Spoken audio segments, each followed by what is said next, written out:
Hi, everybody. Just waiting for them to begin the trial. Good morning. How are we? Hello, Miss Lori. Hi, Lisa. So I just finished. I've been up since 2, and I just finished the editing of the recap from yesterday's hearing because that was day 1. We're on day 2 now of the Fucci trial.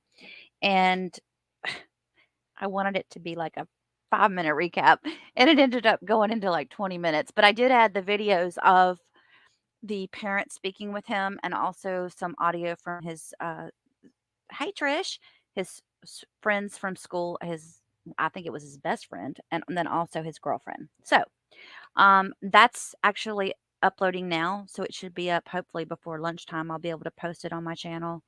So if you didn't watch yesterday and you want to get caught up, you can go back and watch that, and that'll kind of give you a quick refresher, as quick as you're going to get. A lot was said yesterday because if you think about it, this is a jury. There's no jury involved here. It's just the judge, so they could take a lot of the other stuff out. Saves a lot of time. You been up to? Oh, bless your heart, sciatic. Oh, bless your heart. I was so exhausted yesterday. I went to bed at like, I think 7 a.m. And then I woke up again. And I was like, no, it's too early to get up. And then I finally got up at 2 and said, I'm just going to get this done and get this video edited. So it's not my best editing job, but I think everybody kind of wants to stay on top of what's going on. And it kind of brings us into the day. Now, from what I understand, they're not going to be, I don't think they're going to be doing any sentencing today. It's just a hearing. And I almost thought I heard yesterday the judge said that he'll be giving his sentencing on Friday. So I guess they have.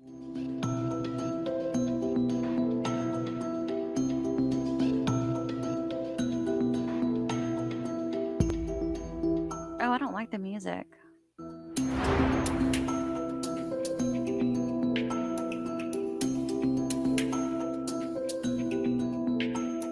Bet they're gonna ding me for this.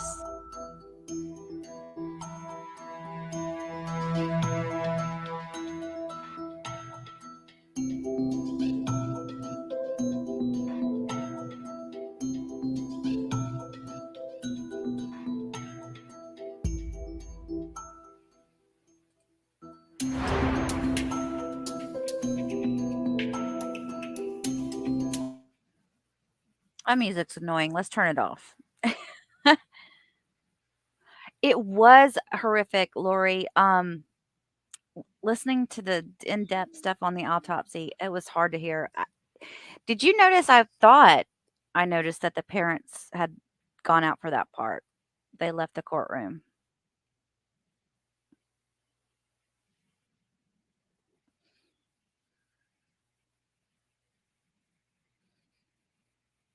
I think that they did. I'm not positive. I couldn't really tell. And again, oh, here we go.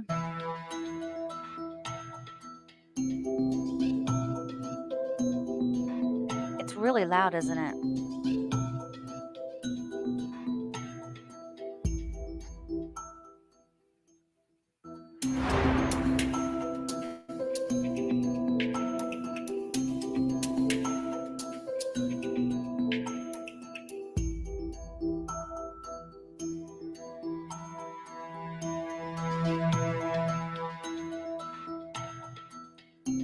Oh, I gotta stop sharing this one. Hang on.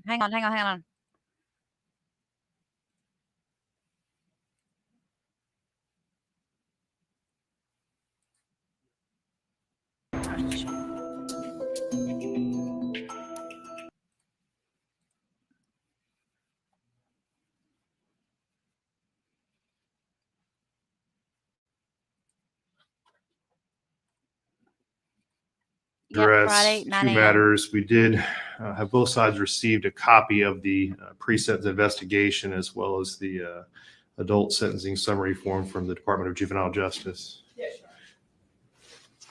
Yes, sir. All right. Are there any objections or exceptions to let's start with the pre-sentence investigation from the state, No, Your Honor. from the defense? Your Honor, if I may, we were going to address any objections on Wednesday morning. I understand the court's asking now if we could just revisit that this afternoon. Okay. Have you had a chance to review this? Yes, Your Honor. But Anybody else gets annoyed there by are his several other defense, things that we're lady? gonna object to, She's annoying.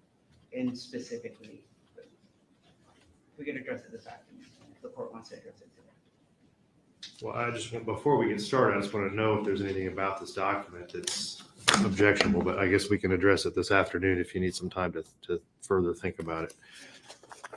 How about the Department of Juvenile Justice report? No objection. Same issue. All right. Okay, any other matters we need to address this morning before we get started from the state? No, Your Honor. Anything else from the defense before we get started? Before we recess today, before we recess for lunch, yes. Before we recess for lunch? Yes. So anything we need to address right now? No. All right. Okay, do we have witnesses that are ready? Yes, Your Honor. All right, State, you may call your first witness. State calls Deputy Robert Maloney. All right, Robert Maloney.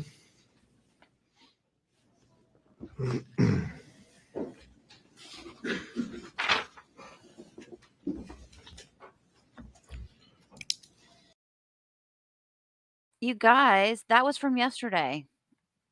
They had it as a live stream. Hang on. No wonder the other one hadn't come up yet.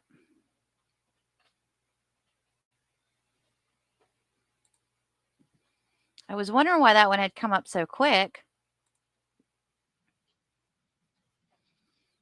And this other one had not. Good morning, Crafts.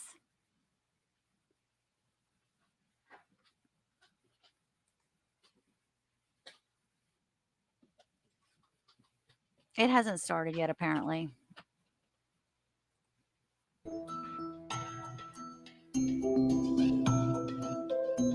But I'm going to check one more thing for you guys just to make sure, okay?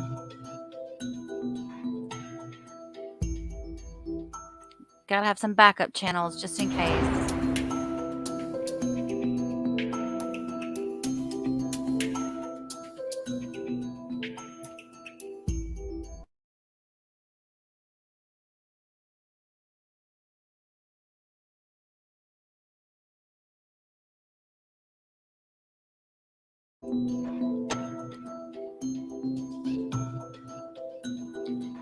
Judge was 10 minutes late yesterday. Well, that's good to know.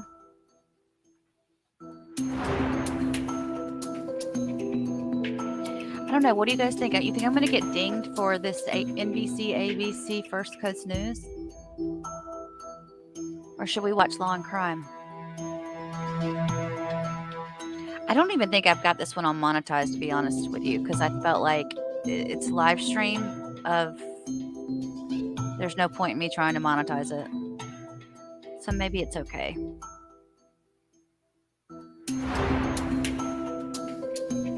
This music's annoying.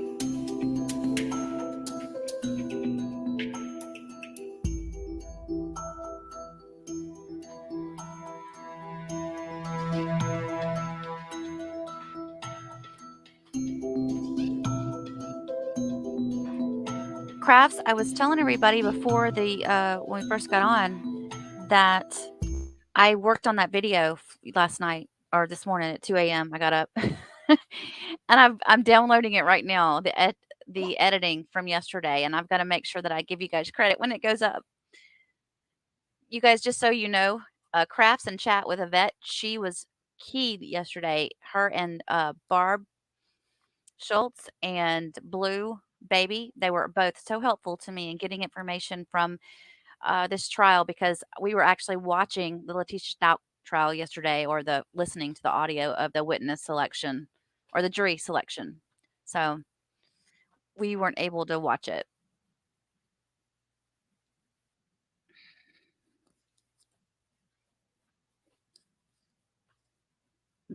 Yes, Lori, this kid is okay. I'm just going to say what I said yesterday. I don't care what anybody thinks.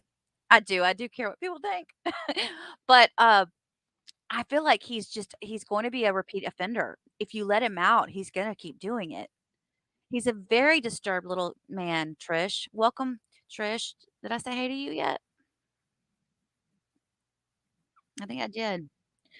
He's the teachers say that he was disruptive, disrespectful. His PE teacher called him a little punk and said that he bullied other students. And now they're saying that he's bullying some of the other inmates trying to get their commissary money. And then his parents went on and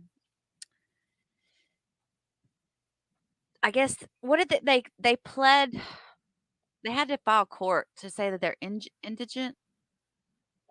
Basically they said they're poor so that he could get a public defender.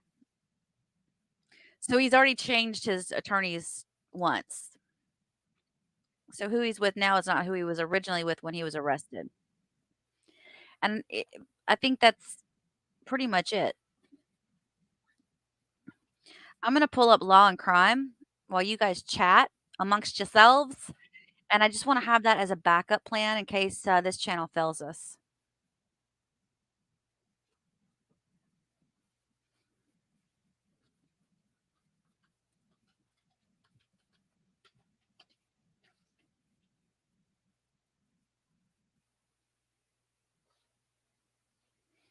Yay, we're here.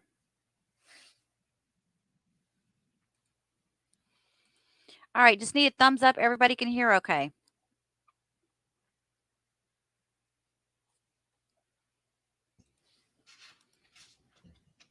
After they start talking, obviously. All right, let's go on the record in case 21 CF 825, State of Florida versus Aiden Fucci. Who do I have appearing on behalf of the state of Florida? Dr. Dutton. And on behalf of the defense.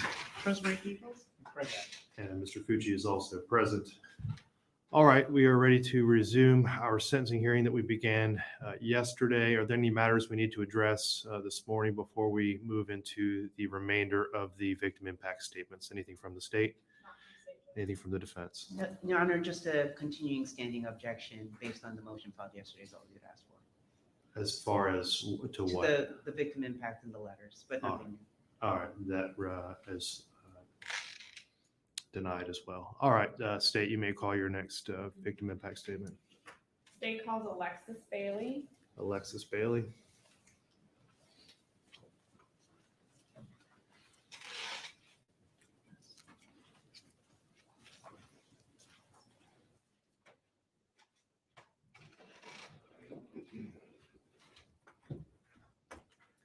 Good morning.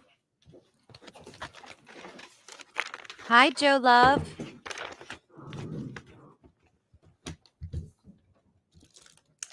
Alexis, before you begin, if you would just state your name and your relationship to Tristyn and within the family. Perfect. My name is Alexis Bailey. I'm Tristyn's second oldest sister. And just for the court's aware, if you would just tell the court the order of the siblings. So my oldest sister is Brittany Bailey. Again, I'm Alexis Bailey. I'm the second oldest sister, followed by my brother Tegan Bailey, Sophia Bailey, and then Tristyn was the youngest of the family. Go ahead. Thank you.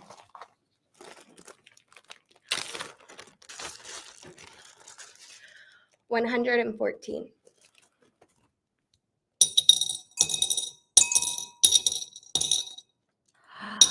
Bless her heart.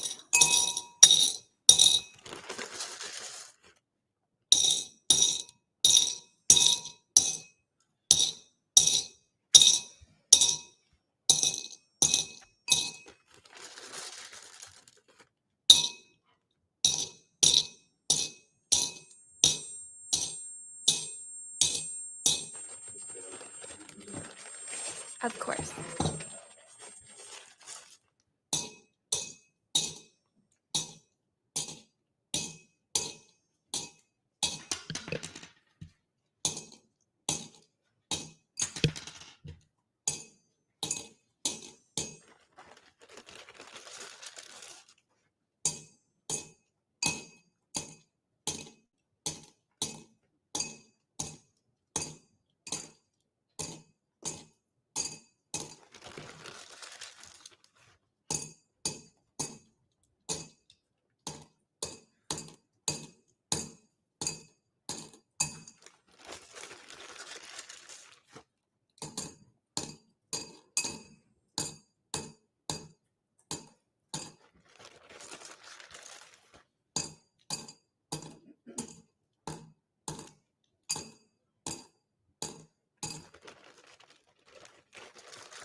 This jar now holds 114 stones, one for each of the 114 stab wounds that my sister had to endure. It was 1 hour and 42 minutes between when my sister was last seen and when Aiden Fucci was next seen, running out of the woods holding his shoes because his feet hurt. It's funny that such a simple statement can bring such anger. Aiden Fucci could show compassion for his sore feet, yet had nothing to leave for my beautiful sister. The number of questions I have for Aiden Fucci surrounding that night plague my mind. Did she see you coming at her with the knife? Or did you stab her while she wasn't paying attention? Did she scream out for help? Or was she paralyzed with agony? Did she cry for my mother? Did she beg you to stop? Did you hear her lungs gargling with blood? Or did you see it in her face when she realized she could no longer breathe due to her collapsed lungs? What were her last words? Did you stay to watch her die? Or did you leave her there in agonizing pain as you ran away? How long did she suffer? Did you watch the life leave her eyes? Do you know the answer to any of these questions? Or were you too caught up in the thrill of the kill? The last time I heard my sister's voice was May 8th, 2021. I have racked my brains trying to remember the last words she said to me. Was it I love you? Was it goodbye? Or did we say nothing at all? What I do remember is her walking out that door. I have nightmares about that moment. In my dreams, I try to reach out and grab her, beg her to spend the night, anything to prevent what happened just hours later. Yet every time the door closes before I can get to her. The memories of May 9th will forever be ingrained in my mind, body, and soul. To know I was awake and only 11 minutes away from my sister as she was being brutally murdered. Could I have saved her? I remember the vivid feelings of my body collapsing on the ground as the police informed us that they had found a body. Then, finding out hours later it was Tristyn's body, I remember becoming physically ill and having a detective grip my hair as my body uncontrollably expelled everything from my stomach between my sobs. The pain I felt in every nerve as I watched my dad lying on the floor, screaming in a way no human should ever be able to produce. Our family broke that day, and I don't recognize any of us anymore. I have watched my parents going from believing that they were good parents to believing they were failures. I have listened to my parents question, what did we do wrong? What kind of mother or father was I not to protect my child? I have watched them overanalyze every conversation, every action, trying to figure out what they could have done differently. I've watched my older sister, Brittany, become unrecognizable with anger. I've watched my brother, Tegan, emotionally shut down and avoid the family due to the pain being home causes. I've watched my younger sister, Sophia, completely lose her childhood and be cast into the role of being a parent and being the resident therapist for my mother. I've seen the changes in myself, the responsibilities and burden that I have had to undertake because of the actions of Aiden Fucci. I am the one who had the responsibility of speaking with the funeral home and forcing my parents to decide which urn to put what remained of Tristyn in. I was the one who had to pick her up from the funeral home and make that long drive home with her ashes. I have what remains of her beautiful blonde hair, now stained red, sitting in my house, haunting me daily. I have had to become the safe place for my parents and hold space for their feelings. I have had to commit every detail of Tristyn's murder to memory so that whenever someone has a question, they need only ask and not be burdened with looking up the answers themselves through the hundreds of pages of court documents and police records. I bear the thoughts that one day the trauma we have all been through because of the actions of Aiden Fucci will cost the lives of my other family members. I have been diagnosed with depression, anxiety, post-traumatic stress disorder. I have been unable to work at times during this process due to the trauma and PTSD attacks triggered by knives, blood, and open wounds. My relationships have suffered. My physical and mental health has diminished, and my goals for the future have seemingly disappeared. Aiden Fucci didn't just take Tristyn's life that day. He took everything from us. Our family, sense of security, laughs, health, and potential. For us, justice does not exist in this case, and closure does not exist in this case. Peace, understanding, and forgiveness will never come. The duty of this court today is to determine and weigh all the factors in this case, to decide the just sentence for the crimes Aiden Fucci committed, with retribution and potential rehabilitation sadly being considered. The only justifiable sentence in this case is a full life sentence. Anything short of that would be an insult to not only our justice system and community, but to our family and Tristyn's legacy. Lastly, I would like to add my own stone to the 114 that I added for Tristyn.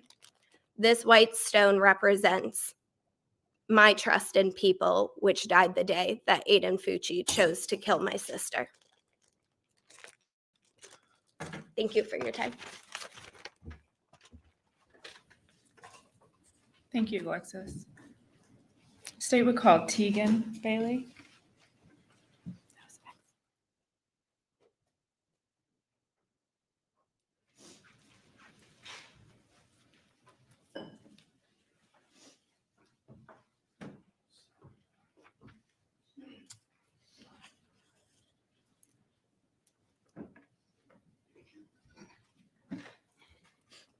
You can start whenever you're ready.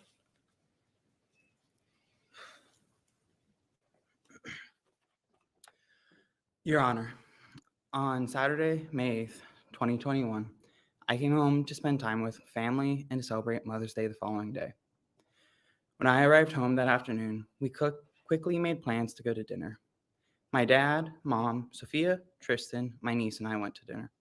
There wasn't a single sign that this would be our last night together, what I believe was Tristyn's last meal. Shy of my older sisters, Brittany and Alexis, being present, the dinner was perfect.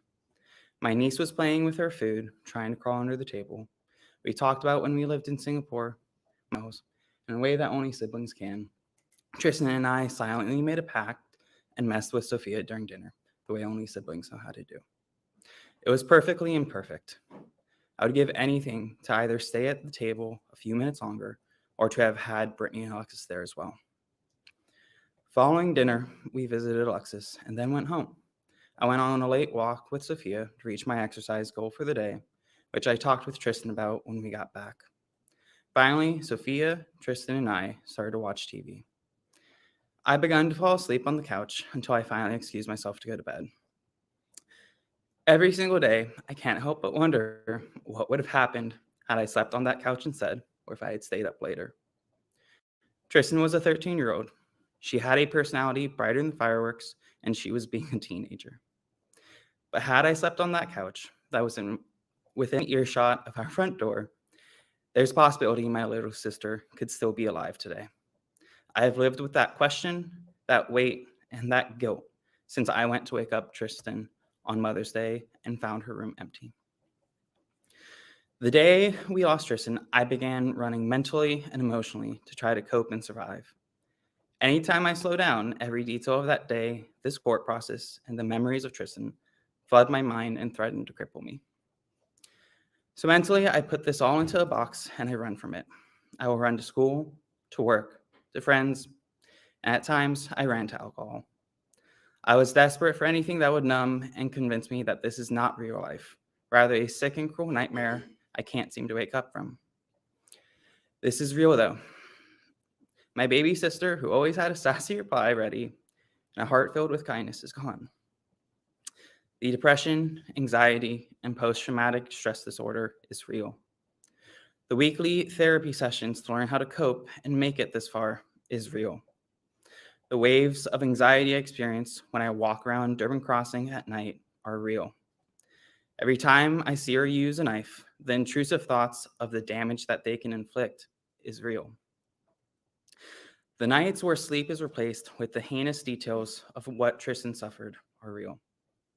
The nights where I drank to black out and put myself in danger are real. The week-long depressive episodes where I break down and struggle to leave my bed are real. The classes I withdrew from because grieving and being a student was too much are real. Breakdowns that erupt from songs that remind me of Tristyn are real.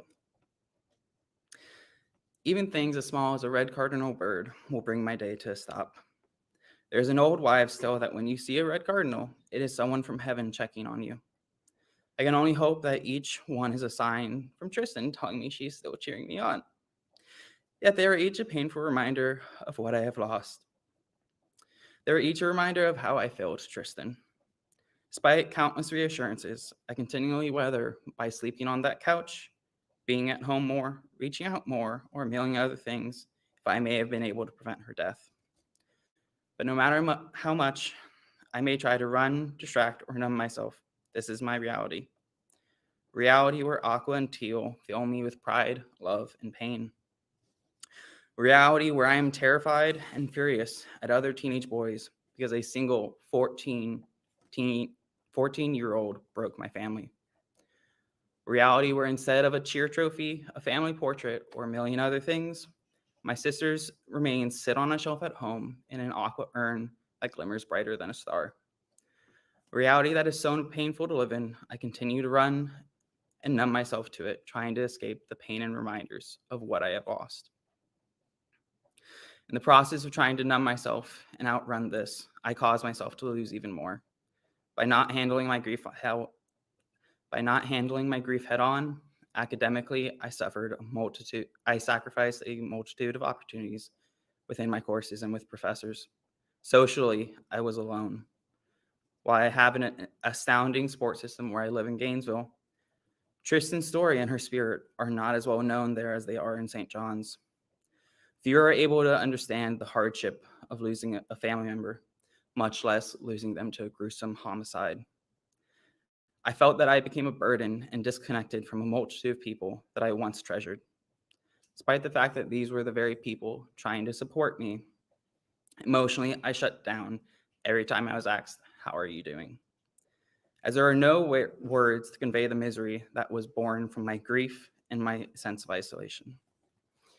I would like to address Mr. Aiden Fucci. Today, I want to take the time to address whatever humanity you still possess. Since learning of your existence and the agony inflicted upon my family, I have convinced myself you are something other than human. I refuse to use your name, to believe that you are a regular person. To believe that you were human would be to accept that the darkness that has marked my family could come from ordinary people, something which causes me to lose all hope. So I convince myself you must be something less than human and that people can still be good. But you are human. Between investigative evidence and individuals in the St. John's community, my family and I have learned more about your life than we ever cared to know. Part of this included learning that you have siblings and a younger sister at that. I'm sorry, I lost my place. I have 4 sisters, 2 older and 2 younger sisters, including Tristyn. While you may have siblings, I don't believe you know what it means to be a brother. Having siblings is a job, a responsibility, and a privilege. Being a brother to sisters means being there to support them, to listen, to celebrate them, and to be there for them when they are in need, and so much more. You took one of my sisters away from me. I will not get to drive her to cheer, listen to her spill the tea, celebrate her achievements, or spoil her with trips to Starbucks for a double chocolate chip grande frappuccino. If I ever have children, none of them will ever get to meet their aunt. I will never get to brag to others about Tristyn's determination and her persistence in pursuing her goals. Because when Tristyn had a goal, she accomplished her goal. Because of your actions, I cannot fulfill my role as Tristyn's big brother. While I am so fortunate to be blessed with 3 other amazing and unique sisters who inspire me and remind me of what life has to offer, you took away my baby sister. I want you to think of your own siblings, your own sister. Just as I have lost my sister, they have lost their brother. At the end of this, you will be in prison. They will not get to lean on you for support. You won't be able to celebrate with them or grow old with them. They have lost their brother. You have lost your siblings. You have failed as a brother. My siblings and I didn't just lose a sister. My parents lost a daughter. Tristyn's friends lost a goofball who brought a smile by walking into the room. The cheer community lost a teammate who was an unwavering pillar of spirit and perseverance. The world lost a young woman who, after binge watching Grey's Anatomy, became inspired to become a doctor. We lost the chance to see Tristyn graduate high school. We lost the chance to see Tristyn attend and graduate college. We lost the chance to see Tristyn find love and have her own family. Not only do we have to grieve Tristyn and her past, we have to grieve the person she did not have a chance to become and everything she never got to do or achieve. Since losing Tristyn, I've heard through countless conversations what can happen to her murderer. This court is able to impose between a 40-year sentence up to a life sentence. Several weeks ago, we sat in this building as the court reviewed a motion to limit autopsy photos to be shown during the trial, a trial which we fortunately did not have to go through. Among several things that came out during that hearing, I recall that there were 6 wounds that had been considered fatal. However, even in shy of these 6 wounds that my sister suffered, no one would have been able to survive the cumulative 108 other wounds. My sister was stabbed 114 times. 49 of those wounds were defensive. While some may view these as simple facts of the case, these are the thoughts that will plague the mind of Tristyn's community, friends, family, and myself for the rest of our lives. Tristyn's fought for her life, and my mind has tormented me since with all of the details of what she went through and what she must have felt. This is a burden we collectively have to carry for decades to come. In light of this, a life sentence for her murderer seems nearly merciful. His wrongdoings reaped not only the remainder of Tristyn's life, but cursed the lives of countless others. Why should he be allowed to serve a single sentence while so many others must serve our own sentences because of their choices? If it were possible, I would plead the court to give a harsher sentence than light. But in the light of the current state of the law, I can only hope that he will be given the maximum sentence.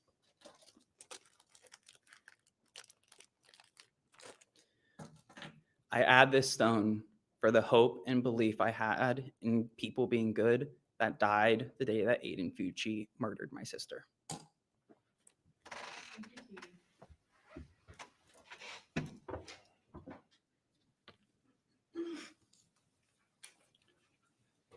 State calls Brittany Bailey.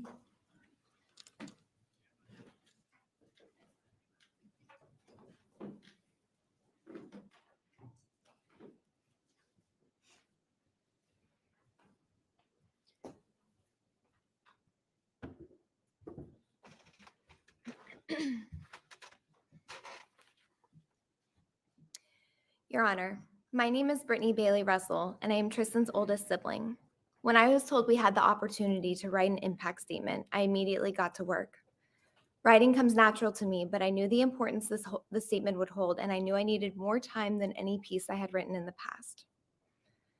For months, I have attempted to put pen to paper to express the magnitude of this catastrophe we face every second of every day. Yet every time I'm met with complete writer's block. Not the kind of writer's block where you have nothing to say, but the kind of writer's block where you cannot find words impactful enough to describe the devastation this has caused on my family.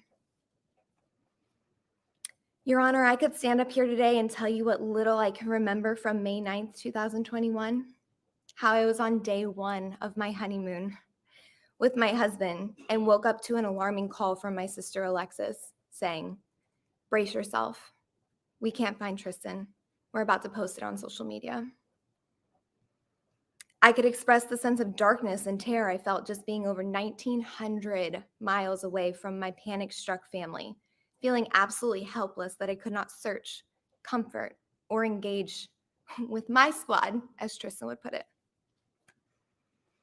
I could even go into great detail about the blood-curdling and excruciating screams that ejected from my dad's lungs, the bottom of his lungs, while my husband and I sat on the other end of that FaceTime call, crumbling to the MGM hotel room floor, sobbing our eyes out, praying to God the news of where Tristyn wasn't our biggest fear.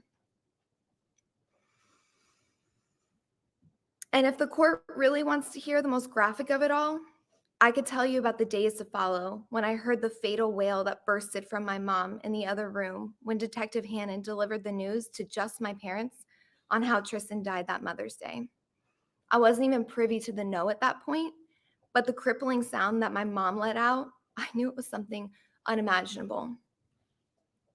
I remember this torturous feeling that took over my body as I ran to the bathroom, slamming the door, banging both hands on the wall, screaming, why, how is this happening? I didn't stop until my dad ran in, grabbed me, hugged me, and kept telling me, be brave for your mom. Do it for your mom.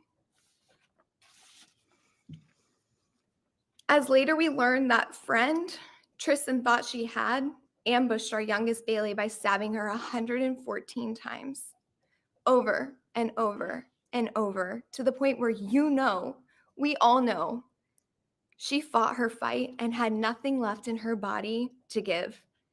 And yet he continued like an absolute coward. You, Aiden Fucci, decided to overpower a 5'3" innocent 13-year-old girl. How much more of a coward could you possibly be? Those feelings that took over my body that day, I could go my whole life without feeling again. I can promise you one thing. I do not ever want to be that brave in my lifetime yet. Here I am, standing in front of this courtroom, exposing my vulnerability, peeling back layers of my PTSD in this unsafe and very overwhelming environment. While I sit here publicly reliving tad bits of our worst nightmare, I recognize that none of these horrific memories will bring Tristyn back. It truly just pains me more to have to relive them, to talk about it, to feel those feelings all over again like it happened yesterday. What I can confidently express to the court is, since my sister's murder, I agonize at the thought of leaving Florida for travel, something that was once engraved in my DNA. I lack prioritizing my husband, and I carelessly watch my marriage crumble before my eyes. I now carry emergency medication to control the unexpected tightening of the chest and inability to breathe, something doctors call post-traumatic stress disorder. I spend 2 hours every Sunday morning with my family therapist, a day that used to be Bailey Family Fun Day on Sunday. I struggle with mental health expenses and impulse buying in hopes to find control, something my husband and I were not financially prepared for.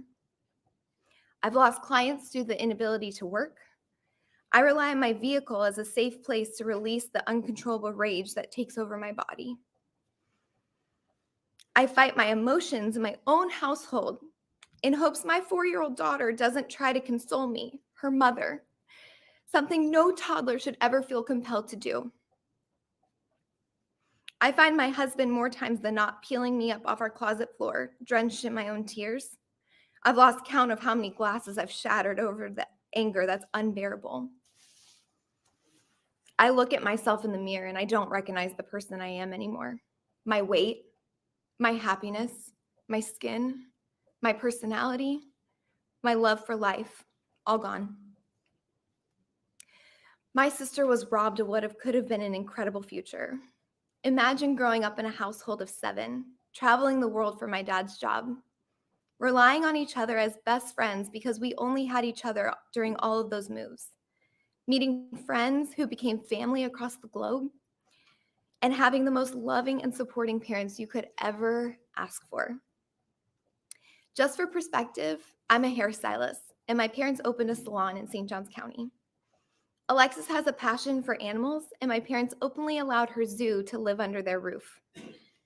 Tegan's draw to coffee and books at University of Florida enticed him to continue on to grad school, which my parents could not be more proud of. Sophia, our lacrosse all-star, was just accepted to Colorado Mesa University to play goalie. And once again, my parents could not be more on board, even though this means there are 2 flights between their child and them. And as for Tristyn, cheerleading was her life. And because it was her life, it was my mom's life too. My parents have sacrificed their needs and wants for their children for 30 years. I've never met such selfless people. And to think one of the 5 of us won't get to see that fully through, Your Honor, I can't put a word to it. Agony isn't painful enough. Shattered to the core doesn't crumble like how I feel. Infuriated doesn't even come close to touching the amount of rage I find myself trapped in. And let me tell you, justice is just a word for comfort. It doesn't bring her back. It doesn't allow her to see if she would have made worlds or become a college cheerleader. It does nothing but put this inhumane, cold-blooded killer away for good. I ask you to remember how much my sister lost and will continue to lose as the years pass by because of one vile decision this ruthless, unremorseful villain made. His apology was a waste of oxygen and meant nothing.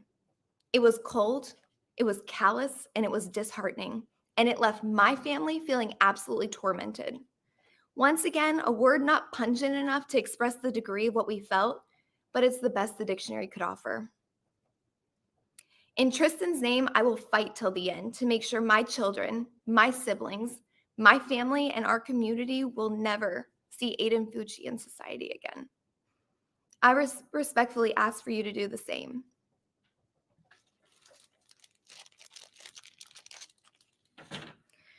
This white stone represents my loss in faith in our school systems to keep violent children away from the innocent. We are forever Tristyn Bailey strong. Thank you. Thank you, Brittany.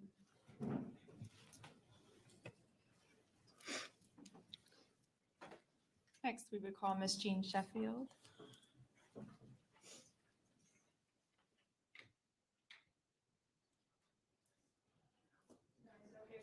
It comes up.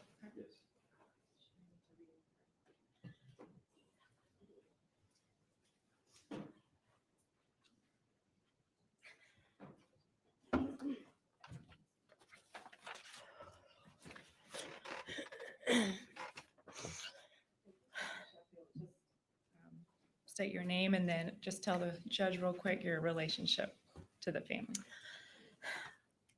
My name is Jean Sheffield.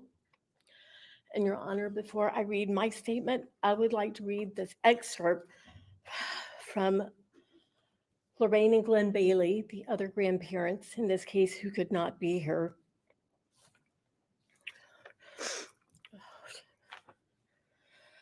Your Honor, I know his sentencing hearing is for the charge of murder.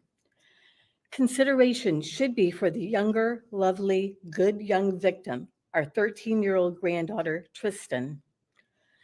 Glenn and I are family, friends, and the incredible number of good people in this world who know her story are outraged at his viciousness and need to know he will be put behind bars for the rest of his life so he can never hurt another innocent person and inflict pain of loss on that person's family and loved ones. And if there is the possibility that this letter will be considered by future parole boards, even if he shows signs of remorse, the rate of repeat offenders by freed parolees is too much of a chance that he will return to his wicked ways. Caring, good, intentioned people tell us that sentencing will give us closure. That word implies finality and a possible end to the pain of living without her and dealing with our memories. Rubbish. There's not a day or night we won't live with the awareness of her physical absence, nor do we want that. What we do want and what Tristyn deserves is justice. The justice of knowing he will spend the rest of his life behind bars, reminding him of the heinous crime he committed and that he will never have the opportunity to hurt another innocent being. May I ask your awareness of another crime that he caused is still occurring and will follow us for the rest of our lives. When you commit a murder, You are also guilty of stealing their future. He is a thief. My husband's life and mine, my family, their cheer family she adopted and adopted her, and the countless people who have come to know her through Stacy's weekly Facebook messages, our lives will never be the same. He has stolen the joy of everyday life with her, her enthusiasm, her insistence on being included for any family event, her wordy description of the day's happenings, especially to whomever the chauffeur of the day was, her anticipation of being together with her friends and whole family on Sunday, or as it was known, Bailey Family Fun Day, and her interaction with each of us in a different, special way. He has stolen some of the family dynamic, and we all have to find a new sense of normalcy. There is another unknown loss he caused, the tremendous amount of good she gave to the world in her short life, the awareness of her story on the importance of kindness and caring to others, and her signs from heaven, all extraordinary. We don't know what career path she would have chosen in life, but if she did all of this in her 13 years on this earth, imagine what she could have done in adulthood. Your Honor, at 86, I know my time is limited in living with her loss, but please consider how her murder impacted my life and the lives of so many. Justice demands that you take away his freedom. Thank you for your time and any consideration you may give to my impact statement. That would be Lorraine and Glenn Bailey. And those are the parents of four. First parents, correct. Ms. Sheffield, you are Stacy Bailey's mother. I am Stacy. Thank you for allowing me to tell this defendant how he destroyed my life. While I choose to not speak his name, please know that this impact statement is directed to the defendant in this case. My name is Jean Sheffield. I am Tristyn Bailey's maternal grandmother. I flew to Singapore, where Tristyn was born, in January 2008 and held her for the very first time. In 2017, I moved from Denver, Colorado, in order to spend as much time as possible with my daughter, son-in-law, and grandchildren. Had I even dreamed you would cut my time with Tristyn so short, I would have never left her side. I am very grateful for the years I had with her here in Florida, but it wasn't enough. You stole from me the lifetime I was supposed to have with her. You stole that from all of us. Because of you, life for my family and me has been a living hell since Mother's Day of 2021. From the moment my daughter called me that morning stating that they couldn't find Tristyn, that she was not in her bedroom and was missing, my reality and the reality for all of us has shifted on its axis. Life has become a nonstop nightmare because of you.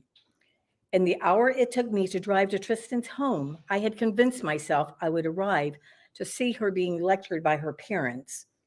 Instead, I arrived to a war zone.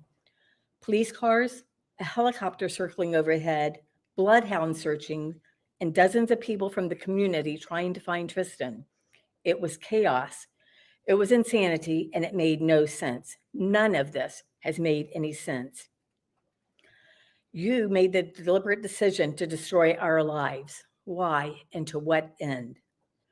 As a mother and a grandmother, my only desire has been to take this pain away from my family. I've watched every member of my family literally drop to their knees in utter despair, and I can't fix it. I can't do anything to help them, and they can't do anything to help me. You are the one that did this to our family. I literally can't comprehend the evil in you. You have completely destroyed not only my life, but also the lives of Tristyn's mom and dad, her siblings, her paternal grandparents. You have irreparably damaged Tristyn's friends, her cheer family, and even the people who have never had the opportunity to have her incredible spirit in their lives. Tristyn will never get to experience going to high school, prom, learning to drive, graduating, going to college, having a boyfriend, husband, or children of her own. She will never get the opportunity to guide her niece into the world of cheer, the world that Tristyn loves so much. We will never get to experience Tristyn's excitement and watch her meet those milestones. You stole that from us. The first thought I have upon waking each and every day is that Tristyn isn't here, that she isn't coming down the stairs or coming through that front door. Not only is she not here, she was ripped from us with utter malice and evil in the most hideous way possible. I don't possess the words to tell you how we all miss her amazing smile, her laugh, her bubbly personality, her enthusiasm, her determination, and even her sassiness. Oh, what any of us would give to hear a little sass from her at this moment. Holidays will never be the same for our family. Our lives will never be the same again. Every night when it's dark outside, the anxiety of imagining the fear she must have felt with each stab of your knife is too much to bear.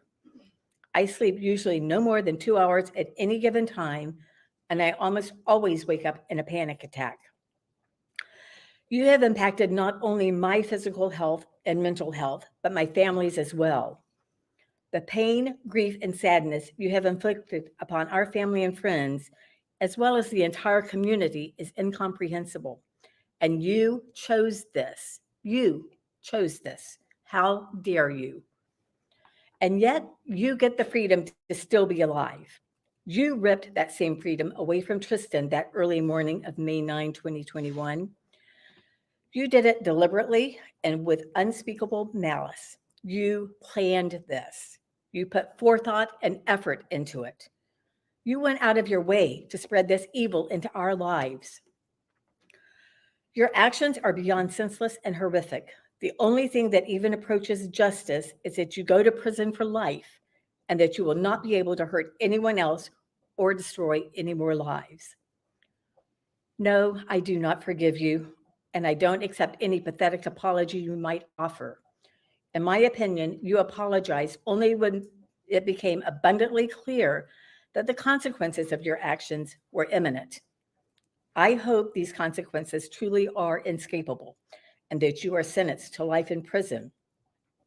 In 25 years, when your case is reviewed, I pray that people looking at it realize there is literally no other justice than to keep you behind bars until the end of your life. This is the least of what you deserve.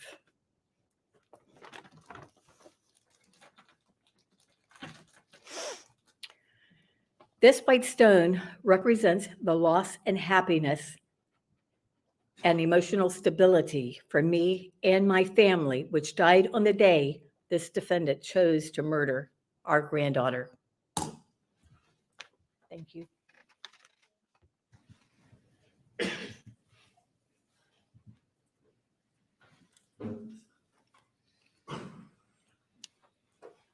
State's gonna call next Gia Bauer.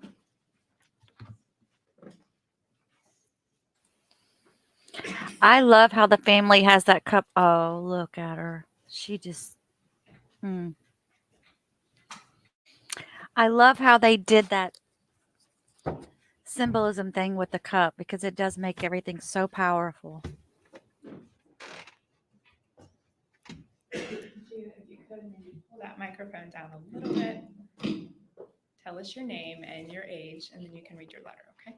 My name is Gia Bauer and I'm 15 years old. Tristyn Bailey was my best friend. She's the person I'd call when I had a bad day or had something exciting to share. Tristyn was born in Singapore, and since I'm from Korea, we bonded over being over Asian sisters. We took care of hairless cats all summer, watched movies, and made TikToks. We loved to listen to music. We shared the love of cheer. We traveled together and had countless sleepovers, and when we were not able to go to each other's homes, we would FaceTime all night and have virtual sleepovers. Her family called me their bonus child. We went to our first concert together, and she's also the one who gave me my first concussion doing unauthorized cheer stunts. I talk to Tristyn every day. We had a connection that cannot be explained. We were always on the same page. She was my person, and Aiden Fucci took her from me. Since May 9th, 2021, I have carried a sadness that never goes away. I've been lost. There's not just one part that is sad, but all of me. I no longer have my best friend. She won't be able to experience life. We won't be able to go to dances together. We won't be able to be bridesmaids at each other's weddings, and we won't be there to experience having children together.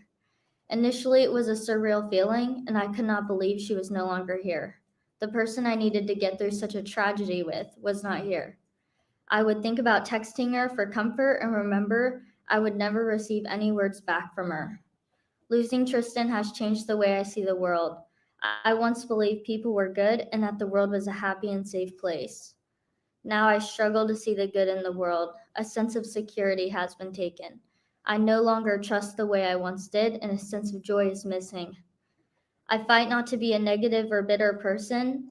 I used to love cheer, and now without her here, it will never be the same. I changed my Starbucks order because I could not bear to get the double chocolate chip frappuccino we used to drink together. We had a playlist called Rock and Roll, and I've not been able to listen to it since she was taken. I avoid so much now, even people. I used to be known as Tristyn's best friend, and now my identity has changed. It's hard to be in public because people come up to me and want to talk to me about tea. It is always with kindness, and people have the best intentions, but for me, it's just another reminder. She is no longer here, and she never will be. Aiden, you ruined so many lives. You took away my beautiful, joyful, loving friend. She is never coming back, and the pain you caused so many will last the rest of our lives. You still get to live, she doesn't. I ask the court that you spend the rest of your life in prison so you never have the opportunity to hurt another person and cause this much pain to anyone else.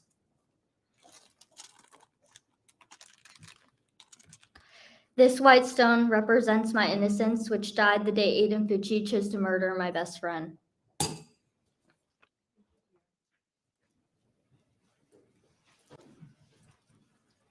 You okay to keep going or okay? Here I would call Stacy Bailey.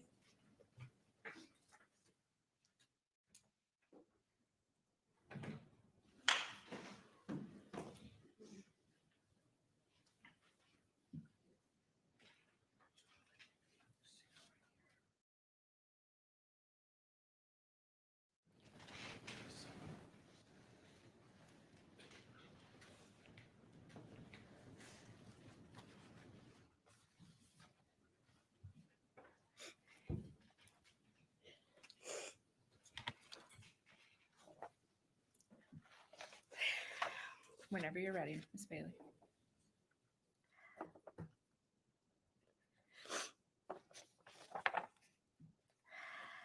Your Honor, I am Stacy Bailey. I am Tristyn Tyne Bailey's mother, or as her friends called her, T.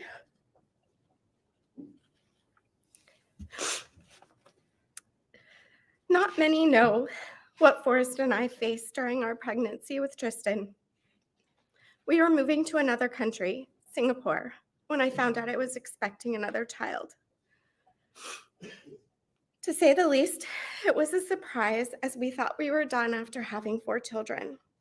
I was terrified to be pregnant in a foreign country, but soon found myself with amazing medical care. I was put into a high-risk category, and I had a high-risk doctor because we were told that Tristyn potentially had Down syndrome.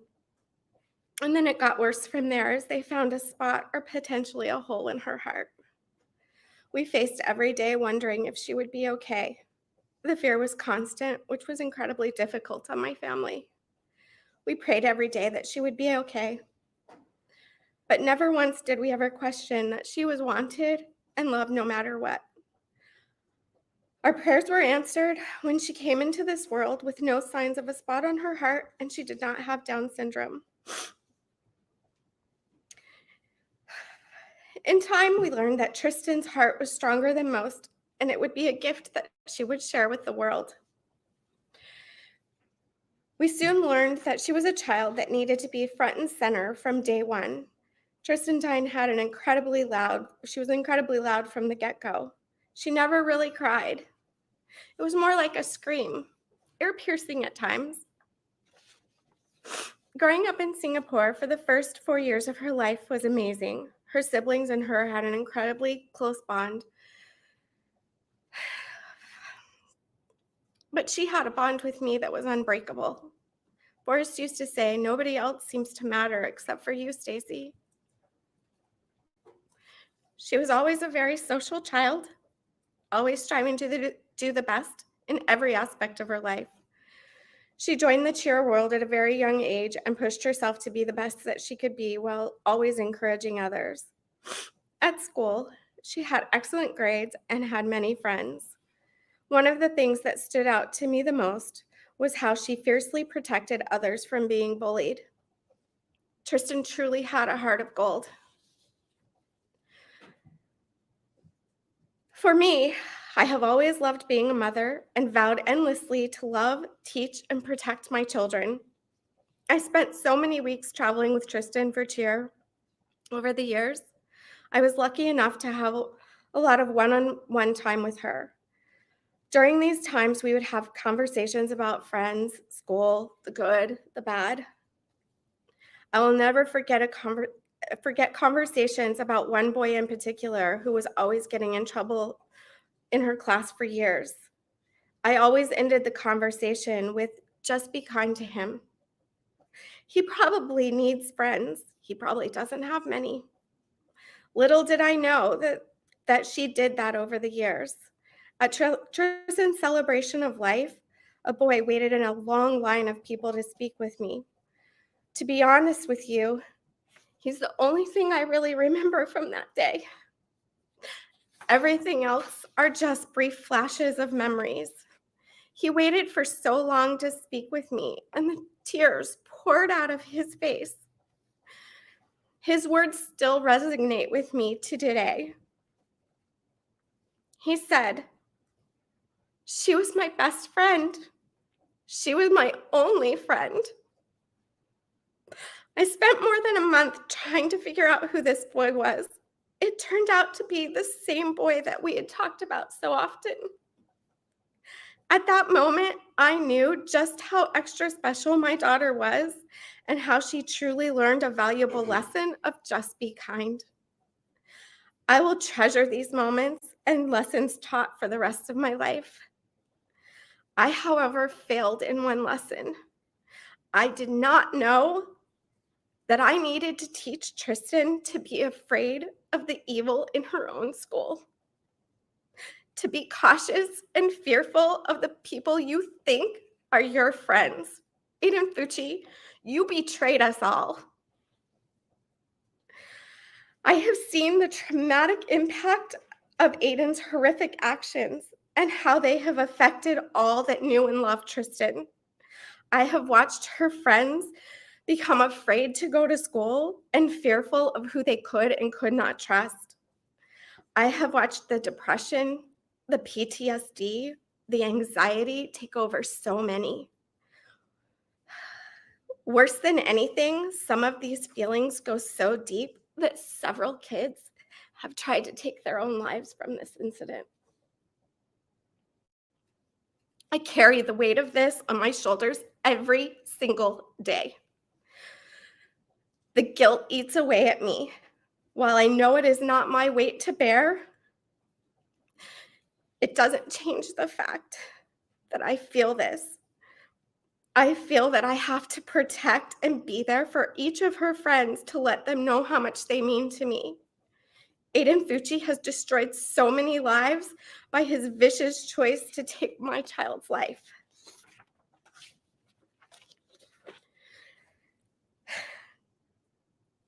I want to bring you to the weekend of Mother's Day, May 9th, 2021. It was Friday night, and we were preparing for an event at our business.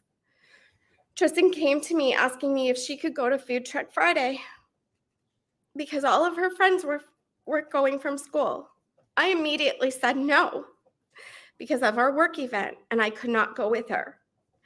You see, she had only gone one other time, and I was not willing to let her go without supervision. She begged to go with one of her friends that I had not met, but said that I could meet her parents as they would be watching over her. I agreed that if I met the parents and felt comfortable, I would consider letting her go. I drove to her friend's house. I met the mom, and we agreed that the girls could go as the dad would be taking them and bringing Tristyn home too. It was reassuring to meet another family who had the same parenting style as us. This night is where the weekend starts to crumble in hindsight. You see, Your Honor, many kids that night planned to sneak out, not thinking anything could go wrong. They just thought they were going to be having fun and hanging out together. Saturday night arrives. It was just a normal day around our house. I can remember Sophia and Tristyn planning what they were going to be making me for a surprise breakfast that next day, Mother's Day. They asked me to stay in my room until it was ready. Later that day, we went to dinner, and then we went to see our daughter Alexis and her new litter of Sphinx kittens. We didn't stay long because we were all tired. How I wish I had never gone to bed and stayed up longer. The next morning, Sophia prepared breakfast by herself, as Tristyn never came down to help. Needless to say, my Mother's Day morning was soon filled with panic as my son informed us that Tristyn was not in her room as he went to tell her it was time for breakfast. I thought to myself, this can't be. She must be in the bathroom or her sister's room. I immediately ran upstairs to indeed find she was gone. We all frantically were yelling for her and running through the house with no reply from our precious daughter. Forrest yelled for me to call the police, and this is where our nightmare went into full force. My heart was pounding with every second that passed, pleading with the police to help me.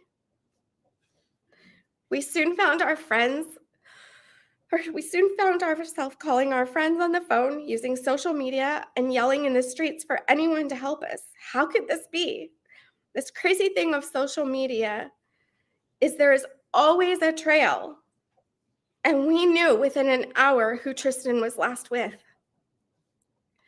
I thank God for that trail, even though I find some of social media to be the bane of my existence. The minutes turned into hours of not knowing where our daughter was. I called her phone, as so many did, for it just to go to voicemail. Everything that happened that day is a blur. I do know that there were so many people trying to help find our daughter. Our community was there for us and completely put their Mother's Day plans aside. At some point around 2:00 in the afternoon is when my mother saw a dragonfly. And she said to me, "Stacy, look, it's good luck. They're gonna find her." Unfortunately, I shoved my mother as hard as I could and started yelling at her. Because in that moment, I knew my child was not coming home. I tried desperately to apologize for pushing her, but it was such an uncontrollable moment. You see, when my father passed away, I was surrounded by dragonflies, and it has soon become a symbol of my guardian angel. 4 more agonizing hours passed before I found myself sitting in our home with family and several detectives. We waited for the news that we could have never been prepared for, pleading to God to not let this happen to my family and to not take our baby girl away from us. I cannot tell you all the details of what happened when we went inside, as my brain has hidden them in my memory somewhere deep inside. I have very few memories of that day.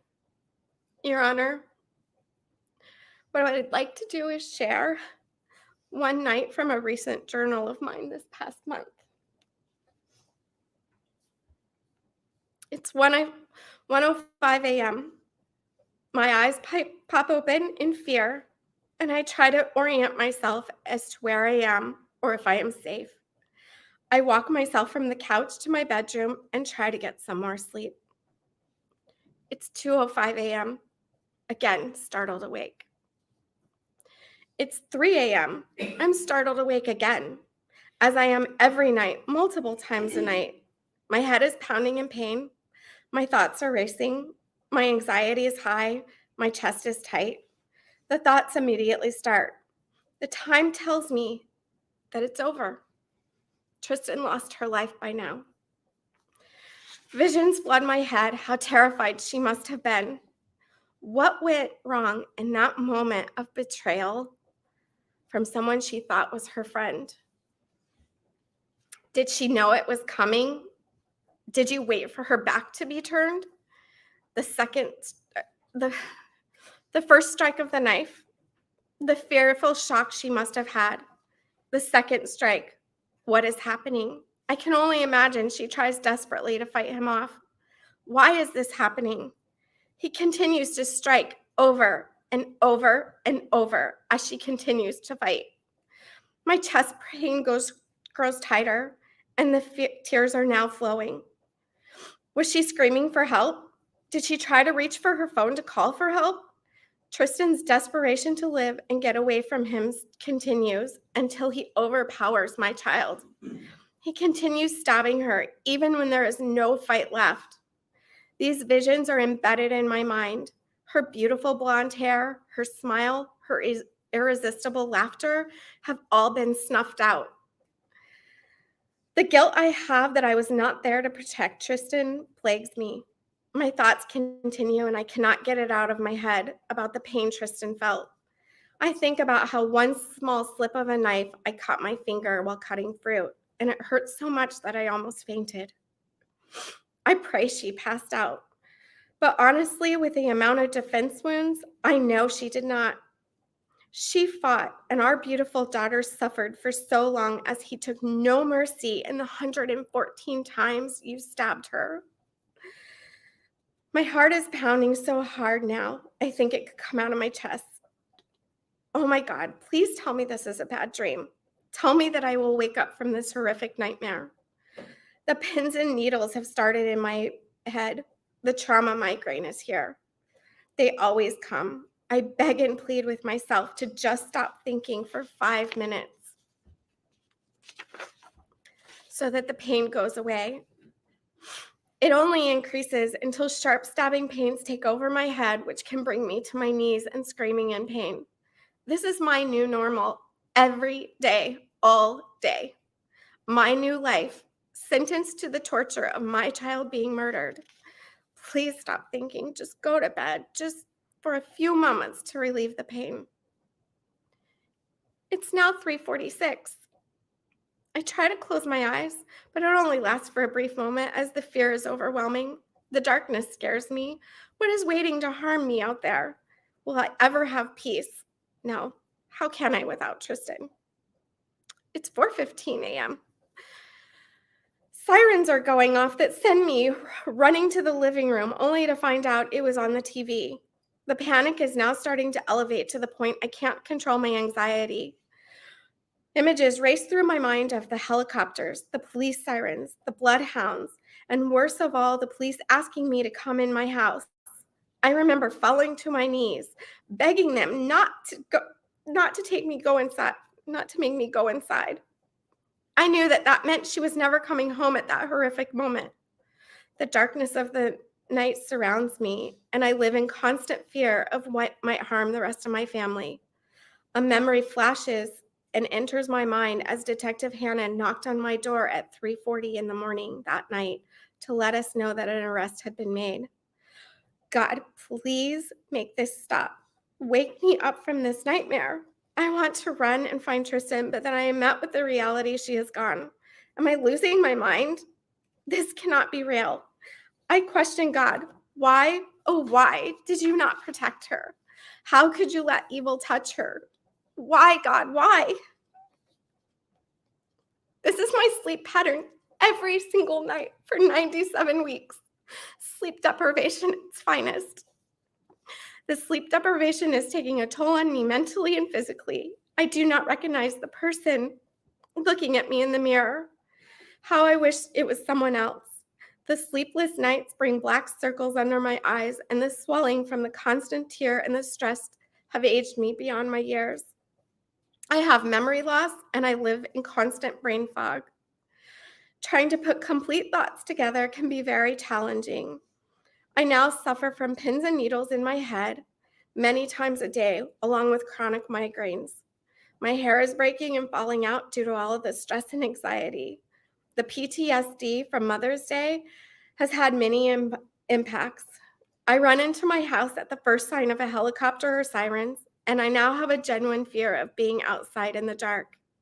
I check my children's location multiple times a day just to know that they are where they are in case something happens to them. Seeing police cars can send me into a panic, thinking that something is terribly wrong. The depression can be debilitating at times, and I feel like my life has spun out of control. My home, which was once where we all gathered in comfort, is now a place of hurt that Tristyn is no longer there. The door to her room remains closed. It is exactly as she left it. Her bed is unmade. Her bath towel she used on May 8th is at the foot of her bed. The suitcase is still packed from the weekend before when we attended Summit with Infinity All-Star Cheer. I can't bear to change one thing, not even washing her clothes in the hamper, as it would wash away the scent of her. Many times I find our cat, who knows how to open Tristyn's door, in her room as if she's just waiting for her to return. I do not know if we will ever have comfort in our home again. My children were once full of life and laughter, and now they are full of despair, anger, depression, PTSD, and anxiety.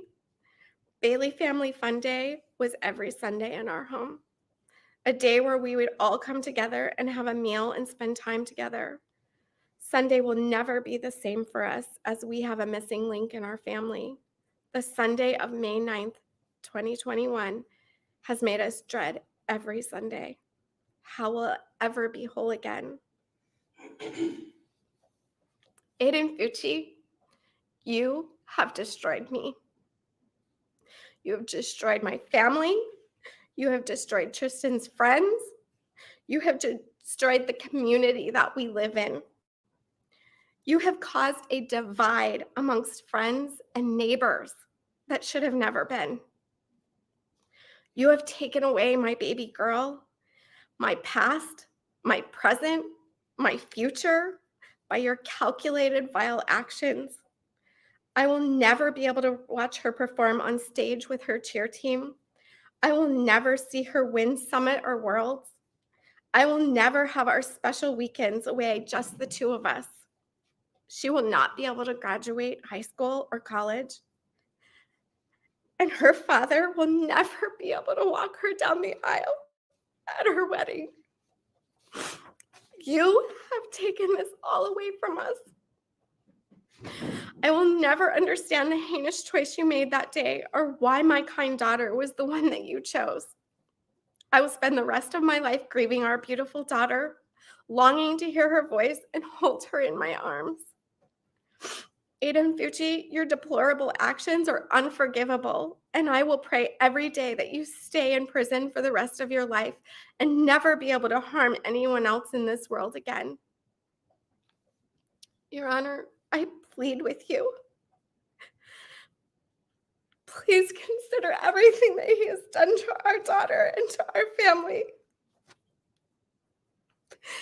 Aiden Fucci made a heinous decision on May 9th, 2021, and took the very life that I brought into this world. Please do not for 1 second think that he could be rehabilitated at any point. He is beyond saving.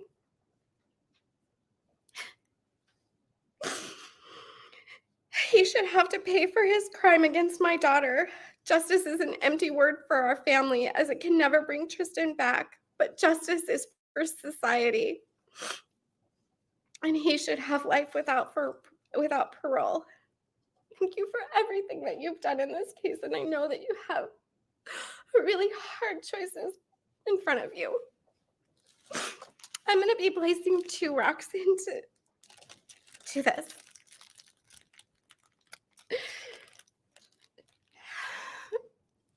This rock, this white stone, is for her sister, Sophia, who will never have the opportunity to be a big sister again, and you stole that from her. This last one is for me. And it represents everything that you have stolen from me: my words, my joy, my hope, my future, and my beautiful daughter.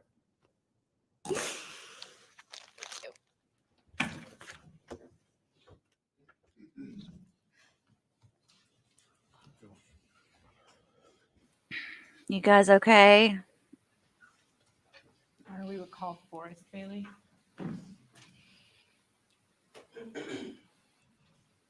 Oh, this is her father. I thought. Why did they obscure it?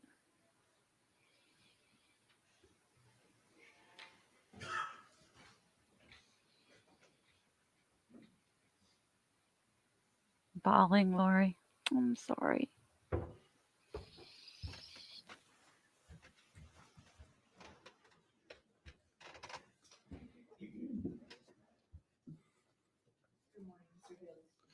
Good morning. And we've heard a lot about the family impact this morning. If you would, just before you start your letter, kind of talk to the court about some of the acts of kindness and things that the community has done, you know, in reaction to the loss and the sympathy that everybody feels for your family. Just you could summarize just some of the wonderful things that have been done. Yeah, no, certainly. And thank you for the chance to do so. You know, it's every day. I was out walking the dog this morning, and neighbor driving out of the neighborhood stopped and let me know that they were praying for us. And that's the type of community we live in St. John's. You know, I think it was immediate, as was shared. You know, we put out the notice. It was on social media, and I mean, Mother's Day. There were families all over the place that dropped all of their plans, and they went out and they were looking.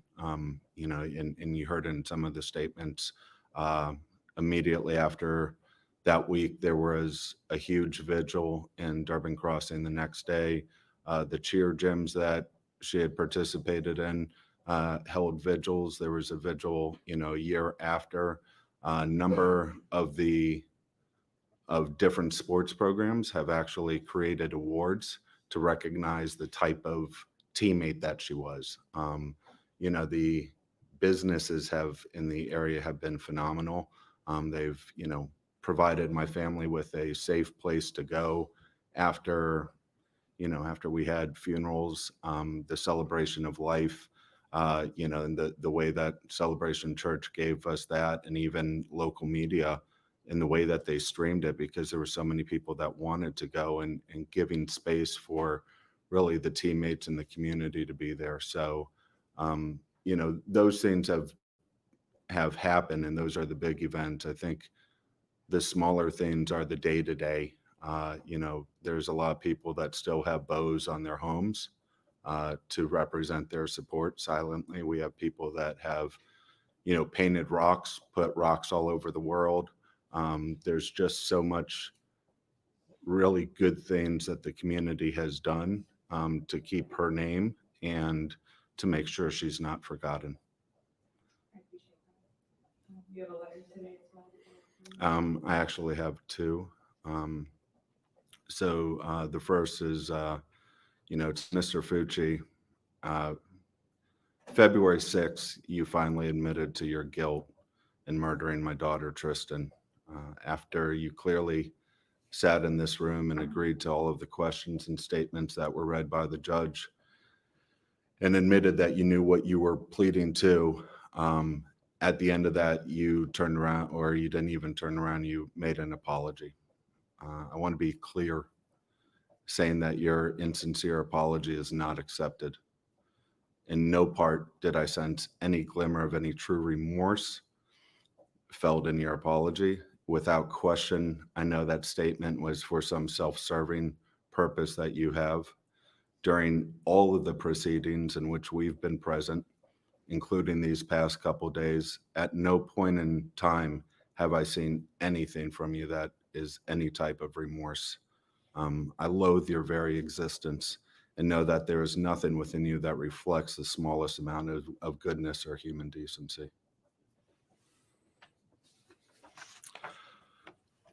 Your Honor, Judge Smith, I know there's a lot of us, and I know you've had to listen to quite a bit. Foremost, I would like to appreciate the fact that you've taken the time to let us all speak, as well as the time that you're taking in reviewing the statements. The other thing is, I understand that defendants have a right to waive a speedy trial, but I appreciate the fact that you've tried to keep this trial moving, because this is a necessary step for us to get through so that we can move on as a family as well. I like to think that for each of us that have presented or submitted impact statements to you, that's going to give us strength in the days to come as we continue to deal with the loss. I think that you've also heard many different aspects of Tristyn when she was 13. Hearing from Bree yesterday, you recognize hopefully the type of teammate and the impact that she had and what she did with others.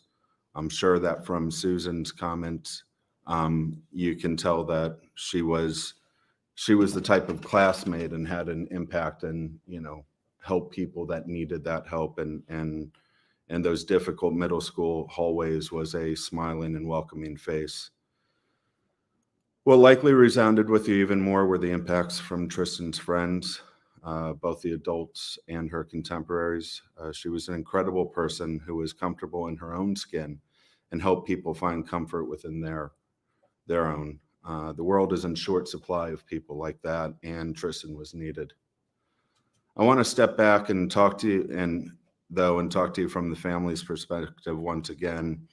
A little background on me: I am very proud to be the son of Glenn and Lorraine Bailey. My aunts and uncles and cousins created such an incredible experience in my growing up. My dad was the fifth of 8 children, and seeing the dynamic they had, I knew that was something I hoped for in my life, a large family.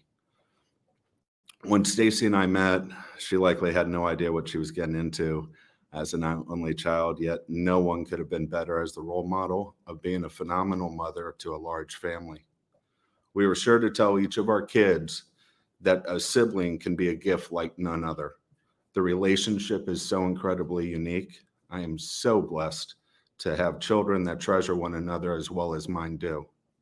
I know you heard this from each of them that spoke today. Yet my daughter Sophia was not ready to do so, which I completely understand. It is an impossible task to ask her to summarize the loss of her sister. They had the most unique relationship. While so much has been shared on how Tristyn encouraged others, Sophia likely was Tristyn's biggest supporter and fueled her confidence.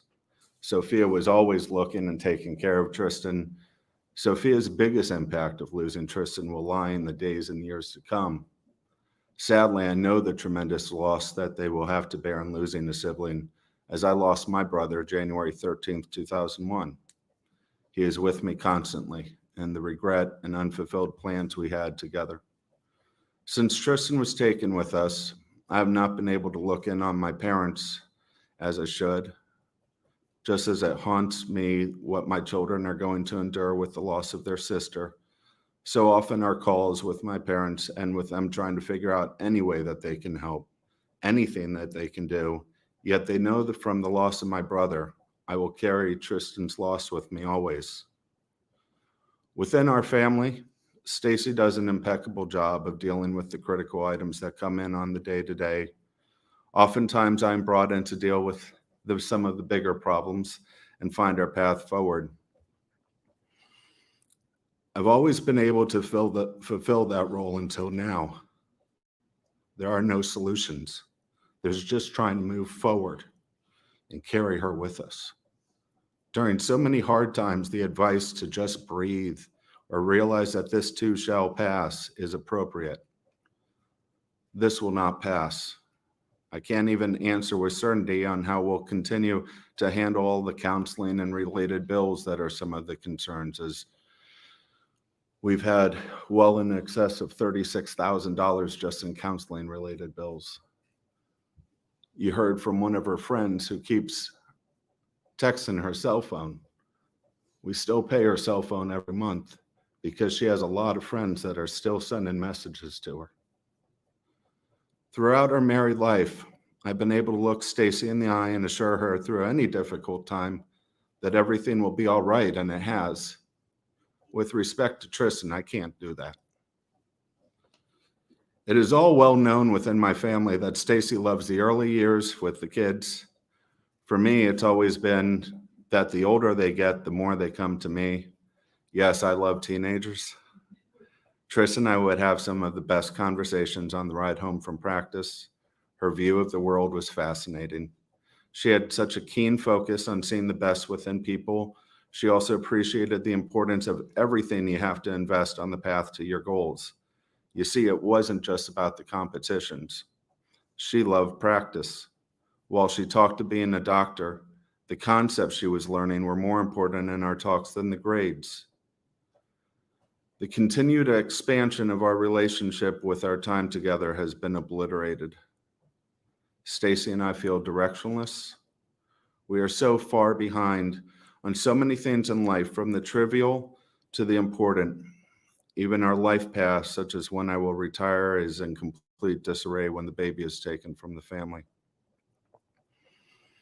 I always figured when she graduated from college, Stacy and I could enjoy travels and looking in on our family wherever life took them.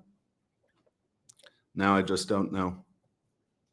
Just don't know about so many things. I've lost my sense of self. Good friend of mine who lost their son described feeling like a zombie.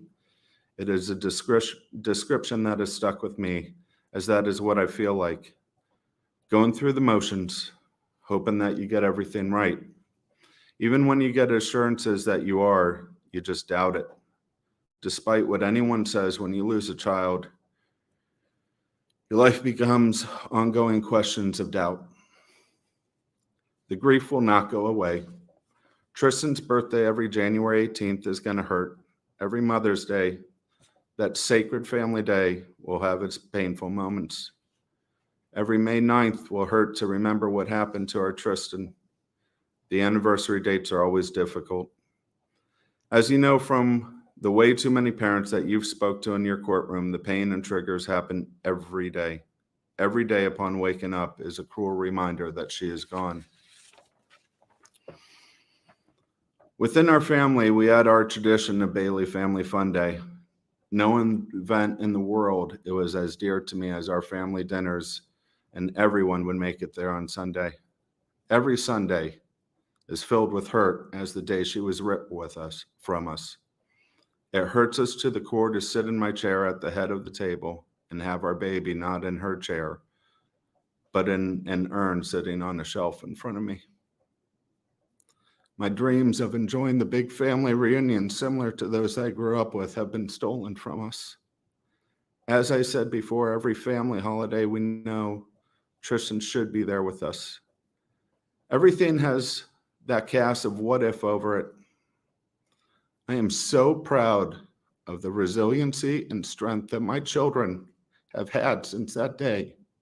Each of them have managed to have incredible accomplishments while going through this grieving process. It's difficult because it hurts to feel good without her here. And they have just been so incredible in continuing to move forward and carrying her with them. It's emotionally exhaustive to not allow the grief to overcome the positive. Your Honor, I'm hoping that you can see that he impacted all 7 of us for life. I would also remind you of the testimony from the medical examiner that he essentially killed Tristyn 7 times. 6 stabs that in and of themselves were lethal.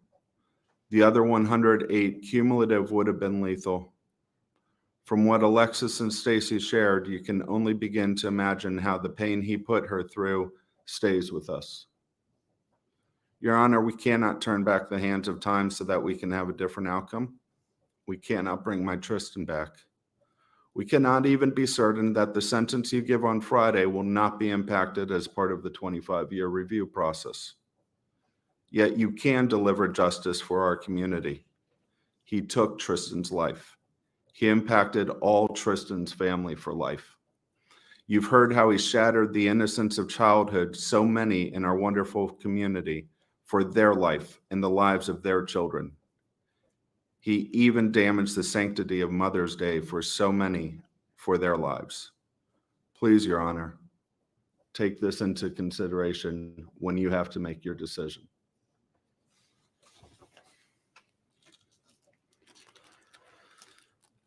Lastly, I want to place this rock.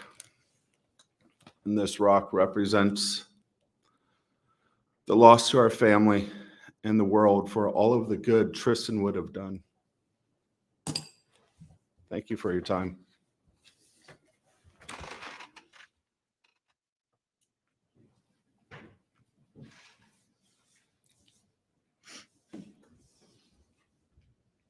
Your Honor, that's all of the statements to be read to the court. We'll submit a few more letters at some point throughout the day for the file. All right, it's now 10:30. Why don't we take a 15-minute recess and then the defense will begin. All right.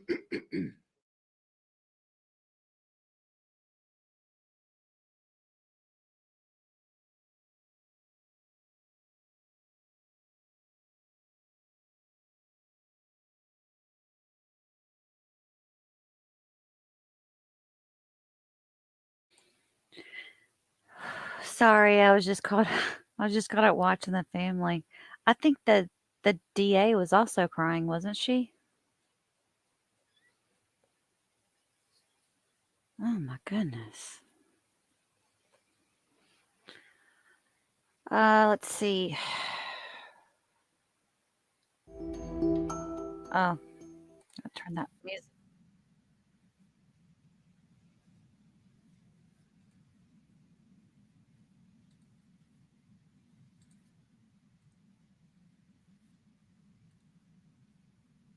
I'm gonna turn over to Law and Order and get off this channel. I don't like it. Yeah, I was thinking that too. They didn't show him, which I think that's kind of like a out of respect for the family. They probably didn't. I thought it was like, I don't know. I remember when they did when they were doing the victim impacts on Brooks trial, and they kept showing him, because he was such a big screen stealer. It's all about, the drama in it all. Yeah, you're absolutely right, Bama Green Eyes. It's okay, JPC. You can walk away.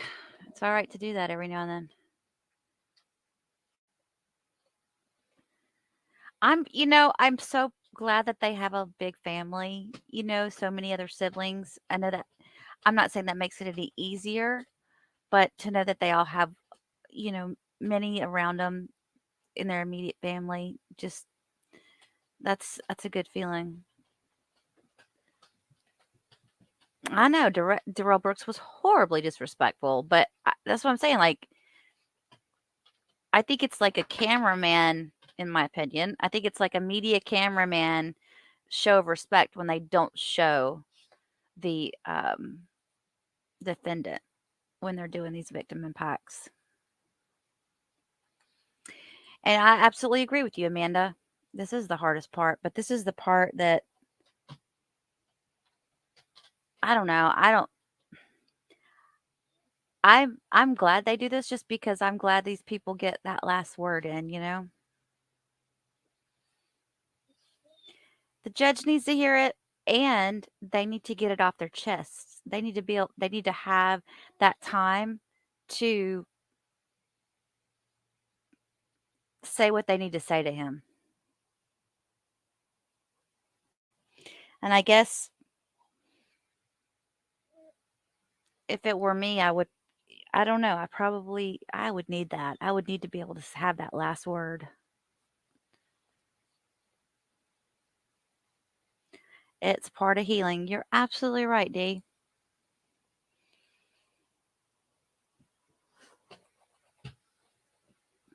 So we talked yesterday about the type of sentencing that he can get. The death penalty is off the table, but they can still what even if he gets life at the age 25. Now, y'all chime in on here in the chat and correct me if I'm wrong, but at the age of 25, do they have to allow him like an opportunity to reevaluate his sentence? Is that what I'm understanding? Because he's not of age right now as he's being sentenced?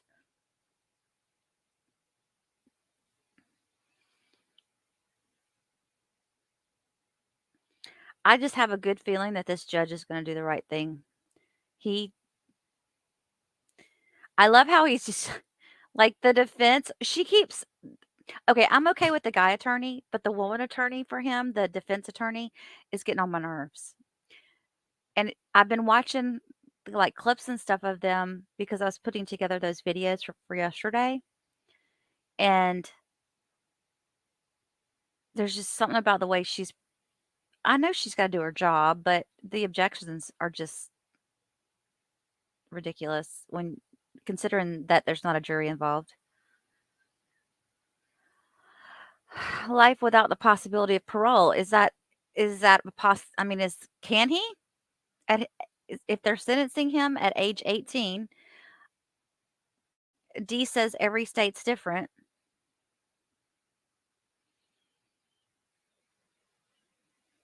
Yeah, I'd like to know that. Yeah, Bama Green Eyes, she does seem like she's kind of robotic. I think that's the best way to explain it, the way she is. She's just very, this is, Your Honor, this is, and she speaks very softly, but she seems very intelligent. It's just kind of, there's no feeling there. You're absolutely right. You hit the nail on the head. He goes up for, okay, so Amanda said he goes up for parole at age 25 as a formality because he is a juvenile at sentencing. That's what I thought. But you know what? I would guarantee you this little thug is going to cause more problems in jail with other people, and he's going to have a history of what he's already been doing there, which is bullying other inmates, um, fighting with the guards. He even did death threats to the guards.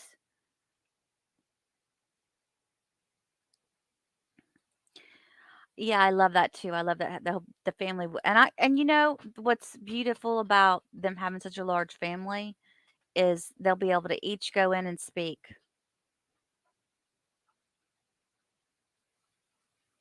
Maybe by that point, they're the daughter that couldn't speak because she just was too shaken up. Maybe she'll be able to go up and say something at that point. Yep, intelligent but no common sense yeah, that's kind of what I felt. Yeah, the common sense part is totally out with this defense attorney. I agree. She could be, Trish. She could be completely jaded. They were so when I was watching last night, I watched the whole thing with how they allowed the parents, I don't know how the proper way to say this, to become indigent so that they could get help from the state or something.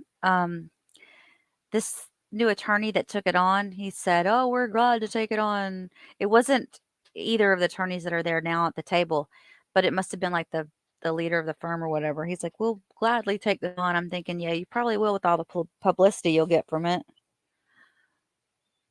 But I didn't know why his other attorney wanted to get out of it, unless the other attorney just realized that he was needing to get paid.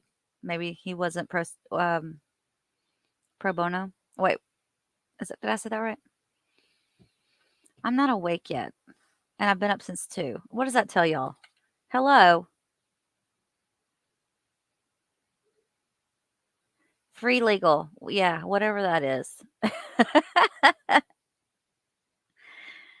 Well, since they're only doing a 10-minute break, I'm not going to ask anybody to come up. But if there's somebody that would like to come up during lunchtime and talk, let me know. We might can jump over to the Letitia Stauch jury selection at lunch. State funded attorney. Yes, that's what I've been trying to say. I just couldn't get it out.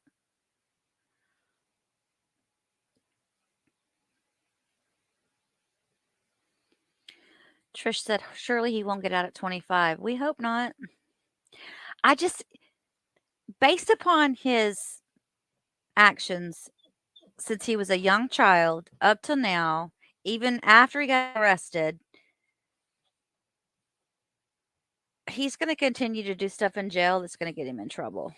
So I think he'll have like a long little list of things that'll say, well, you've done this, you did this, you got in trouble for this. So hopefully he'll do himself in that way.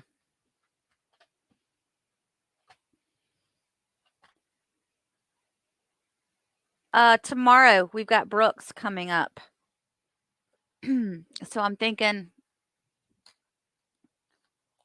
with his thing starts at 1:30 p.m. Milwaukee time. What's Milwaukee time? I got to look that up real quick because I forgot.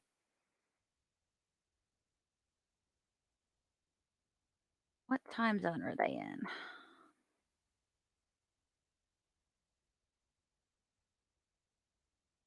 Oh, cool. They're on the same time zone as me. Okay, so they're in Central Time. So whatever you're on, just know that they're on Central Time for the DB hearing. And yeah, it starts at 1:30, but I don't know if there's going to be a televised thing of it though, because you remember the last time they had him in, we just had to get news feeds from behind. I don't no, I don't think it's going to be public. I kind of wonder if the judges were like, no, we're not going to, because of the fact that there's a younger individual involved being his nephew, then the whole thing with Erica, her being a victim. I kind of feel like they're not going to, just for those two reasons. And then also, they don't want to give him that spotlight again. Be on the website. We might, if they're streaming it on their, because I know that they have that webinar thing. If they do, oh, we'll have it on this channel. Oh, as long as it's legal, we're allowed. I'll have it on this channel. I was going to do my research on that when we got done today and find out what I'm going to have to do to get it, if it's going to be streamed. Yeah, all the other, but were they, Lori, the ones with him being in Milwaukee? Were those, and I'm talking about the thing against his nephew and also the thing against Erica. Those two trials, they just had, after it was over, all they did was have like news clips. I never saw the whole thing. Well, no, I take that back. You're right. That one where he was in the smaller court with the judge, the man judge, we were able to hear that whole thing. All right, well, I'll be on it. Y'all don't worry. If y'all want to see Brooks, we will be there. We will be on it. Because I'm with you on that. I'm so invested in that. Dang it. That dang trial.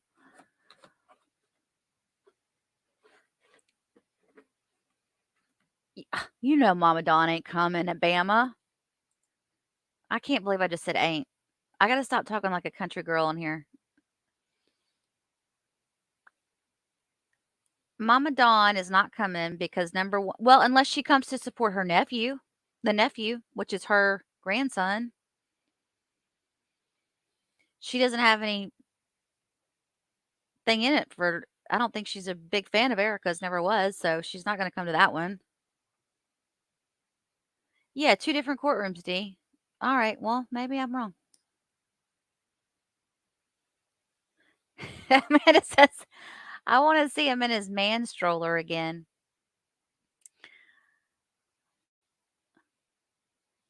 We were talking about that. And there's a lot of speculation going around about why was he in that. And someone said that they do it to all of them there.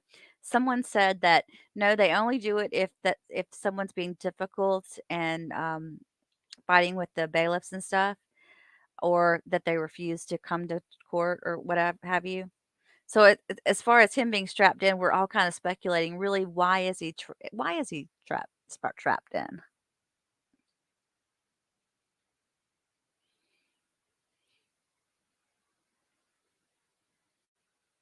Lori said, "Dang, Dawn won't show her face." You're right. She could get subpoenaed. I didn't think about that.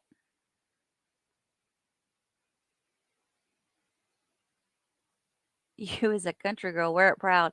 Yeah, but not everybody wants to hear my country.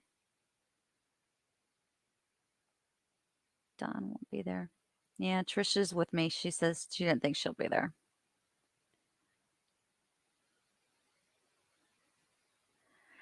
Right, Lori. I heard he was unruly too, because something about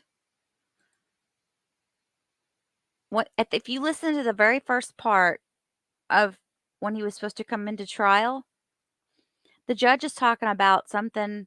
It sounded as if he was complaining to the DA of why they were running late, and they were all waiting on Brooks to get there, and it was because he didn't want to get out of his jail cell or something. That was the speculation, I guess. I swear, I think we're all a bunch of Southerners on here. Is there anybody? Well, no, wait. I take that back. I know there's a few Northerners on here, and we even had Suzanne was on here. She's coming in from Amsterdam, so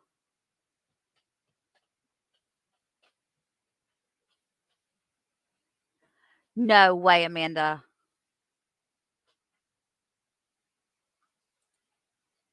Y'all read what Amanda just said. I'm not reading that.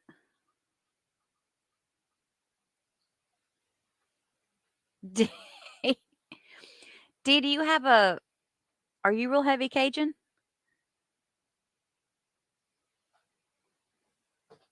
That's funny.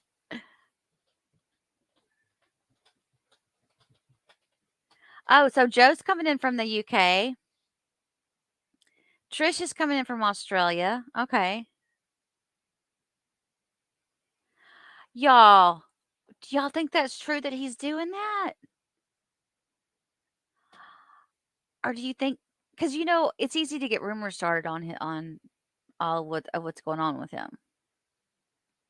What's the source? Y'all, where are the receipts? Tell me the receipts cuz I want to know if it's true.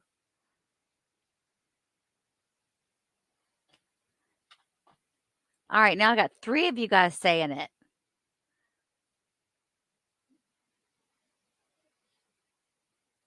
I still have more videos to put out on him. Oh, you guys, I forgot the trial's back. Hang on. Oh, wait, not yet. But let me go ahead and get the stream set up. I'm just sitting here talking like we don't have anything else to do.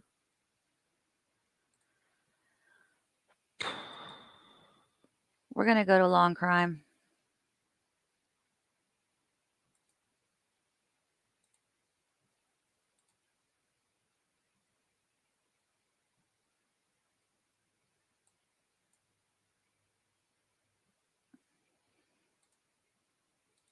All right, so as far as I know,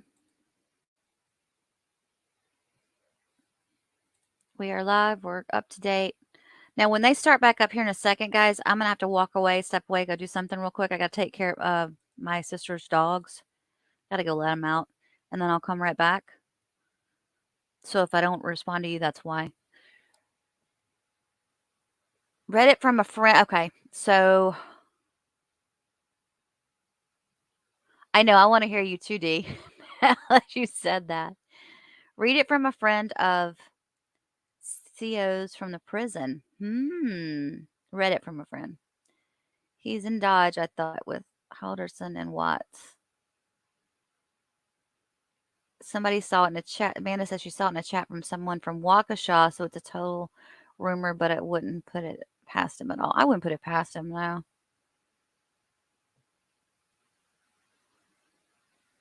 Okay, they're back.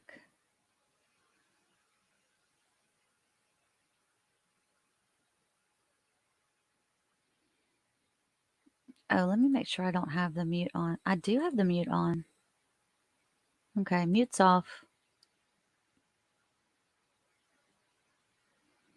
Are you all guys okay with me having her picture up here to in the corner? I know it kind of blocks some of the people when they first come into the screen, but I just think it's a nice little tribute to Tristyn to have her picture up there while this is all going on.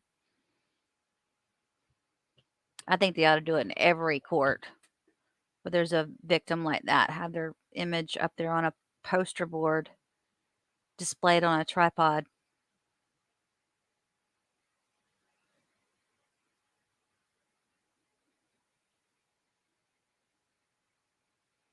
Thanks, Lori. He looks like he's lost some weight because remember when he came out that second time? First he went in, he was like a little teeny kid. Then he came out and you could tell he'd matured a little bit, but he'd gotten fat. Looks like now he's lost some weight since the last time.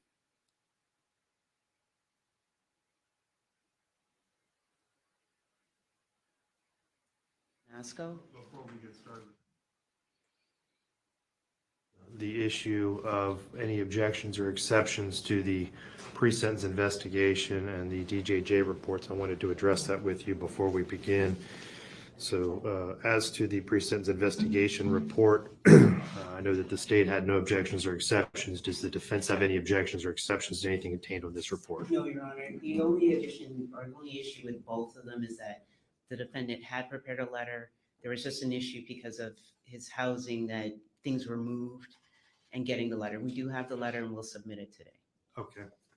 And how about the adult sentencing summary report from DJJ? Any objections or exceptions to anything contained on that document? Exception being regarding his statement, we do have that and we'll provide it to the court today. All right, very well.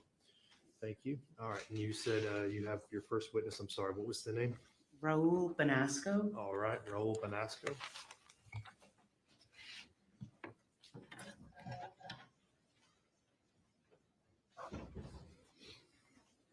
So these are people speaking on his behalf, I guess?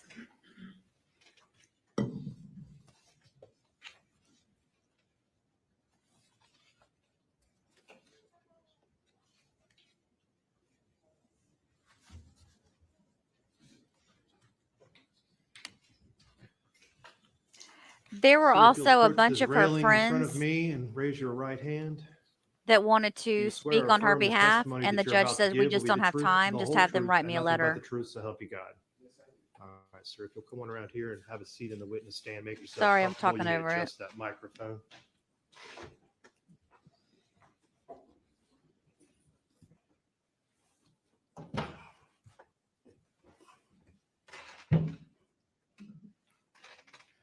This should work. Sir, please state your name. Raul S. Benasco, Raul SBANASCO. And how are you employed? I am a prison consultant as well as a jail administrator. And can you please give a brief summary of where you've worked in the past?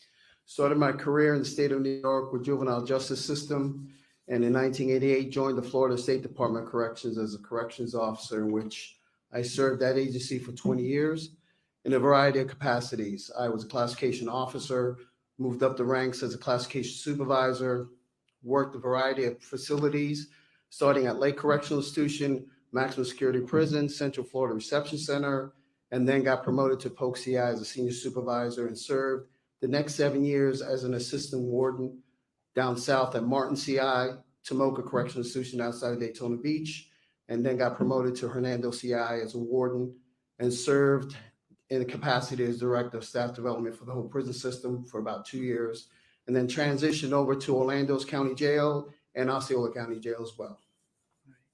And do you have any certifications? Yes, I'm a certified jail administrator through the AJA Commission, as well as a certified corrections executive through ACA. And what's your education? My education background, my undergraduate degrees in psychology, as well as my master's in public administration through Florida Atlantic University. And I heard your employment summary, but when was the last time you worked for the Florida Department of Corrections? 2006. And from the time that you worked at the Florida Department of Corrections, are you familiar with the department's policies and procedures? Yes. And you said that you also worked in the county jail, Orange County and Osceola County. Correct. All right. Are you familiar with the policy and procedures with both the jails and the prisons in Florida? Yes. And have you been working as a consultant and an expert witness? Yes. How much do you charge? $200 an hour. And have you previously testified in court proceedings? Yes. How many times? Over 27 times. And have you previously testified as an expert? Yes. Your Honor, at this time, we'd offer Raul Bonasco as an expert in corrections policy. And All right. We may ask you any further questions. how did you first get involved in Aiden's case? Yeah, I was contacted on March 7th, 2023 by yourself, Rosemary Peoples. All right. And in the Florida Department of Corrections, how are juveniles held or housed? The way juveniles are held, depending on how they're classified, juveniles can be sentenced up to the age of 21 by the courts as a youthful offender, or the department could classify them or categorize them up to the age of 24, in which they will go through the reception process, either Central Florida Reception Center in this case, and they will be sent to a prison based on their custody and their risk assessment and their behavior while in the county jail, as well as when they enter into the prison system. Now, do inmates have to work in prison? I'm sorry. Do inmates have to work in prison? Yes, they do. And does that include inmates that are sentenced to a term of years or life? Yes, both. Okay. What if they're disabled? Do they still have to work? They still have to work. And what happens if they refuse to work? They will be put in confinement, as we often call it, the hold. If they fail to work, they will be given a rule infraction, which is known as disciplinary report. They will go through their administrative process and spend the sanction of their time in disciplinary confinement with no privileges, just the basic day-to-day living environment that we're providing to them. All right. Now, how much of the work inside the prison is actually done by the inmates? Approximately 80 to 85% of the prison system is sustained by the inmate labor that we house. And are inmates that are, what incentives are there for inmates that have a term of years versus a life sentence? Well, for the most part, they're both the same. The incentives are you can have commissary opportunities, visitations with your family and friends, phone calls, and recreation. All those things are just incentives, but at the end of the day, if you're not working, all those privileges will be taken away from you. All right. So then if someone's in prison and they're not following the rules, what would happen? They will spend as much time in disciplinary confinement. And if they continue to behave in that fashion, the next level will be either send them to a facility known as close management, where we send the most egregious inmates who cannot function in the general population or can do harm to themselves, other inmates, or the staff. So we will place them in close management, and we have designated prisons throughout the state that would deal with that population. What's a disciplinary referral? A disciplinary referral is pretty much a rule infraction. The Department of Corrections has a variety of rule infractions, either from a minor disciplinary report to a major, and each of those carry an infraction of either loss of gain time or placement in disciplinary confinement for an extended period of time. And it sounds like then there's different levels of disciplinary reports. Correct. There's minor disciplinary reports. For example, a minor disciplinary report might be disobeying a verbal order or written order or tattooing, which might give you privileges taken away or even maybe put you on probation, while anyone who assaults an officer, assaults an inmate, or basically has any kind of physical activity or might be a danger to the population can be placed in disciplinary confinement. That's a major disciplinary report. Then are the disciplinary reports, are they handled differently with a county jail versus prison? Well, county jails have a sort of different process. County jails, for the most part, because they're short-term type of inmates, for the most part, they have their own disciplinary processes, but they pretty much mirror themselves. They have identified certain charges that are minor, as well as those major disciplinary reports that are for major rule infractions. So they have a different system, but it sort of mirrors itself. Now, looking at, again, turning to prisons, Florida Department of Corrections, what programs are available to juveniles or younger offenders?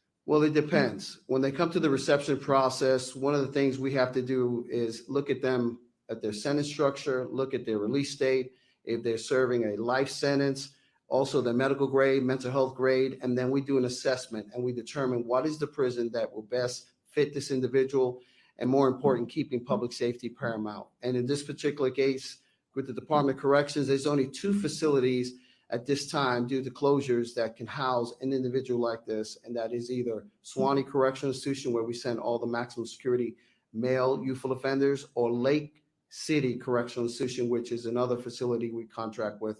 I say we, the Department of Corrections contracts with, that we send the 2 type of male youthful offenders. The women go to Lowell CI, where they have about 5,000 women housed at that facility. So it sounds like the youthful or the juveniles under 21 then are sent to Lake City or the other place you just mentioned. In both climates are different. So for the most part, those who are following the rules and don't have a lot of behavior issues will most likely end up at Suwannee Correctional Institution. We send more of the most challenging population of youth over to Lake City Correctional Institution, where they deal with more of the behavior and aggressive behavior that comes with youthful offenders. And you said more, why is there more aggressive behavior with youthful offenders? In my years of experience running a youthful offender camp, what you see is individuals who are between the age of 13, I've seen them come into the prison system, to the age of 24, which they still haven't developed a lot of their social skills. And also there's a lot of I say turfs, in which they have to prove themselves. So they tend to be very aggressive, or have to do give the perception that they're strong, and they get into a lot of behavioral challenges, which they find themselves fighting a lot and getting themselves in a lot of trouble, in which that population is very challenging to manage as an administrator. Now, in terms of, I was asking about programs earlier. Has there been a change over the years in the programs available to the youth in the Department of Corrections? Yes, most recently they have this new program called CNAS, which is now an integrated risk assessment program that they just rolled out, which happens at the reception center. So to paint the picture, there's 3 reception centers in the state of Florida: South Florida, North Florida, and Central Florida for males, in which at the reception center now we have technology, we have tablets, in which the inmates have to answer a variety of questionnaires. That is all tabulated, and it is assessed in this new component of risk assessment and determine what will meet their risk assessment, because the goal is to deal from community to prison. So these are individuals that they're trying to identify, so we can give them the resources the agency can. So hopefully when they get released, they don't get reoffended and come back into the system. The challenge that the current system has, like most historically also, is that those inmates who are sentenced to death or life sentence or have a severe mental health issue are excluded from this new risk assessment program. That's something that will be considered much later down the road, because they're trying to capture the population that has at least 36 months from release, to capture that population, to provide them with services in the efforts of hopefully them not reoffending. All right, so with a life sentence, there's some programs may be available. Is it fair to describe that a juvenile with a life sentence would be a bottom of the priority list to access these programs? Yes, youthful offenders will never be denied program opportunities, but they were not on the priority list. They're not on the spectrum. The goal is to eventually give them an opportunity, but looking at the population that's going to be released in hopes that they will benefit more effectively with the programs offered. In prison, what's the typical day for an inmate? Typical day for an individual in prison, basically at 4:30 in the morning, you're woken up, you have to go to count. Then we march you down to the chow hall. You have up to 10 minutes in which you have to eat your meal. You don't get the opportunity to sit next to your friend. The goal is get in, get out. You go back to your housing unit. You go through another count. You go through various counts throughout the 24-hour cycle. You get back to your dormitory, and then you have either your work assignment or your program assignment, in which you have to be where you need to be. If you have any kind of medical appointments, you have to follow those as well.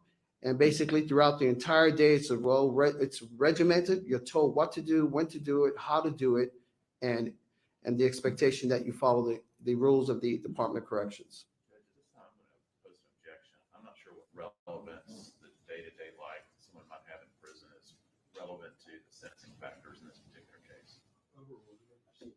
Thank you, Your Honor. Then in terms of looking specifically to this case, you received some materials that you were able to review? Yes, I did. And in review of those materials from the Jacksonville Sheriff's Office, what information were you able to glean from that? What I was able to receive from the Jacksonville was several informational sheets, incident reports of his involvement in an altercation or a group situation with other inmates, as well as his confinement records, where he was either in general population or in isolation for self-harm or for protection as well. All right. And in terms of his confinement in Duval, there's that incident report. What was the resolution for that? On one of the reports on December 25th, he checked himself in because he was in fear of his life, because he stated in his statement that he was being harassed or bullied over his commissary. Coincidentally, that same day from December 25th to January 25th, Sergeant Cox was assigned to investigate a variety of allegations made by other inmates in his housing environment he was at the time, I think 15, and the other inmates were 17. And basically there was some concerning behavior that the officer had observed, that he had made some threats to another inmate, as well as there were some other hearsay conversations, but at the end was not clear on what came out of that circumstance. Just basically the incident report was provided to me, and that was the only information I was provided by the Jacksonville County Sheriff's Office. Then looking to what you had said earlier about that juvenile population having behavioral issues, was that uncommon what you read in that report, seeing that other juveniles were fighting with each other, having behavioral issues with each other? Dealing with this population, it's not uncommon. They are going to get into a variety of fights and steal from each other. That's just the juvenile behavior that happens. And that's sort of what we deal with in the corrections environment. And I think in also referencing Sergeant Cox, I know in his deposition, he is familiar with that as well. It sort of happens in county jails as well as prisons. That's just a very challenging population. Now, did you speak with any of Aiden's family members? Yes, I did. Who was that? His mother, Crystal Smith. And what did you learn in that conversation? In the short period of time I spoke with her, what I learned was that he was in 8th grade at the time of the crime that was committed, and that he had some sort of learning challenge in which he provided tutoring lessons after class, and that he was raised in a Christian faith family. Were you able to speak to anyone from the Jacksonville or the Duval jail? No, ma'am. I made an attempt to speak to Chief Calloway, who's the jail administrator for Duval County. He was on vacation, and as recent as yesterday, he reached out to me and I reached out to him, but we never had an opportunity to communicate and talk. So Aiden's been in custody since May 9th, and he's moved around a bit, meaning there was a short period where he was in Volusia, and the majority of time, is it fair to say he's been in Duval? Correct. How long has he been in custody overall? He's been in custody over 22 months. He came into St. John's on May 9th, and on May 10th, he was a direct file in which they moved him over to the juvenile detention Volusia Regional Facility over in Daytona Beach for about 18 days. And then on May 28th, he was transferred over to Duval County, Jacksonville County Sheriff's Office. And in his time, you mentioned it earlier, but so he's been in protective custody, or if you can explain the difference. Of the 22 months he's been in Duval, pretty much he's been in some form of self-harm or protective custody for about 17 months. He's only remained in different stints of time, 5 months in general population. And is it common for a juvenile that's direct filed with adult charges for that child to be in this form of protective custody? Case by case. Sometimes what you do have is some of the younger population that, depending on the size, maybe their lack of exposure to the criminal justice system, they will utilize the opportunity to go into self-harm or might have a mental health crisis, or even for protection from other circumstances, that they will utilize that as an option to get out of their circumstances. So it does happen from time to time, but it's case by case. Now, in terms of Aiden's family, were they able to discuss their ability to contact him or financially support him? Yes, his mother shared with me. She communicates with him weekly, as well as she provides as much as she can to his commissary account. So he has some way to sustain himself for items that he wants to purchase. Does Aiden have a work history? No, he was 14 at the time of his arrest, and from my records, he was not employed or had that opportunity due to his age. So what special skills does he have, if any? He has none. In terms of, because you did do some classification work in your years in DOC or Approximately Department about of Corrections? 7 years, yes, ma'am. All right. With what you know of the charge or what he's pending sentencing on, how would he be classified, meaning Aiden? He will be classified as close custody given the due to the crime that was committed, as well as most likely his sentence. But because of the crime, he would be close custody throughout the Department of Corrections. And based on your experience then, how would a term of years versus a life sentence change Aiden's classification, if any? The difference would be a term of years would give him an opportunity for a judge to review his sentence at a later date, and also give him perhaps the opportunity to get, I could say, placed on a priority list or a little higher level to be considered for some kind of vocational programming or cognitive development courses, anger management, those things that might be suitable based on his risk assessment outcome. So the programs that are there, he would have some priority if he had a term of years versus a life sentence. Given the Department of Corrections challenges, if those who have a lesser sentence or have an opportunity to be reviewed at a later date will most likely be moved up on the list. All right. And then, but the classification wouldn't change if it's a life sentence or a term of years. Absolutely not. He will remain close custody based on my years of experience. All right. Now, Aiden can read, so what opportunities would he have, for example, a GED program? That would be something that the Department of Corrections Education Department would have to do based on the risk assessment, have him go through a TAP test and look at the opportunity when his role would come and if they have a slot for him to be enrolled in the GED program, given the circumstances of only 2 prisons at this time designated for youthful offenders, which is where the department is challenged with a big population and very few prisons to house them. All right. At what point, with a term of years then, because the minimum that Aiden would be eligible for is 40, at what point would he be moved, or would he be moved after the age of 25? Well, he's subject to be moved at any time. It depends on his institutional adjustment. So regardless of what prison he gets sent to, he can turn 18, and if he's not functioning well in a youthful offender camp, or we can send him to an adult prison throughout the state of Florida. All right. And is it fair to describe then that based on your experience, well, let me ask, based on your experience, what would you anticipate placement then specific for Aiden? Most likely, he would probably be placed at Suwannee Correctional Institution, which, based on his age, he's a lot younger than those that they send over the Lake City Correctional Institution, but most likely he would be sent to Suwannee Correctional Institution to see how he does in adjustment at that facility. All right. And I understand your answer earlier, but just to clarify, so in either instance, whether it's a term of years of life, he would be eligible for programs. Is that fair? Yes, he would. But with a life sentence, then the priority or his access to those programs would be diminished. Correct. Fair to say that with a life sentence, he'd be at the bottom of any list because the priority would be for the individuals or the juveniles with 36 months or less. Yes. As he should be.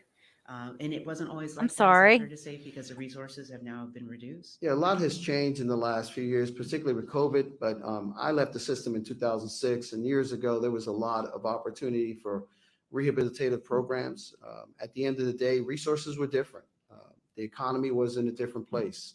And we all in the corrections profession, not only just in prison systems, but in county jails, a lot of our educational cognitive development courses are sort of not as available because the resources not out there, and the employment and the workforce is a challenge to get those folks in. That's why we're doing all type of interesting things with technology, with tablets, trying to provide as many program services as possible in a corrections environment.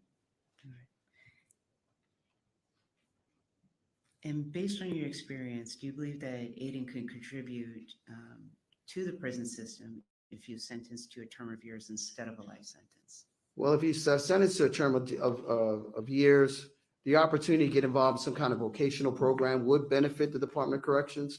So he can learn some kind of trade and put that trade to work to benefit the taxpayers of the state of Florida by putting him to help maintain the facilities that we have to maintain throughout the state. Okay. No further questions, Your Honor.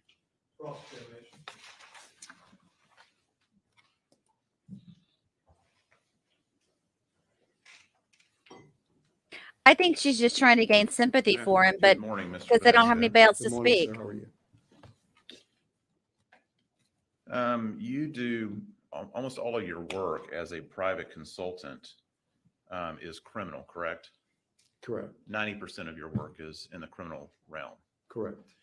80% of that work that you've done is for the defense. Is that right? Yes. And in fact, you've never been retained as an expert in your field by any state agency in the state of Florida, correct? No.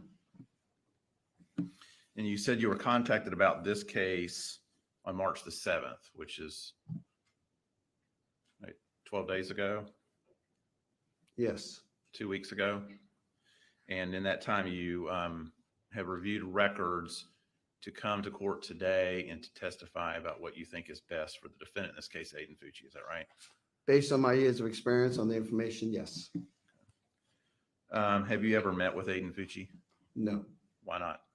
Never had the opportunity because of the time constraints and because where he was placed, my understanding in Duval County, it was very restrictive in having access to him.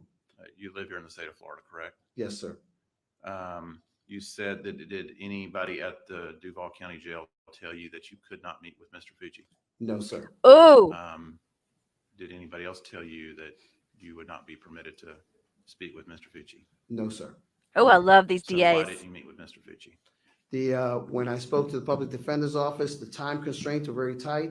And actually reaching out to Chief Galloway, those were one of the things I know I was hoping to maybe get an opportunity to speak with him in person, but it just never came to fruition.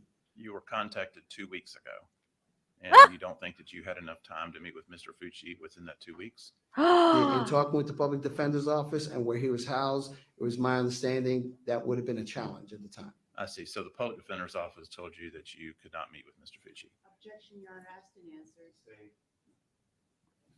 They did not give you the opportunity to meet with him, correct? Yes. They didn't let him meet with Would you the like to have met with him? psychiatrist either. If the opportunity was afforded to me, yes. And why is that? It's always a good opportunity. If the opportunity is provided, it's always good to have a good conversation to know face to face where that individual is, based just having a report on records. But didn't connect. Yeah, I know, right? Show boodles.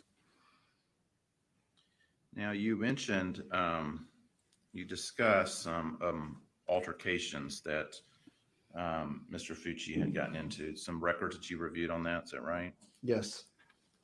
And to kind of start off this conversation, you'd indicated that I think you were pointing out that he has basically been sort of in a confinement status at the Duval County Jail for all but, I think you said 5 days. Is that right? No, he's been in general population approximately 5 months. Okay. And 17 have been, as they categorize it, isolation cell, either for mental health or for self-harm or for protection. Okay. And I wanted to talk about that. You had indicated that he was in that For self-protection. confinement situation because of, I guess, some indications of self-harm. Did you read in any of the records where Mr. Fucci actually committed acts of self-harm at all? No. Did you review, did you see any medical records where he had injured himself in any way? No. Isn't it true, Mr. Benasco, that sometimes that those records, when they say self-harm, he may be placed in that status as a precautionary measure? Yes. Is there any indication whatsoever that it was anything more than simply precautionary? In some instances, this often happens because of notoriety of the case. They place them in that status as well. And I think in one of the documents, it was sort of referenced because someone might have heard about his case It was in the news or something. Isn't it also correct that someone can be placed in confinement status for disciplinary reasons? Yes. And in fact, in one of the stretches where he Here we was in go. confinement, the date that he was placed in confinement coincided with a report where he had threatened another inmate. Correct. That's he had checked himself in on December 25th, and that's when Sergeant Cox reports reference December 25th to January 25th, the period of time in which there was a. Let's talk a little bit about that. Oh, What was the date that he had self-reported December 25th, 21. of 2021? Is that correct? Yes.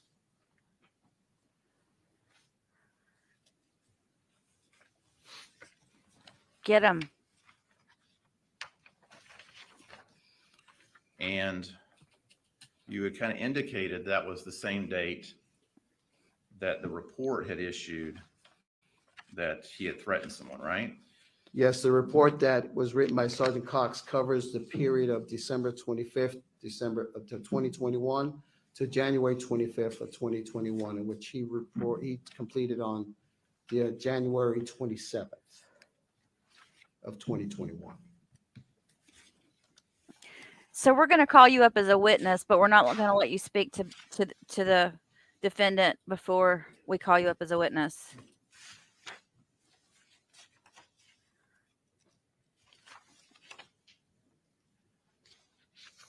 Isn't it true, sir, that that report was dated January the 25th of 2022?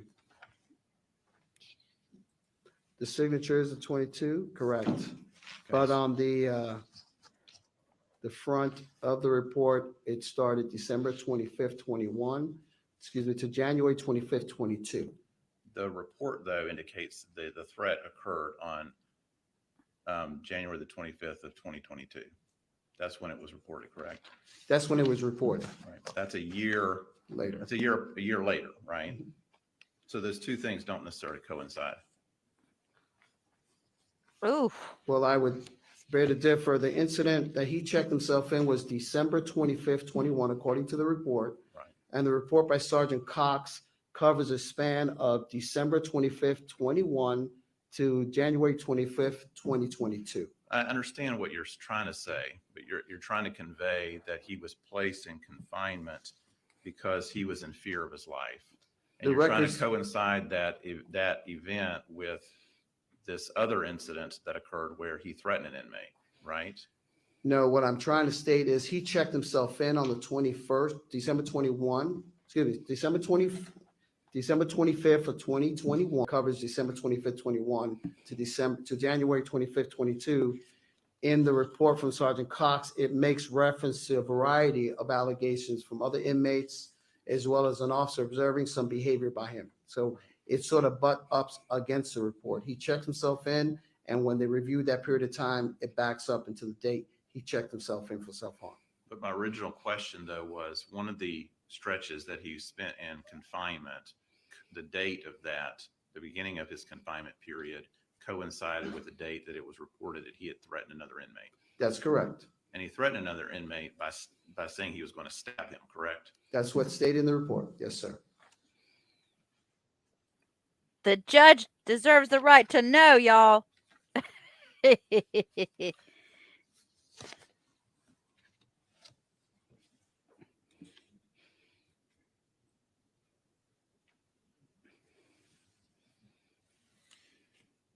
Now, you had indicated earlier that it was not clear how that sort of investigation turned out. Correct. I was requesting hopefully additional more information to find out what resulted from that. So you didn't review any disciplinary reports? I was not furnished that information, sir.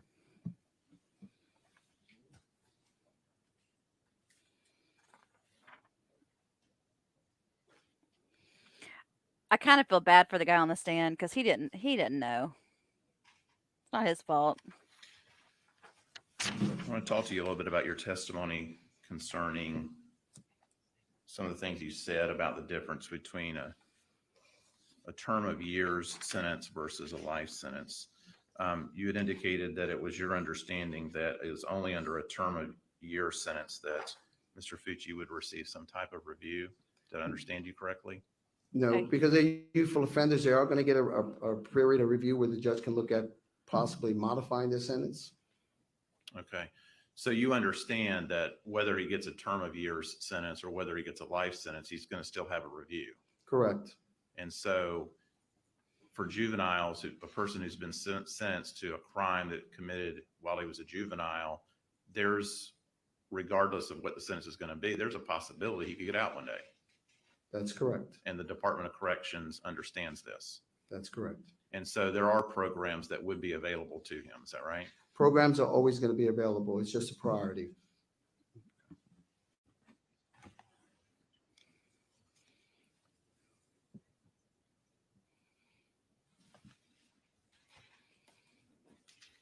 One moment, Your Honor. Wonder how many kids go in there, and because they've never worked a day in their life, they start out as a juvenile defender, and then they just keep doing it the rest of their life because all they know is jail.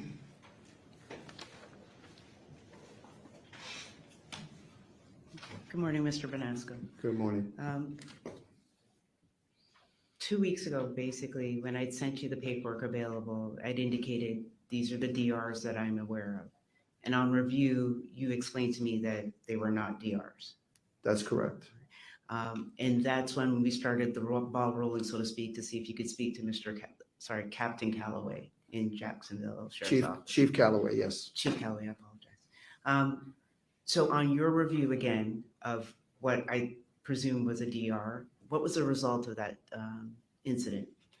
It was very unclear. Basically, there were some allegations made. The officer did witness the individual Fucci make a threat assessment of several inmates and witnesses of complaints, as well as his statement as well. That's all I could gather from the information. And then looking to the population, because they're all juveniles there, and they're all juveniles with serious charges in Jacksonville. Is that fair to say? Fair to say, there's most youthful offenders who are in that environment usually have some very, very heinous crimes they were committed. Yes, ma'am. And is it uncommon, or let me backstep it a bit. Is it uncommon for different groups to form within jails? No. Okay. And if an individual enters a jail and doesn't have any association with any of those groups, is his time in jail more difficult? Most likely, with my years of experience, they have to identify with a group, or they will be often preyed on, unless depending on their demeanor and their response to certain kind of jailhouse or prison house environment, they either survive, flight, or fight. All right. So part of the behavior issues that come out with juveniles, is that born out of this issue of they need to defend themselves Oh, against the please. other juveniles that are there? Well, in my years of experience, and particularly with juveniles in the adult prison system, that is their defense mechanism for the most part, unless they're individuals who know people in prison or have gang affiliations. But unless they're not really connected, they sort of have to find their way, navigate their environment, and sort of attach themselves with somebody in order to most likely not be part of the overall management challenges that administrators have to deal with. And for the juvenile that has no one to attach to, solitary would be a safe place. Is that fair? It's common that they would check themselves in for their own safety or a variety of other reasons, but that is usually the go-to to sort of check out of your housing environment. And that's similar to what we see with Aiden Fucci in the county jail records?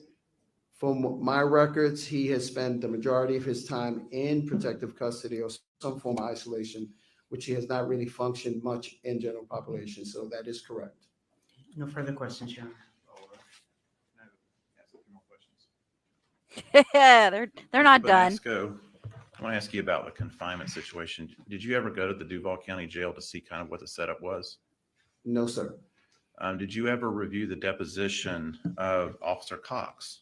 Sergeant Cox, yes, sir. You did review his deposition. So you saw that in his deposition, he indicated that the juveniles that are placed in confinement are not there by themselves. They're actually there with other juveniles. Sometimes at 2 or 3.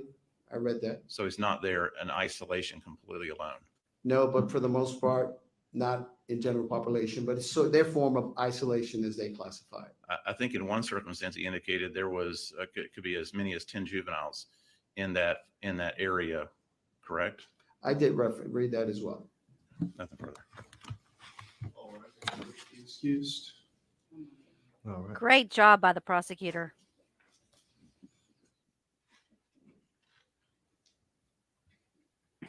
He was ready for that one. Just one more follow-up, Your Honor. You have the inmate housing location records? I'm sorry. The inmate housing location records? Yes, I do. All right. So there are instances where he has another bunkie, so to speak, for a short period of time, but it's still fair to describe him as in isolation or housed alone for the majority of the time? Let me make reference to that again. There was some instances where I remember where sometimes he had one bunkie, sometimes he had no bunkie, sometimes he had 2 or 3 in his room. No further questions, Your Honor. Did he just say bunkie? Yes, sir. Sir, you're free to go. Thank you. We'll call another witness. Here's your money. Thanks for Dwayne coming. Barton. Dwayne Barton.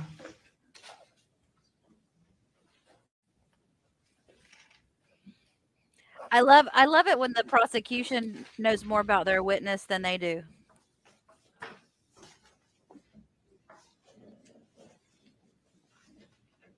Trish said he was overpaid by 1 cent. I'm sorry, underpaid.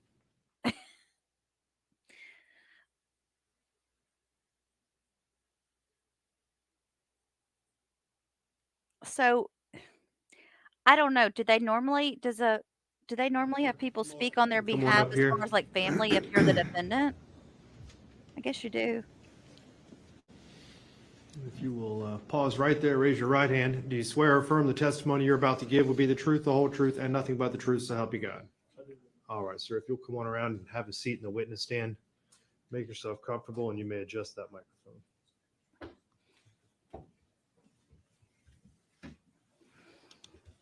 How much are you getting paid?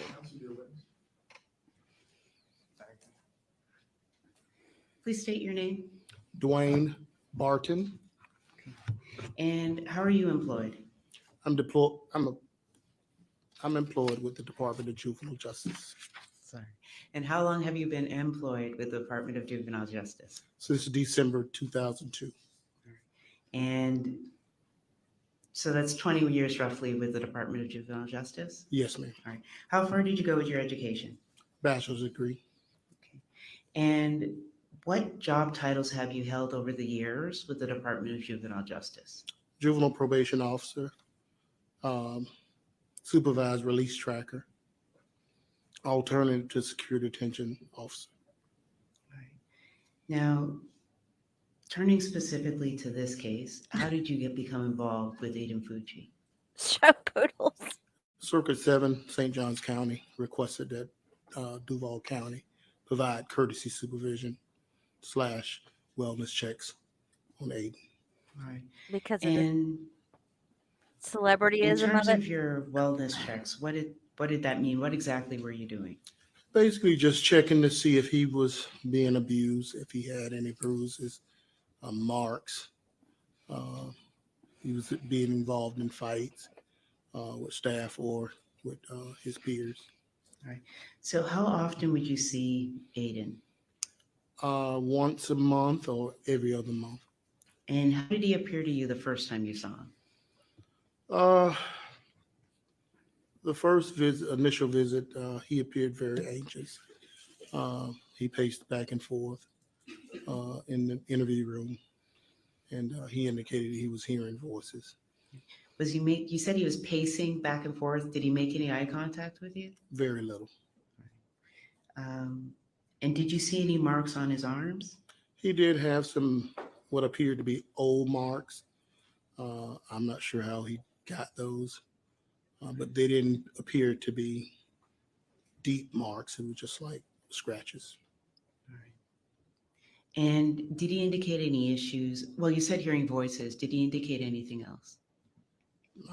No, not that All right. I recall.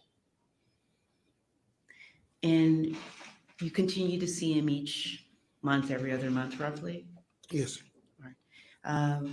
And the purpose of that, when you say wellness check, what exactly are you checking on? Again, just checking to see if he was, being involved in fights, if he had any bruises, just make sure he wasn't being abused. Okay. Did his demeanor with you change over time? It appeared that he got, a little more comfortable with me because I was seeing him more frequent. Did he start to make eye contact with you? Yes, So over time, the two of you are actually having conversations without him pacing? yes. How many visits in total do you think you've made with Aiden over the years? I believe it was like 9. And at times, were you encouraging Aiden to work with the mental health staff? I was. Did you have, go ahead. Almost each time I would tell him to, if he was having any issues, to reach out to the mental health staff at the jail. But you specifically weren't having any conversations with them? No. All right. So you're encouraging to meet with mental health staff? Yes. Okay. Did he follow your advice? I'm not certain. I do know that he did indicate that he had previously put in a sick call request for some medication for acne. Okay. And then in terms of the voices, is that something that continued on for a period of time? Meaning his reporting it to you? It was reported each time.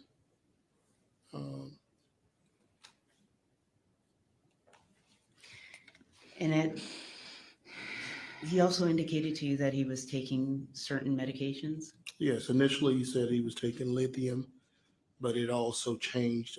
He was taking Remron and Zoloft, if I'm not mistaken. All right. Now, you've indicated that you've worked with DJJ for about 20 years. Yes. Okay. And over your 20 years, well, let me ask you, how many juveniles have you supervised on average per year? I couldn't answer that. All right. So over the 20 years, you wouldn't have an answer of how many juveniles you've worked with? No. Fair to say almost countless? Countless, yes. All right. Then, and in terms of you actually going into the jails and having wellness visits, Aiden's not the first kid you've done this with? To this extent, yes. Go ahead. I have gone in and checked on other kids, but it wasn't not that often. All right. And then in terms of children reporting, whether in custody or out, Aiden's not the first child that you've worked with that's reported having some issues in terms of hearing voices. I don't recall any other kids other than Aiden Right. reporting. If they did report it, we will make referrals to different providers. But Go ahead. That's pretty much the extent of it. But what I'm getting to is that over the years, and it's been 20 years, you've had to work with children that are having some mental health issues, meaning you're not counseling, but you're working with others that are working with the children on those issues. Yes. All right.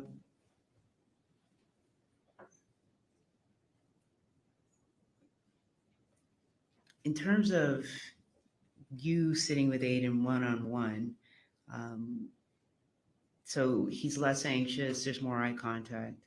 So after a period of time, the two of you are able to work or at least speak to each other? Or is there an improvement in the communications between the two of you? Yes. Okay. Were the Asked your and answered. interactions with him, were there any behavioral issues? No, never.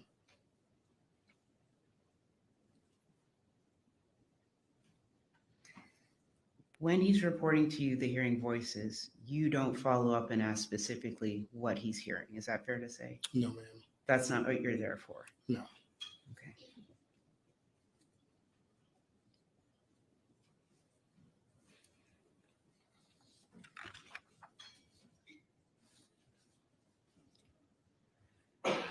You're aware that, or is it fair to say part of the reason you're doing the wellness check so long is because Aiden was in solitary for a period of time? I'm not sure if it was solitary. I think they Confinement, I'm sorry. The phrase is isolation. isolation due to his age. All right. And have you seen over your 20 years children sitting in confinement for that long a period of time? I haven't. Say that again. I haven't had any kids that has been long as Aiden has. In confinement. That I'm aware of, no. Okay. One moment.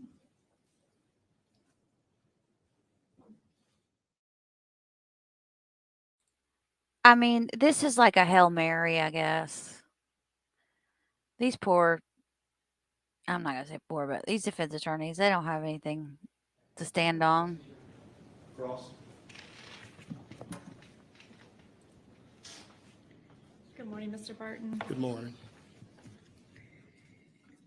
So these wellness checks that you were doing with Mr. Fucci, I believe you stated you were doing them, you would make visits to the jail and meet with several kids in the same day, right? Yes. Okay, so he wasn't the only juvenile that you were checking on that was charged as an adult in that jail, right? No. Okay. And the point of those checks, it sounds like you kind of summarized it. You were looking for abuse, any signs of injury, general wellness checks, like how they're doing, right? Yes, ma'am. Okay. And did you ever see with him, or were there any complaints about abuse by another inmate, let's say? No, he did indicate that he was involved in a physical altercation on one occasion. Okay, so he told you about a fight he had one time, but outside that fight, any abuse by staff or other inmates? He Not never that I'm complained of aware that. Okay. And when you met with these kids, you described it wasn't like a checklist that you had verbatim, but you checked on the same things every time and kind of asked the same questions every time. Is that fair? Yes, ma'am. Okay. And you asked that of all the kids you visit, not just Mr. Fucci. Yes, ma'am. Okay. And one of the things you talk about or ask is about, are you seeing things or hearing voices, right? Not necessarily. I would ask, are you currently taking any medication? And, they'll report. I'm taking lithium for, hearing voices or depression or bipolar, things of that nature. But that's being checked on, a general mental health questions being Yes. asked every time. So he's answering you in response to that. Yes, ma'am. And as you stated, you have a lot of experience with DJJ, but you're not a psychologist, right? I'm not. Okay. So you don't get into the details. You're there basically to document his well-being and then advise him of resources that may be available for him while he's in the jail? Yes. Okay. And that very first visit you had with him where he was anxious, sort of pacing, was that close in time to his arrest and being moved to that jail? I believe it was June of 2021. Okay. So I'm not really certain if it within that month or, a couple of days. Right. That was the first time. And then his interaction with you got better. He was calmer with you after that, right? Yes. Okay. He denied, one of the things you ask about is if they have any suicidal thoughts, and he denied that when you met with him over the time. Yes, ma'am. Okay. And you never saw any proof or evidence that he was trying to harm himself in any way? No, ma'am. You would have reported that, correct? Yes, ma'am. You testified in your deposition that when you met with the juveniles, it's not like you went to their cell. You were put in a room and they were brought to you. Is that fair? That's correct. Okay. And you weren't sure the breakdown of how many days he spent in general population versus administrative confinement versus true isolation, right? You don't know those numbers. I don't. Okay. So you wouldn't be viewing him in the setting. He would be brought to you. He will be brought. Okay. So that information is best to come from the jail. Yes, ma'am. Okay. And you also had testified when asked about his maturity level that you felt he was pretty mature for his age. I did. Okay. And you've been doing this and working with juveniles for 20 years, right? Yes. Yes, ma'am. All right. No further questions.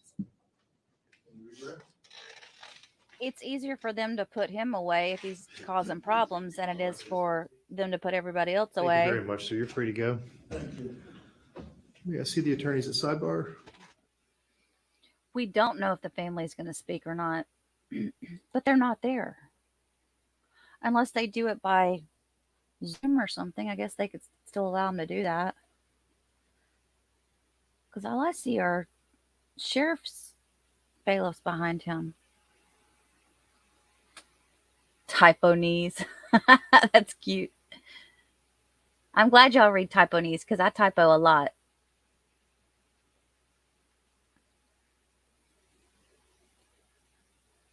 Look at she's saying the same stuff we are, y'all. The sister. She's like, these people are just grabbing for straws.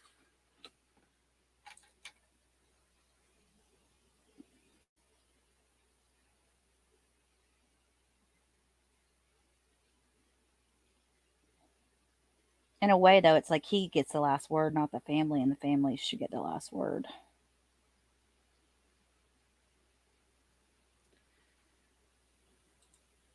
That's what I'm saying. I don't see the family speaking because I would imagine they would require them to be there in person. But,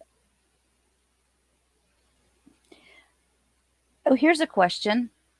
If you guys, I know y'all may by have now seen the video of him and his parents in the interrogation room talking.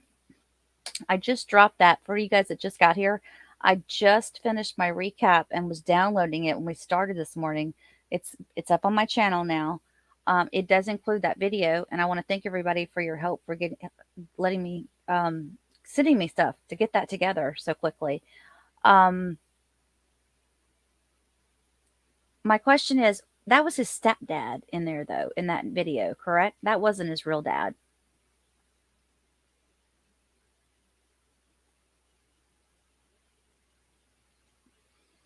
I cannot imagine being his mother, Trish. But I don't. Why aren't they there in the courtroom?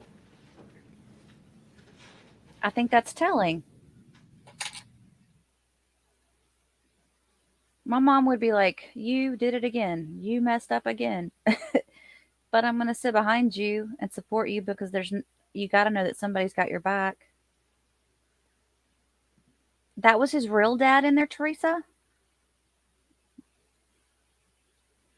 I'm talking about that video of him and his parents in the interrogation room. Okay, that wasn't his stepdad. That was his dad. Because you notice he was crying during it. Recess, you can, and then you'll call one more witness before lunch, is that correct? Yes. All right, let's go ahead and do that. We'll take 5 minutes, then we'll come back. 5-minute break, okay. So, here, I'll pull it up while we're on break.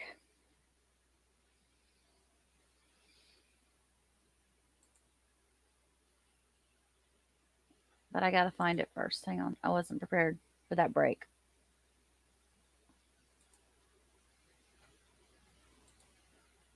This is more than 5 minutes. How long is this video? This video is, oh my gosh, this is a 32-minute video. Let me go straight to the video that the part that we're talking about. And share, maybe we'll be able to watch at least part of this while we're on break.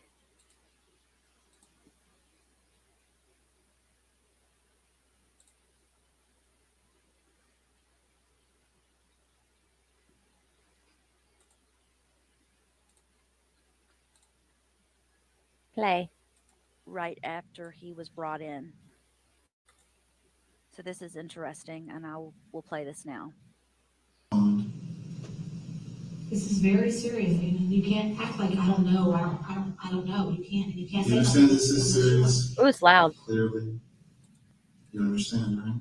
Mm-hmm. Everything you say will affect you. The Snapchat that you did was not very smart. No, now we have people on the burner house. I'm no Carson. Because of that Snapchat thing you did. It's all over. You're all over the internet and everywhere. Social media. It's on social media. You're probably gonna stay with me after we get done with this. Just for your well-safe being.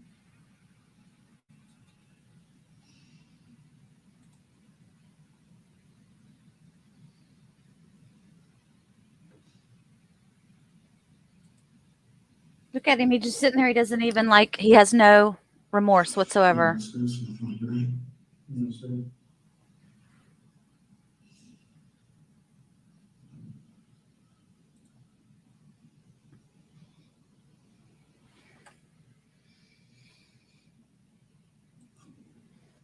You sure don't spell?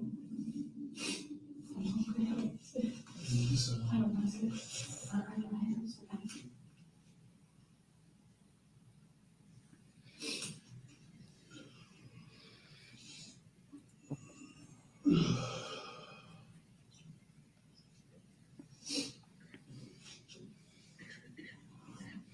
They don't know he's guilty though right here yet, do they?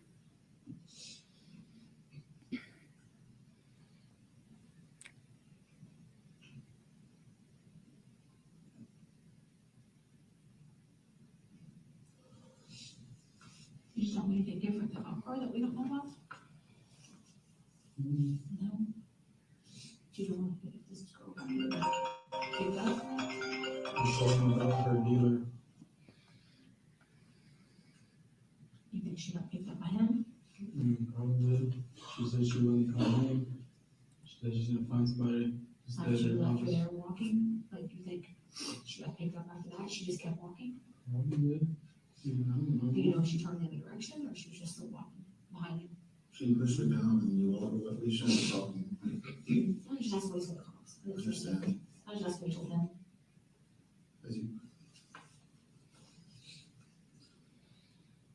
You walked away, you came straight home. You didn't turn around and see where she went.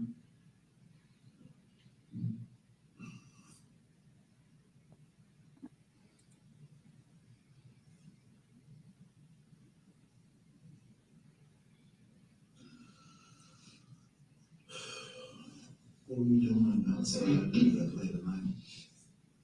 I was at Trey's house when I was in. Did you kiss or do anything with this girl? Be honest as you can to them. Two. Yes. Yeah, I kissed her. Any further? Mm-hmm. So your DNA's gonna be on her?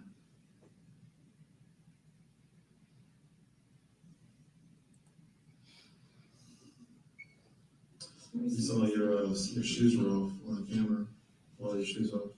I think my favorite hood. And my shoes giving blisters.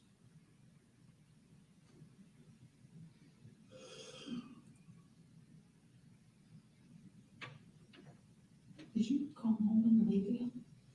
Mm-hmm. Did you just leave back out or you're still at Trey's house all day? Was it Trey's house? It's just the one night I didn't ask where you were. So it's wrong.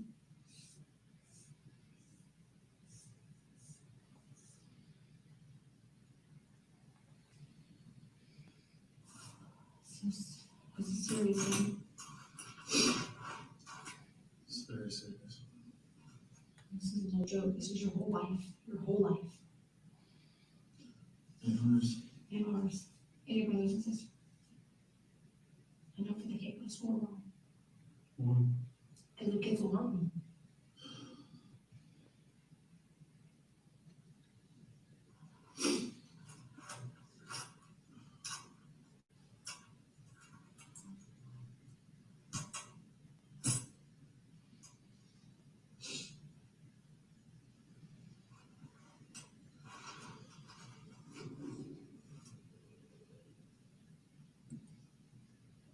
You're gonna keep me, right?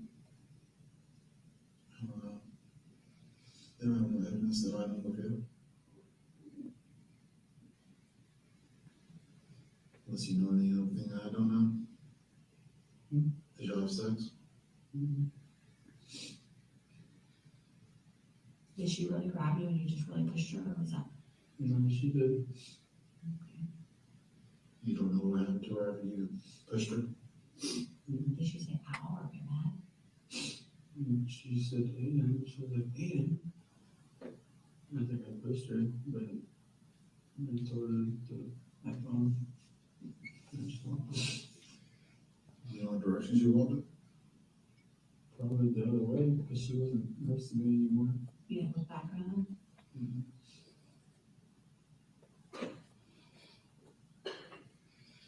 You think everything they're saying here is for the benefit of the police? Nothing to worry about, right? Mhm.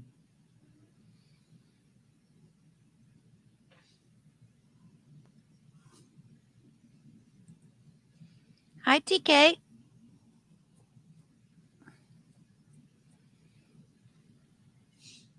They're searching our house right now. Why were you down? Were you up and down? From what? Okay, they're back. Or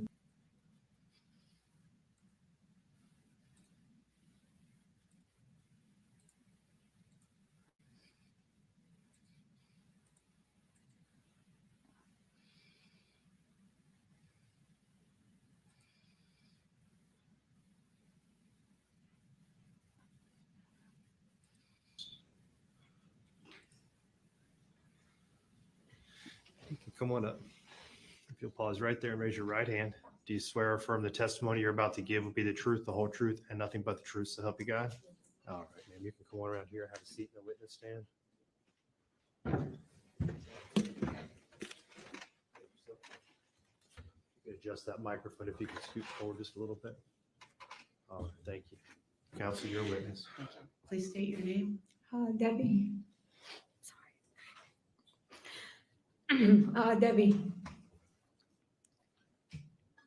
In your full name? Deborah Spiewak. And where do you live? Live Oak. And how many children do you have? I have 4 children. And how many grandchildren? 12. Debbie, how do you know Aiden? He's my grandson. And how long have you known him? Since he was born. And how often would you see Aiden over the years? All the time. And when you say all the time, how is that? I mean, we're always together. We're a big family. We do everything together. We're always together. I stayed with them too because I work here in Jacksonville, so it saved me a drive to not have to drive home all the time. So I would stay with my daughter and her family. So a lot of dinners and breakfasts, you would see Aiden. Oh yeah, all the time. Okay. Who did Aiden live with? Primary with his mom, but his dad and his mom shared, custody. So how often would he spend days or weekends with his father? They alternate. I think his dad got him Tuesday and Thursdays and every other weekend. So that's how they worked it. They were really adamant on having their days. Nobody wanted to miss their time. Okay. Both parents wanted to spend time with him? Yes, ma'am. All right. And how many brothers or how many children Aiden's your grandson by your daughter? Yes. Okay. And how many children does she have? She has 5. Okay. And where is Aiden in that group of 5 children? He's in the middle. Now, did the 5 kids get along? Yeah, they get along just like normal kids. Yeah, I've never seen any fighting or arguing or any problems at all. It was a pretty happy home. Okay. How would you describe Aiden in that home with the other 5 kids? Aiden's always been silly and funny and the jokester of the kids. He was always happy. Every picture I have, he smiles. I don't know what happened. Now, what's your daughter Aiden's mother like? Oh, she's a good person. She's good-hearted and kind and sweet and, she's my daughter. I love her. And his father? What's Aiden's father like? Oh, he's a good man. He's always been in their lives, and you don't see that often. And when people split up, there's always one that stays out of their life, but he's always stayed in his son's life from the beginning. Now, what holidays would you share with Aiden? All of them, and especially birthdays, because my youngest daughter, their birthdays were like a few days apart, and so we always celebrate them together. Meaning Aiden and your daughter? Yes, my youngest daughter. All right. And would sometimes those celebrations be at your daughter's home and sometimes in Live A lot Oak? of times on my property because, it's country, they like to ride the 4-wheelers and go to springs and river, and it was just, I have a lot of family out there, and everybody kind of came together there. So where did the kids spend the summer? Well, some in Jacksonville and some out there with me. They like to, like I said, they like the country. They like being out there. It's just more peaceful out there and happy, and just the four-wheelers. Kids love four-wheelers, and we go to Springs a lot in the summer and cookouts and bonfires, and we hit Itchtuckney a lot. And what's the other part of that question? Sorry. So in the summer, now sometimes would Aiden come with you and the family? Was there any other activities, say the Bible they camps like- in the summer? Yeah, they like to come. We have vacation Bible school once, every summer. So him and his older sibling would come for that. And they like to go to the church with me, and church always had little events and activities, so they'd come do that with me too. Now, Tristyn, Aiden's responsible for taking Tristyn's life on Sunday, May 9th. But what was the plan for the night before, that Saturday night for Aiden? Well, he was supposed to go with his cousins because they were going to spend the night at my other daughter's house. And so the boys were supposed to come pick them up, and they picked up his older brother, but he wasn't there yet. I guess he was still with his friend. So he had called them to please come back and pick me up, but they said they didn't have any gas. So that's why he never made it over there. And then I guess this happened. So that night, the plan was for Aiden and his brother to go out with some cousins. Yeah, they were going to spend the night over there at my other daughter's house. Okay. And his oldest brother made it, but he wasn't there yet. They said he was still with his friends, and they didn't want to wait around. So when he had called them to come back and pick him up, they said they didn't have gas money. And so he ended up staying home. So there wasn't enough gas money to come back and get Aiden. Right, that's what they said. Now, what mental illness do you know of in your family? Well, the only thing I've experienced with any of that was, my son goes through a lot of depression. He still does. He always has, even since he was a teenager. My ex, which is my kid's dad, has a lot of mental issues. He has things going on. He still has things going on. He's in and out of jail. So, but I left him when my kids were real little, so I didn't want to put them through any kind of stuff like that. So your son, Aiden's uncle, when was he first Baker acted? Or how old was he? He was like 14. Right. So his first Baker Act, he was 14. Right. He started getting a little bit of trouble, but we pulled through it. Counseling and help. We pulled through it, but he's still depressed. He has his moments. He falls. So you understand what Aiden's here for? Yes. All right. So sorry. Is that the boy you knew? He's not the boy that I knew. I don't know what happened. He's always been good. So sorry.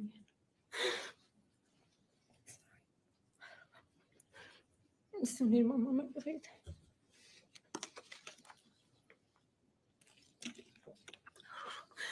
Wow, this is so hard. I'm so sorry. He has a good family, and we don't condone what happened, and we're very sorry for your loss. He's always been such a good kid, and I don't even know where that came from. He doesn't have any bad in his family or around him, or I don't know. I can't explain. I just don't know. Now, in terms of Aiden around the family, that included hamsters, animals. Was he ever harmful to any of the pets? No, we all have animals, and no, he's never mean any animals. And then there's younger siblings. So he's got a little sister. Yeah. How did he interact with her? Well, they were very close, especially his little sister. They always played around. He was real close to her, and she still asks for him all the time, and she still doesn't know what's going on, and she wonders why she can't see her brother. So, but they miss him very much, and I think I'm pretty much the voice for the family, and I know I'm probably the first that y'all seen, and probably want to throw darts at me, but I'm sorry. We have a good family, very good Christian family, and we're loving people, and we just don't know what happened. I think we're all trying to wonder what happened. Now, you've seen the newsreels with Aiden in the car. Again, is that the boy you knew? No, when I seen that with him in there, it's like he was on something. I could tell, you just know, 'cause you're around him all the time. And he just looked like he was high on some kind of drugs. You know, I don't know. It wasn't the same person that I know and see every day. So, I mean, How has Aiden's arrest affected your family?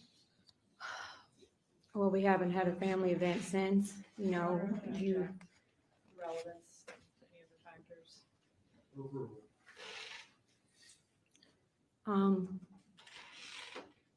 we're sad all the time. You know, I mean, this is something you don't plan for. It happens and you just don't know why. And I pray every day for both families. And I try to stay strong for my children and my grandchildren because I'm pretty much been their mother, their father, and their grandmother and grandfather. And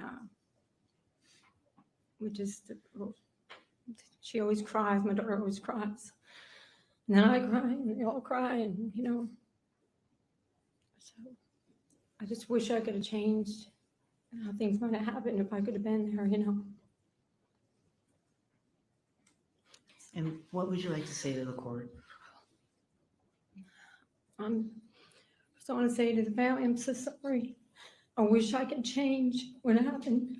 And we pray for you every day. I pray for you every day. I pray for my family every day. And I just hope that you find peace somewhere and just know that he has a good family and we miss him. And we lost a child too, you know, he's I know there's not physically here, he's here, and we just miss him, and which just didn't happen. I don't know, you know. I had a letter ready because, you know, I knew I wouldn't speak right when I got up here, and I could just leave the letters or I can read the letters, or, you know. You want me to try to read the letters? Go ahead. I had a plan in my mind what I would say, but when you get up here and you're so overwhelmed, you just don't know what to say because it's just a very tragic situation, you know. It's just tragic. Do you want me to read these? Okay.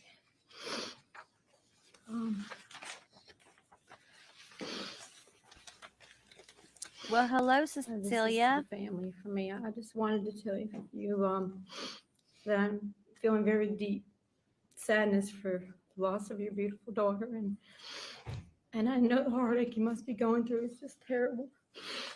And I will pray for you every day, I promise. And I just hope you find peace, you know, sometime, you know, and closure for what happened.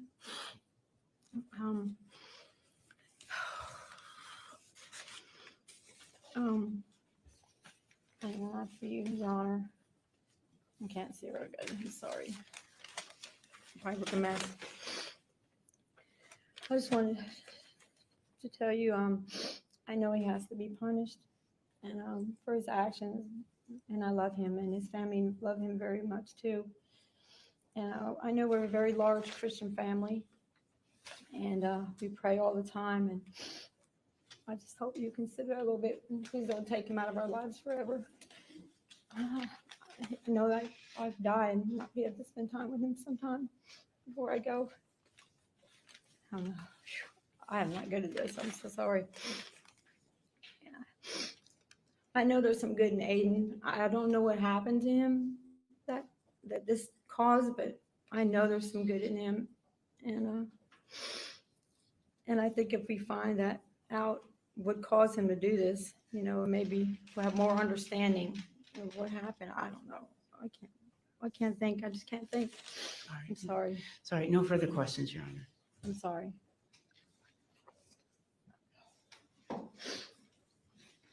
So sorry.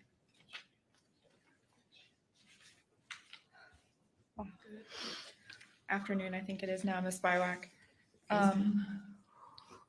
Just so the court understands, you live outside of Jacksonville, but you spend like the weekdays, Monday through Friday-ish, in the home of Crystal Smith and her family? Yes, ma'am. Okay. And you've been doing that for a long time, right? Yes, for years.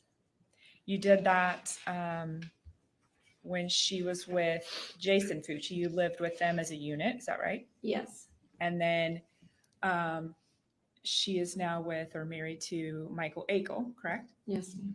And were you also visiting and living at that house on Castledale Drive during the week leading up into when this happened in 21? Yes, I was there. Okay. Were you even there the week before this happened? I was there that Thursday. Okay. And then you kind of go home for the weekends and then come back. Is That's that why right? when I had said I wish I was there, I wish I had like stayed and not gone home or something. Maybe I could have. Yes, changed ma'am. things. So you observe this family a lot, correct? Yes, I do. And you've never seen any, we didn't talk about Mr. Akel a lot, but even from Mr. Akel as a stepfather, treated his family well, no abuse of Aiden that you ever observed. I've never seen. I've been in the house a long time, and I don't never see that now. I believe you said that those kids had it all, right? Yeah, I thought so. Yeah, And they were spoiled and never went without. Is they that never fair? went without. You didn't see anybody excessively use alcohol or drugs, is that right? No, they weren't really drinkers in that home. You know, which is a good thing. And I believe you said Jason Fucci never missed a weekend. He prioritized Aiden, No. even though they were separated. Is that fair? Yeah, no, he's always was there. You know, and pick up the kids. Those summers that you talked about that he would come, he and some of his brothers would come spend with you and maybe attend VBS. Was that when he was younger, like 7, 8? Yeah, she wouldn't let him come when he was too young because she always worried about him getting hurt, you know. So I think he was like 7, 8 years old when she finally realized, okay, he'll be all right. You know, he's old enough to not get hurt and not have to worry so much. So I was allowed to take him. Okay. But that stopped in the teenage years, right? VBS is something for like elementary age. No, To it junior goes all the high. way up to the teenagers. All the way through Still teenagers. goes on, yeah. How many summers did he do that with you? Lots. I don't know. I can't. Well, I mean, it's once a year, so you have to think it was like 7 or 8, 9, 10, 11, 12. I mean, all the way up till he was 14. So Okay. And you talked about some mental illness in your son and your ex. Is that right? that's correct. They do have Okay. some problems. But you're not aware of any or observe anything in Crystal Smith, your daughter, right? No, she's a good girl. Okay. And you never observed anything living with Aiden that caused you concerns? No. Never observed, I'm sorry, go ahead. No. Okay. You never observed him like responding to stimuli, hearing voices, anything that you needed to report? Well, all the kids talked about the house being haunted, and I think I told you that. And I thought myself, I would hear things in this house whenever people were gone. It would just be me and one of my older grandsons. And the boys would always say that there was somebody in this house, you know. But outside of thinking their house was haunted, you didn't see anything that you felt was a mental health concern, Mr. Fucci would need to be Baker acted, anything like that? Oh, no. All right. And Mr. Fucci never reported to you. You know, you guys were close, right? Yeah, we were real close. Yeah, he never came to you and said, Mr. Akel is doing this. My dad is hurting me. Nothing like that. Well, I mean, when he would get in trouble, he would, you know, he would just say, I'm going to get in trouble with Dad, you know. But I mean, that's any kid. You're going to get in trouble by your parents. Right. But nothing above disciplining him if he were to get in trouble at school or something like that. No. If they got punished, they would pretty much just go to the room, get their phone taken away or whatever. Wouldn't be able to go down to the lunch court, food court that they have down there. Okay. All right. I appreciate it. Nothing further, Judge. No further questions. All right, ma'am, thank you very much. Good to go. We'll remain if you'd like. All right, it is now 12:15. Let's go ahead and break for lunch. We will come back at 1:30. So I'll give everyone about an hour and 15 minutes, and then we'll continue with the sentencing hearing at that time. All right, so here's what I think. I think that I know y'all are going to give me a hard time for this, but I'm going to just say it. If you were in that grandmother's shoes and you had to get up there, or you had a grandbaby that you had to speak upon, I think that lady just did the best she possibly could. Those were not fake tears. I give her so much credit for getting up there, at least speaking on behalf of the family, because apparently nobody else did.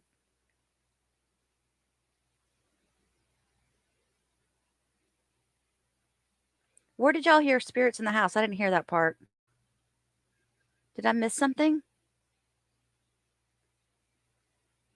I know that. I know the body part. I know what you're saying.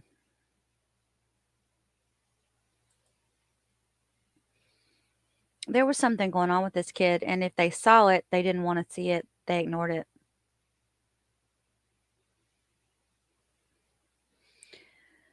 And does anybody know if there's anything that about depression? Is it genetic? She said that through the end. I guess I missed that, JPC.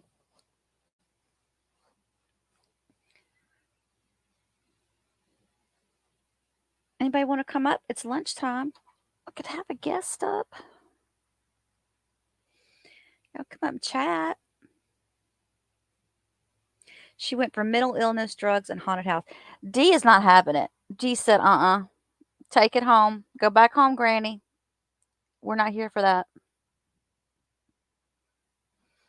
I don't know. I just feel like she did more than anybody else damn did. That's all I'm saying.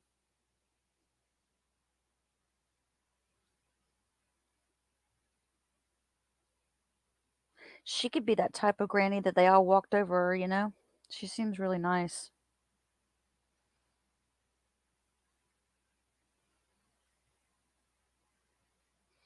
All right, y'all want to watch that video again or continue watching it? She's trying to lessen her pain. Okay. Touche.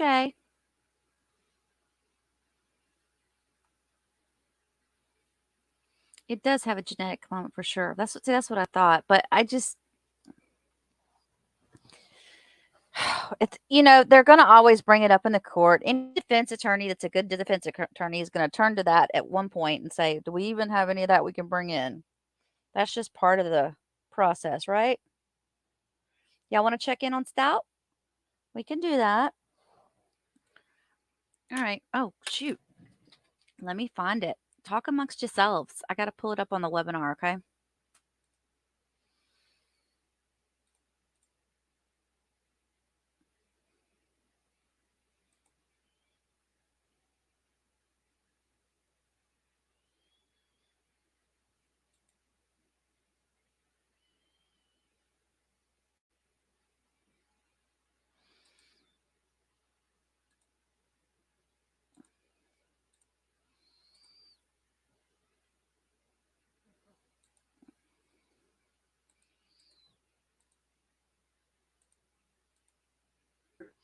I think that they're on.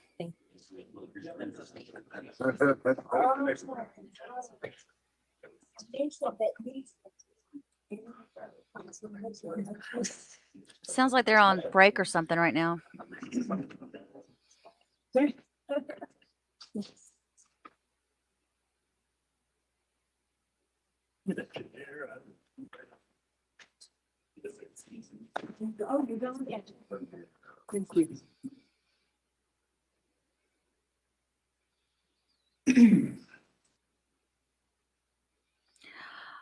I hear you, Cecilia. I just feel like, I don't know. I felt like her saying that to the family was actually sincere. I didn't feel like, All right. to me, it wasn't anyway. Okay. Okay. I'll Now, hush now. you do have to remember where you're sitting, but especially those people in that front row there, if you want to spread out a little bit more, it's okay if you want to do that. You do have to, it is still the third grade C. It's okay. Togetherness is a good thing. It's all right. But if you want to have a little bit more room and spread out a little bit more, that's okay too. All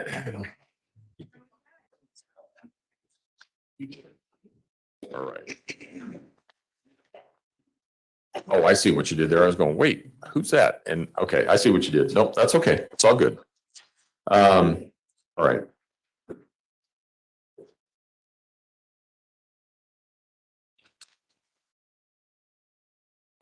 In Juror 22, I want to ask you a little bit more about your job. Because you're a civilian, but you're employed by the city of Colorado Springs, right? So you're not employed by the Colorado Springs Police Department. But you work at the police department. I am employed by Colorado Springs Police Department as a city employee. I work for the city, but I work in CSPD. Okay. And that's what I'm trying to understand because, how it's the city that pays you, right? Correct. So it's the city that pays you as a city employee, not the Colorado Springs Police Department that pays you. I'm employed by the police department. Who do you report to? Who do you report to? I work on a POC. When something goes wrong or you have a supervisor, do you have a supervisor? Goes up to chain of command with CSPD. Okay, that's what I wanted to know. All right, I'm going to excuse you as well, sir.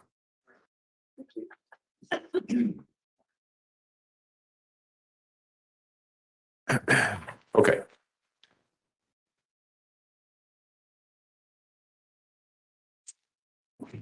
All right. At this point in time, I'm going to give the attorneys an opportunity to give you sort of a 2-minute mini opening statement, and it's really just an opportunity for the attorneys to tell you what they think the issues in this case are. It's not necessarily what you'll find them to be if you are selected to serve as jurors. So with that, prosecution. Thank you, Ron. Good morning again, everybody. This case is about two people. One of those people is Gannon Stauch. He was an 11-year-old boy who lived with the defendant and his father, Al Stauch, in the Lorson Ranch neighborhood, which is the southeast part of the city near the Colorado Springs Airport. The other person involved in this case is the defendant.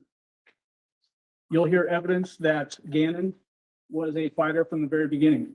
He was born premature, weighed 1 pound 6 ounces. He fought to live, and he fought in the last moments of his life. The evidence will show that he was stabbed 18 times, including defensive wounds to his hands, arms, his back, his armpit, that he was hit with some blunt object that caused his skull to fracture. You will also hear that he was shot 1 time in the jaw. You will hear that he died in his bedroom, a safe place for most 11-year-old boys. You will hear then that he was stuffed into a suitcase, loaded into the back of a van, and driven from Colorado Springs to Pensacola, Florida, by this defendant. You will hear that she then threw him over the edge of a bridge and left him there. His body, his mangled body, was later recovered, closing the circle on what happened to Gannon Stauch. At the end of the presentation of evidence, we're going to come before you again, if you end up on this jury. And we're going to ask you to convict, find the defendant guilty of murder of Gannon Stauch, a little boy who fought to live and fought before he died and fought this defendant. Thank Right. you. Thank you. Before we start the defense argument, we're going to make a change here. No, it's the one in the podium. This one right here. Pull it out and leave it out. Otherwise, it's causing echoing. So it was. That was my plan, Judge. Okay. All right. Mr. Cook. Good morning, ladies and gentlemen. My name is Will Cook. I represent this lady. Yeah, that's a lot better. At the table in the blue shirt, Leticia Stauch.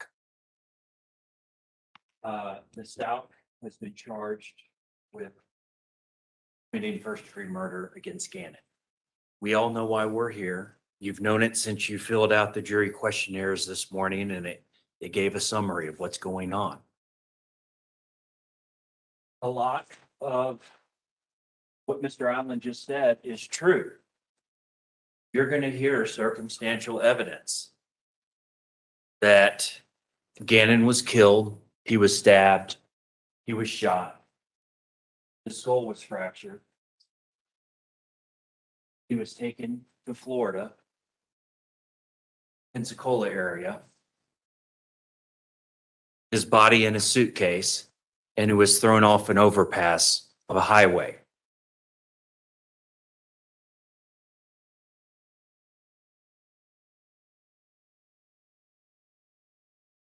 body in that suitcase remained in the Florida heat for 6 weeks. If you're on this jury, you're going to see photos of the autopsy and this body. You're going to be horrified, disgusted, destroyed, and tormented if you serve on this jury.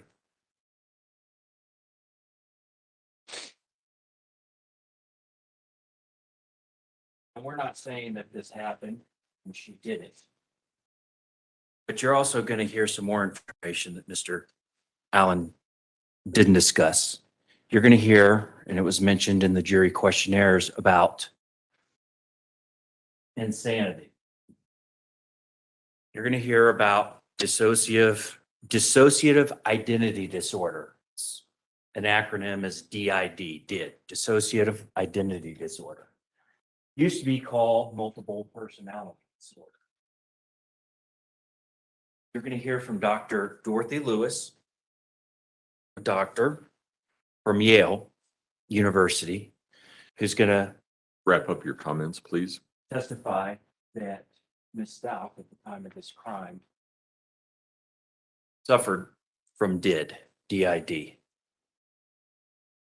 and that in fact she was legally insane at the time of this crime. After all this information, weeks down the road, we're going to come and ask you to find our client not guilty by reason of insanity. Right. Thank you. I want to read some of the instructions that you will receive later because I think that they will help guide our discussion going forward. Every person charged with a crime is presumed innocent. This presumption of innocence remains with the defendant throughout the trial and should be given effect by you unless, after considering all the evidence, you are then convinced that the defendant is guilty beyond a reasonable doubt. The burden of proof is upon the prosecution to prove to the satisfaction of the jury beyond a reasonable doubt the existence of all of the elements necessary to constitute the crime charged. Reasonable doubt means a doubt based upon reason and common sense, which arises from a fair and rational consideration of all of the evidence or lack of evidence in the case. It is a doubt which is not a vague, speculative, or imaginary doubt, but such a doubt as would cause reasonable people to hesitate to act in matters of importance to themselves. If you find from the evidence that the prosecution has failed to prove any one or more of the elements beyond a reasonable doubt, you will find the defendant not guilty. A few minutes ago, you heard me tell you that the defendant was presumed to be innocent. This means that if I were to tell you, or if I were to give you a verdict form right now and ask you to fill it out, the law would require that you find the defendant not guilty. That's because you've not heard any evidence in this case, and the defendant is presumed innocent. Evidence in this case would be exhibits. It would be somebody who comes forward, raises their hand, swears to tell the truth, takes the witness stand, and tells you what they have to say. Nothing that the attorneys say ever is evidence. They don't take any oath to tell you the truth. They are here to present evidence. They are advocates. They are paid advocates for the position that they want you to believe. So nothing that you've heard yet is evidence. In addition, someone may ask you whether or not you think the defendant has done something wrong or else she wouldn't be here. However, that's an improper question. We don't just randomly select people from the street to suddenly appear in the courtroom as a defendant in a case. Obviously, there is a process in place which resulted in the filing of charges against this defendant. However, the charges against this defendant are not evidence either. The charges against the defendant are just accusations. The fact that the defendant has been accused is not evidence that the defendant committed any crime. The defendant is presumed to be innocent, and until the district attorney presents sufficient evidence to overcome that presumption beyond a reasonable doubt, you must continue to presume the defendant is innocent. Stated differently, unless and until the prosecution presents sufficient evidence to overcome the presumption of innocence beyond a reasonable doubt, Ms. Stauch's guilt has not been proven. That's what the presumption of innocence means. You may also find it useful to think of the charges in this case as similar to a recipe from a cookbook. That's because when you see the charges, they have certain things in them that the prosecution must prove beyond a reasonable doubt. For instance, suppose that you wanted to have a Denver omelet, you took some eggs, you scrambled them up, you added some ham, you added some Swiss cheese, and you added some mushrooms. In that event, you might have a really nice ham and cheese omelet, but you wouldn't have a Denver omelet. If the prosecution charges the defendant with a Denver omelet, that's what they have to prove. No substitutions on the menu are allowed, and proving something else doesn't necessarily prove the elements of the crime with which she has been charged. The prosecution has to prove beyond a reasonable doubt what it has charged and not something else. I also want to talk for a moment about the defendant's right to remain silent. Someone may ask you whether or not you would need to hear from both sides in order to be fair. Everybody wants to be fair, right? And you can only do that if you hear both sides, right? I mean, for those of us who are parents, we look and something happens with our children, we go in there and say, okay, what happened? Okay, what happened? Well, that's not the process that we follow in a court of law. This isn't the Maury Povich or Jerry Springer show. The government brought these charges against an individual. Because of that, the government has the burden of proving beyond a reasonable doubt every element of the charges that it brought. Stated differently, the defendant does not have to present any evidence or any testimony. In fact, defense counsel, I suspect they're not, but defense counsel could choose to do nothing or take a nap at counsel table, and that would not change the prosecution's obligation to prove every element of the charges beyond a reasonable doubt. In addition, every defendant has a constitutional right not to testify. The decision not to testify cannot be used as an inference of guilt and cannot prejudice the defendant.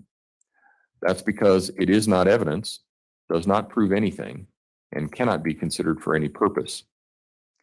Now, sometimes the attorneys will ask a question of all of you designed to elicit a response from you such as, well, I know that if I were accused of something, I would take the stand and I would talk until everybody understood my side of the story.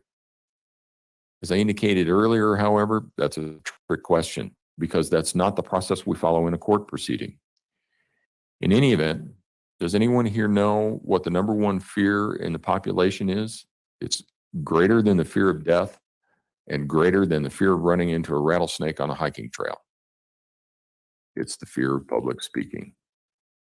So naturally, the first thing that we do is bring in as many strangers as we can pack into a courtroom and have them start talking in front of a bunch of other people. And I want you to think about that process for a moment. When you were asked a question, were you nervous? Or were you going, if I sit here, maybe they won't call on me? And you weren't sitting there in the witness stand, subjected to questioning by attorneys on maybe very difficult topics with a whole bunch of people just staring at you and realizing that they were going to decide what the facts in the case were. The bottom line is that it is possible that the defendant won't testify. It's possible that the defendant will testify. But regardless of who testifies or who doesn't testify, and regardless of whether you hear something more from someone or not, the real question at the end of the day is always the same. And that is based on the evidence that has been presented, whatever that evidence is. Has the prosecution proven beyond a reasonable doubt that the defendant is guilty of the crime charged? Is there anyone here who thinks that they would have to hear from the defendant before they could decide the matters in this case? Please raise your hand. No response. You've heard us talk a little bit about what this case is about. You heard it or you saw it in the questionnaire. You heard what the attorneys had to say. And I do want to ask, have any of you heard anything about this case from any source, including friends, family, the news, or other media, or the internet? Please raise your hand. A lot, almost a lot. Okay. In this case, you will be asked to render a decision based on the evidence presented in this courtroom and the instructions that I give you. Even if you have heard or read something in the media or heard something from your friends, the real question is whether or not you can put that aside and decide this case based on the evidence you hear in this courtroom. For those of you who raised your hand and said that you had heard something or seen something in the news, on the media, from a friend, anything like that, is there anyone who thinks that they cannot put that aside and decide the issues in this case based on the evidence they hear in the courtroom? All right, start over here. Juror number 2. Yes, sir. I just feel I have a strong bias, and it's going to be difficult to set that aside. Okay. And is that based on, I'm just trying to figure out the source. Is that based on media? Is it based on conversations you've had with people?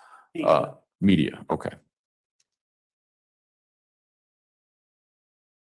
And life experience. Okay.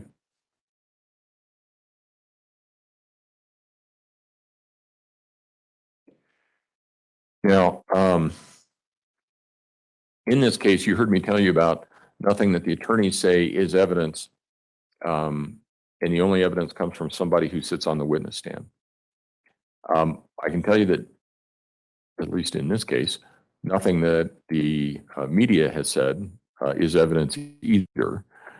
They may have reported certain things. They may have got it right. They may have got it wrong. The question here is whether or not you think you can put aside what you've read and decide this case based on what you hear from the witness stand.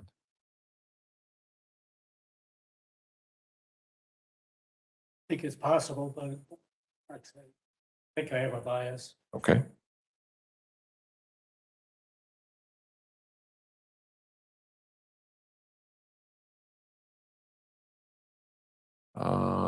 Did you have your hand up, sir? Okay. And you are juror number 6. Yes, sir. Yes, I have seen in the media the arrest warrant was posted online. It had many photos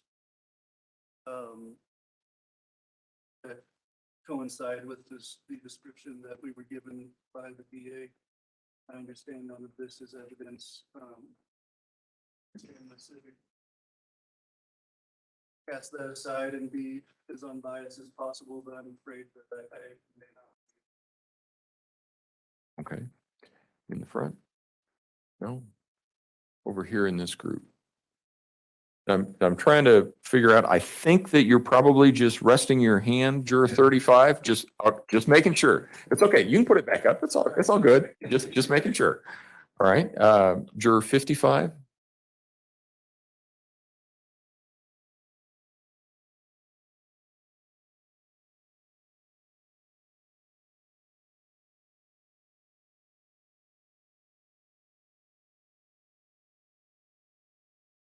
And over in this section.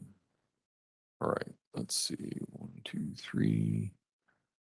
Juror 59. Yes, ma'am.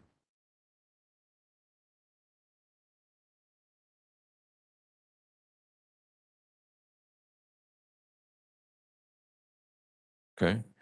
And juror number 60, did you? Yes, ma'am.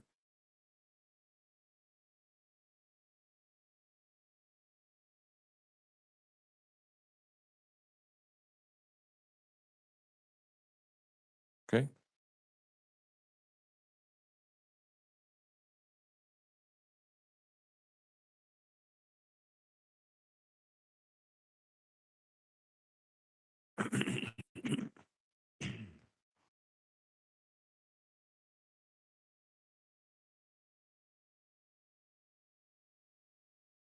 I'm gonna ask the the jurors to look around the courtroom. And the question that I have is, do any of the potential jurors know each other?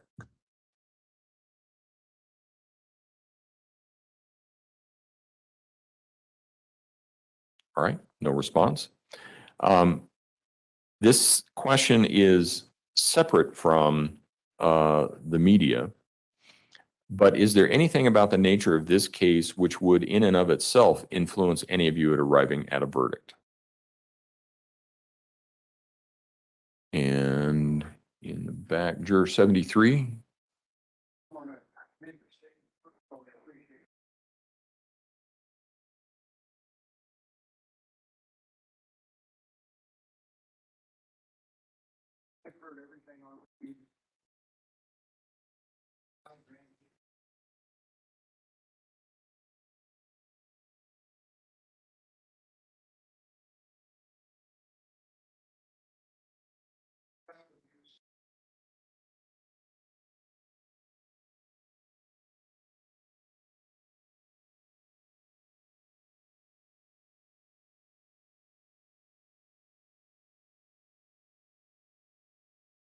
No, I appreciate that. And, you know, I've done this for a long while and I've presided over a lot of different cases and including child abuse and sex assault on children and those sorts of things. And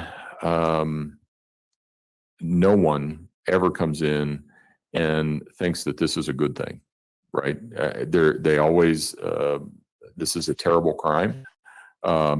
And when you bring them in for sex assault, they say, well, it's a terrible crime. It's a crime that involves a young victim.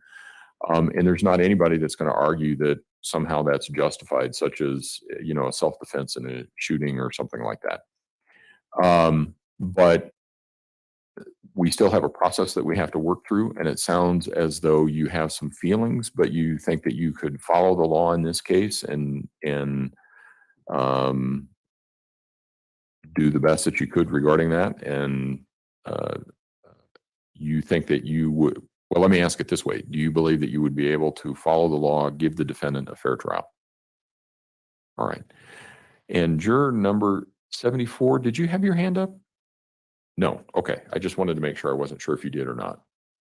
Is there juror 24? Yes, ma'am. I am 15 weeks pregnant, so I don't know. I'm pretty much emotionally sound as of now, but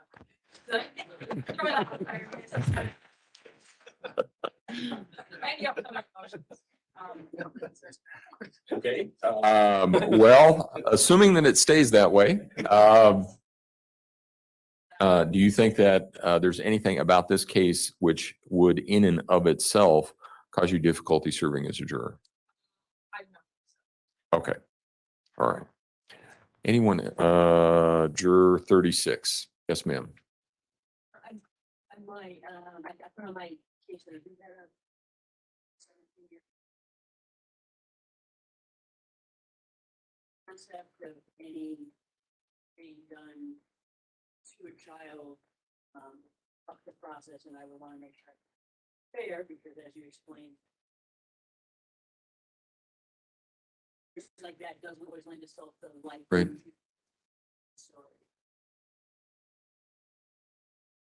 No, I appreciate that. We all bring in our own set of circumstances with us when we come in. We all have our own past and our own experiences. And the law, you know, you're not required to set any of that aside, frankly. That would be A, impossible, and B, sort of kind of ridiculous. I mean, I don't think we're going to get any kind of fairness in the law if that's what we require is just a bunch of robots to come in. But what you can't do is allow your emotions to overcome what the law and the facts show. And by that, I mean, you know, years and years and years ago, you would have a mob that would say, this is what we need to do, and this is what we need to do, and we need to take retribution, and there's no due process, there's no following of rights, and that's not what this process is about. So what we do require, and you actually get an instruction that says it, that says you shall not be influenced by sympathy, bias, or prejudice for or against any party. And you have to decide the case based on the facts and based on the law that I give. Do you think that you can do that? Can I tell you 100%? Okay, fair enough. Thank you. Anyone else? Juror 34. Yes, sir. Share the same, sympathy.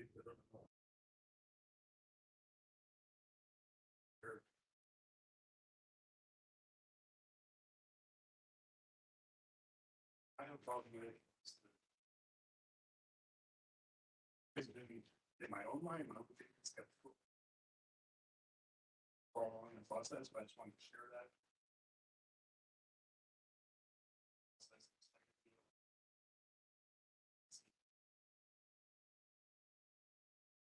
No, I appreciate that. And for a lot of people, I mean, I had this yesterday, actually. A number of people are going, I have a problem with the insanity part. And it gets really to the foundational bedrock of the judicial system, because essentially what the judicial system is intended to do, I don't know if there's any, are there any people with psychology backgrounds in here? Okay, have a couple. What it is intended to do is modify behavior. Okay, I mean, and the idea is if you're doing something wrong, and we're not going to get into morality and stuff like that, but the issue is whether or not there's something that's against a statute, so it's illegal. Let's put it that way. If you're doing something illegal and we don't want you to be doing that, there is a punishment that goes along with that, and the idea hopefully is that somebody else perhaps sees that, you see that, and know not to do that. So you get a ticket and you know that you're not supposed to do 70 miles an hour in a 55. So the idea is, I don't want to pay a ticket again. I don't want to get a ticket. I don't want to have to pay that fine. I don't want to get the points. I don't want to have to deal with the DMV. I don't want to go to the administrative hearings. This is going to be a huge hassle. So the idea is that there's a lot of bad potential that comes out. So we say, I'm just going to drive 55. It's just easier. Okay. So the idea behind criminal law is to modify behavior. There is a penalty that is put in there, or punishment that is put in there so that behavior will change from the person who's doing it or may do it. Because other people, and it works as a deterrence for other people, because other people see, well, my friend got a ticket and he went through all of this. I sure don't want that to happen to me. So there's a deterrence for the population at large. There's a deterrence for the individual. And that sort of makes sense, right? I mean, we're going, yeah, we want people to behave in a particular fashion for our society to function. But the law also recognizes that in some circumstances, there may be a person who cannot conform their conduct, or does not understand right from wrong, or does not understand the mental process that is necessary for the action to occur. And when we have those types of cases, the law recognizes that those people they're not in the same category as somebody who can modify their conduct. And that's why the insanity plea is allowed, because there are some circumstances when everybody would look at it and say, yeah, we understand that this happened, but there's something that's going on such that they ought not be legally responsible as somebody else. Does that make sense to you? Okay. Is there anyone else who has any questions, comments, or thoughts about that? No response. In addition, in this case, this is not a death penalty case. You're not going to be deciding the punishment in this case. If any punishment as a result of any verdict that is returned, whether it be guilty to the charges, not guilty by reason of insanity to the charges, that would be decided by me. So there's not anything you have to decide there. Essentially, what the jurors have to do here is make a determination based on the facts and the evidence that's presented, what happened, and what was the mental state of the defendant at the time. Remember when I told you that this is kind of like a cookbook? When you see it, you will see that the instruction for the charges, they always start out with in the state of Colorado on the date or place, and then they give the date of the offense. And then there's a number of other elements. The very last element will be, and let's see, I can't remember whether it's phrased in was she sane at the time, or did the prosecution prove that she was sane at the time or not insane? I can't remember how it's phrased, but you'll have all of those elements. And what you have to decide is whether or not the prosecution has proven each and every one of those elements beyond a reasonable doubt. Is there anyone who thinks that they cannot do that? No response. Oh, in the back. Thank you, sir. Juror 59, yes, ma'am. Okay, juror 60. Okay. 59 and 60. Yes. All right. There's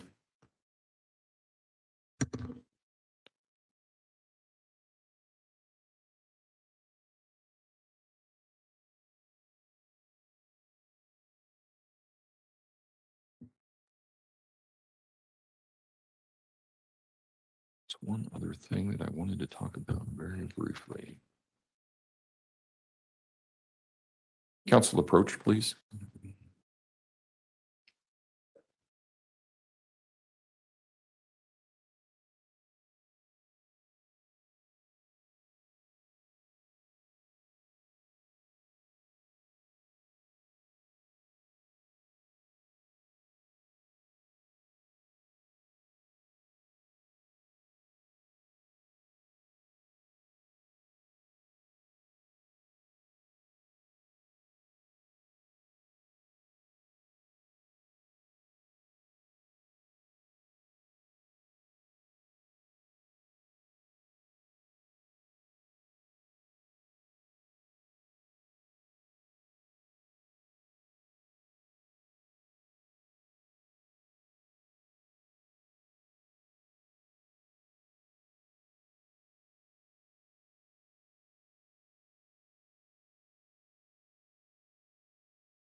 I guess the judges learned how to mute himself on and off more quickly than he did the first day.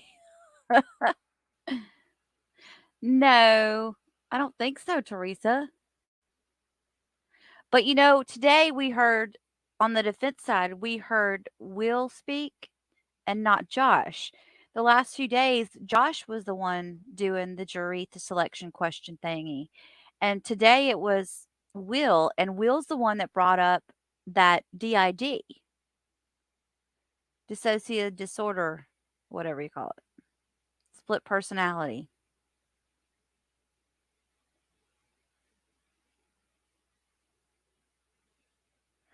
Oh, that sounds good. Fried chicken. Why do y'all always do this? Why do y'all always talk about food when we get on here? I'm stuck to this computer. I can't get up and cook. I can barely jump to the microwave for 1 minute heat up. And you guys are talking about wonderful food.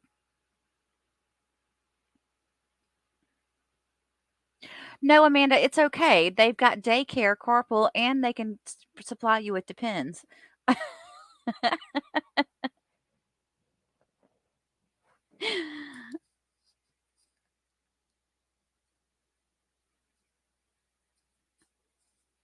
I just watched on YouTube the other day, and I can't remember the lady's channel, but she had the perfect way to batter the chicken, and was kind of telling you how to fry it so that the batter stays on it really good, and you get a really good crispy chicken out of it.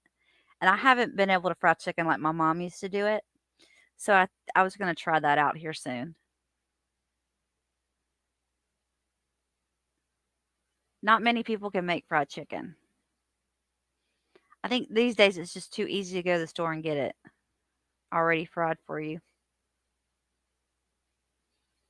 All right, ladies and gentlemen, what I'm going to do at this point in time is I'm going to excuse jurors 59 and 60.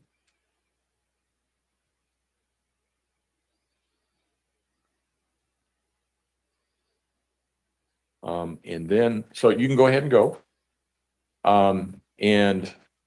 What we're going to do is we're going to hand out a list of witnesses. It's a number of pages. I want you to look at all of the witnesses. And the question that I have for everybody at the end is, do any of you know any of the potential witnesses in this case?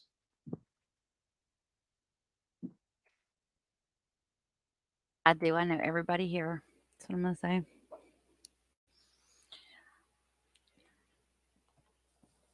I read the affidavit. Is she guilty, Your Honor?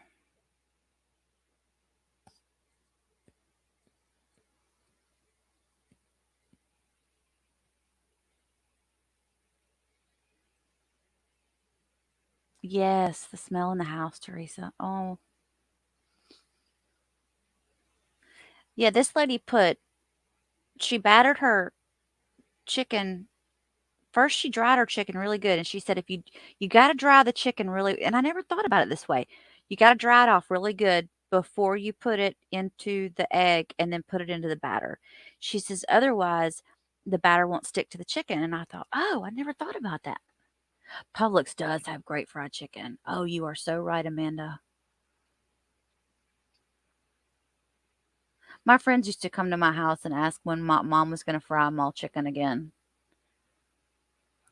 I thought that was a Southern thing. Is there many Northerners on here that eat a lot The of whole fried thing. chicken? It's because some of them are what we refer to as lay witnesses. That is maybe an eyewitness that saw something. They don't have a particular expertise. And then there are others who are experts. So yeah, you do need to look at all of them. Oh, they're going through the witness list. Oh yeah, Publix is great. I like their deli. They have a great chicken salad with white chicken, white meat. I forget what they call it. Um, but it's in their deli and it's really good.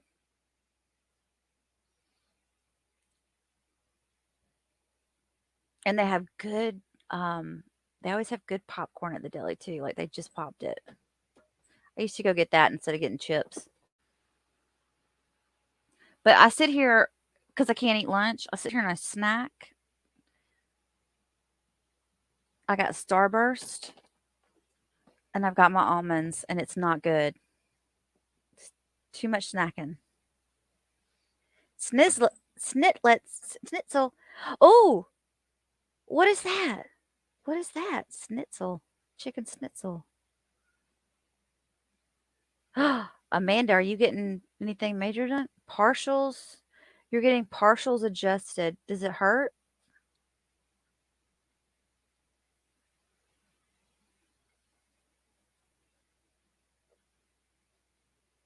Really? Crushed Lay's potato chips mixed with mayonnaise on your chicken as your chicken batter. Huh. You know how with like fried fish, you got to fry fish in cornmeal batter. And I can't stand it when people don't. I can't stand it when they use flour. Does anybody else agree with me on that? All right, looks like most everybody is done. Is there anyone who thinks they know any of the potential witnesses? Well, I'm sorry. Are there any other witnesses that are not on that list that people intend calling? Mr. Allen? Not from us, sir. Defense? Yes, Dr. Ron Niederhauser and Kate Fred in this. Does anyone think they know? I'll give. Yeah, the tarragon. Can you go back to the mic, please? Chicken I salad. will. What about Fresh Market? I think I've already thrown out Fresh Market. I love Fresh Market, but the problem with Fresh Market is I go over to their bakery and I get all kinds of fresh breads, and I'll just get their freaking baguette and just eat Does it anyone plain. think that they know any of the potential witnesses in this case? Please raise your hand. I thought we already went through this. Juror 66.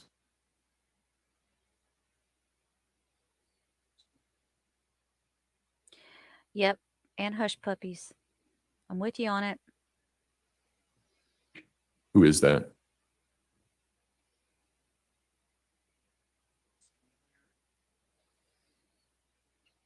You could go into jury duty Mr. wearing a Allen? sovereign citizen T-shirt. Lieutenant David Manzanilla has always been a El Paso County Sheriff. He's a tall Hispanic gentleman. Yeah, Popeyes is my favorite to get chicken from too. My next favorite would be Churches. Do y'all have Churches fried chicken anywhere around y'all's house? There's something about Churches fried chicken the next day. And I was going to ask about that because you have on occasion represented governmental employees. So would it have been CSPD? Let's see.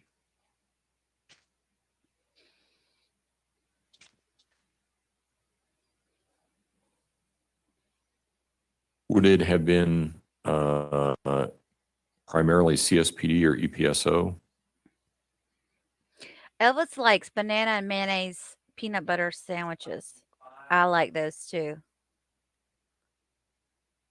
Okay. Right. The mashed potatoes or the Okay. Okay. All right. Thank you. yeah, JPC. You got to have the cornmeal base on that fish stuff, or it just doesn't taste right. You go to Captain D's, it's like ugh. So you did try that Let's chicken with see. the mayonnaise and the potato All chips. right. Very interesting, Here's Steve. what's going to happen. We are, I know it's hard to believe, but we are actually getting a little bit better and a little bit more efficient at this. This is our third day in this. The You plan are. here is that what we're going to do is qualify 110 jurors, have them come back on April 3, and then we will select our jury pool from that. So we're getting a little bit faster every day. What that means today is that we're going to break early for lunch. And if I can have everybody come back at say 1 o'clock, we should be able to start on time at that point. What you can expect this afternoon is that you'll come back at 1 o'clock. All right, I'm going to stop And this. the prosecution will have an opportunity. They'll have 4. We've been through that, right? We've been through that already. We've heard that spiel. So he's not making his sentencing, or he's not. Wait, I'm on the wrong trial again. Oh, so we're probably going to be. I thought he had said they're not going to be on tomorrow. So tomorrow we're going to be live again, and I'm thinking we're going to be doing if the Fucci trial is still going on or the sentencing thing is still going on, we're going to be watching that live tomorrow. And then at 1:30 or maybe 1:15, we're going to break over and watch the Brooks trial. So no matter what we're watching, if it's Stauch or Fucci, we're breaking out to go to the Brooks trial at 1:30. So just kind of give you guys an idea about tomorrow. So if you have plans, change them. I'm just kidding. I'm just kidding.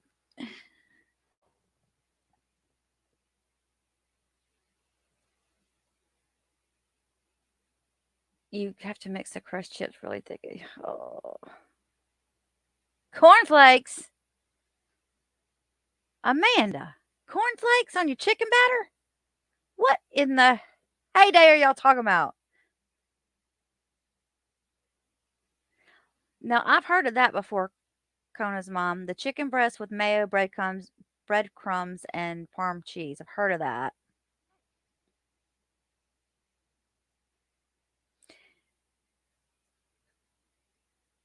I do think he reads off a script. I think the poor man probably would need one. I would too if I had to do that. But they are getting more efficient. I will give them credit. They're moving a little bit faster today.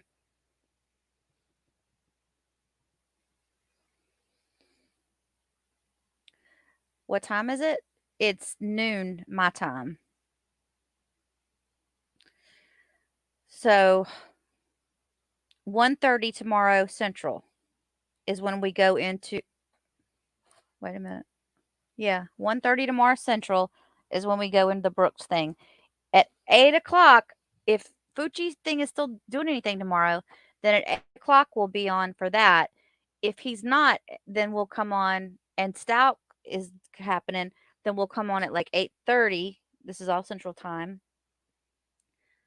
for that, and then we'll switch over when old boy Scrappy Doo goes to goes back to court. He's gonna do some court hopping again. Girl, his drive-by court hearings.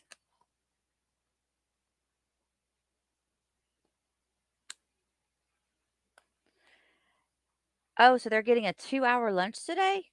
I see. I think they're moving along a lot faster in the Stout thing than they thought they were going to, and possibly they're saying that they have more possible jurors at this point on day 3 than they thought they were going to. So I bet they can kind of weigh that out a little bit to say, all right. But they said originally they said they were going to pick 110 people to have them come back on the April 3rd, and they've been taking 20 a day, so they should be at 60 today. Unless they get more, they might get more than 20. Um, but I know, I'm sorry I kept girl, I'm having to get up early too. What you talking about, Willis? I gotta get up too. And I turn my let me tell you what I do. I have to turn my cell phone on. I do 3 different alarms on it. Cuz just in case one doesn't go off right or I don't hear it, I've turned on 3 different alarms. So at one point, and then I always get irritated when they start going off and I'm already up. I'm like, "Oh, I forgot to shut the other ones off."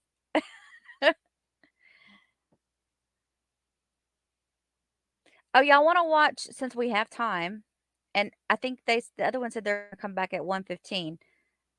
Do you think that's another 8 minutes away, or is that another hour and 8 minutes away? I'll keep an eye on it. Imma keep an eye on it for us. So when they go back in, but until then, let's go back over here and watch the video I did last night, and we'll do the full recap of the Fucci trial yesterday so that you guys that were with me yesterday can watch it now to see what happened.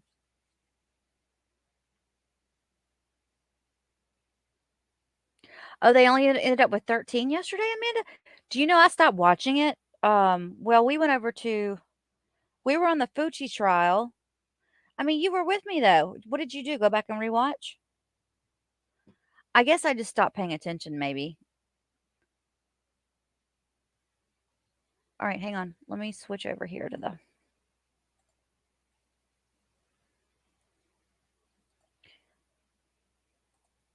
go back to the beginning.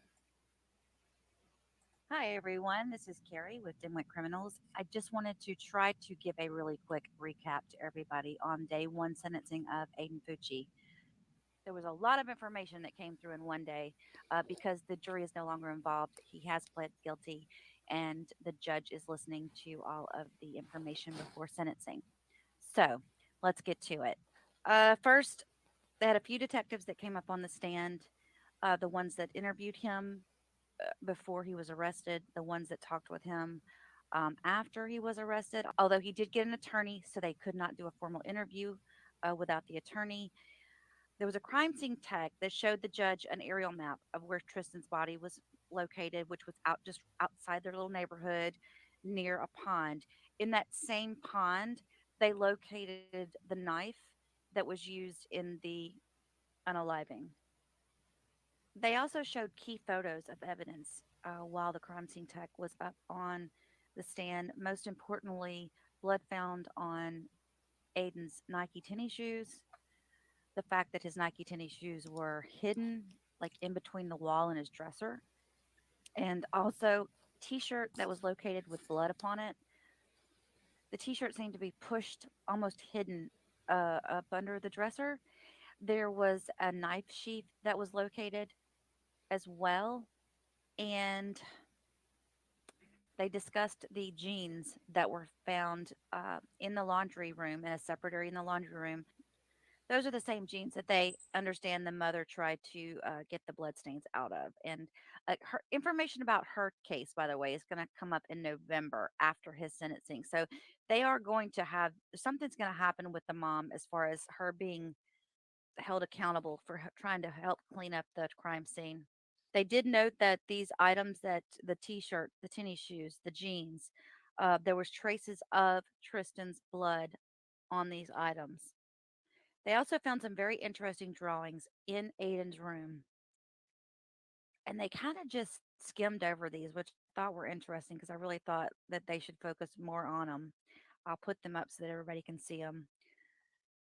This same crime scene tech was present when they did the autopsy, and she noted that they had found the tip of the knife in Tristyn's scalp. Defense didn't do a whole lot in coming back today at all. Any of their cross was just, was the one question was, when the body was found, did it look like it was attempted to be covered up, like with trees or limbs or something? She said, no, it wasn't. They said, do you know when the t shirt that was there on the scene, if it was there before or after the murder of Tristyn? Could it be from another? They were just trying to draw away that it could be from something else. Um, and then they also said, in regards to the drawings, was there any evidence that Aiden was the artist in these drawings? And she said, no, there wasn't. So they played that infamous Snapchat video, those little snippets that are really, really short. You guys have probably seen them. This is where he's sitting in the back of the cop car with his friend Trey. What we did learn from this witness was that at 1 a.m. the kids left the home to walk to the woods. So and it looked as if Aiden arrived home around the 4 a.m. area. They had all kinds of video surveillance from the neighborhood, different cameras of the children going back and forth or going to the woods, coming out of the woods. Tristyn was never seen coming back. Aiden was at one point seen running out of the wooded area. And when he got to his home, he was carrying his tennis shoes. When they did finally arrest Aiden, they searched the pond area next to the location of the wood of where her body was found. Dive teams did locate the knife, and it had the broken tip that matched the tip that was found in Tristyn's skull. In regard to what the FDLE crime lab tech testified to, the white shirt was positive for blood, 1 in 700 billion that it was Tristyn Bailey's, on 9 parts of the t-shirt. Nike shoes, 1 in 700 billion, it was Tristyn Bailey's blood found in the lace holes at the top. Jeans, 9 samples of blood were untestable. The knife was untestable, but the blade did have Tristyn's blood on it. One detective that came up discussed the interrogation room video of Aiden and his parents right after he was brought in. So this is interesting, and we'll play this now. This is very serious, and you can't act like I don't know. I don't know. You can't, and you can't say You something understand this that's is so serious? Clearly. You understand, right? Mm-hmm. Everything you say will affect you. That Snapchat that you did was not very smart. No, now we have people on the phone in our house, not in our car stuff. Because of that Snapchat thing you did. It's all over, you're all over the internet and everywhere.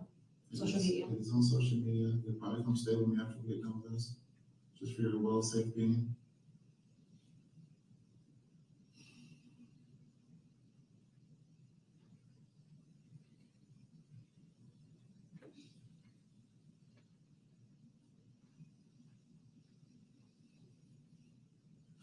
Yeah, no scripts from the point, right? No, sir.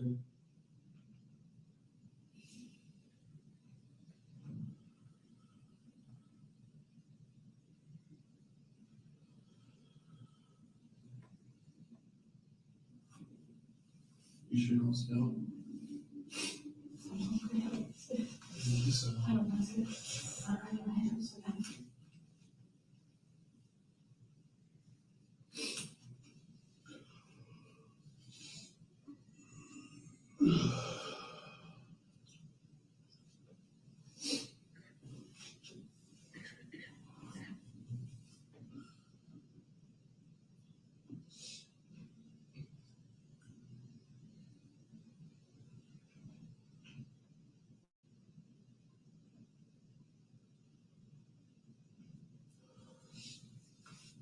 anything different than a car that we don't know about?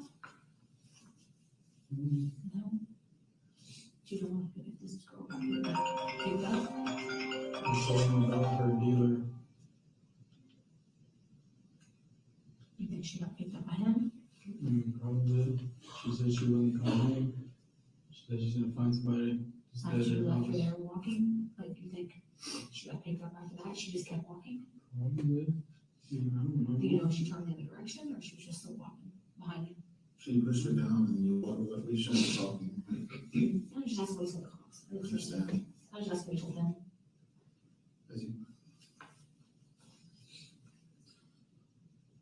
You walked away, you came straight home, you didn't turn back around and see where she went?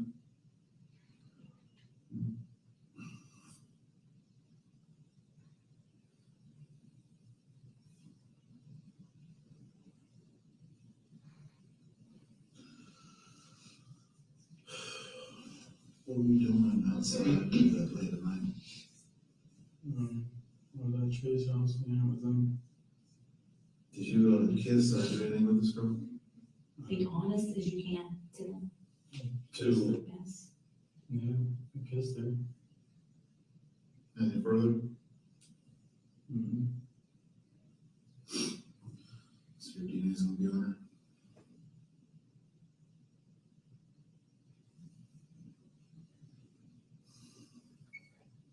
You saw your shoes were off on the camera. While your shoes off. Get my favorite hood.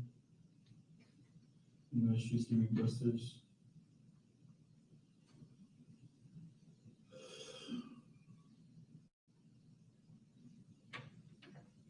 Did you come home and leave again? Mm-hmm. Did you sneak back out or you're still at Trey's house all day? Was it Trey's house? It's just the one night I didn't ask where you were. So it's all right.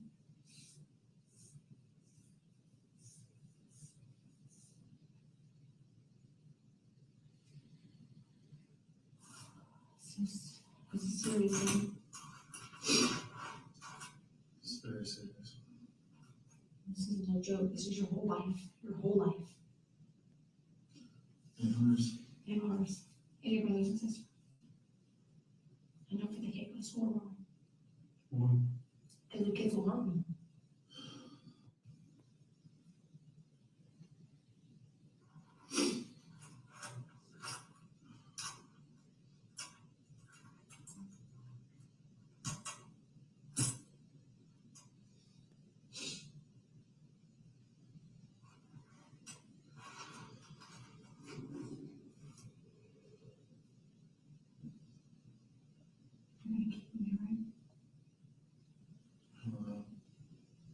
They don't have no evidence that I know of yet.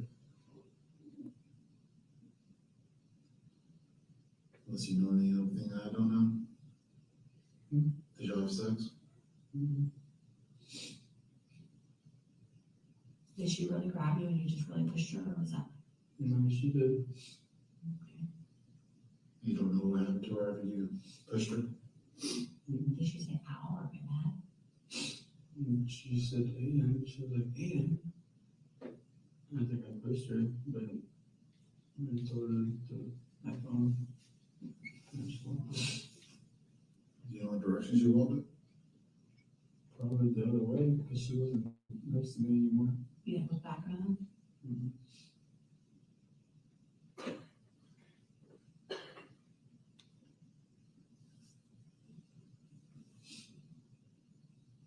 Nothing to worry about, right?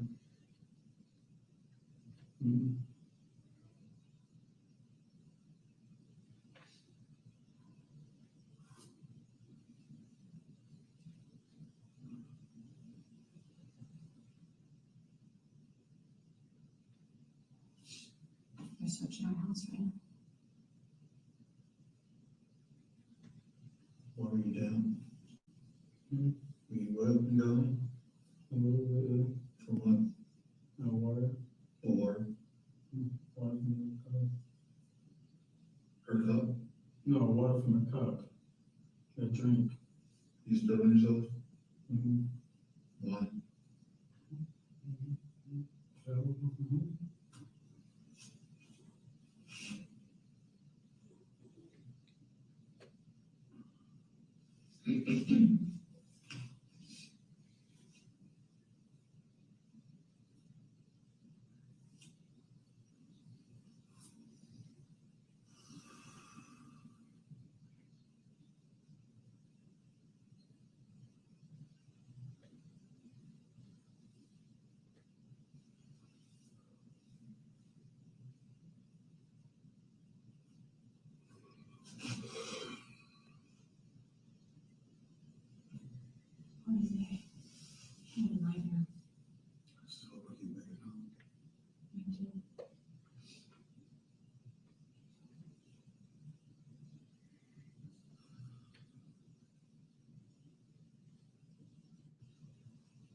Can you go home and use your phones? No clues. You close your room? Mhm.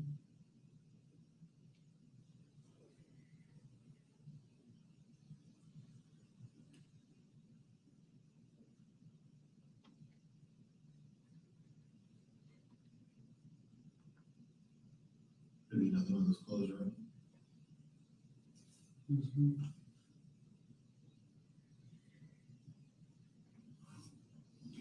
You wear khakis or clothing? And blue jeans. You sure of that, Mom? Mhm. Mhm.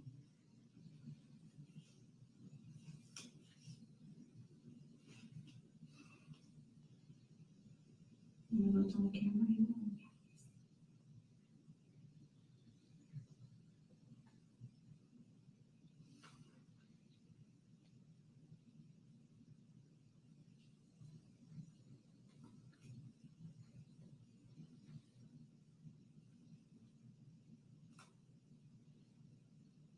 Right? Mhm.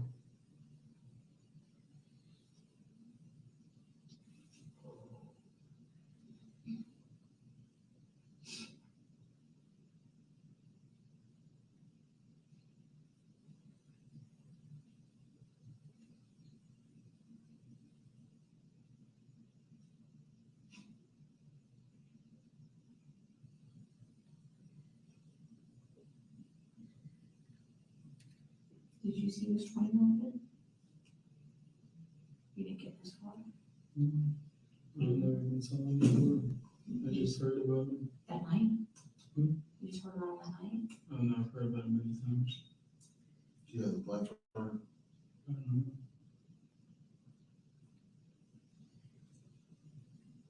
Are you not scared? Not really. Not really? I'm a little scared, but If you didn't do nothing, you have to be worried about it. No, it's not awesome. You didn't do nothing, right? Mhm. It's a hell of a bad time, bad spot.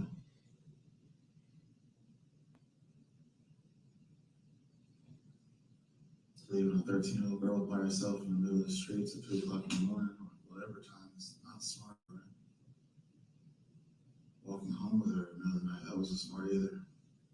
You stay away from females. Anything could happen. Did you kiss her this night? Mhm. This last night? Mhm. Right, Trey's house, Mhm. on a walk. I was gonna see why you kissed her and all of a sudden she grabbed you and you pushed her.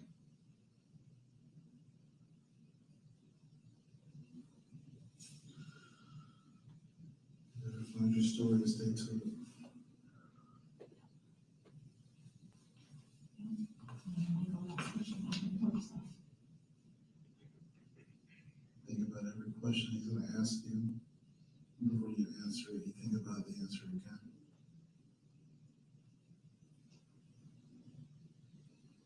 The next hour or two. You're gonna make a phone call, ask him the same question, and make sure he gets the same answer. And badger you, badger you, badger you, badger you. Till your answer changes. Or even goes off a little bit.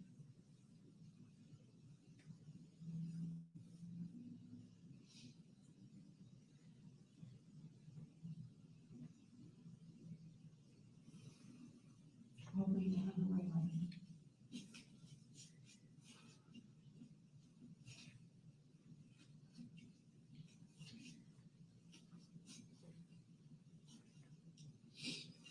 Who is your phone? I'm the officer. Did you get your food at least? Mhm. I know what you get you, so I gotta jump back in there. That was good.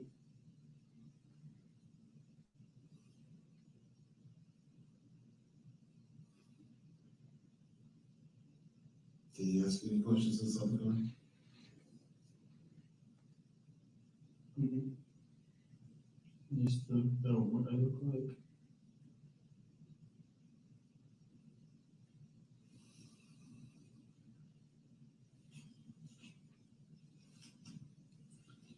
Did you tell Dylan to get present? No, Jacob, and Julia were in around until we brought this house to you.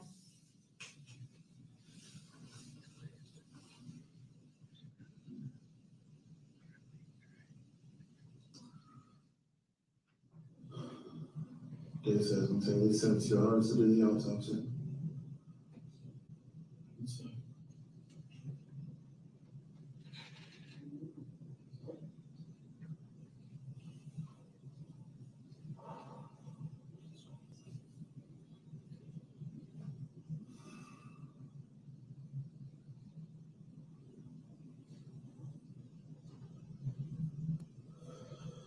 Did they ever say why it took you so long to get home? They asked me why. I just didn't want home. By yourself? Did you just walk really slow home? I didn't want to slow everything. The medical examiner did the autopsy on May 10th, 2021. They reviewed this and in quite a lot of detail. I'm just going to get straight to the point. We know there was 114 stab wounds. What I was able to take from this testimony was that 49 of those stab wounds were to her right and left arms and were considered to be defensive wounds. It was noted that based upon the strikes of the knife, that the attack was done from behind Tristyn. And just a trigger warning, she passed away due to the knife hitting her lungs, and her lungs collapsed. And they did state that it would not have been an instantaneous death. It would have taken moments for her to die. So that was tough to listen to. It also seemed that I'm not positive, but from what I could tell, it did not look like the parents were in the courtroom while this examination was being reviewed in court, which I don't blame them. I'll do a more in-depth mini documentary on this whole case after he's been sentenced. For now, let's move on to Dr. Pritchard. Dr. Pritchard, he is a state of Florida psychologist. He basically specializes in working with the juvenile defenders. It's good to note that his evaluation of Aiden was done solely on all of the evidence and discovery because he was not permitted to evaluate Fucci in person. So, at the time of the unaliving, Fucci was 14 and a half years old. From what is being gathered from Dr. Pritchard, and based on all the evidence, and this is a lot of testimony from teachers, family, friends, Aiden was mature for his age. He said he would characterize him as a leader rather than a follower. There was no IQ testing available or done on Aiden.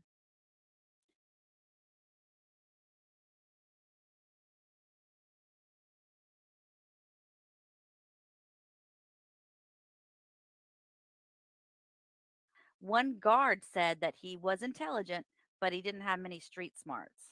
Fucci's being held in a facility that is a jail, but there's a separate area for juveniles where he's being detained. So he is being detained with other inmates his age.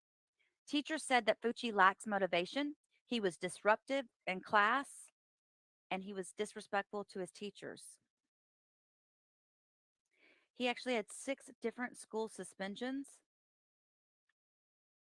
One teacher noted that he does understand consequences. His PE teacher called him a punk and said he was an aggressive bully. Then the Dr. Pritchard went on to review the audio of Fucci's girlfriend, and we're going to play that clip right here. Ms. Bowman described that she and Mr. Fucci and some other peers, they were kind of into what she described as gore, what she described as horror, Horror. So they like to watch horror movies. They like to watch gory horror movies. So she commented about that. She also characterized it that they all had what she described as dark humor. She said that she and Mr. Fucci talked a lot about things they saw on these horror shows and gory movies, that a lot of times they would discuss death and killing in the context of these types of movies. Okay. But she went beyond that a bit, and she also described that her words were that Mr. Fucci talked about death and killing a lot. She gave a couple of examples when Mr. Fucci got really mad at her because she sent a picture of her in a photo with another guy that happened to be her sister's boyfriend or friend that was a boy. And she said that Mr. Fucci got extremely upset about this, and his reaction was to say he was going to kill that boy. She also gave an example of Zoffie Bowman asking Mr. Fucci, would you like to hang out with me and a couple of my guy friends? And she said that Mr. Fucci's response to that was to talk about how he was going to kill those two guy friends. So this is important because there was a lot of this killing and death talk from Mr. Fucci that's unusual. And it was occurring outside of just the context of talking about gory movies. In that same theme, she talked about, her words were that Mr. Fucci talked about wanting to kill her, and that he would sometimes do things to her like take his knife out and pretend to stab her, or walk up behind her and pretend to slit her throat. Now, she indicated she wasn't scared of this. She wasn't scared of Mr. Fucci because she trusted him. She also made a similar comment that I thought was significant, that Zoffie Bowman said, that's basically why Mr. Fucci no longer stayed at my house, because he talked about how easy it would be to kill me when I slept.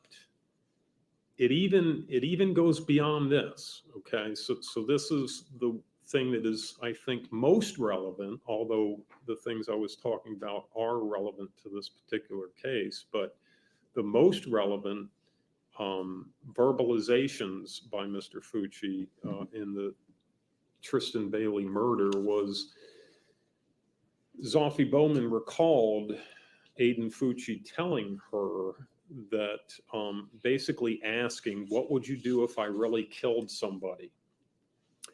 And then following that up with, expect me to kill somebody within this month. So Zoffie Bowman was asked if she could pin the date down. She couldn't exactly pin it down, but she said she believed that remark was made by Mr. Fucci in the month of May of 2021, the same month where the murder occurred. Okay, and when talking about how he would kill, so really it's extensive. It's not just a remark here and there. It seemed to be a real fascination of his. When he talked about killing somebody, he even told Zoffie Bowman how he would do it. And what he told her was, I would walk around at night and I would find somebody else walking at night. I would drag them in the woods and I would stab them. And then I would pretend like I didn't do it so that I could keep killing people. Tristyn, I would hang out with her, and I mean, we're all pretty close. We all hang out as much as we can, and they're together every day. And if I'm not there, Tristyn, I would hang out with her more alone, or with, like, if I had somebody staying the night, she'd come over and it'd be the three of us. Because Aiden, I have hung out with Aiden and Tristyn before at my house two to three times already, and everything was perfectly fine. Like, nothing ever seemed peculiar. He's never said he was going to do anything, or nothing ever came up. And that, like, that's why I don't got this, like, was a curveball to me, because I mean Aiden has said like some messed up stuff to me, like to Zophie, saying he was going to do things, but you don't really take any of that stuff serious as coming from a teenager.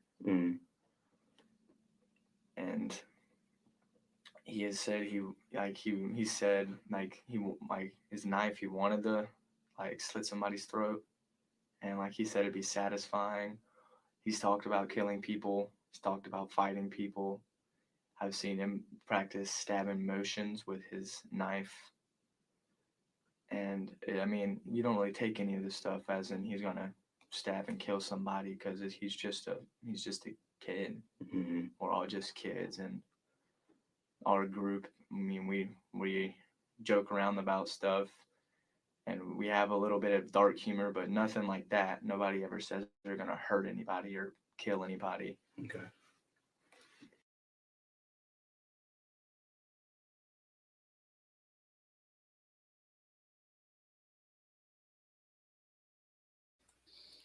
Oh no. Aiden kept knives Okay, good. for protection. He Okay. always had a knife on him if he wasn't at school. He would keep his AirPods. He listened to music to try and calm him down. He said that helped him with Okay. his anger. When you say he kept knives, was it usually a different knife? Did he have one that he was partial to that was like his favorite, or? He had like a few. He didn't really say he had a favorite. He just had knives, and sometimes he'd bring one or another, or Did I he don't say any? Did he have? I mean, when you say knives, we're talking like just like pocket knives. I folding guess. pocket knives? Yeah, like they would fold up and okay.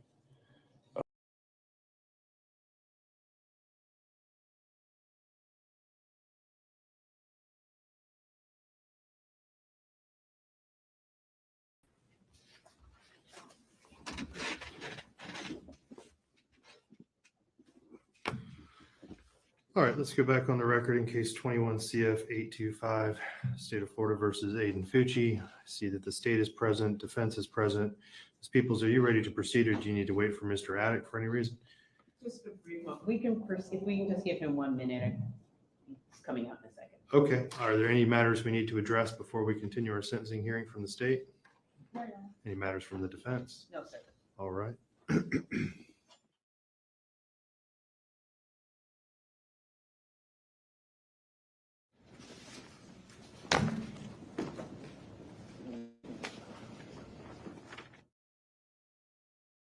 Your Honor, we call Miss Alice Tumblety, who's in the, who's outside.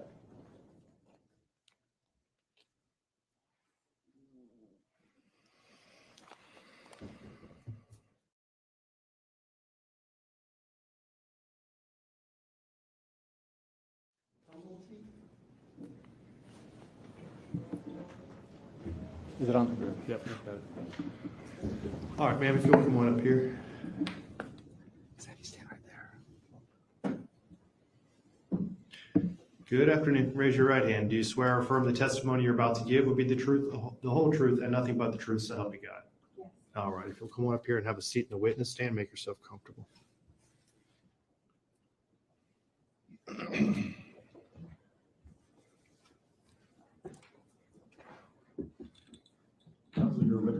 Thank you, Your Honor.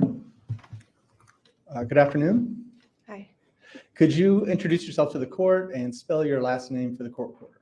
Yes, I'm Allison Tumblety. My last name is Tumbelty. How are you presently employed? I work for St. John's Schools. Okay. And can you give a brief summary of what you've done with St. John's, well, what you've done in your career? Sure, I've been a teacher for 16 years and an administrator for the past year. Okay. And where were you employed during the time of this incident? At Patriot Oaks Academy. Thank you. And what was your title at that time?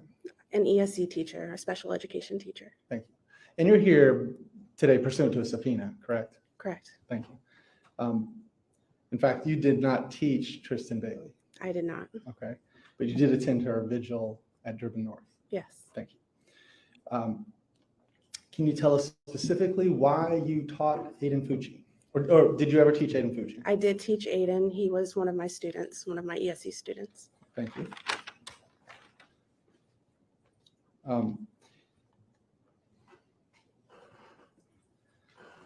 And how did you work with Mr. Fucci? So I worked with him in the classroom, so in his English and in his math classrooms. We worked on writing and reading, math, things like that. Okay. Did you ever see Mr. Fucci to have a vape in school? No. Did you ever see him with knives? No. Did you ever observe him to get sort of down about his schoolwork? Sometimes, yes. There were days that he didn't want to do work, or he wasn't as receptive to working. Fair enough. How would you describe how he worked when he was alone? He worked well in one-on-one or in small groups. He was very receptive to getting additional help. Okay. And is that what your role was? Yes. To provide that additional help? Yes, it was. Can you sort of elaborate on that? How did that work in the school? Sure. We would like scaffold the material. So a teacher might give an assignment and then we break it down, or I'll sit with him, give him some guidance, clear up some of the steps. Okay. And did Aiden's grades improve working with you? On assignments that we were able to work on together, yes, he would show improvements. Okay. Can you tell the court what an IEP is? Yes, an IEP is a document that it's a plan for a student who needs additional help in school, works on specific goals in order to close an achievement gap. Okay. And did Aiden Fucci have an IEP? Yes, he did. And were you the case manager in creating that I was. IEP? Yes. Okay. Did was the IEP part of what you did as an ESC teacher? Yes. So all of the students that I worked with specifically had IEPs. Okay. And did the IEP help Aiden succeed? Yes, because it gave accommodations and services that he needed in those additional areas. And he was receptive to taking advantage of those? Yes. That opportunity that you offered? He was. Okay. Did you would you say as an adult that Aiden Fucci was respectful to adults? From what I've seen, yes, he was respectful to adults. And did you ever see him interacting with other kids at the school? I saw him daily, so yes. Yes, ma'am. Did you personally witness any violence from Aiden Fucci while he was at school? I did not. Did you see any violence towards women from Aiden Fucci? No. Okay. So to summarize, Aiden may work poorly alone, but he was willing to work one-on-one with what was offered Yes. to your services. Thank you. Thank you, Judge. Okay.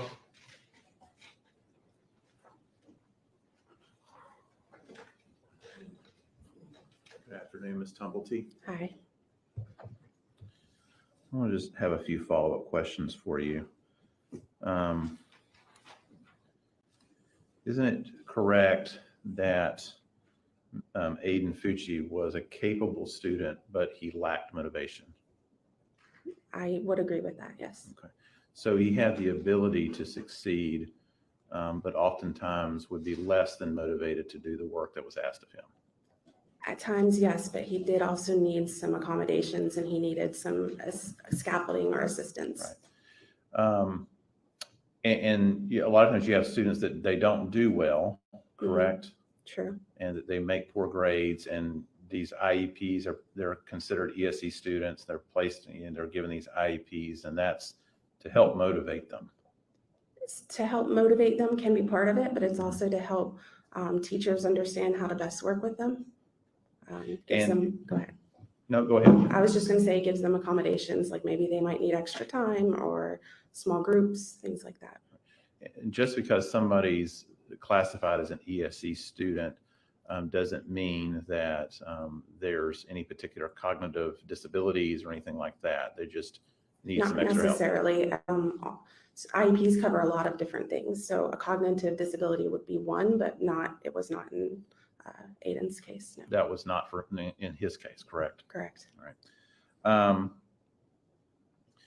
You were asked some questions about sort of how he treated other individuals, isn't it true that there were times where he got in trouble for arguing at school? I don't know any specific instances. I know that there were things that happened. I don't know any specific things.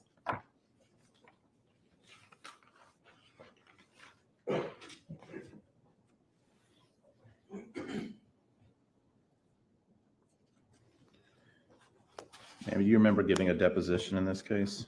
Yes. On November the 16th of 2022? Mm-hmm. May I approach the witness, Your Honor? I'm looking at page 14, lines 14 through 15.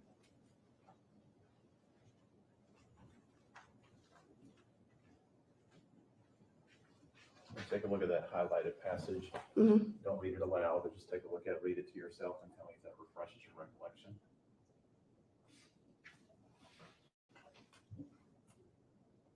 Mm-hmm. Does that refresh your recollection? That's kind of what we said, that I know he did get in trouble for things, but I don't know a specific incident. So it's clear that he did get in trouble at school for arguing.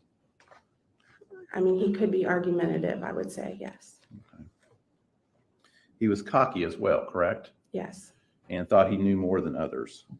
I would agree with that, yes. And he didn't have very good relationships with his teachers, correct? Some, not so much. In fact, his relationships with his teachers depended on the demands that they placed on him. No, I just object that it calls for speculation. Is there the answer to that? I would be guessing, but probably. Yeah. You remember that, again, the deposition you gave? May I approach the witness, Your Honor?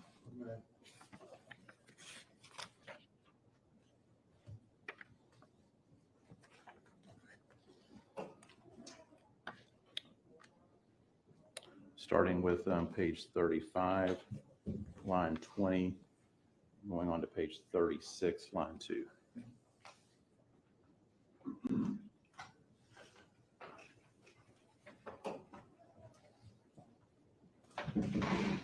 Complete read from here to line 2, please.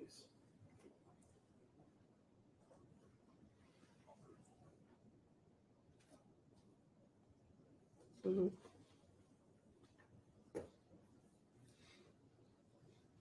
Right. See that? Mm-hmm. In your deposition, you weren't speculating at that particular time, correct? No, can you refresh me with what the question is? My question was, did his relationships with his teachers depended on the demands that they placed on him? I would assume at times, yes. I mean, Okay. I think that's for all students. You read your deposition, correct? Yes. Yes, and you at that time said you were asked about his performance, and you said it depends. I guess it depends on the demands that were placed on him. Correct? True. Yes. That's what you said, and you told the truth in your deposition, correct? Yes.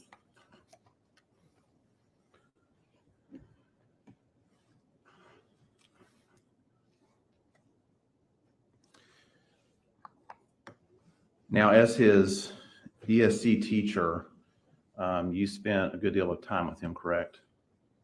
I was in several of his classes, yes. At any point in time, and this was a period of time, obviously, before this murder occurred, correct? Yes, that year was the first year I knew him. During the time that you knew Mr. Fucci, did you ever hear him complain of hearing voices? No. Did you ever see any signs whatsoever that he suffered from a serious mental illness? No. Was not in touch with reality? No. If you saw something like that, that would concern you, correct? Yes. And you would have brought it to the attention of the administration at the school and Yes. perhaps even his parents. Absolutely. Nothing further. No, Your Honor, thank you. Thank you very much, ma'am. You're free to go. Oh, they're really grasping for straws, aren't they, guys? Not a whole lot they can bring to the table. All right, you may call your next witness. Thank you, Your Honor. He's in the hallway. Okay. Your Honor, we're calling Dean Wetchin. Thank you. We know it's not the PE teacher. Am I right? You know I'm right.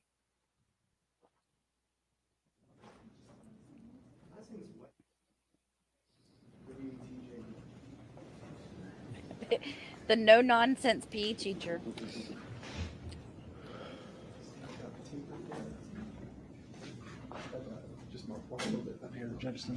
Sir, if you'll raise your right hand, do you swear or affirm the testimony you're about to give will be the truth, the whole truth, and nothing but the truth, so help you God? All right, sir, if you'll come on around here and have a seat in the witness I don't stand. know. He looks like a PE teacher.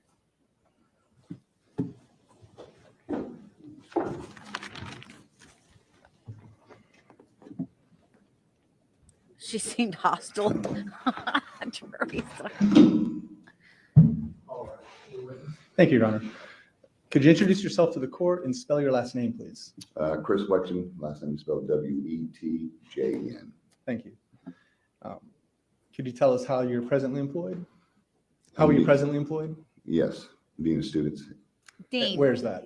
Dean of Students. Where? Dean. Patriots Academy. Thank you. And can you give the court just a summary of your work experience? I've been in St. Johns County for 35 years in education. Okay. 17 of it is in physical education. The other part's been as Dean of Students. Okay. He looks And like a can you tell the principal. court what it means to be Dean of Students? I handle the discipline in the school. Okay.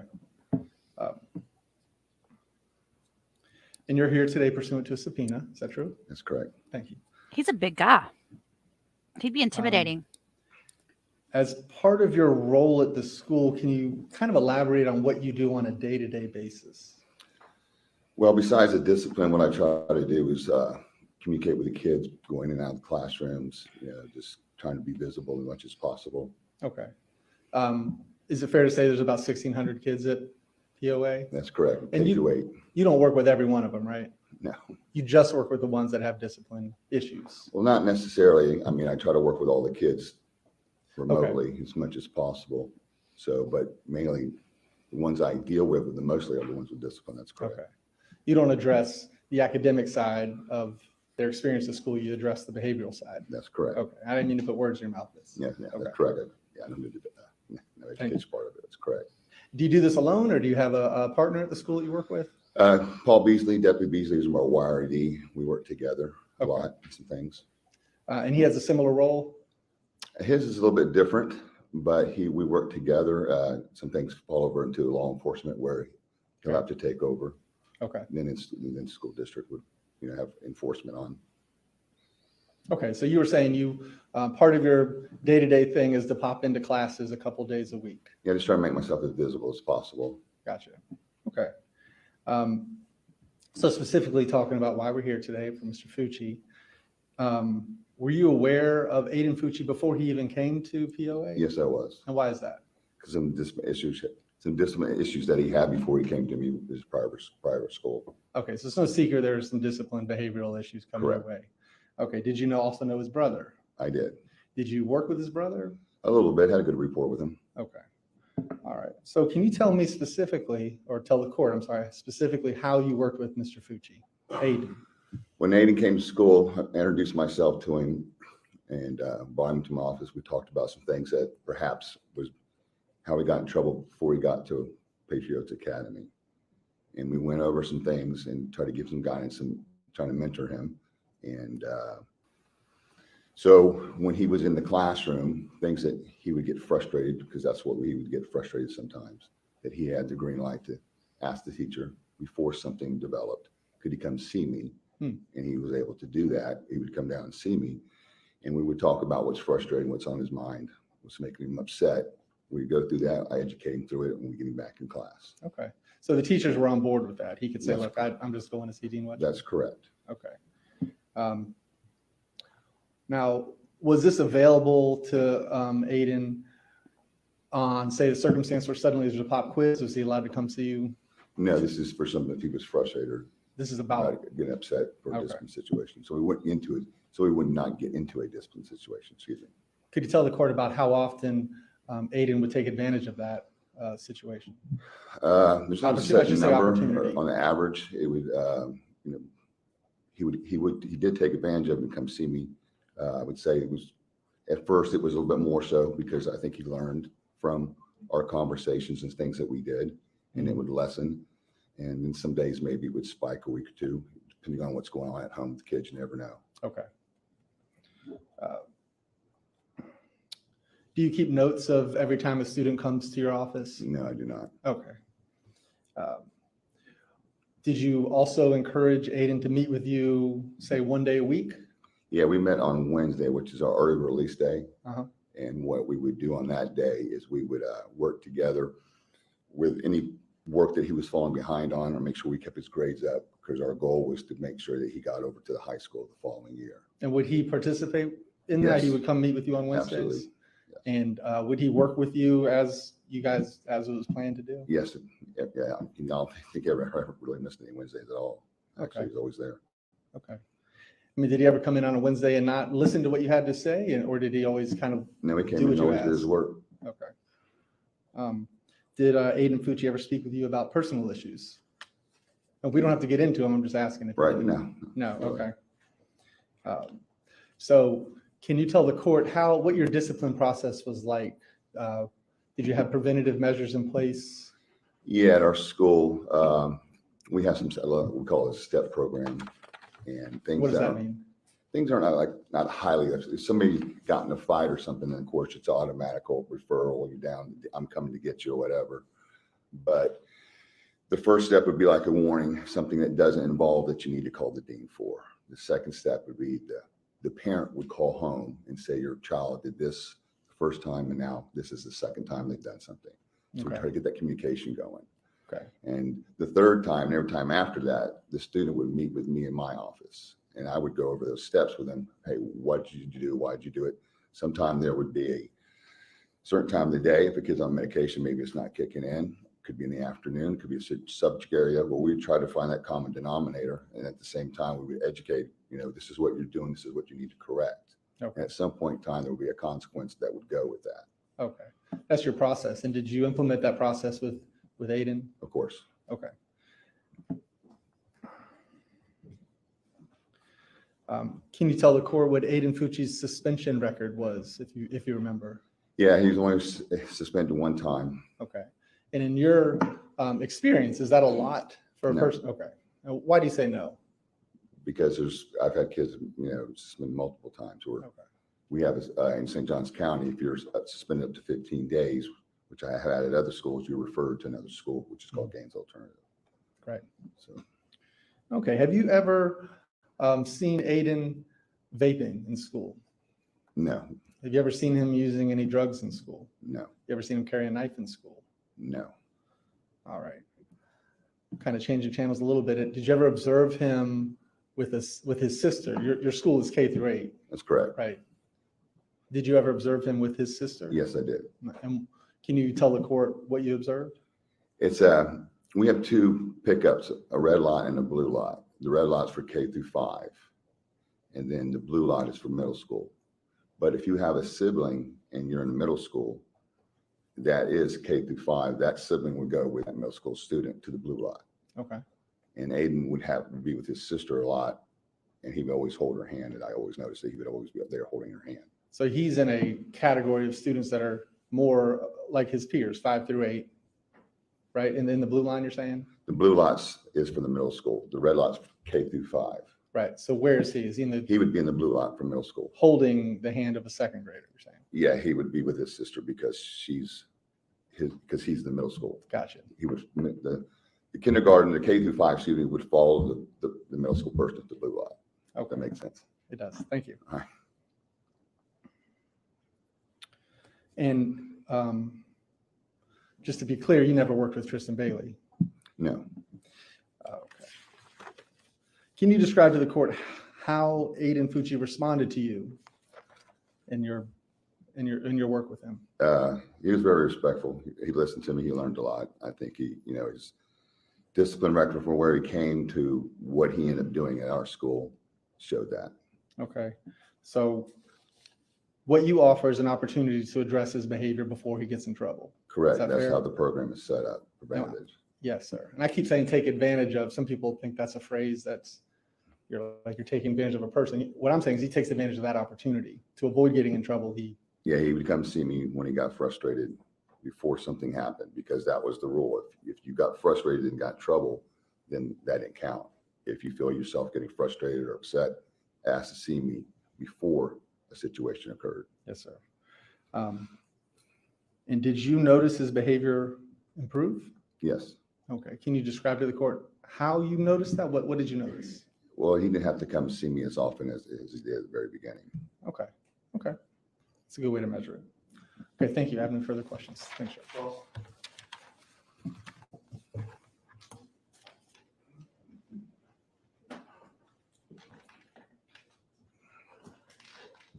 Good afternoon, Dean Wetchen.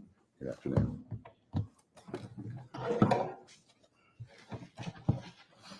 Dean, you started the beginning of your testimony by explaining when Mr. Attic asked you if you knew of Aiden Fucci before he even came to Patriot Oaks.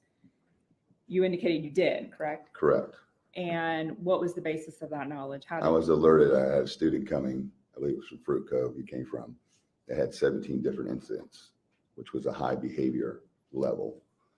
And then with that being happened, I would latch on to a kid. When I say latch on to, mentor that person. And that's how I got alerted. Okay. And so he has, I believe you said, about 17 prior disciplinary incidents. If I remember correctly, yes. At the Prior. previous school. Yes. And so you pick up with him when? The beginning of the semester in 2021? As soon as he came to school. Yeah, so that January, correct? Yeah, whatever day it was, I don't remember. Not the exact day, but that Right, yeah. beginning of that year. Yes, that's correct.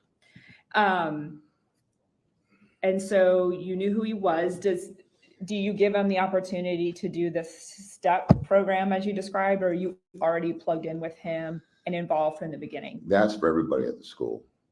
Everybody that's how it's all based. That's how our discipline program is based for everybody. Okay. Were you fairly quickly then involved though, through that STEP program? It sounds like you were involved with him from the beginning. Well, I was involved with him because of the number of discipline he had before he got there. So then that's how I introduced myself to him, talked to him about his challenges that he had previously, let him know what how our program worked, and then give him some opportunities to use, perhaps maybe not to get to the discipline stuff they did before.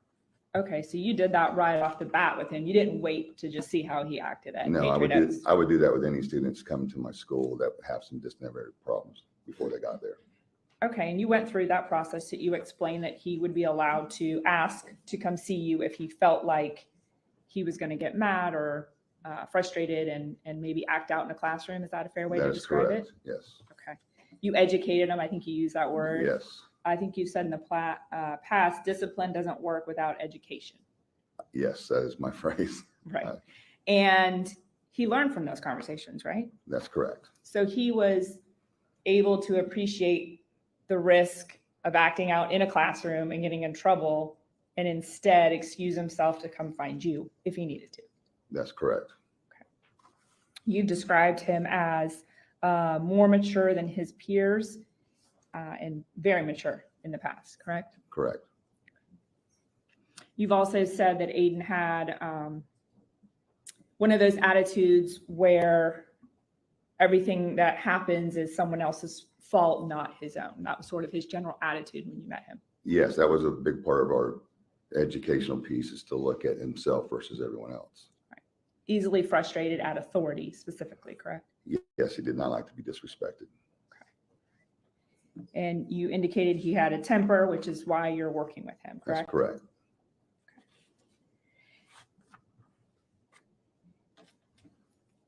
You stated earlier that he was suspended one time. When you refer to that, is that OSS or out of school suspension? It was out of school suspension. It was a time where he got in school suspension with one of his friends. And when they were in the in-school suspension room, they were rude and disrespectful to the coworker that was in there. And so therefore I suspend both of them. Okay. For their behavior for that. And you kind of oversaw, or are you the one making the decision for ISS in school suspension? Yes. Okay. And he had several of those while he was at Patriot Oaks, correct? No, he only had 2. He had 2, okay. 2 of those and then 1 OSS, correct? Correct. And in the suspension record that you reviewed, and then I think this incident occurred, it definitely occurred in April of 2021. Do you recall an incident wherein he threatened violence against another student? Yes, I do. Is that the incident that wound him up in the ISS that you just referred to? Yeah. Okay. What was the threat in that incident? Well, at first, I didn't know if it was him or his friend that was in ISS, and that's why they were in ISS, because one was saying the other one said it. But the allegation was that Aiden threatened to throw another student out a window. That's correct. A female student. That's correct. Okay. And so that was the last time he ended up in ISS and then acted out in ISS and he was suspended. Yeah, he got OS for acting out, but he also got it for the threat too but I found out afterwards because I had to go through some process with both the kids to figure out who said what and then talk with some kids in the classroom. Okay. And so it was determined he was the one that made the threat. That's correct. To throw the girl out the window.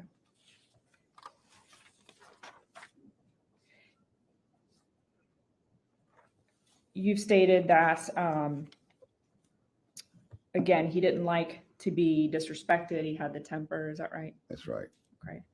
And you were never suspicious of any drug use by Aiden, correct? No, it's not. You didn't have any problem other than the fact that you're dealing with a child with behavioral problems, but you didn't have a problem communicating with him communicating with you, and at least attempting to put some of the education you gave him into practice, correct? That's correct. Okay. Not at all.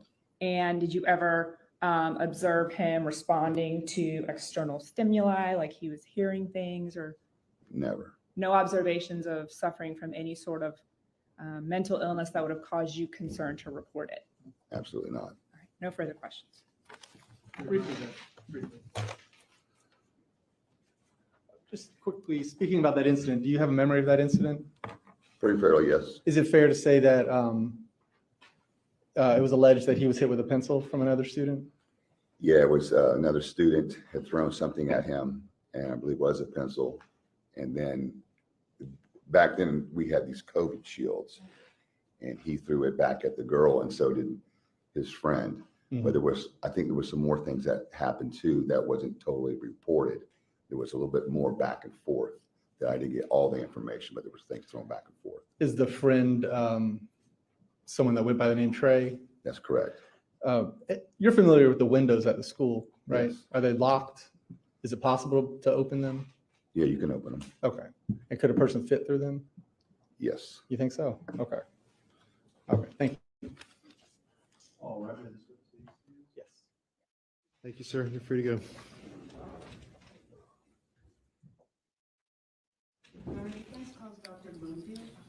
Oh my gosh, they right. got another one?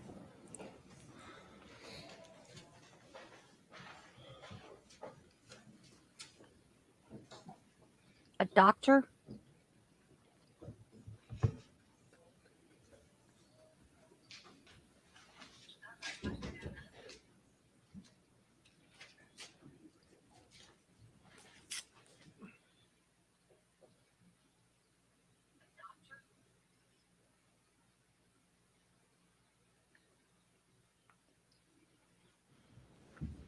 Good afternoon. If you'll raise your right hand, do you swear or affirm the testimony you're about to give will be the truth, the whole truth, and nothing but the truth, so help you God? I do. All right. Dr. Glenfield, you can come on up here and have a seat in the witness stand. Make yourself comfortable.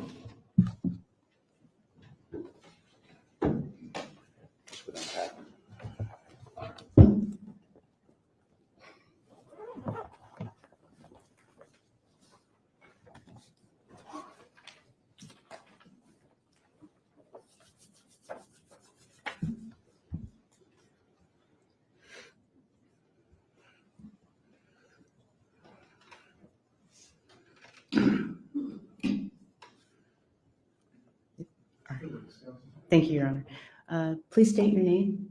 Stephen, Stephen Bloomfield, Bloomfield. And what is your profession? I'm a licensed psychologist. And what is your formal education?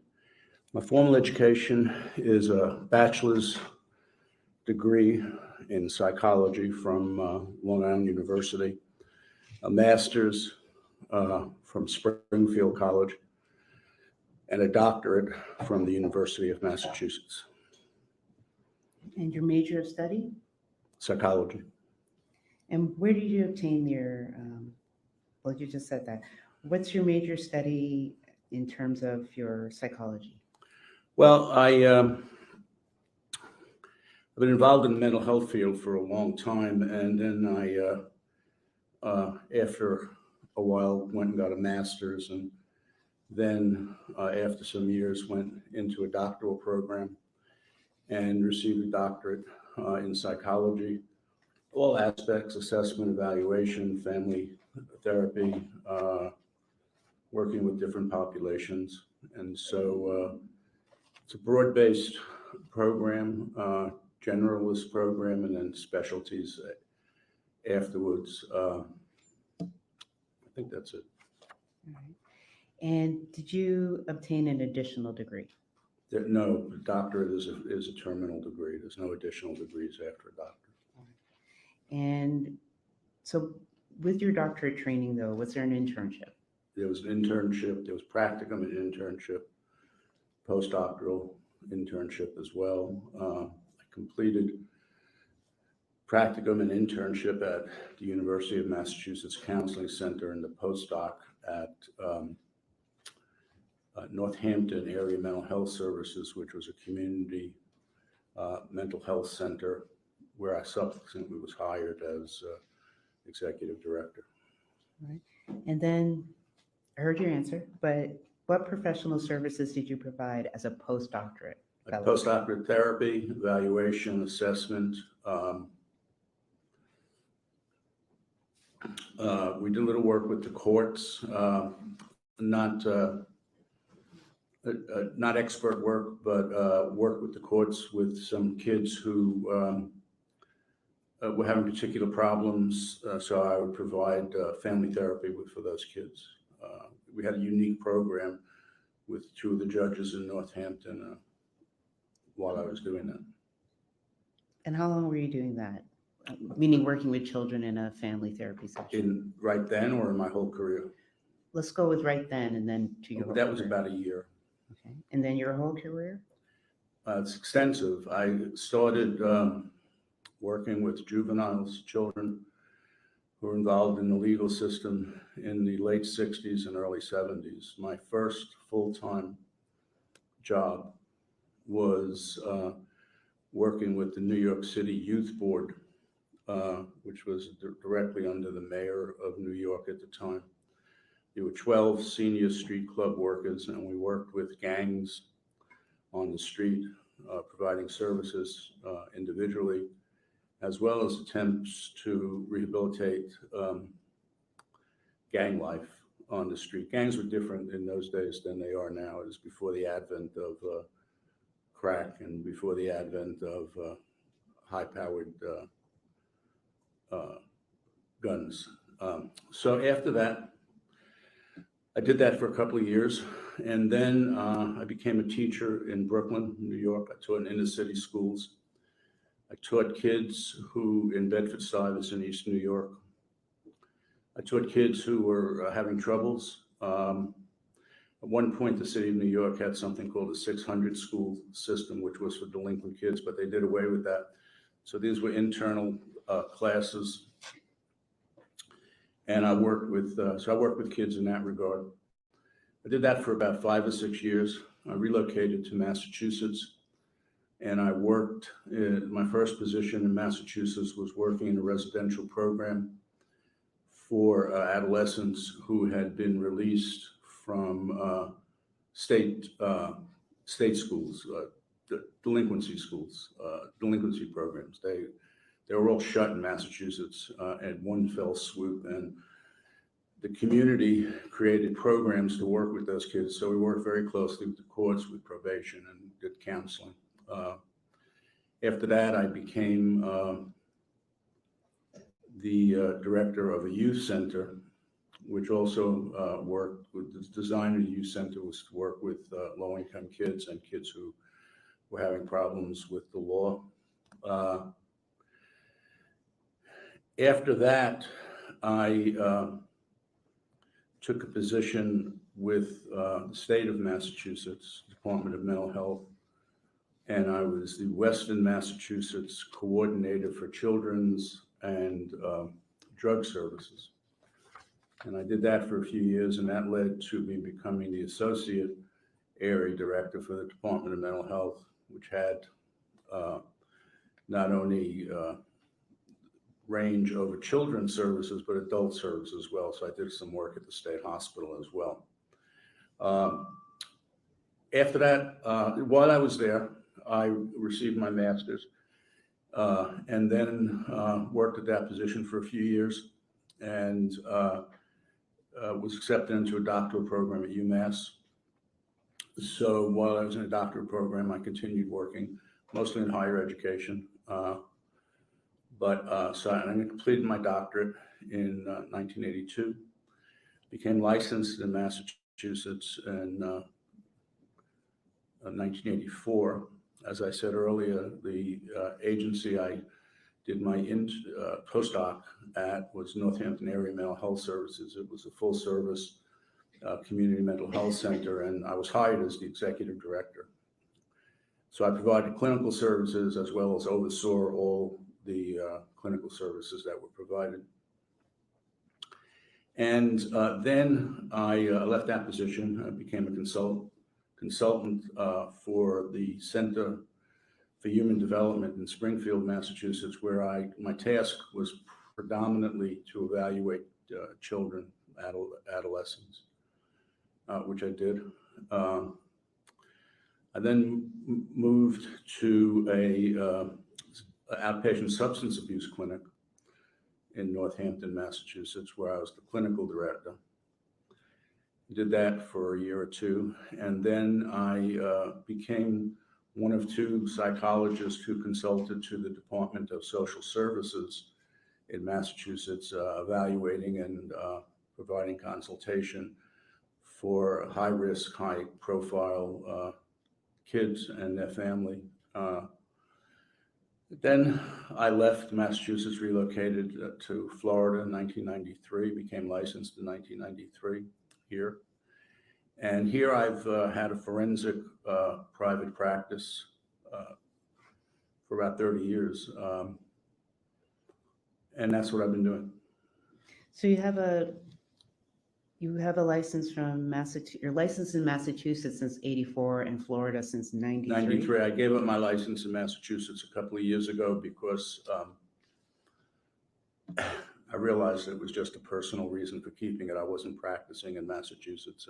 And, so I didn't, I gave it up in Massachusetts, but I've been practicing continually in Florida as an independent practice. Did a variety of things, do evaluations of children, adolescents, and adults, work in the court system. At one point, I worked in family court, probate court, criminal court mostly, and juvenile court, dependency court.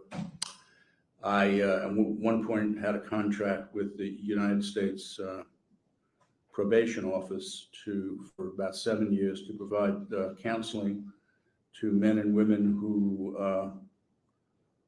were on probation, supervised release after they served their time in the federal prison system. So we did that for a while. And I'd say for the last 8 or 10 years, predominantly working in the criminal arena with people, evaluating people who are involved in the criminal courts, juveniles and adults. Now, over the years, have you participated in any grant-funded or research programs? I participated in not in Florida, but in Massachusetts. We had numerous grants at the mental health center and the substance abuse clinic from in those days what was called the DAMAHA, which became HHS in the government, Health and Human Services. So I was the primary person on 3 major grants, and in addition was called upon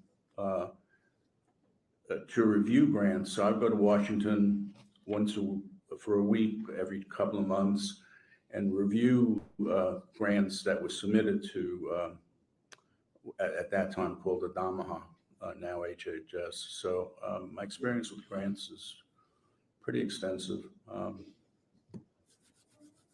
Thank you. Now, have you also given presentations to professional groups concerning psychology?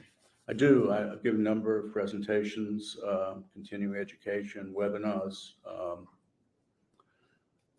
So I do that pretty regularly. In Florida, done a couple for the American Psychological Association. I just did a presentation on for a lay group as well just 2 weeks ago. But I try and continue to do presentations. It keeps one current and sharp in the field because you're presenting information and people asking you questions, so you really want to stay accurate. So I've done numerous continuing education webinars, professional to professionals, as well as to some lay groups. And have you received any awards or awards? I've received a number of awards. The last award that I received from the Florida Psychological Association was a Lifetime Achievement Award. It's not given often. I think there are 3 or 4 people in the history of the association who received it. On a national level, I received 2 major awards from the American Psychological Association, one called the Presidential Heiser Award, which is contributions to psychology. And the second,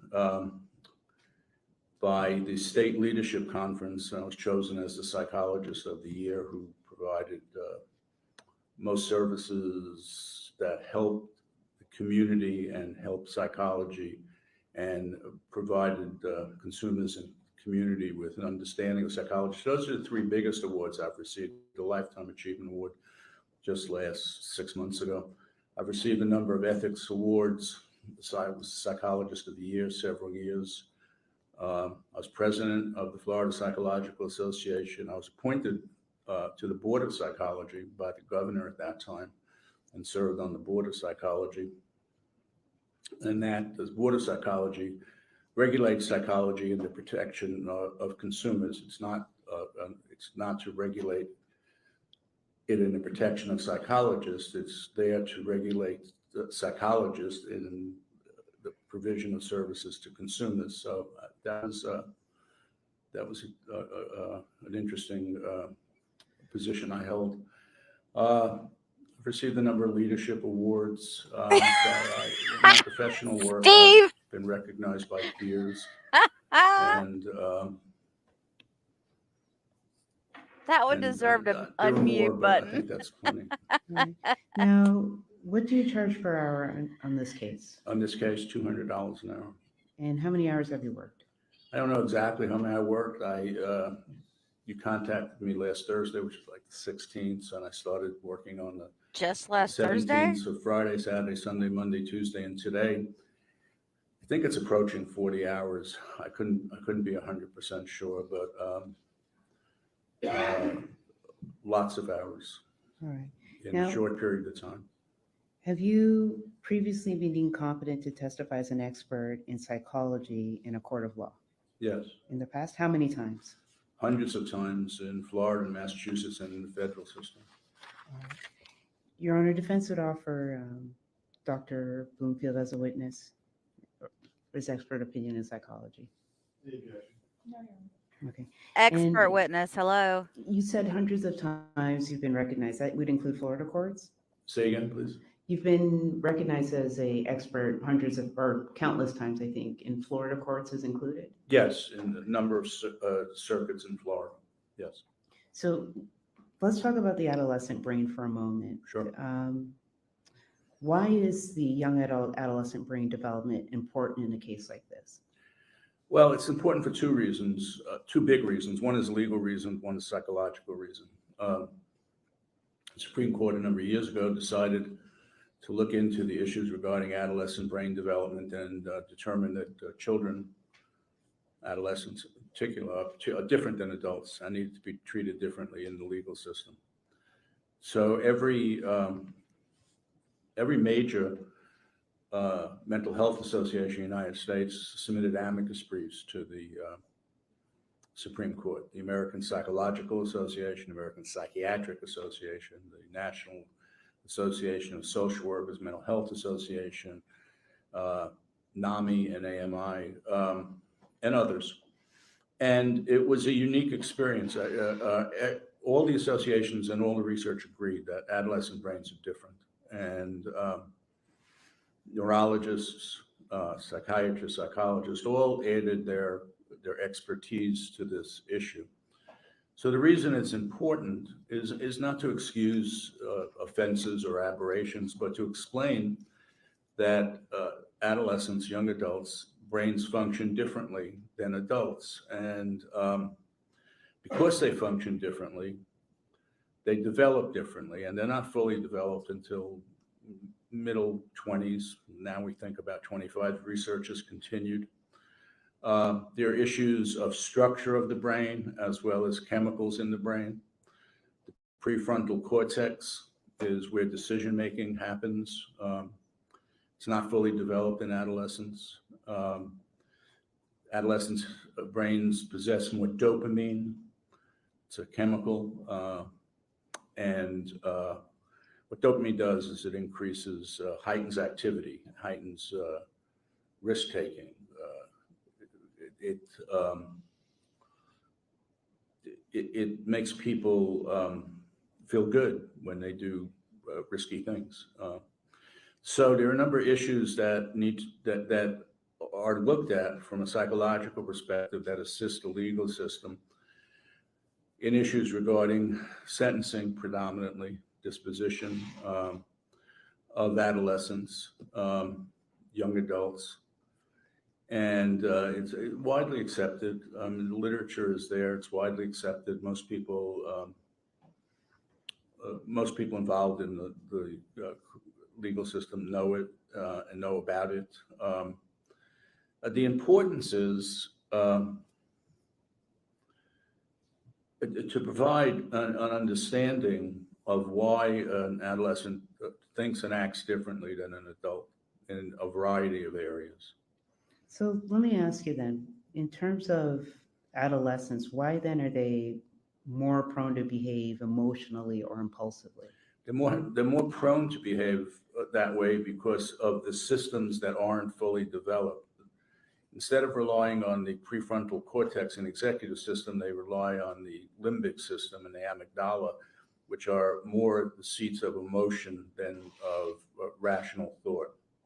Not to say that adolescents are irrational, but their thinking is not the same as adult thinking. And that's true of every adolescent, and it's true of every action. And so one has to look at adolescents and their behavior through that lens. It can't be just, well, that's true for everybody except, but now it's not true. So it's good acts and bad acts. Every act and every perception and every relationship has to be viewed through that lens, because that is how the brain is developed. The brain actually develops from the back to the front. Some primitive issues, movement, things like that, balance are in the back, and then there's the parietal lobes on the side, and then the front is the prefrontal cortex, which is the executive functioning system, which is really the system we talk about in terms of brain development. And that prefrontal cortex with the executive functioning, is that the last to develop? That's the last to develop, yes. So what does the research then have to say about brain maturity? Say again, please. What does the research support, I should say, about brain maturity? The brains aren't fully developed, nor are personalities, until much later than we used to think.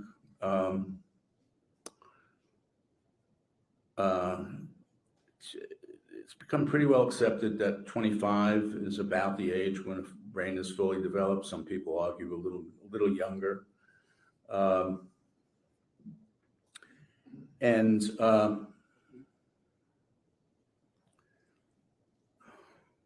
it means that that people with not fully matured brains act differently than people with fully matured brains. And that has to be taken into account when looking at their behavior, their perceptions, their actions, their decision making, their ability to make decisions, their ability to understand consequences, their impetuousness and impulsivity. And then finally, what's important about adolescent brain development, as well as personality development, but brain development in particular, is as a class of people, adolescents are amenable to reform and rehabilitation. Of course, that has to be looked at individually by the court, but in general, the class of people, adolescents, are amenable to treatment, and amenable to rehabilitation and reform, and to desist from negative behavior. Of course, it all depends on whether there's a program to provide pro-social skills for the adolescent, as well as counseling and therapy and understanding why they behave and think and act like they do. So as a class on a whole, then, children, adolescents, the science is recognizing that they can be rehabilitated, but what you're indicating, is it fair to say that they also need that structure in terms of those skill set or the therapy to help them come along? That's correct. All right. Now, if you could identify the several branches of science that actually are in agreement. I think you mentioned Milligram, but Yes, the mental health associations that are in agreement. American Psychiatric Association, American Psychological Association, National Association of Social Workers, Mental Health Association, NAMI, N-A-M-I, which is a parent relative group, and the Pediatrics Association. So to get all of these associations to agree, and it's not a matter of getting them to agree, they independently provided amicus briefs that supported and agreed with each other. They didn't sit down together and do it, they did it separately in the structure of their associations. But these are fields that don't agree a lot, that argue a lot, that resent turf issues and resent encroachments into turf. And none of the organizations, none, are free from that. So when you see the kind of work that went into these amicus briefs and the continued research, the cooperation, there's research going on today where different professions work together for this issue because it's such a high priority, important issue. It's an understanding that of a whole group of people, young people, and how they develop and mature. We used to have a lot of theories. We had developmental theories, Piaget and others, Erickson, and they were all based upon hypothesis and theories. This is based upon hard science, brain scans, PET scans, psychological testing that shows how kids react, and then how they change through the developmental period. And so the legal system was kind of a step ahead of the mental health system because we relied on giants in the field, as I said, Piaget, Erickson, others, to provide us with theoretical basis of development until this issue came up in the legal system and the associations were motivated to put together these briefs and discussions about what this all means. And then, of course, to let the courts sort it out. so in your more than 30 years of practice, then, for you as a psychologist, you're identifying then that it's rare to see psychiatrists, psychologists, sociologists, pediatricians, medical fields, to see all these come together and agree on anything, Yes, but they all agree on this issue. yes. All right. So can you explain to the court how then the juveniles are different in terms of risk taking? Juveniles take more risks. it's a factor of their age, their maturity, and brain structure, as well as the chemicals acting in their brains. Sometimes that risk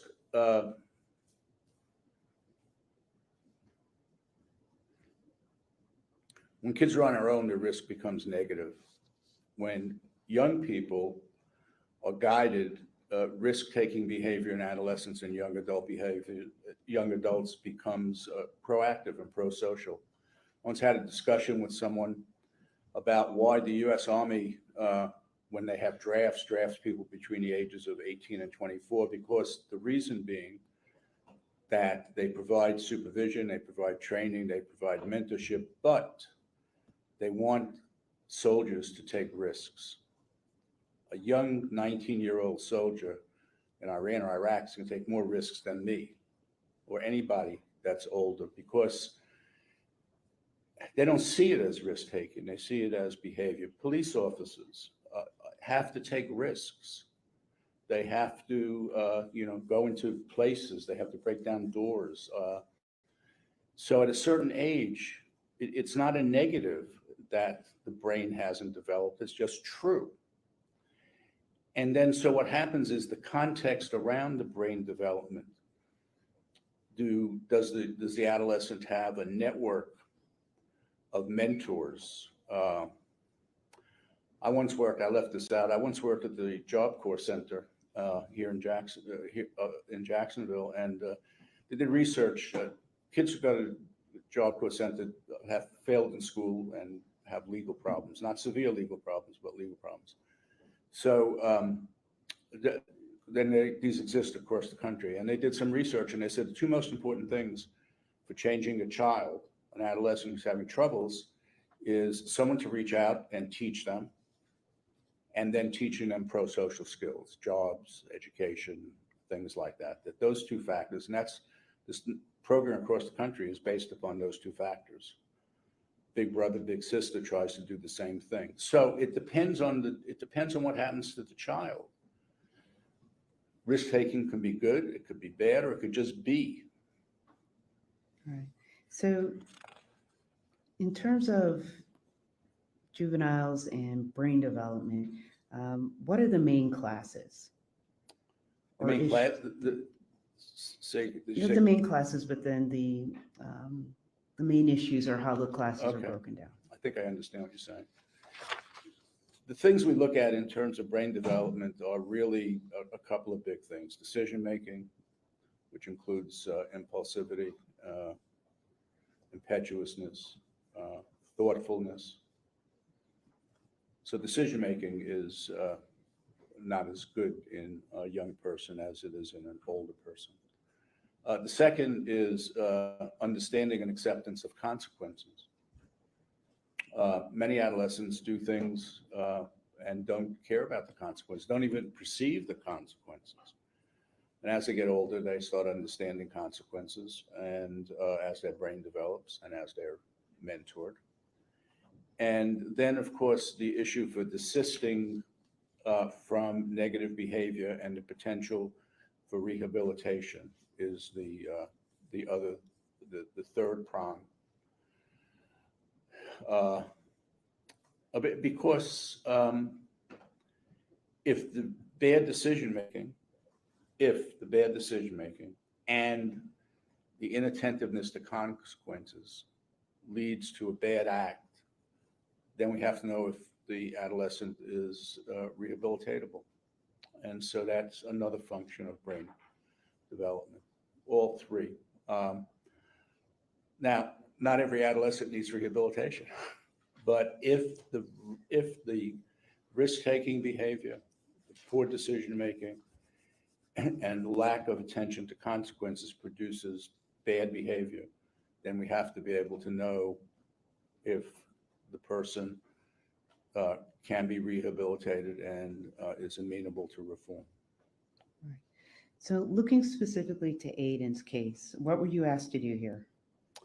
I was asked to be able to testify and discuss adolescent young adult brain development in general, as we have. and secondarily to rebut, if necessary or if appropriate, things that were brought up by Dr. Pritchard. Usually, in my experience, the defense has an expert that goes, and the state has an expert who tries to rebut what the defense expert said. So this is kind of reverse, but those were the two things you talked to me about when we first talked last Thursday. All right. And what records did you rely on? I have to check it. There are a lot. So can I go to my notes? So he hasn't examined Aiden either. All this, who's got the time clock on this guy? Because we need to. There should be a time limit. I'm just saying.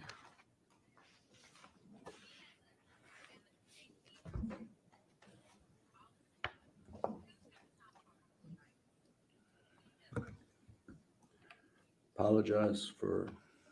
No, take your time, honey. You're good.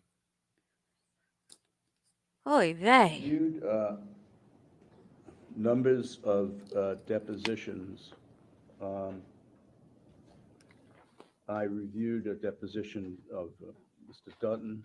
I reviewed depositions of Mr. I may pronounce names wrong, Wetchin, of Deborah Spivak, of Sophie Bauman, of Dolphy Abser, Senior, of DA, child of Alexei Zamperi, What? of Allison Turnberry, of Alicia Gates. I reviewed a depot of Ms. McCullough and also a short audio tape. I reviewed some medical records, about 40 pages. Teresa, we should go bowling I together. reviewed a number of photos. Hey, just hear me out. Examiner's report. I reviewed an article called Trends in Youth Arrests. He reviewed an article. I reviewed incident reports and discovery from the St. Johns County Sheriff's Office. I reviewed a number of documents from the Jacksonville Sheriff's Office to jail. I also reviewed. He's Darrell Brooks on the stand, y'all. Deposition of Dr. Pritchard. I reviewed Dr. Pritchard's report. I reviewed Pediatric Association and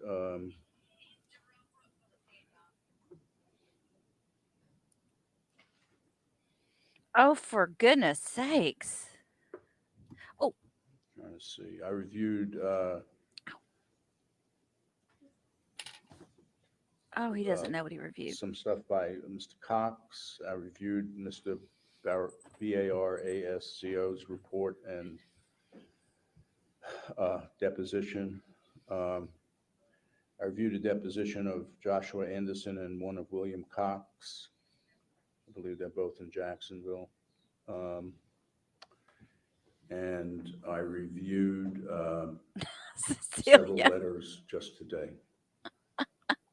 And I believe you also saw the video, or a portion of the video of February 6th when Aiden entered a plea. Oh, yes, I did. I saw the plea video, yes. Oh, yeah, I saw that too. And based on the review of records that you had, or your ability to review, focusing in on the grandmother Spiewak, did the family, Aiden's family, have a history of mental illness? She said she did. The family had some mental illness. Somebody was Baker Act, I think an uncle. Somebody had depression. Somebody had it. So there was some history of mental illness in the family.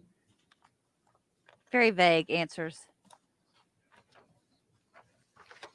And That would be $300 an hour, though, if you You've want me also to had an tell you who it opportunity to review the was. school records, Say again? some of the school records? I reviewed some school records, yeah. With that in mind, then, if you had seen Aiden before this crime, in your practice, in a clinical practice per se, would you have recommended testing for him or counseling? Would I have recommended, Testing or counseling? you're saying before the crime? Correct. Totally.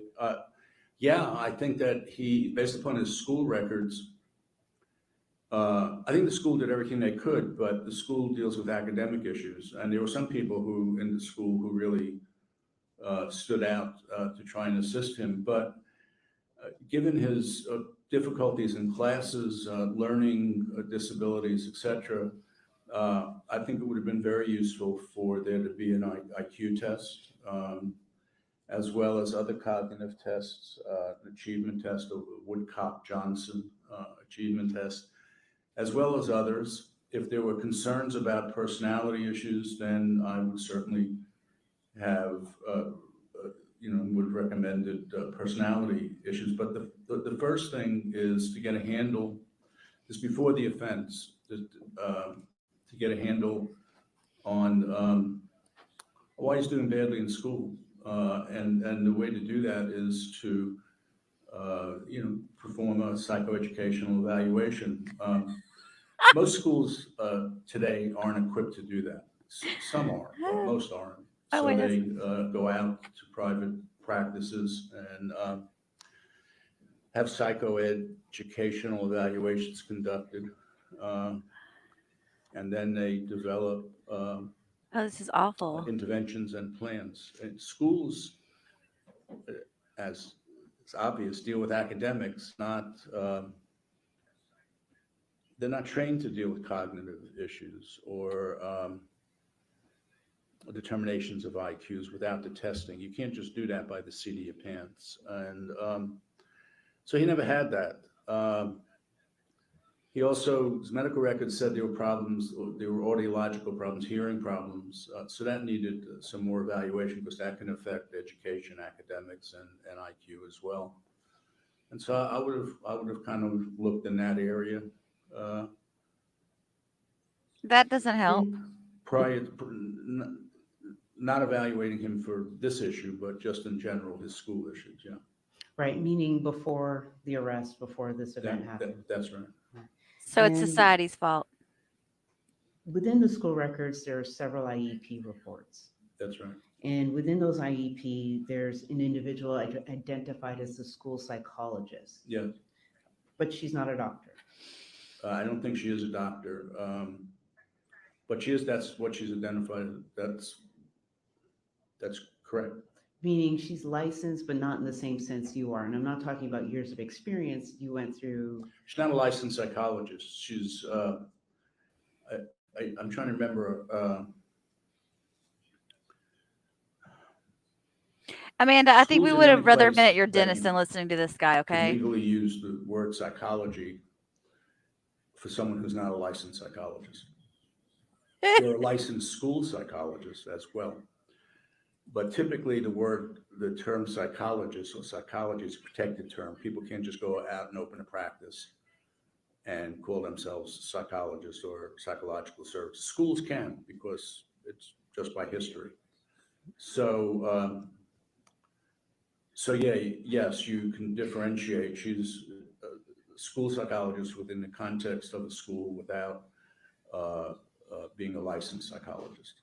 So the testing that you're discussing, that's not something that she would be able to perform. I don't know her, and so I don't know, but typically not.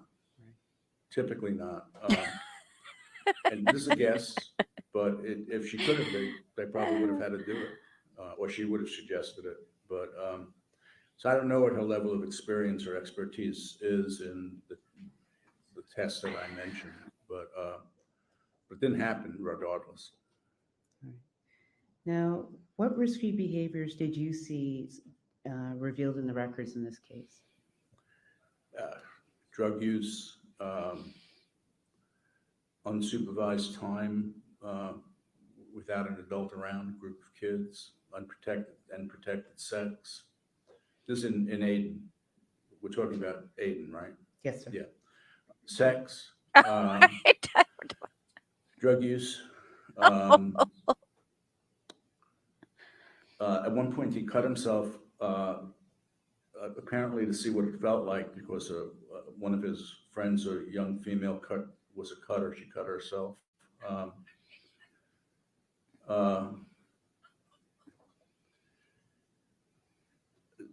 Some thought that there might have been some self-harm. I'm not sure about that.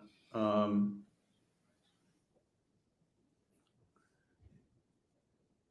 think that those are pretty risky behaviors for young people. It's all kids And they all today. engaged, at least all 4 or 5 engaged in similar behavior. Meaning his immediate friend group was involved in Yeah. the same type of behavior. Yes. Then what issues did the teachers, meaning they found academic problems, but should they have found more or recommended more? Should they have? It would have been, yes, it would have been nice if they did. I can't say. Let me rephrase the question. The teachers have more of an academic goal. Is that fair to say? Yeah, teachers look at academics. I've worked with lots and lots of teachers. I was a teacher. Teachers are very dedicated people. They wouldn't be doing their jobs if they weren't dedicated. So they also want to go beyond that, but they don't have, there's no funding, there's no resource, there's no capacity. So they try and do what they can. They have big classes, and they spend an inordinate amount of time and their own money and resources to try and make the school situation appropriate to all kids. And so you can't expect a teacher to on their own to start getting kids tested, because it's beyond the scope of their This work. is They look talking at about past stuff. and they We're look at the the academics. Cognitive ability translates has nothing to do with sentencing. skills. In adults, we call them ADLs, adult daily living skills, but in adolescents, there are also skills. The predominant skill for an adolescent is academics, and that's what teachers look at. How is the child doing? 90611. And why? Do we have any idea why? So there were some people who Aiden related to well, a deputy officer, resource officer at the school, as well as the dean. Yeah, we know. We already heard And, him. He worked well with them. They both thought that he was improving, that he had a lot of potential. He was in a special tutoring program on Wednesdays. This guy knows less than we do about Aiden. I'm not critical of schools. They do what they can because they don't have the resources, and different schools act in different ways. So I can't say that the teachers should have done more. It would have been nice if they could have done more, but the school has to be set up for it. Where the more could have happened is in the IEP and the, 504 or 501 evaluations. Right, so in this particular instance, the teachers they're not doing a lot. They're going above and beyond, so to speak, with Aiden, but it's academic. Did you see anything in there in terms of addressing therapy or behavioral issues? I don't think anybody provided therapy, but there were some behavioral issues they talked to. He spoke to the dean about behavioral issues. He spoke to the resource officer about behavioral issues. There was concern about some of his behaviors. It didn't raise, my reading of the depositions of numerous school personnel is that it didn't raise to the level where they thought that more was needed. One person, I could look at my notes, one person said he didn't see red flags, which is really the issue. Were there red flags to be seen? I don't know. But they're trying to teach large groups of kids, and Aiden had specific learning disabilities. And they tried to remediate them, but I'm not sure they had the resources to do it. Which means that now he's a So what is the burden to term us all. impetuous? Moving Impetuous means forward. impulsive acting without thought. It means Yes, not Teresa. having the capacity to control behavior. That broadly what it means. And are children impetuous? Yes, What about Aiden? I'm sure it is. And that's by nature, he's in that class of children that you would also have that title of impetuous. Yeah. And Dr. Pritchard testified yesterday that Aiden is mature. Is that accurate? No, I don't think Aiden's mature, no. Why not? Well, because he acts immaturely. First of all, there's a misconception, I think.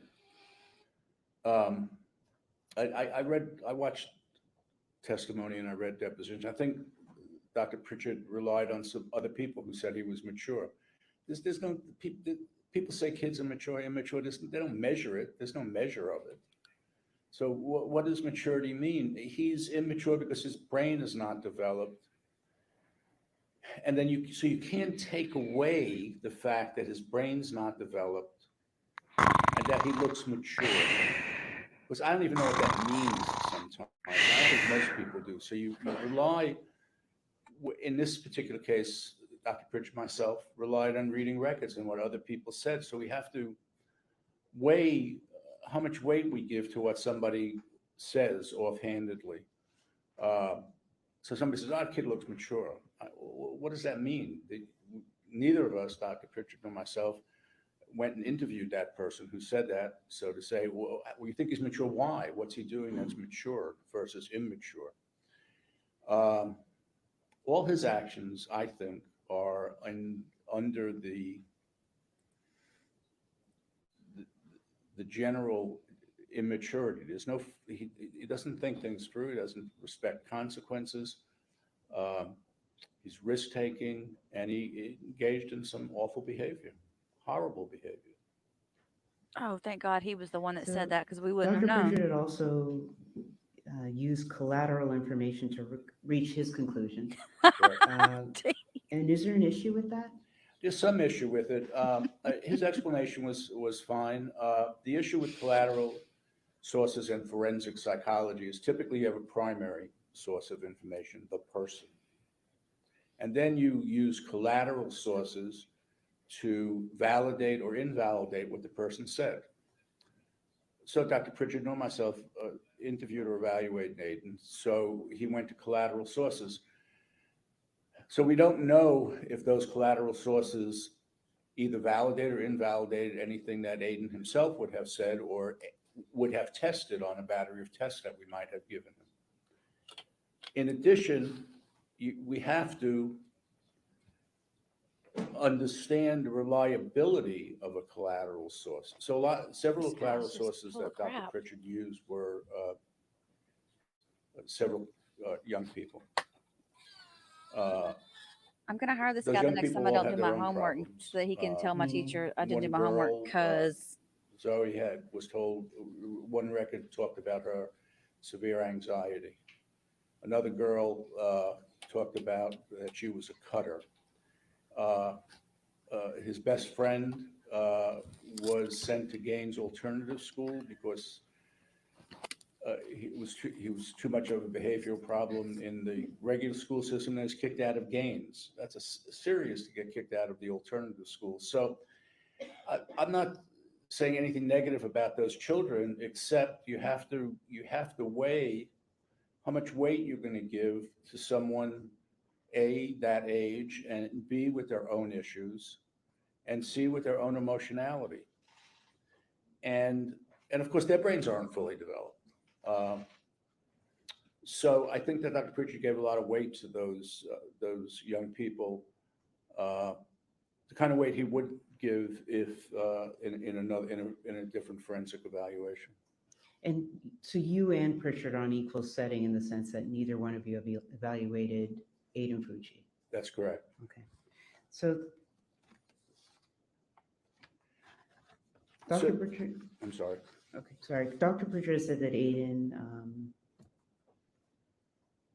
Aiden's actions were premeditated. Do you disagree or agree with that?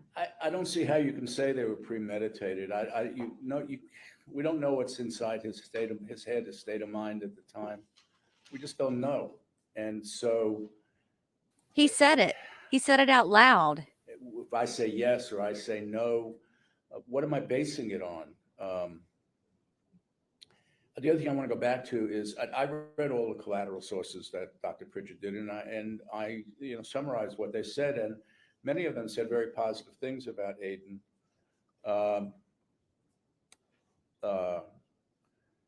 And that, so we really have to look at that collateral issue.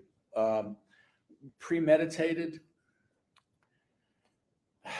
it's beyond me to try and get inside of his head and to draw together strands of information to say that this was premeditated. I just couldn't do that.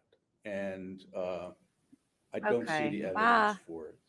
Meaning you wouldn't rely on the police reports alone. You would have an evaluation or at least an interview before you reach that conclusion. It's such a big thing to say someone premeditatively did this that I think you can say that's my thought, that's my hunch, but to say it, I couldn't say it definitively.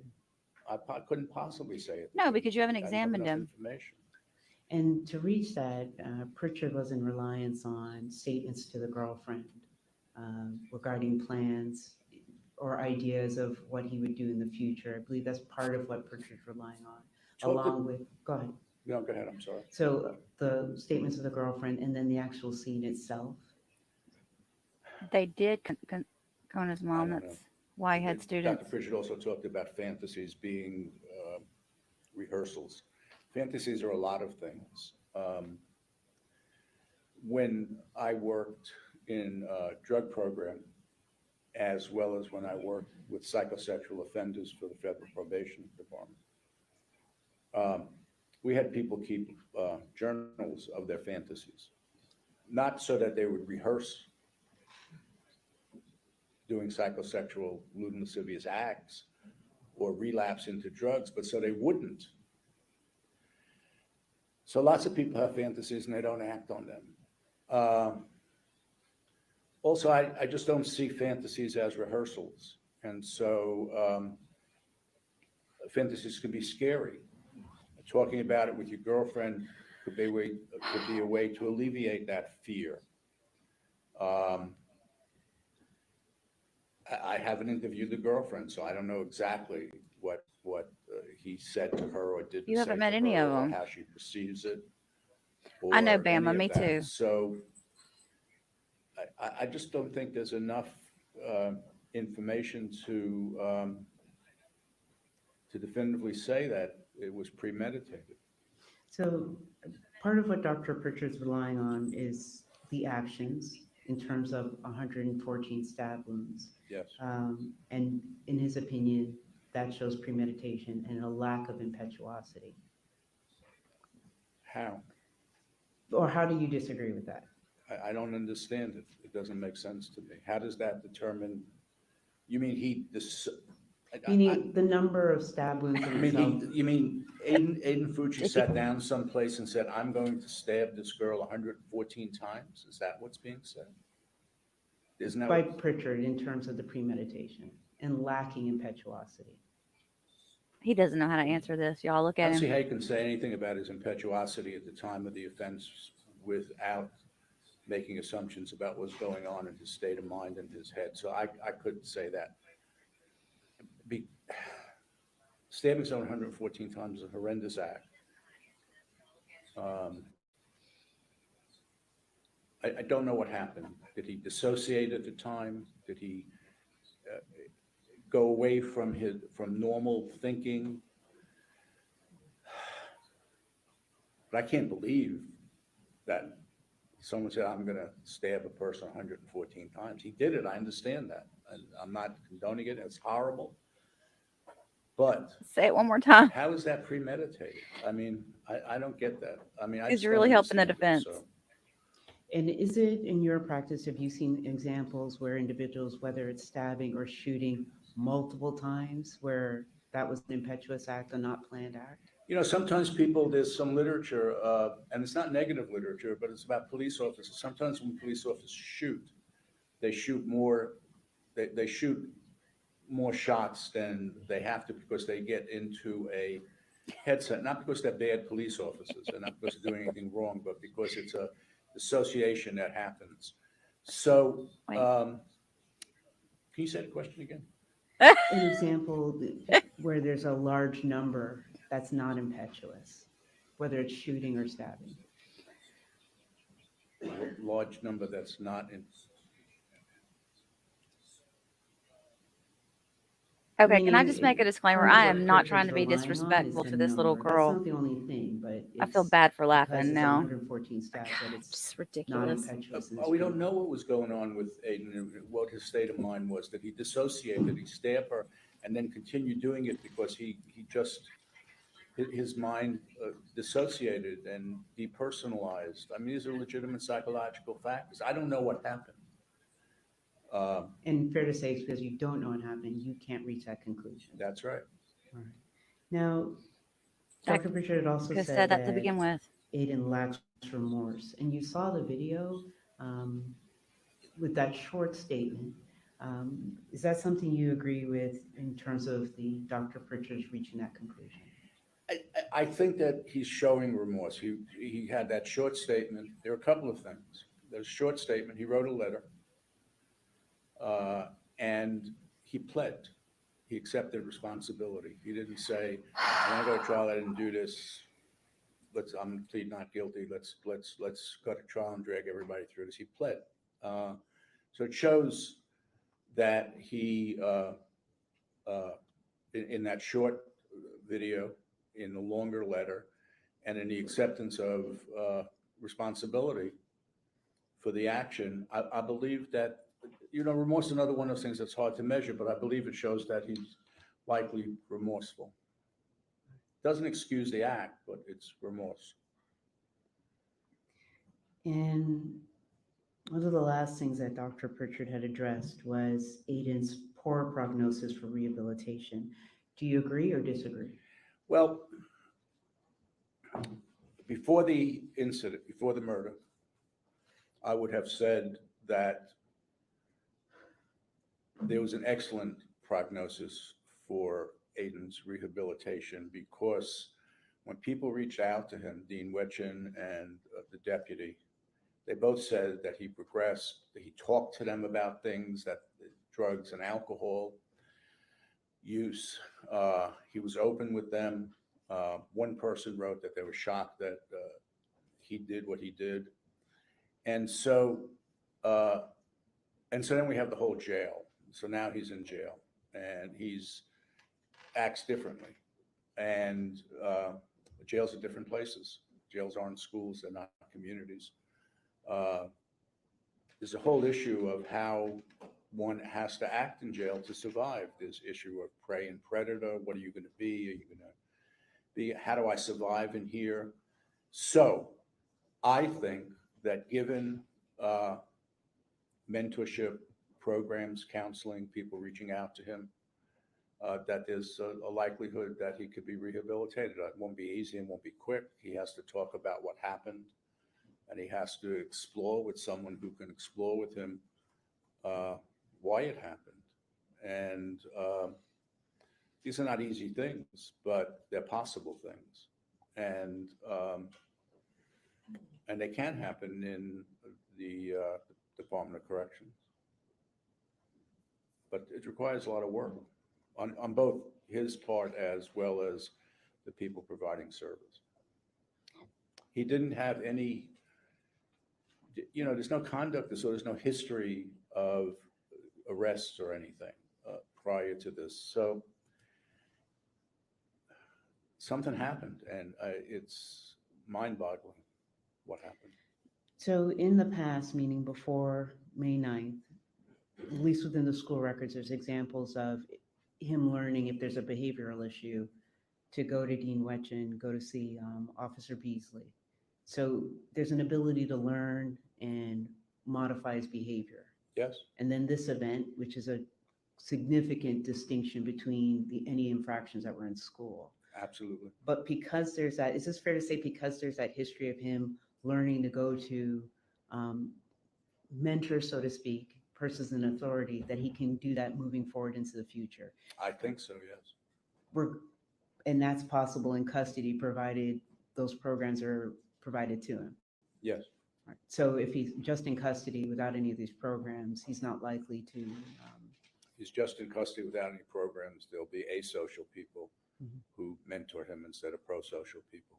And that's the scary part of young people in the prison system. Meaning other criminals. Other criminals. But if he's provided with these programs where he's got some decent mentors and ability to learn and grow, he has a good prognosis of rehabilitation. I think there's a prognosis that's positive, yes.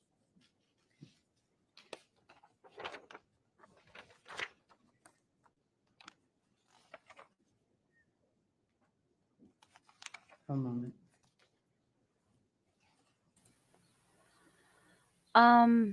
This is awful. This is torture. Last point then regarding rehabilitation. Independent of Aiden and why he's here today, part of why we have these specialized sentencing hearings, is it fair to say, is that children as a class can be rehabilitated? Yes. All right. No further questions. Take a 10-minute recess and then we'll come back out 45 minutes. Woo, yeah. I need a beer or a cigarette or something after that one. Jeez, my knees. And he's still going to be crossed, y'all. I bet you money that prosecution's got some questions for him. I hope they do.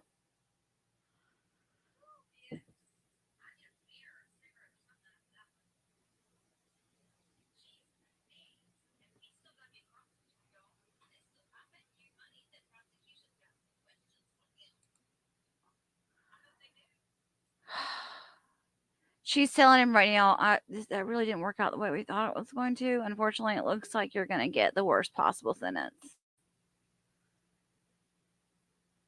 The judge said, I need a break.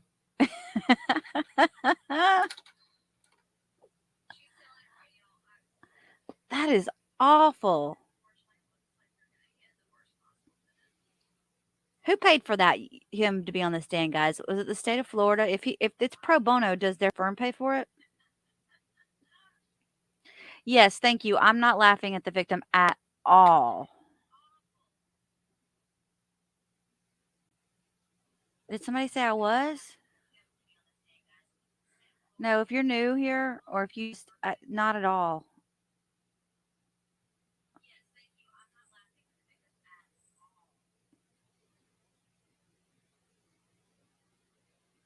I love that movie, A Time to Kill. That is one of my favorites too, Amanda.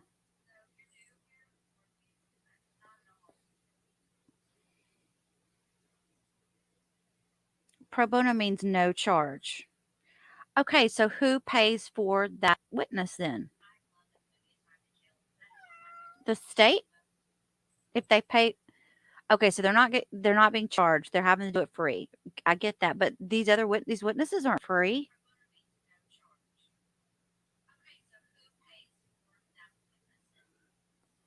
Oh, the taxpayers paid for him. Unless his family hired them, then they paid. Well, I'm glad I left the state of Florida.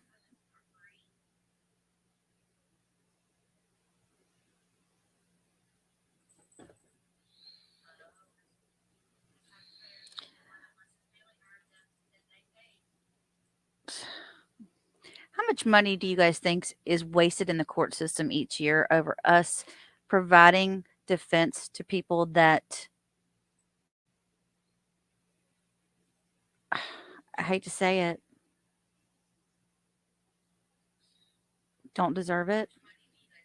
I guess everybody deserves a defense.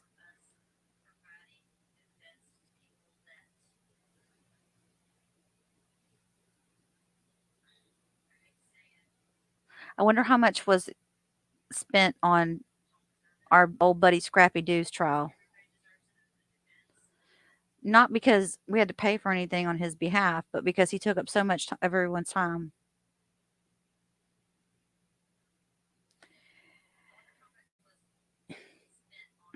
Yeah, she drugged that out as much as she possibly could, Joe Love. I know, me too, Kona's mom. Send them all to an island and make them build parking lots. It is horrible the family had to sit through that, Vincent. They've already been through enough as it is, and that for them to just drag this stuff out, I mean, he didn't plea. He he pled being guilty, so he's not putting the family through a trial, but I'm gonna drag you through hell for this. I swear thought he was on the stand for an hour. Did anybody time it?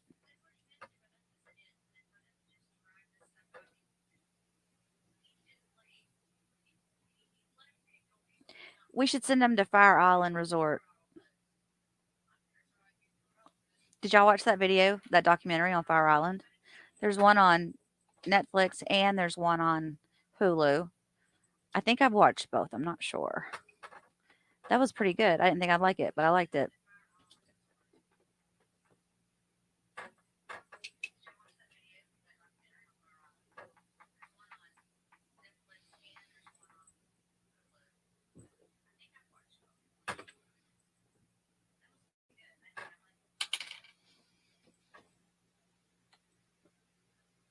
Three levels of class: bailouts, handouts, and those of us who foot the bill. I'm there. No kidding, D. Gee, historian. I never watched any of the YouTube people that did anything on it. In one way, it was kind of funny because it was like a bunch of rich kids. But he was on there for at least an hour 20, Kona's mom? No way. Yeah, and somebody had asked how long can they speak. My understanding is whatever time they've allotted over to the prosecution, they have to allot that same amount of time over to the defense.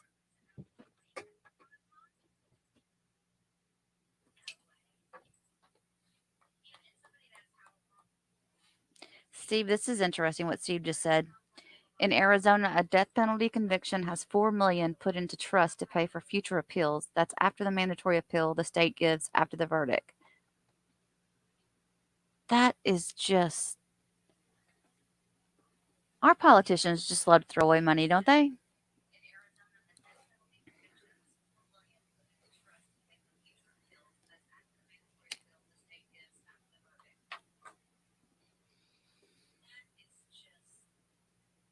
Mm-mm-mm.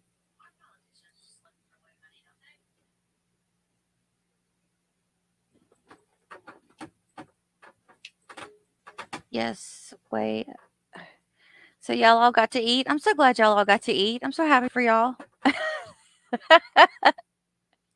I had a piece of cheese and more almonds.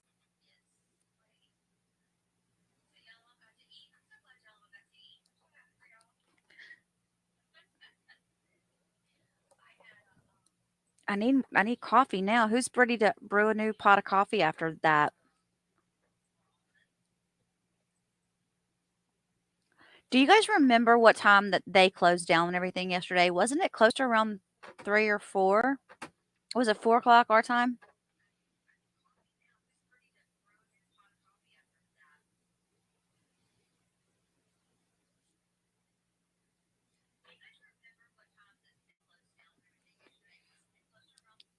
That Bama lasted through that witness because she was able to multitask.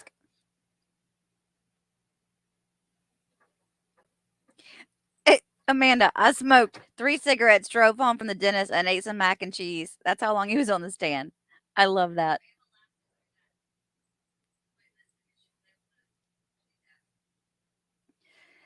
Joe, there are some days that I can go for a very long time without eating if I'm drinking coffee and just working and not paying attention to the clock.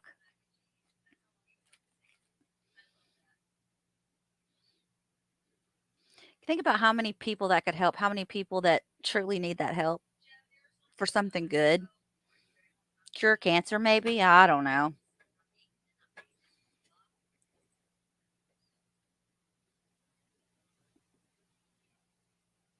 I've got an echo. You guys can hear them. background echo. Let me go turn down my phone. It's way in the other room. Thank you for letting me know that. I'll be right back.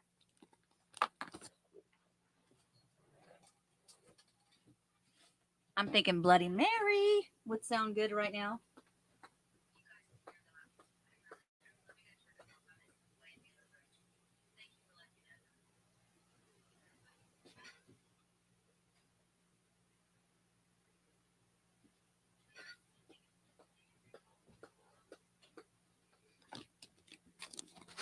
Yeah, I don't drink all that often, but I could use a drink now today. Yeah, it's my phone in the other room. I just had to turn it.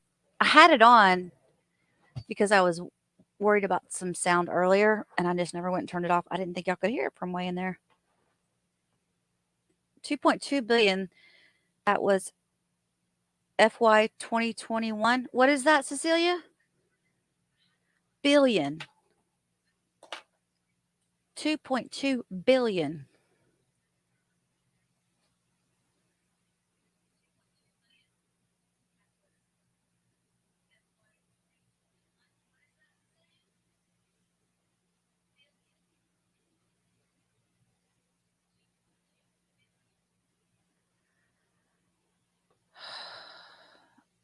I think that I think it depends on how you're listening to, and this is FYI for everybody. And I didn't learn this until I started making YouTube videos. If you have earbuds in or headphones, you're going to hear a lot more than what you do if you're just watching it on TV or on your laptop. Because I've always been a laptop or TV watcher, so I didn't notice stuff as much.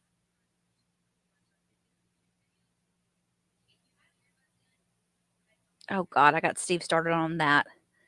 Here he goes. I'm just kidding, Steve. Don't get me started on pharmaceutical companies, Steve.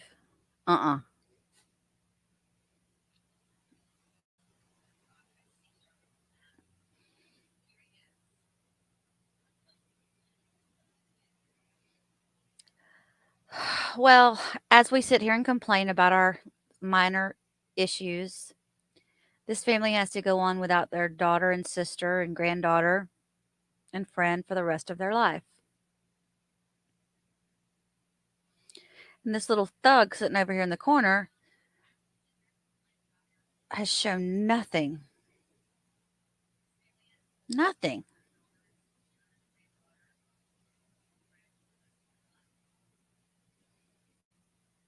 You know, another thing I don't like, Teresa, about TV is that I can't like a video when I'm watching it on my TV. I haven't figured that out yet. I did figure out how to go to the channel, but you can't like videos. I'm not a big comment person anyway, so.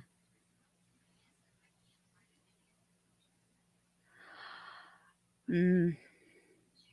Hmm.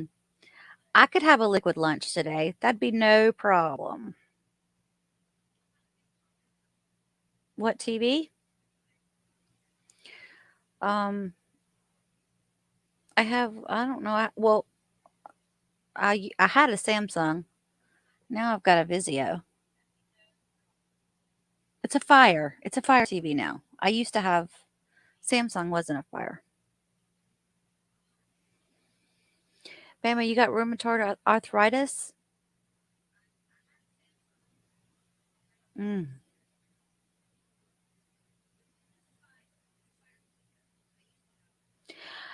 The good thing is, Teresa, that he can see, the judge can see all. We got to give him more credit. I don't think he's going to go lenient. Just thinking back on how he's kind of been with everybody, he's been pretty, tactful as far as, we need to move on or this or that, or when he wasn't afraid to tell somebody no earlier. So I like that. He doesn't seem to be that apologetic type of judge or that real. I'm kind of glad it's a man, to be honest with you. I hate to say that. No offense, ladies. I mean, I'm a lady, but well, I think that I am. I know, right? I won't drink and go on stream. I am not doing that. I'm not gonna be one of those. Sorry, I have to talk to them. Bless your heart, y'all. Are we all falling apart on this stream? I think we might be.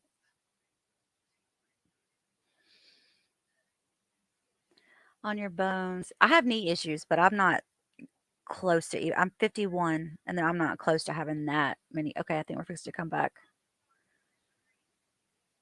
Did I put them on mute? Let me double check. No, I didn't. So just kind of circle over to the door. You can all be seated. Thank you.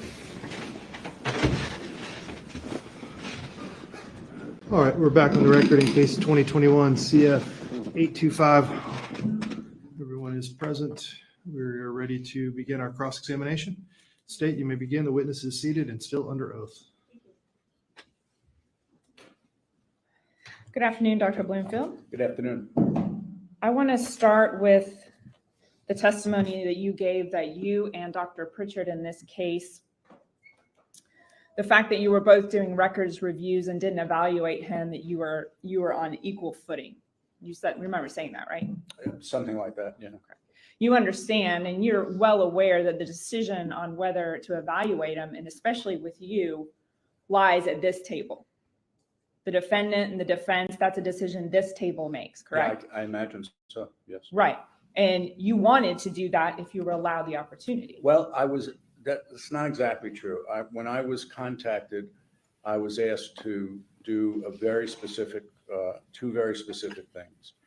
One was to be able to testify about brain development, and two was being able to testify in rebuttal, if it was appropriate, about what Dr. Pritchard said. So I said, well, does that involve an evaluation of Aiden Fucci? And the answer was no, because we're not asking you to evaluate him. We're asking you to do just two things: talk about brain development in general, which I do often. Yes, we know. And two, to talk about any parts of Dr. Pritchard's work that I might disagree with. Dr. Bloomfield, my question was, considering you were asked to testify in a sentencing of a juvenile with all the factors that you know are into play, you would have liked to evaluate him. That would be the preferred method in order to speak to this court and not be limited in your opinions.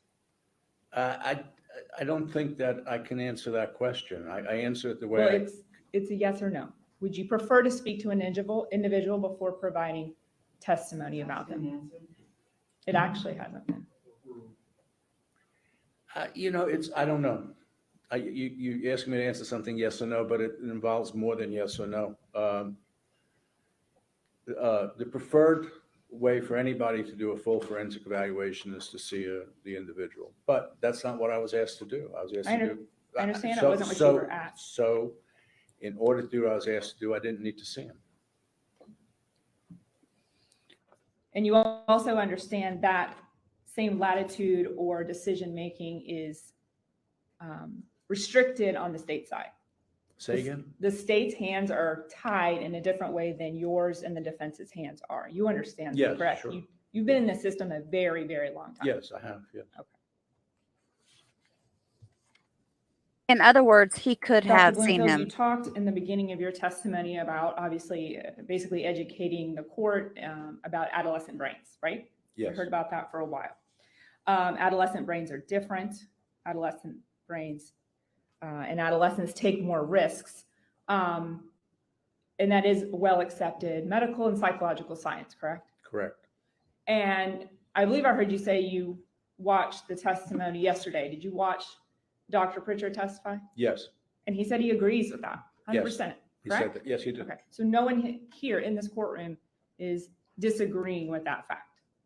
I know Dr. Pritchard's not. Right.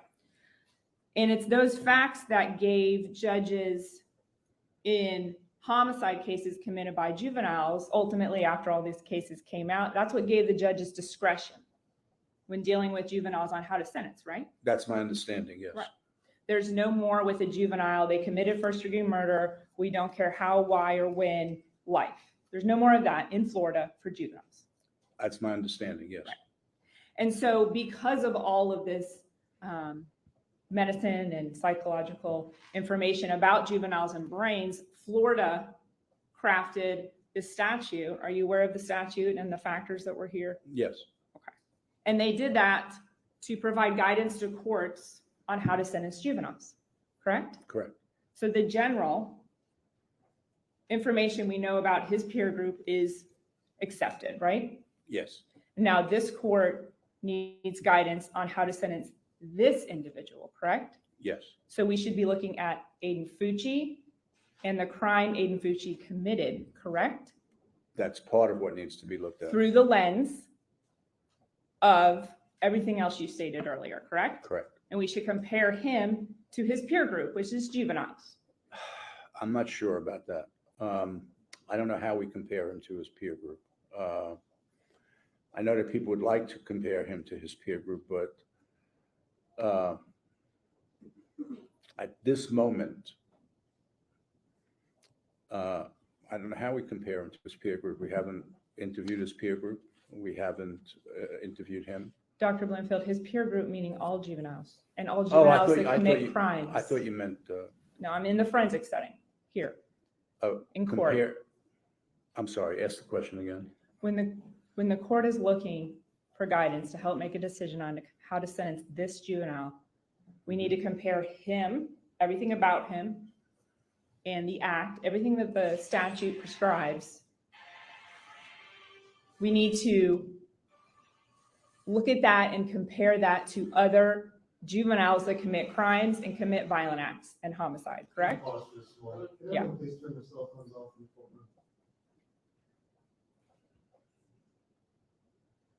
Because we're not going to compare him to adults, right? I'm right. We're not going to compare him to adults. I think the court needs to do what the court feels it needs to do about how to come to a decision. This is a hard, sentencing's hard, and different judges, different courts, different psychologists look at different things and give weight to different things. And so I'm not going to prescribe to the judge what he should be looking at. He's aware of when he needs to look at. Right. The statutes tell him what he's to look at. That's but right. The whole point of this is that we're looking at him individually and his crime because of this lens and brain development and everything we're supposed to look at juveniles through, correct? Yes. All right. And you said that all juveniles take more risks. All juveniles are immature. This is this group again. And all juveniles can be impetuous, right? Can be, yes. But not all juveniles commit crimes That's in general. correct. Absolutely. And not all juveniles commit violent crimes. Absolutely. And not all juveniles commit murder. Absolutely. And you heard Dr. Pritchard talk yesterday about the statistics and trends, not even trends, statistics by the U.S.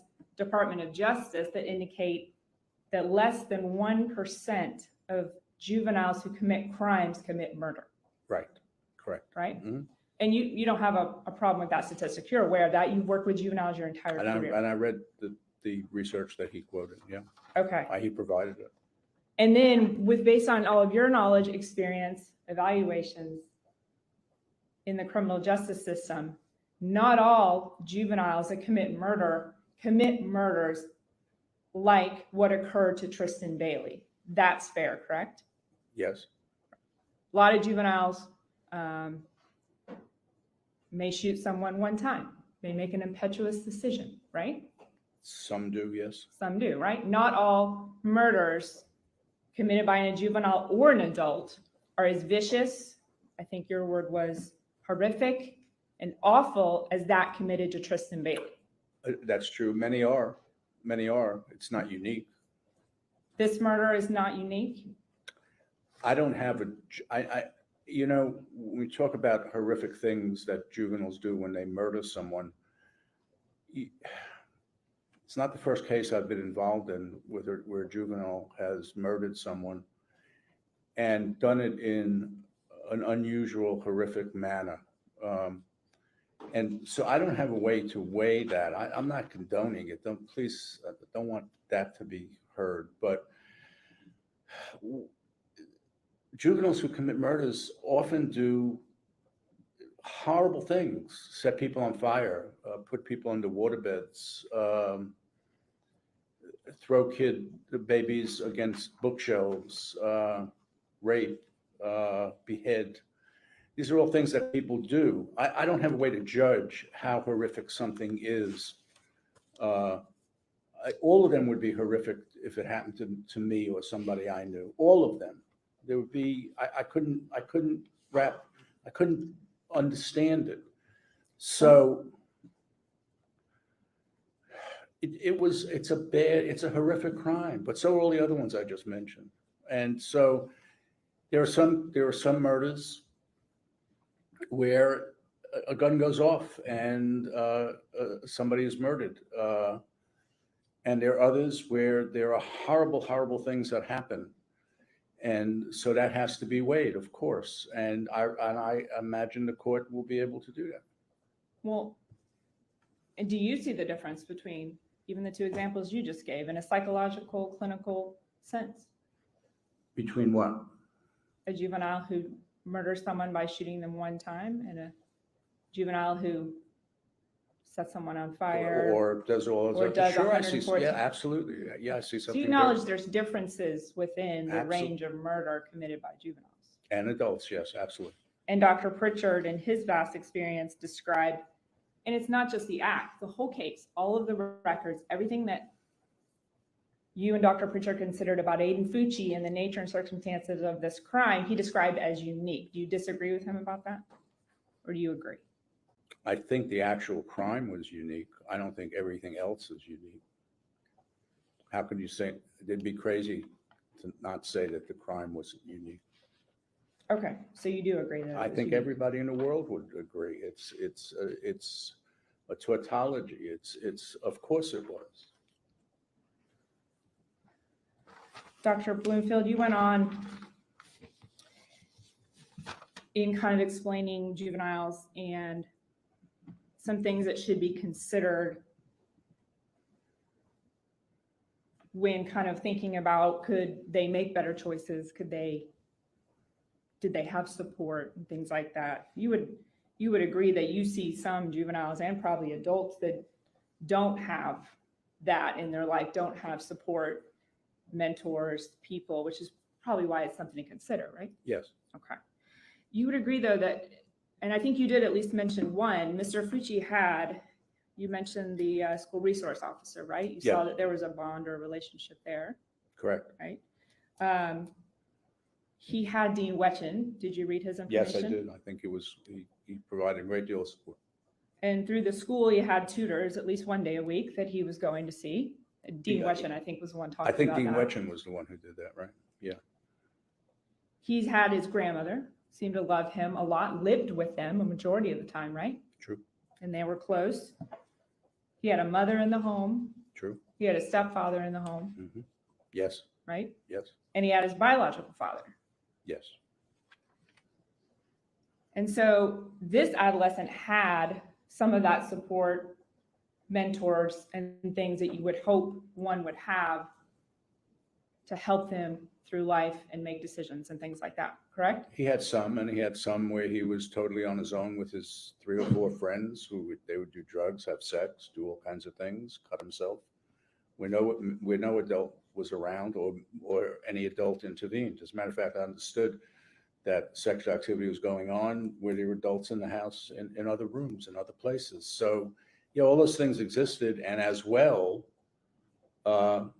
this incredible on his all the kids on their own behavior that was pretty, not good behavior. And you said as a group, again, juveniles fail to sometimes understand consequences, right? Yes. There's a diminished capacity there, Yes. but not with everything. Isn't that fair? Probably. There's juveniles that understand consequences and can behave accordingly generally. Generally. Sure. Yeah, sure. In general, There's straight A students that go through school and never, ever get in trouble disciplinary wise, things like that. There's juveniles making good decisions, correct? there are juveniles who make good decisions. Yes. Okay. Do you agree with me then that there's a difference between a juvenile, because I think you used the word that all juveniles can't perceive the risk of harm, risk of consequences, But there's a difference between a juvenile who can't perceive them and someone who knows and appreciates the risk and consequences and just chooses to do something different or doesn't care. There's a difference. In what you framed, of course, there's a difference. You framed it as a difference, yeah. Right. And you recall when you read through all of the teachers' depositions, I believe you listed a lot of their names. A lot of them. Right, a lot of them. And do you recall a theme within all of those teachers that Mr. Fucci's problem was not that he didn't have the ability to do X, Y, and Z. He didn't have the ability to conform behavior. He didn't have the ability to not listen to teachers. His general problem was he just didn't want to. I didn't read that. I mean, if you did that, you read it. You read something that I didn't read. I read that he was having a tremendous struggle in school. That he, from early on, compounded by audiological problems that were never remediated. He was having trouble in school from 4th grade on. His teachers talked about him struggling academically. His grades were horrible. His testing on standardized tests were the lowest that could be. And it wasn't just choice for him. He couldn't do it. He couldn't do the work. And teachers tried to work with him, but they were unable to remediate those specific learning disabilities. And I'm not saying he wasn't still having problems, but what I'm saying is, I didn't see the same thing you saw. If we read the same things. Did you see that when he applied himself, when he tried, he would actually make some progress? Matter of fact, the last 2 years, his grades were going up, not down. He was involved with Dean Witchen and the school resource deputy, who I think had a tremendous impact on him. And I think what that speaks to is the ability for him to reform, rehabilitate, and desist from negative behaviors when there's somebody who puts their hand on his shoulder and treats him individually and respectfully. And so I think that that's what you're seeing when his grades were going up, is that these two people, men, spent time with him and treated him with respect and demanded respect from him. And so I think the intervention, which speaks to everything I said about whether he's rehabilitatable, if there's the appropriate intervention, which there was, he does better. He did somewhat better. It wasn't perfect because these two people can't spend the amount of time that has to be spent to reform, rehabilitate someone. So I think the point you're making is a good point, but I think it speaks not to his conscious decision to do badly, but to how he responds to appropriate intervention in a pro-social manner. And so I think that speaks to the entire issue of, can there be rehabilitation of this young man? Dr. Bloomfield, along the lines of this academic history, you would agree with me that the SLD designation that he had, that means that the achievement that the professionals and the teachers would expect to see based on his perceived intellect was falling below that. That's what that means, that he's not meeting the standard they would expect to see based on his intellectual capacity versus some sort of cognitive disability or intellectual disability. Those two things are very different. Cognitive disability is the word you've been using. They didn't know his intellectual or cognitive disability. They didn't know his IQ score, doctor. That's what intelligence is. How else do you measure it? Did you see where in all of the records, no one felt the need to have an IQ test done because they didn't perceive an intellectual disability? It was it was a learning and achievement. He had a learning disability that kept him from achieving to his level. That's SLD, is it not? I'll tell you what SLD is if you'd like, by the Board of Education in Florida. Specific learning disability is defined as a disorder in one or more basic learning processes involved in understanding or in using language, spoken or written, that may manifest in significant difficulties affecting the ability to listen, speak, read, spell, or do mathematics. Associated conditions may include, but not be limited to, dyslexia, dyscalculia, dysgraphia, or developmental aphasia. A specific learning disability does not include learning problems that are primarily a result of visual, hearing, motor, intellectual, or emotional or behavioral disorders, limited English. And then it goes on for several pages to define what a specific learning disability is.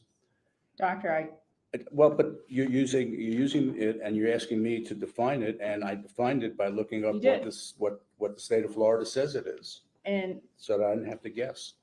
And that's exactly how I said it. It has to do with this person has a learning disability that's affecting their ability to learn. It's causing problems at school. It results in poor grades, all of that, everything that you listed. And then it listed examples, dyslexia and other things that you went down the list, correct? Mm-hmm. Did you note when you were reading it said this does not include intellectual disabilities? I did. It did. I did, because yes. those are two different things. And a child, let me finish my question. Yeah, sure, I'm sorry. Those are two different things, correct? An intellectual, someone who would be intellectually disabled, you know what that means under the law. You probably testify about it all the time, correct? Correct. ID. Correct. What we used to call mentally retarded in the legal system. That is completely different than a child who has been classified as SLD in school. Yes or no? That's my question. Yes.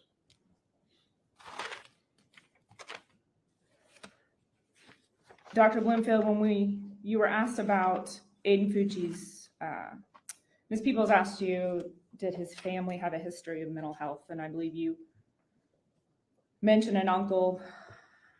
I think that was it, correct? I think, yeah. Okay. You didn't see any evidence in the records that you saw that the defendant has a mental health history diagnosed, correct? That's correct. His mother has a mental health history, correct? Not that I know. And his biological father. None of that, correct? Not that I know. Nobody living in his home, correct? Right. That's not what that's, yes. Okay.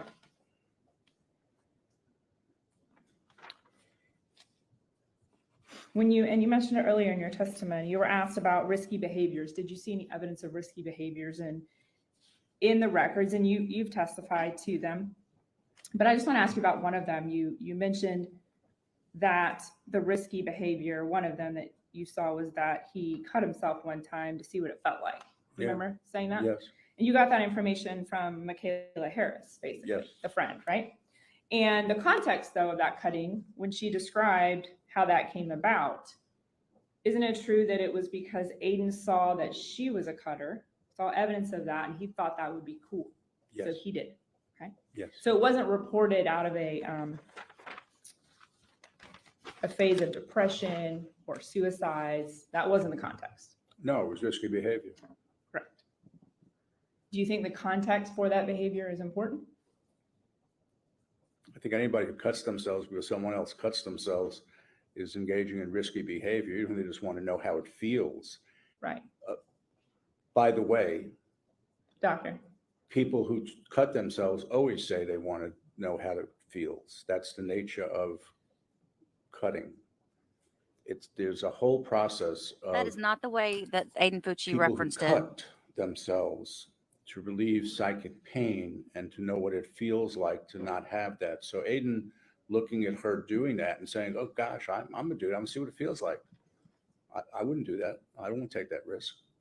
He was willing to take that risk. Who knows if he would have bled out, who knows, whatever. But so I don't think it was suicidal, no. right. And there's no evidence in the records at all of any actual attempt by Aiden Fucci to commit suicide, right?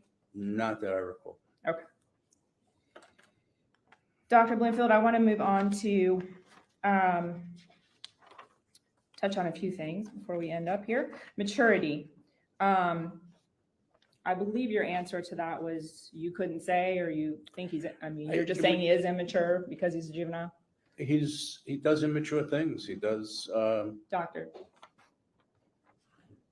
your testimony earlier was that he's immature because he's a juvenile, correct?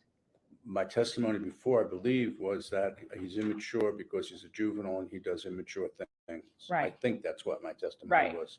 And I think that you were drawing a distinction. She was asking you what you differed with, and you said, she asked you if you differed from Dr. Pritchard on maturity, because Dr. Pritchard had noted some other people's thoughts on that, correct?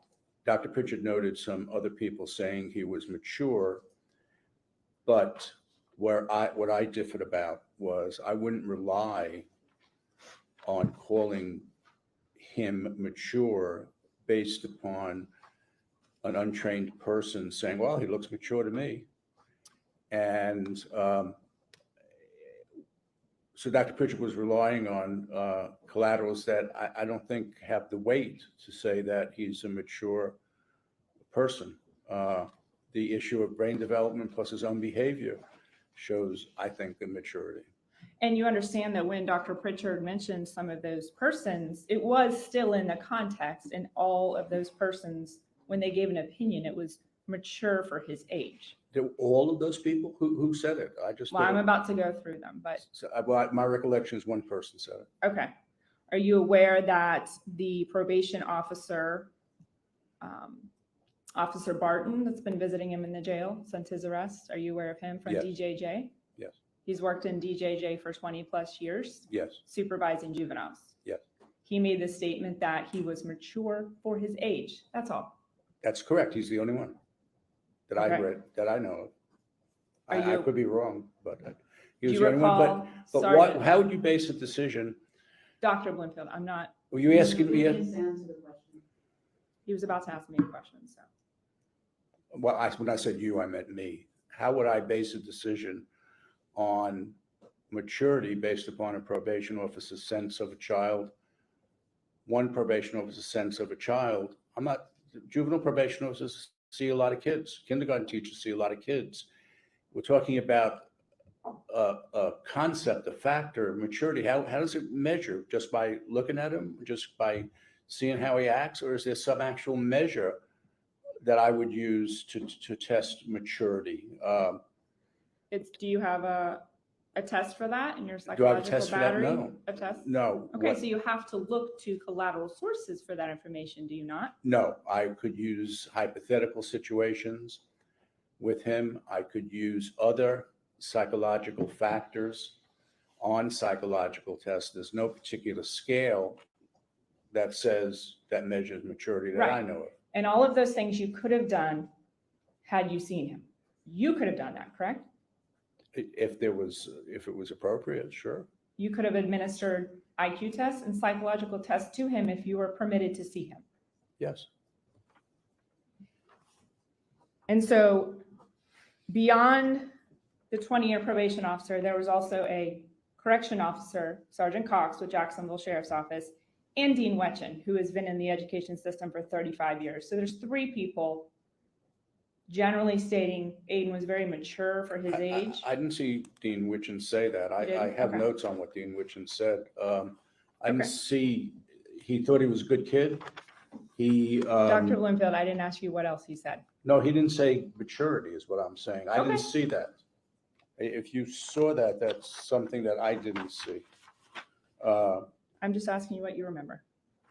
Right. Well, took notes on what these people said, and I didn't see him saying that he thought Aiden was mature. He said he gave him a threat assessment. He didn't think it was negative.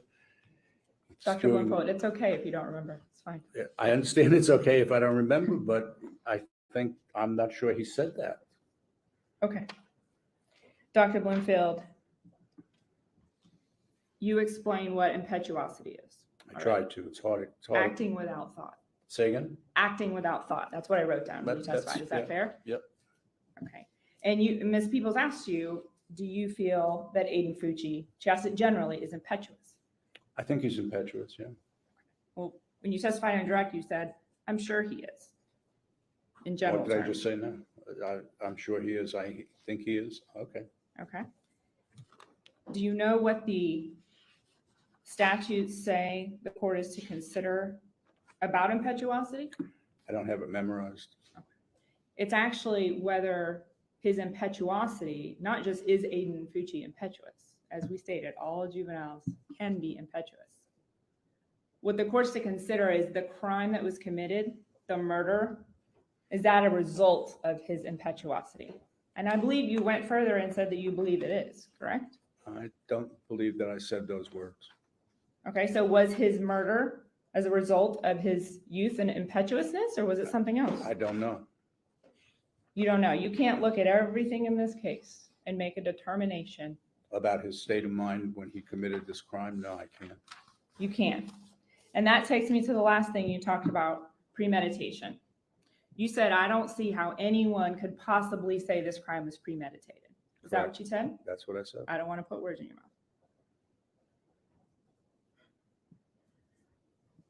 Doctor, did you read everything in the records about the premeditation? Did you read all the evidence? Asked and answered. Overruled. Did I read? I read everything that I quoted, that I said I read. And you saw no evidence of premeditation? I didn't see evidence that I could say that this crime was premeditated, is what I said. And is what I'm saying now. Do you know what the legal definition of premeditation is? I have an idea, but I'm sure you know better than I do. What do you think it means? What do I think it means? Yeah. Pre-planning, specific pre-planning determination. I asked Ms. Peoples is when we talk about premeditation, and when Dr. Pritchard talked about it, did he mean that Aiden was going to go out and stab Tristyn 114 times? I don't know. Why don't you tell me what it means and I have a better idea. So premeditation means in the state of Florida, killing after consciously deciding to do so. It doesn't have to be, it has to be present at the time of the killing, and there's no time that the law allows or affixes. It doesn't have to be a minute, a month, a week. It has to be time for someone to make a conscious thought about killing someone, and then time to reflect on that decision. That's what premeditation is. And so you read everything that Zophie provided as a background to Aiden Fucci and all of his thoughts about murder, correct? All of his thoughts, yes. Okay. You read that he had an obsession or an extreme interest in gore, murder, and specifically real life gore. Did you read that? I wouldn't call it an obsession. I don't think anyone could call it an obsession. An interest, we'll go with that. Yes. Did you read that she said he talked about killing people a lot? That what? He talked about killing people a lot. I read that it was reported that he talked about killing people, yes. And that he had talked about killing her. Talked about killing Tristyn? No. Zophie. Yes, I read that, yes. And you read, I'm sure, that Zophie said that in very recent time, weeks before this murder, that Aiden Fucci said that he was going to kill someone within a month. You read that? I read that, yes. And that how he was going to do it. Yes. Correct? Yeah. That he was going to be at night, he'd walk up on somebody, he would take them in the woods, and he would stab them to death. You read that, correct? Yes.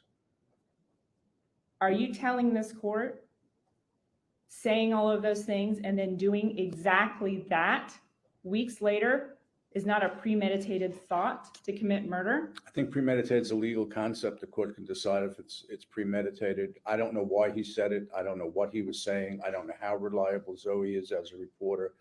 She's has her own deficits. I don't know the context of how this was talked about. I don't know whether it was egged on. So I don't know a lot of things. You're asking me to make a determination, or Dr. Pritchard, by the way, about premeditation. That's not a psychological term. It's a legal term. And so lawyers and judges can make decisions about premeditation. I don't feel I can based upon what was said. And that's what I've been saying in direct examination as well as cross-examination, that I don't feel I could make determination that this was premeditated. Dr. Blanfield. If it was premeditated, it could be decided on a legal basis. You read me the law, legal basis of the law. Nowhere in psychology is there a definition of premeditation. It's a legal definition. It's not, but when the definition of impetuousness is acting without thought, thoughts matter, premeditation matter in making a decision of whether this act was impetuous. You said this homicide was a result of his impetuosity. I said everything he does is a result of his impetuosity. Right, so therefore this homicide is. That means killing without thought. That would be the answer to that. Without regard to consequences, I said a lot of things about impetuousness when I was asked in direct examination, not just one sentence. I said it's impulsivity. I said it's thoughts about poor decision-making, about lack of thinking about consequences. And I can't tell you what his state of mind was when he was talking to Zoe, or when he was talking Sophie, or when he committed the act. I can't tell you No, that. you can't, but. That's right. And I don't think Dr. Pritchett can either. His friend, Trey Absher, also, let me ask the question. Go ahead, I didn't say anything. Did his friend, Trey Absher, corroborate what Sophie said? He heard statements by this defendant who he wanted to kill. He heard some statements. Yes, Okay. Not exactly. It's true that this defendant had an interest in knives, Yeah, particularly 2 knives he had 2 knives. that he named. According to according to report, he had 2 knives that he named. Of his 2 best friends in life, right? Right. And- Both of whom have their own problems. Both of who picked the murder weapon, poker, as it was named by this defendant, from a photo that was pulled out of a pond. They were shown a knife that was pulled out of a pond that they had seen before with him. Yes. Right. So they described a knife that you're saying that they're not necessarily reliable. I'm pointing out they described a knife, very specific details given at 2 different times by 2 different people. It's pulled out of a pond. They're shown several pictures of knives and they picked that one out. He pled to the offense. Right. We know he did it. I mean, I don't understand what you're asking me. We know he did it. We know he did it You with made a an knife. incredible statement that this crime was impetuous act and not premeditated. So I'm asking you about I that. said that I can't, based upon the evidence, I cannot make a statement that this was premeditated. And I don't think one can do that. That's what I said. And And you can't do it by the act either, right? 114 stabbings? I don't know his state of mind at the time. I don't know whether he dissociated after the first stab wound, whether he was depersonalized after the first stab wound. No, I can't. I can't talk about Aiden Fucci's state of mind at the time of the offense, nor do I think anybody else can at this moment. Dr. Blinfield, you're aware we're here because he pled guilty to killing Tristyn Bailey in a premeditated fashion. I'm aware that we're here because he pled to murdering Tristyn Bailey. I'm not sure it was, I don't know, was it he said. Okay, it was well, if you'll take me at my word, he pled guilty. He was required to plead guilty and not plea no contest, okay? To her murder, and he was charged with premeditated murder. Well, if Okay. he pled to premeditated murder, then Right. he pled to it. There's nothing I can say. Versus. He didn't even know there's an that? insanity issue here. Oh. I don't know. Well, you were just saying, I don't know what happened. I don't know if there's a sanity issue. What do you want me to say? How do I know if there was a sanity I'm not issue? asking you if there's a You sanity issue. did. You said there's no sanity issue here. You asked the question, not me. I don't know if there was a sanity issue. Obviously, the defense didn't raise it, so it didn't get raised. And they didn't let you talk to him.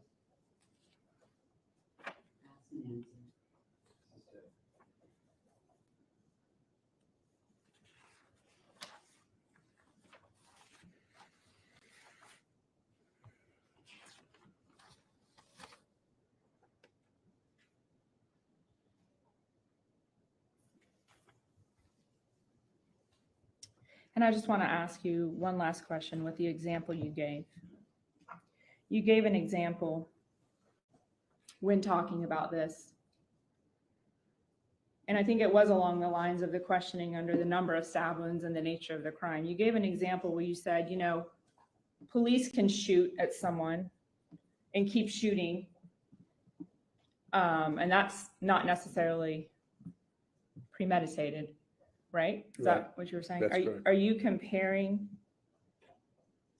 a police officer shooting and what you were referring to has to go with they can't stop and that's reaction time and things like I that? think that question's unfair because I said I wasn't comparing them. And I said that there's nothing wrong with the police officer doing that. And I was very clear about that I wasn't comparing them and that I wasn't saying that the police officer was doing anything aberrant. I said it happens. So if you're going to ask me a question and tell me what I said, let me say what I said. I understand that, Okay. but you brought it up for a reason. I brought it up as an example. I also brought up other examples of juveniles who have murdered in horrific manners.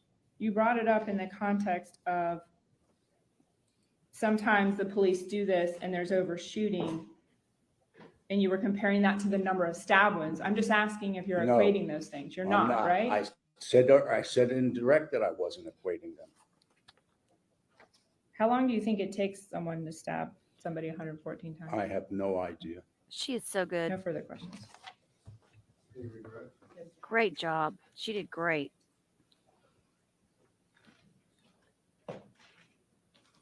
No, she is not letting him get off the hook, Amanda. You're right. Almost feel sorry for him.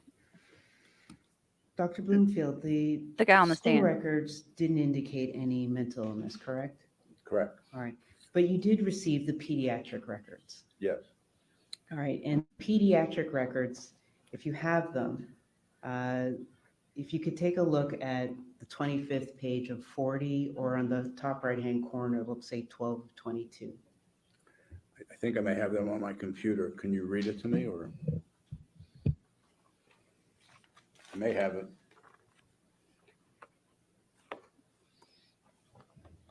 Oh, Lord. Here we go. I'm going to go run up to the store. You think you guys will be all right? I'm sorry. May I approach your honor?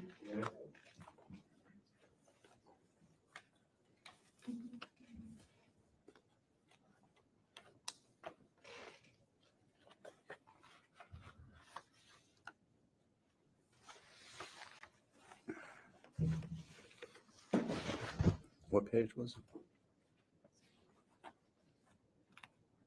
What page did you say it was? 12 of 22. I think I have it. No.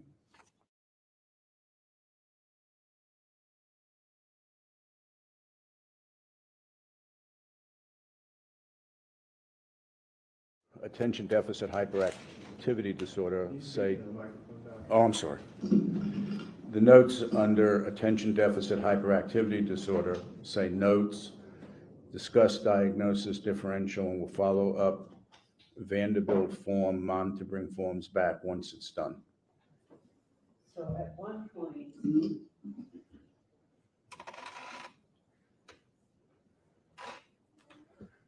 one point, on April 8th of 2015, the pediatrician made a note of that, but there's nothing in the school records indicating that this issue was raised.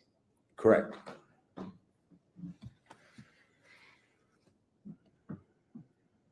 Why did you describe Aiden's friends as unreliable?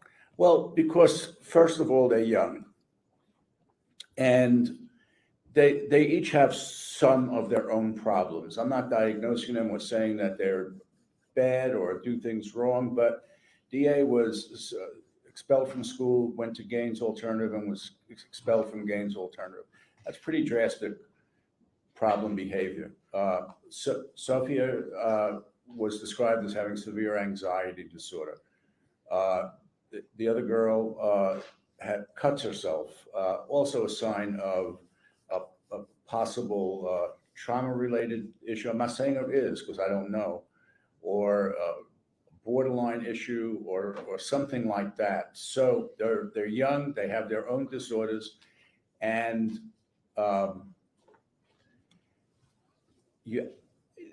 what they say has to be weighed, but weight has to be put on it. And we're all used to doing that. How much weight are we going to put on this disclosure or this report? And I'm saying that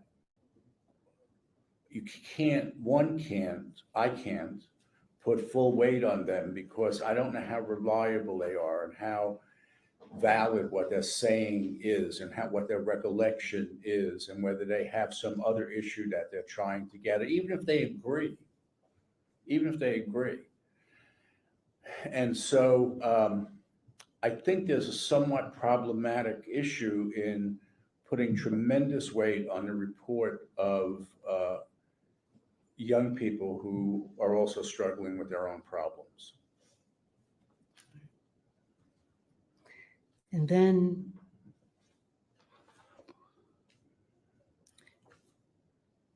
one moment, Your Honor.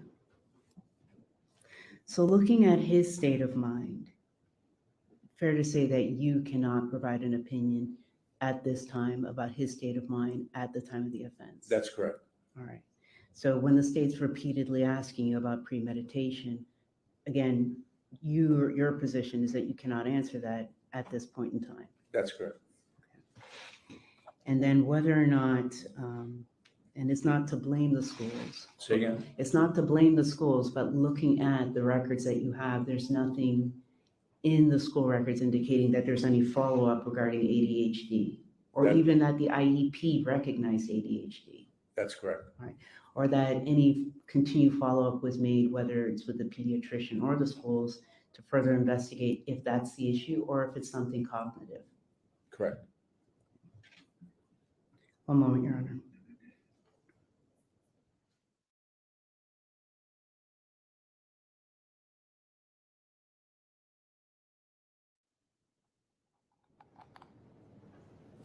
No, you can't leave. Y'all can't leave me here. So earlier, or just a moment ago, the state had brought up, it's DJJ Officer Barton.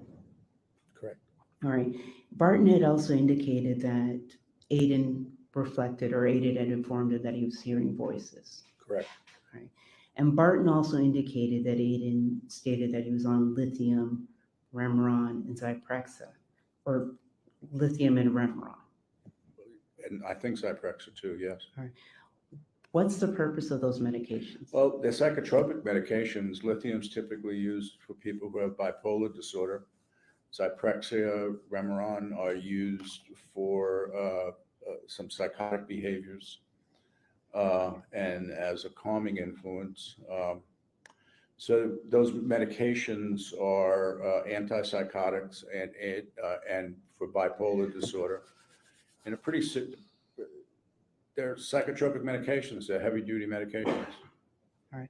So all of these are psychotropic medications. This isn't for allergies or for acne. No. Okay. Yes, they're all psychotropic medications. All right. Thank you. Nothing further, Your Honor. All right, will this witness be excused? Yes, sir. All right, sir, you are free to go. Thank you. Defense, you may call your next witness. Defense doesn't have any further witnesses at this time. Okay. Woohoo! Thank you.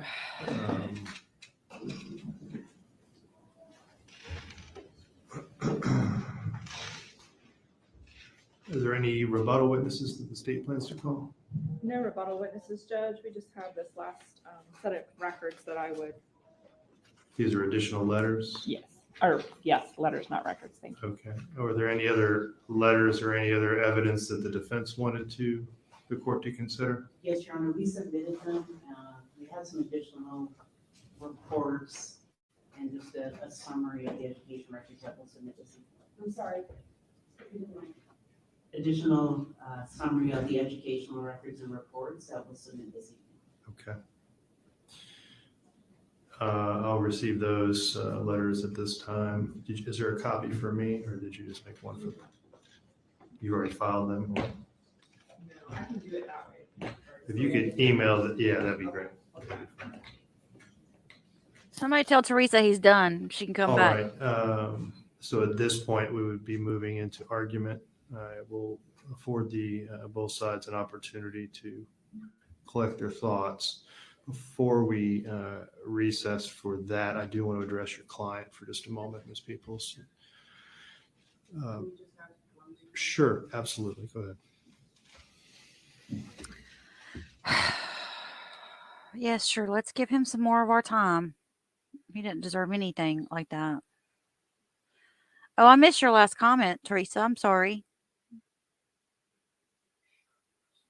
I think that they should go put that doctor in Aiden's cell for the next 25 years and make Aiden listen to him.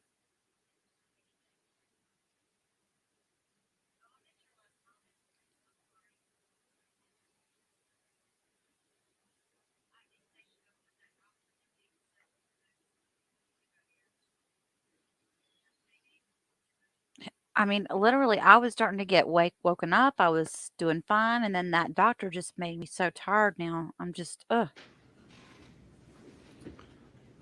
All right, Mr. Fucci, if you'll raise your right hand, do you swear or affirm the testimony you're about to give will be the truth, the whole truth, and nothing but the truth, so help you God? Yes, sir. All right. Oh my goodness. Mr. Fucci, we've been, you can sit down, that's fine. We've been obviously here for the last couple of days conducting a sentencing hearing. You've been present for the entirety of this sentencing hearing. So I have a couple of questions for you. You've heard the witnesses that have been called. You've been present for each of their testimony. Were there any additional witnesses that you had requested or that you requested for your attorneys to call on your behalf during this sentencing hearing? No, Your Honor.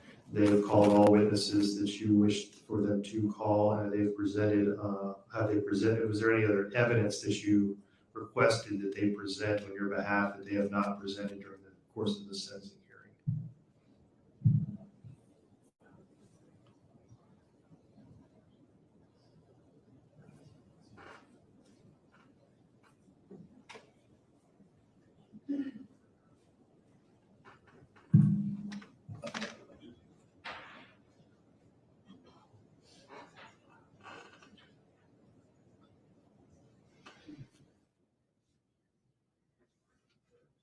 Seems we have a bit of confusion on the defense side.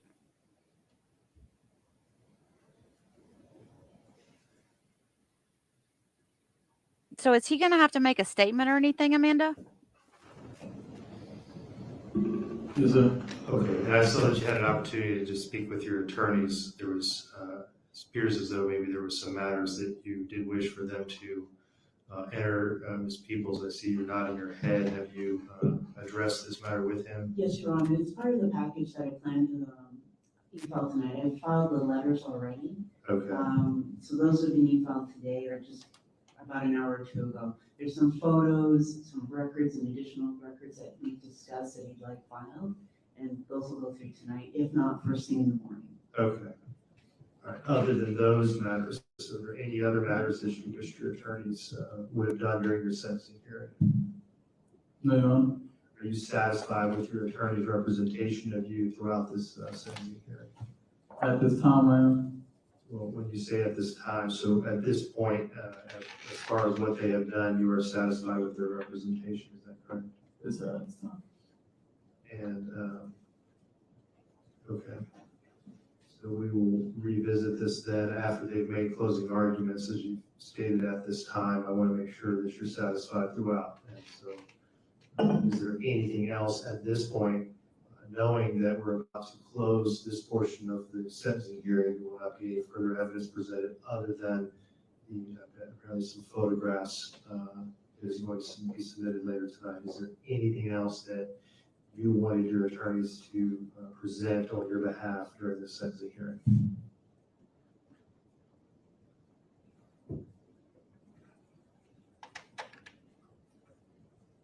No, sir.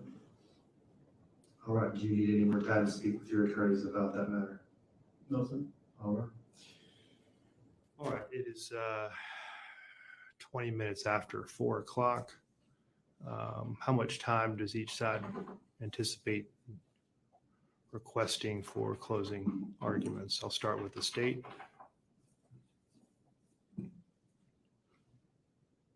think a half hour on the high end, Judge, but probably not that long. Same. Same. All right, I will give you 20 minutes to prepare your thoughts. So we'll reconvene at 4:40. Madam Clerks, Madam Court Reporter, I do apologize. That means we will be pushing past 5 o'clock. So if you need to make any arrangements, please do so while we're on recess. All right, we'll be in recess until 4:40. It's 20 minutes. Thank you. So see, guys, I think he's trying to get everything done today because they're not going to be meeting tomorrow at all, and he can come in Friday and do the sentencing. He wants a day to look it over, maybe. Yeah, I mean, I get it. But I mean, is Friday going to be like a real quick in and out then? Or well, I wouldn't say that because he's probably going to have a nice little thing to tell Mr. Fucci about why he's doing why he's giving him the sentence that he's giving him. Or y'all better not leave me. Don't y'all leave me. If y'all stuck with me through that guy that was just on the stand, y'all can stick around till another hour. Well, I mean, this is the closing statements from both sides, so this should be good. Okay, thank you, JPC. All right, thank you, Show Poodles. Cecilia.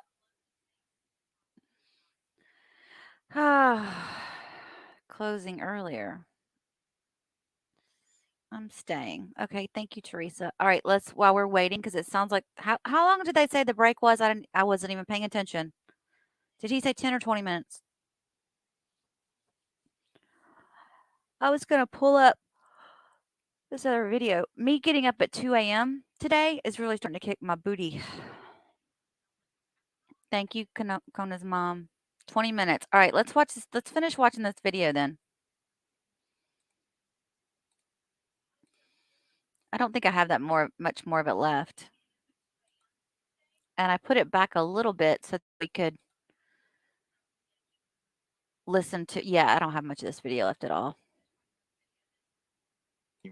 We joke around about stuff, and we have a little bit of dark humor, but nothing like that. Nobody ever says they're gonna hurt anybody or kill anybody. Okay.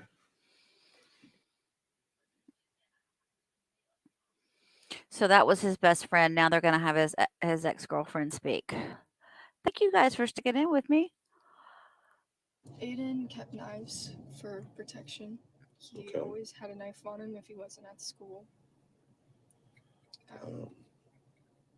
He would keep his AirPods. He listened to music to try and calm him down. He said that helped him with his anger. When you say he kept knives, was it usually a different knife? Did he have one that he was partial to that was like his favorite? Or He had like a few. He didn't really say he had a favorite. He just had knives, and sometimes he'd bring one or another. Or did he say any? Did he have? I mean, when you say knives, we're talking like just like pocket knives, like folding pocket Yeah, knives. like they would fold up and. Okay. If you had to describe any of them that you can remember, could you tell me about what they looked like? Yeah. Well, there was mainly two that he would have on him, and it was one that his stepdad gave him. It was like a kind of gray, black, like army-looking one. It had a skull on it, maybe like an orange skull on it or something, and he called it Picker. Okay. Because it had, I guess, teeth. The knife had. You mean like it had a serrated edge? Yeah. Okay. Did he have any others that he kept? Yeah. Normally. There was another one. It was like yellow, and it was like it was made out of wood, I think. Okay. And he called that one.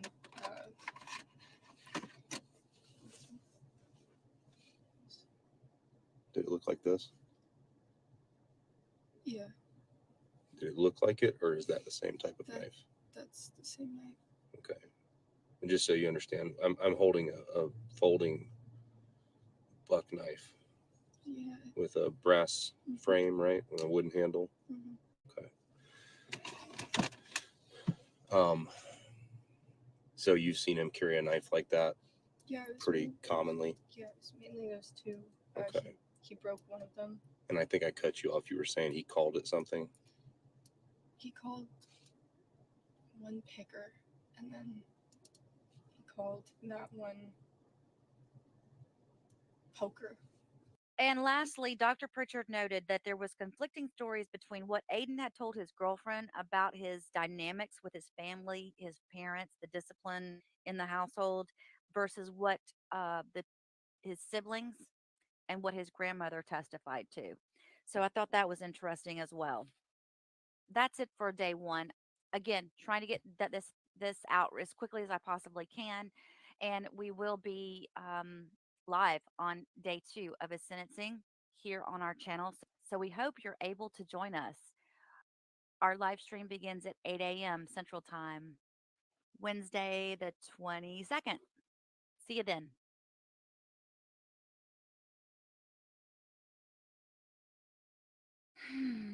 So that's that. Poker and picker. But definitely not premeditated, right, show poodles?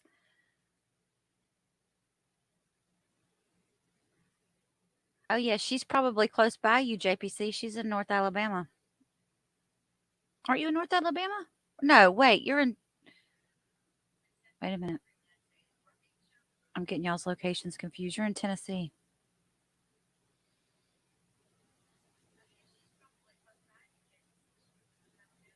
Alabama, Tennessee border.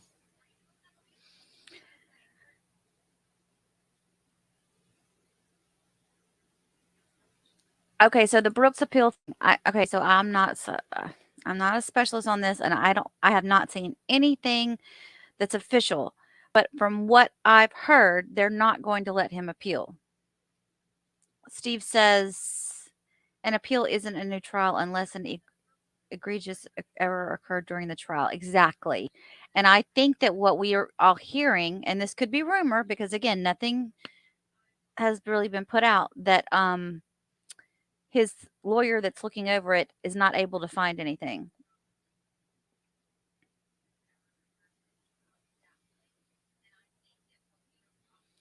So I think that's just a wet dream on his behalf. Uh yes, Judge Duro did dot her I's and cross her T's. That woman had it going on. Yeah, I want to see a picture I had up. Let me see if I can find it. I want to show y'all this because I'm going to use it in something. I just don't know what I'm going to use it in yet. Let me pull it up.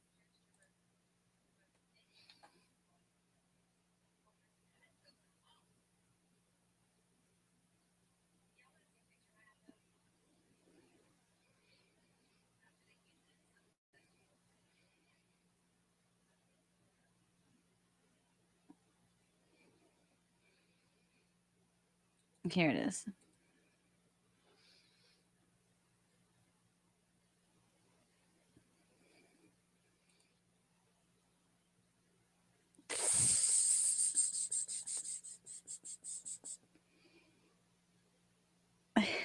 I thought that was cute.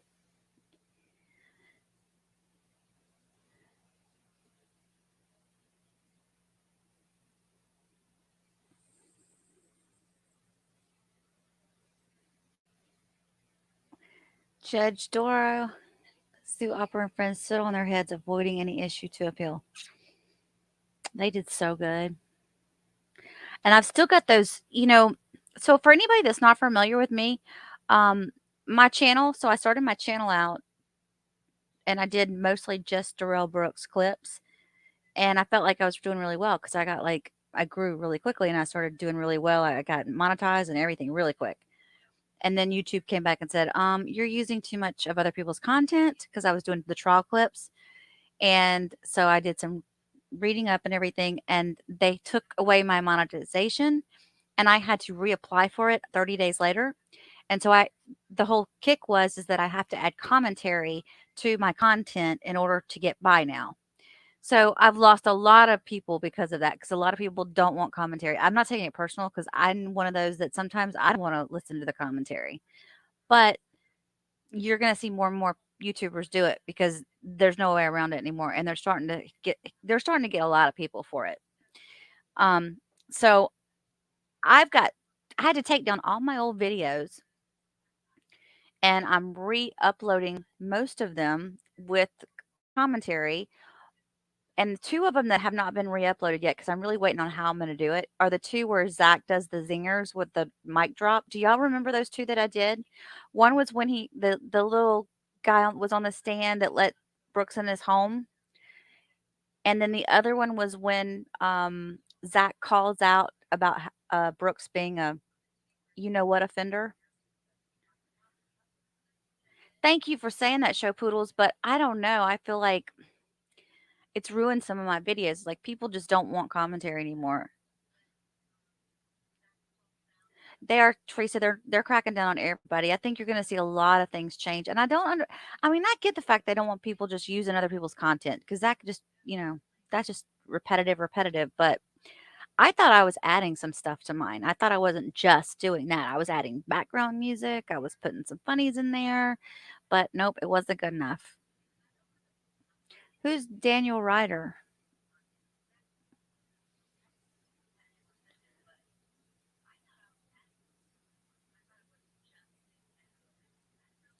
Yeah, but Bama, have you ever been on someone's channel and you just like maybe they do good with their storytelling, but you don't like the sound of their voice? And it's just everybody's different. There's some YouTubers out there that are huge and they get tons of subscribers and watches, and I don't like listening to those people's voices. I mean, so I think it's just a preference thing.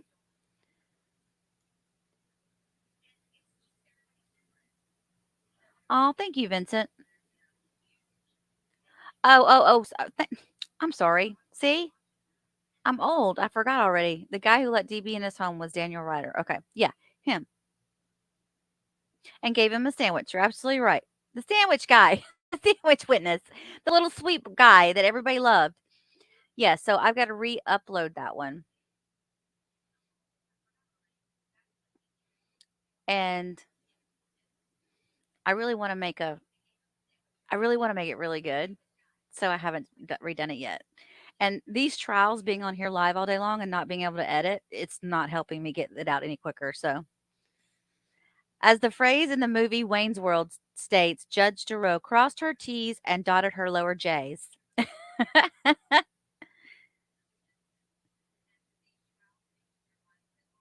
She told me she was 18.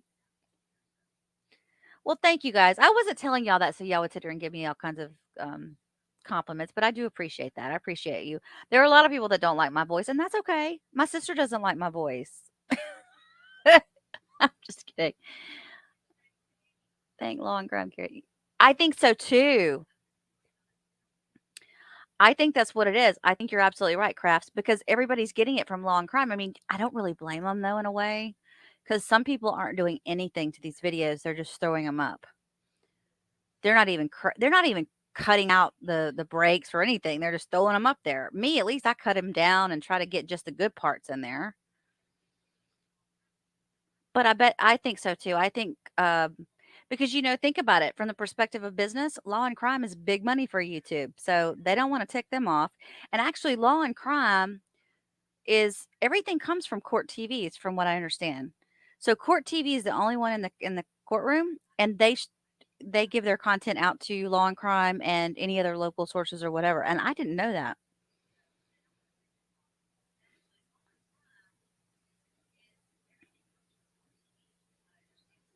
They might be getting better at listening to people talk, Teresa, and that might be what it is. I like the chat too, but I have to say that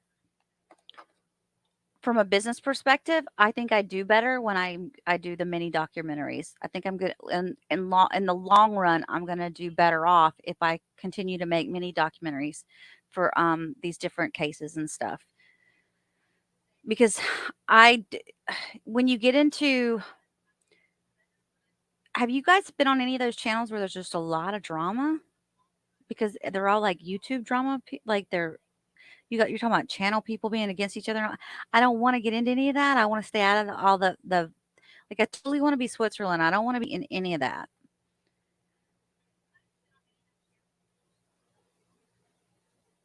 The chat does flash, yeah. And I watch. You know who I watch a lot? It's Ikad Mel. I like him a lot, and he's probably doing this.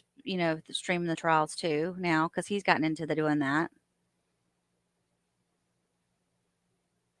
Accurate record. I like the way you spell that, show poodles. I know exactly what you meant. Order now, and you could get your tacket agreement ticket.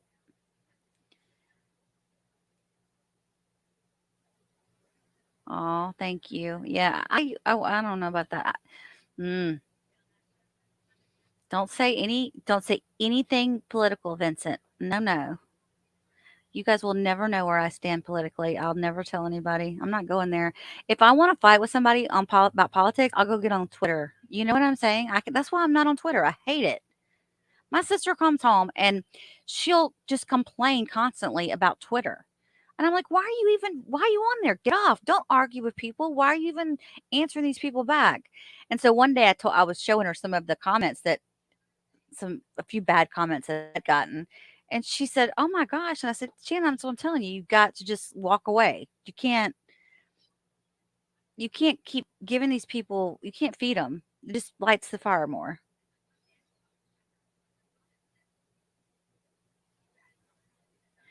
Seen some people put videos up while watching the trial on TV, so they're making a video of them watching it on TV. That's funny. Well, like I'm not monetizing today's stream because I just didn't think it was worth it to even try to do that.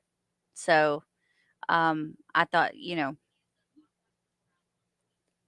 I just don't see how somebody's not going to get dinged for live streaming a trial that's going on right now, and they're using somebody's channel who's already on YouTube and they're live. You know what I mean? It's just it. We will We'll be the old goat. Y'all will be the old goats. I won't even remember who all you small people are. I'm just kidding. We had a girl in school tell us that one time. She was in the drama club. She's like, "Yeah, when I go to New York and make it big, I won't know who any of you small people are." And she lost so many friends over it. I think she wrote it in the yearbook.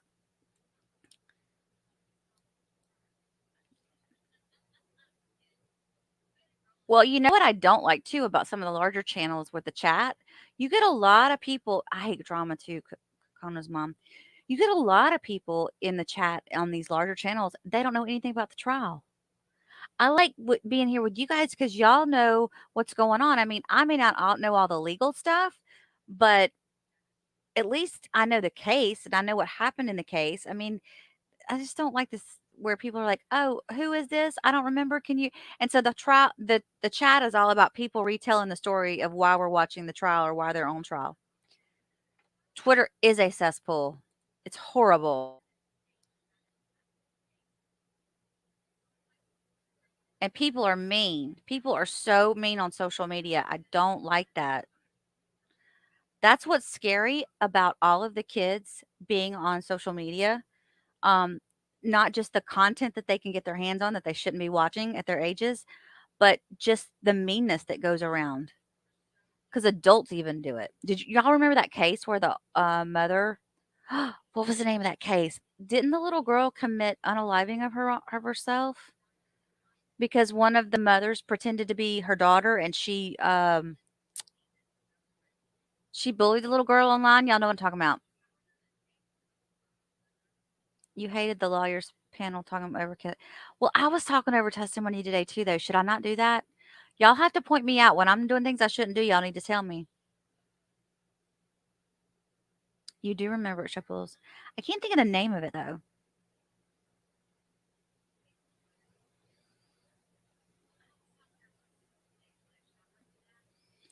Well, and another thing too, it's me streaming trials and not knowing anything about legal stuff. I can't compete with a lawyer streaming a trial. There's no way. I can only offer you enjoyment of a nice chat with each other.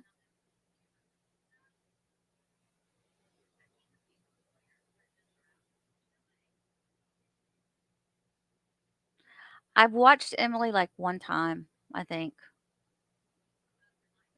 I don't remember why I didn't keep watching her. It might have been because there was so much talking.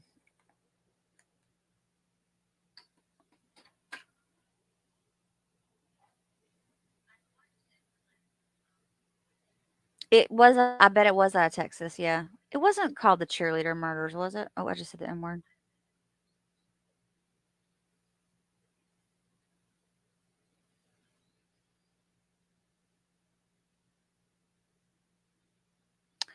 Oh, they weren't even talking about what was going on that same day?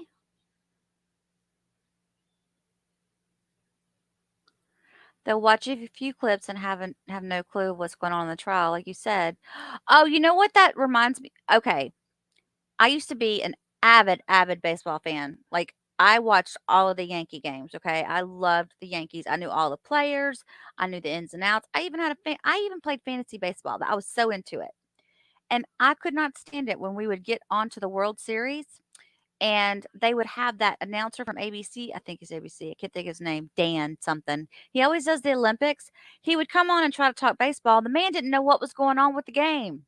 And it would drive me absolutely nuts. And I'm like, shut up. Let the other guy talk. That's the same thing with these lawyers that come on and don't know the case.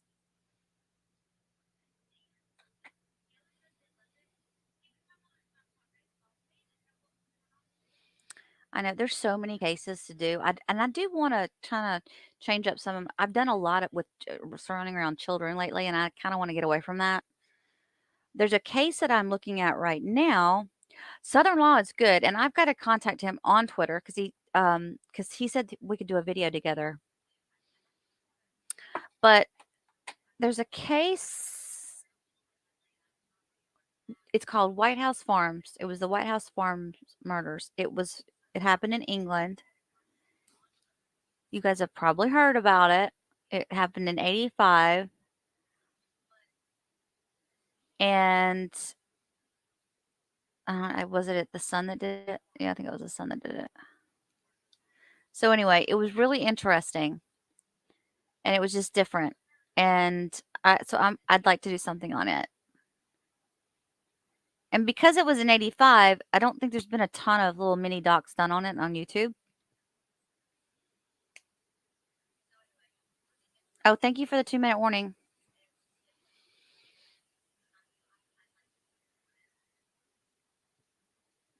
I've heard of. Oh, let's see.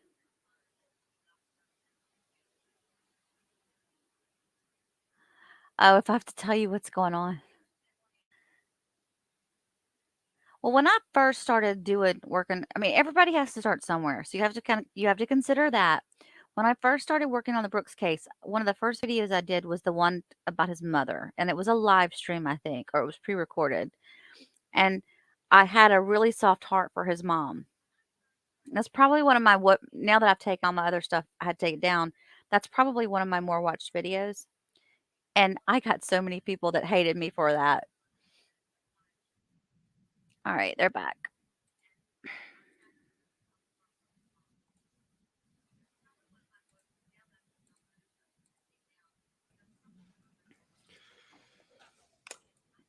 All right, we're back on the record in case 2021 CF 825 State of Florida versus Aiden Fucci. Oh, wait, that's not what I want.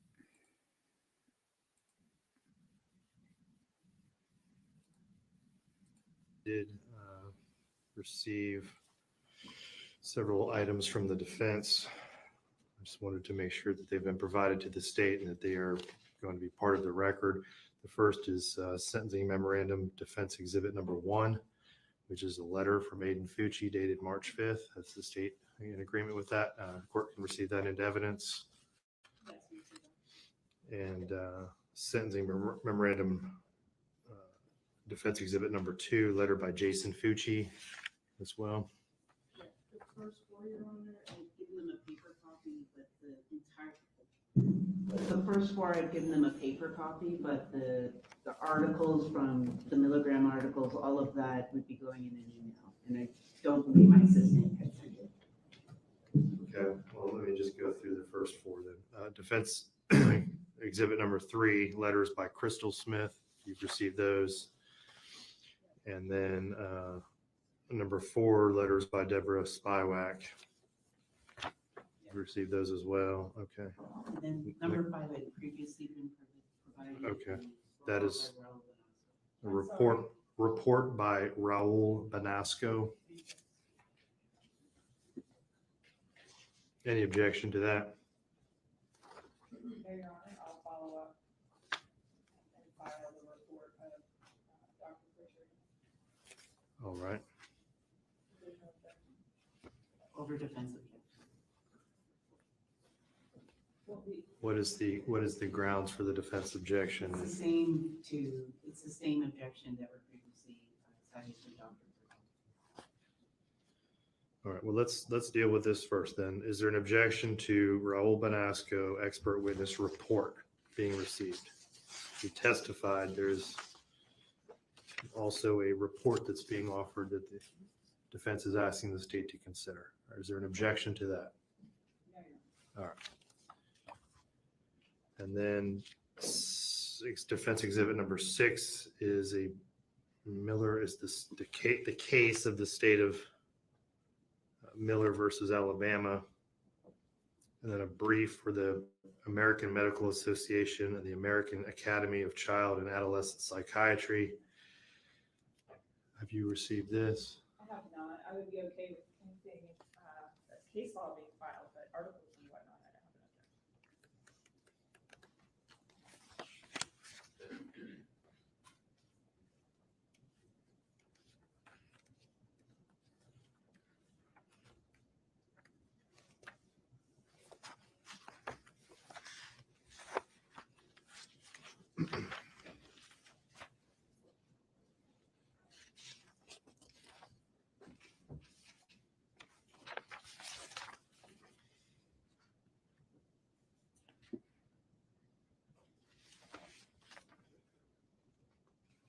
All right, let me pass all 3 of these to you. Yeah, So they're basically the briefs that went with the Miller case That were filed in court. that were filed. Yes, and one was from the American Medical Association and the American Academy of Child and Adolescent Psychiatry. The other was the brief for the American Psychological Association. That's fine, Your Honor. If there's a briefs that you could access anyways through that court, that's fine. Okay. All right, so those have been received, and I will review all those prior to imposing sentence. All right, any other matters we need to address at this point from the state? No. From the defense? No, sir. All right, I'll hear from the state.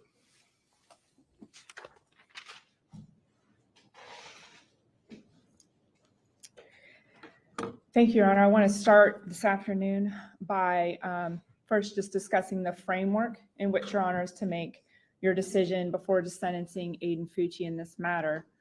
When you begin with the Florida Rule of Criminal Procedure 3.781C on the sentencing of juveniles in this structure, the rule states that the court shall make, when you come back and pronounce sentence, you shall make specific findings on the record that all relevant factors have been reviewed and considered by the court prior to posing a sentence of life or a term of years equal to life.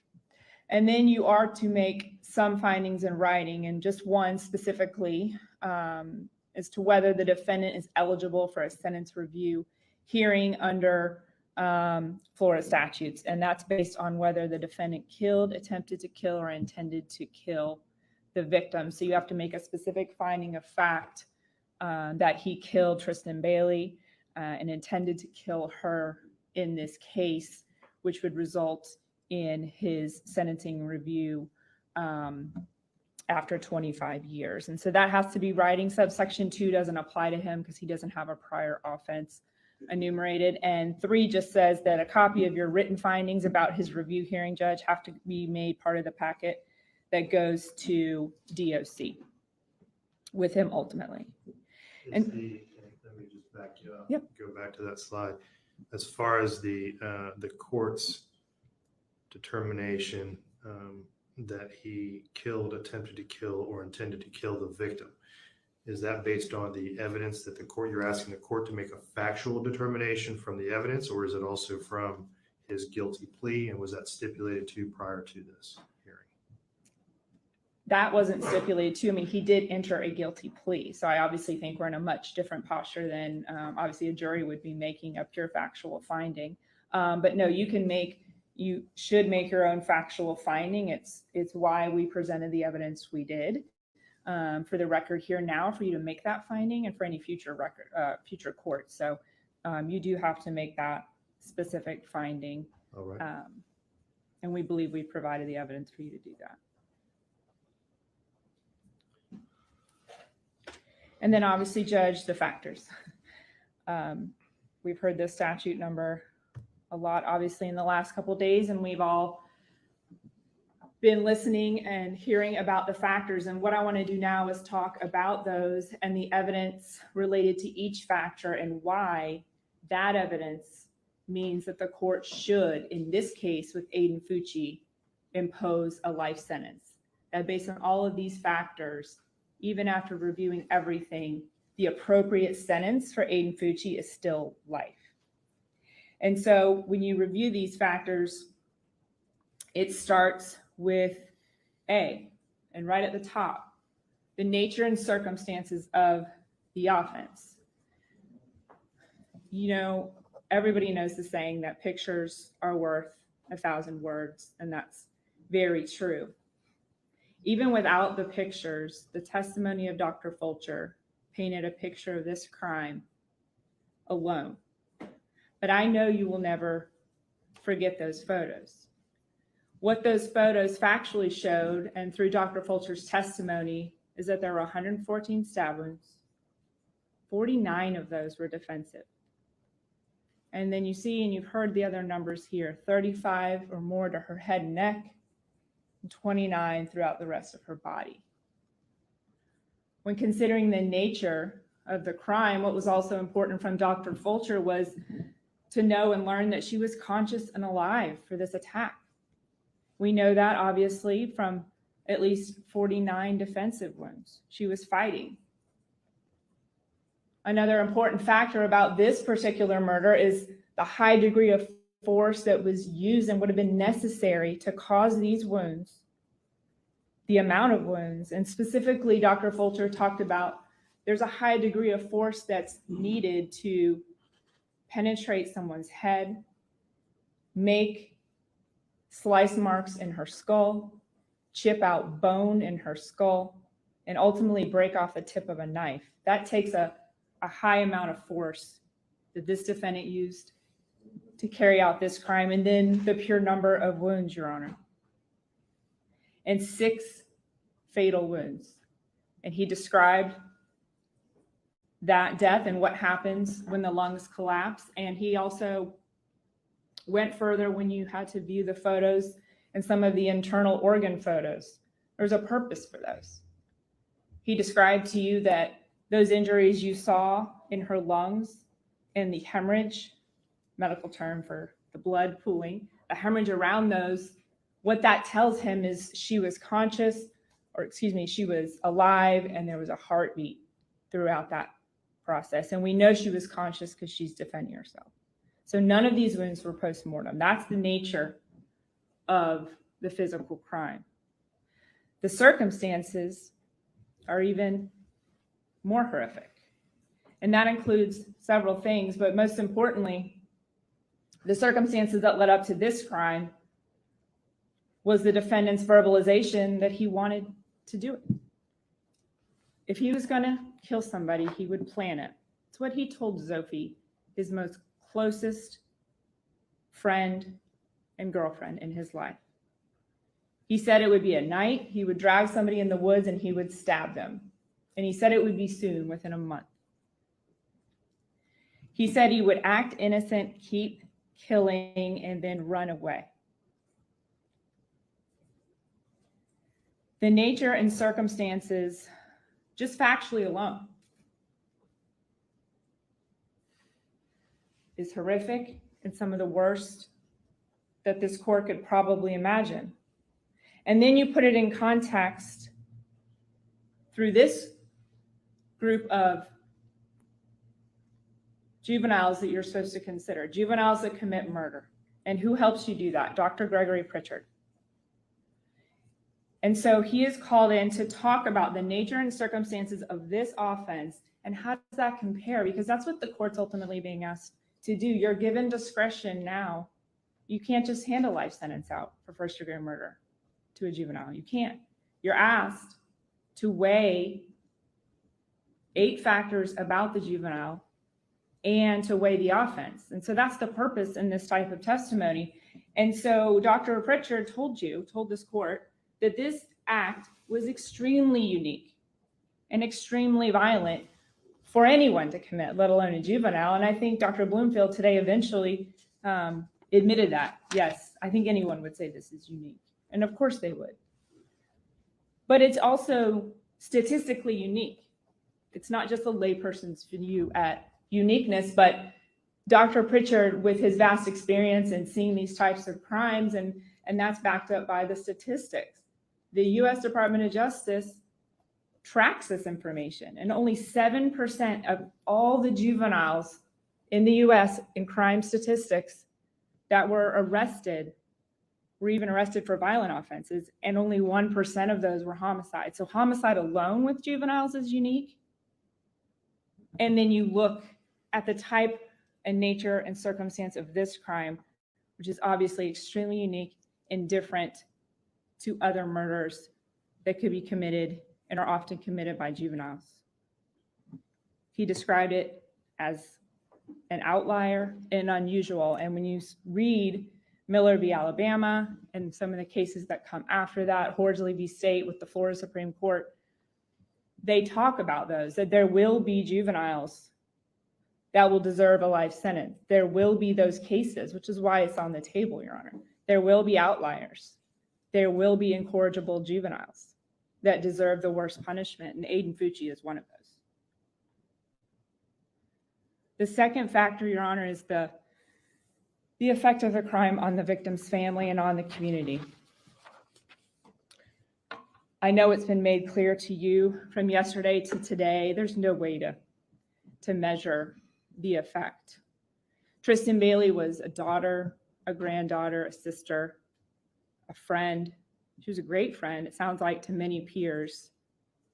A good student, a good athlete, a leader on her cheer team. And it sounds like she was a positive influence in her school community, would have been in the world. Someone referred to her and said that, you know, we want to go on and be the light. That's what Tristyn was. And so this family has lost something immeasurable. And it's not only the family, and the statutes tell you, you can consider the loss on the community, and you've heard a lot about that, and I'm sure you will and continue to read the letters that came in from local community and beyond, people that were touched by this case one way or the other because they knew the family, knew Tristyn, or knew someone affected. And there was over 100 letters submitted outside of this family. This has been an extremely unique case that's touched this community in a unique way. You heard from Mr. Bailey today about the number of vigils, memorials, the support shown through, you know, ribbons and everything the community did, certain businesses that opened up their place for his family and showed support in various ways.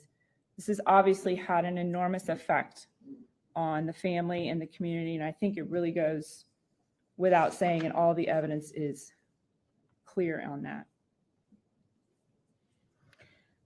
One of the other factors that we spent a lot of time on, Judge, along with another one that'll come later, and these really get to who Aiden Fucci is and who was he, trying to understand the juvenile and trying to understand why he committed this particular crime, what led up to, or just really, was this an impetuous crime or is this different?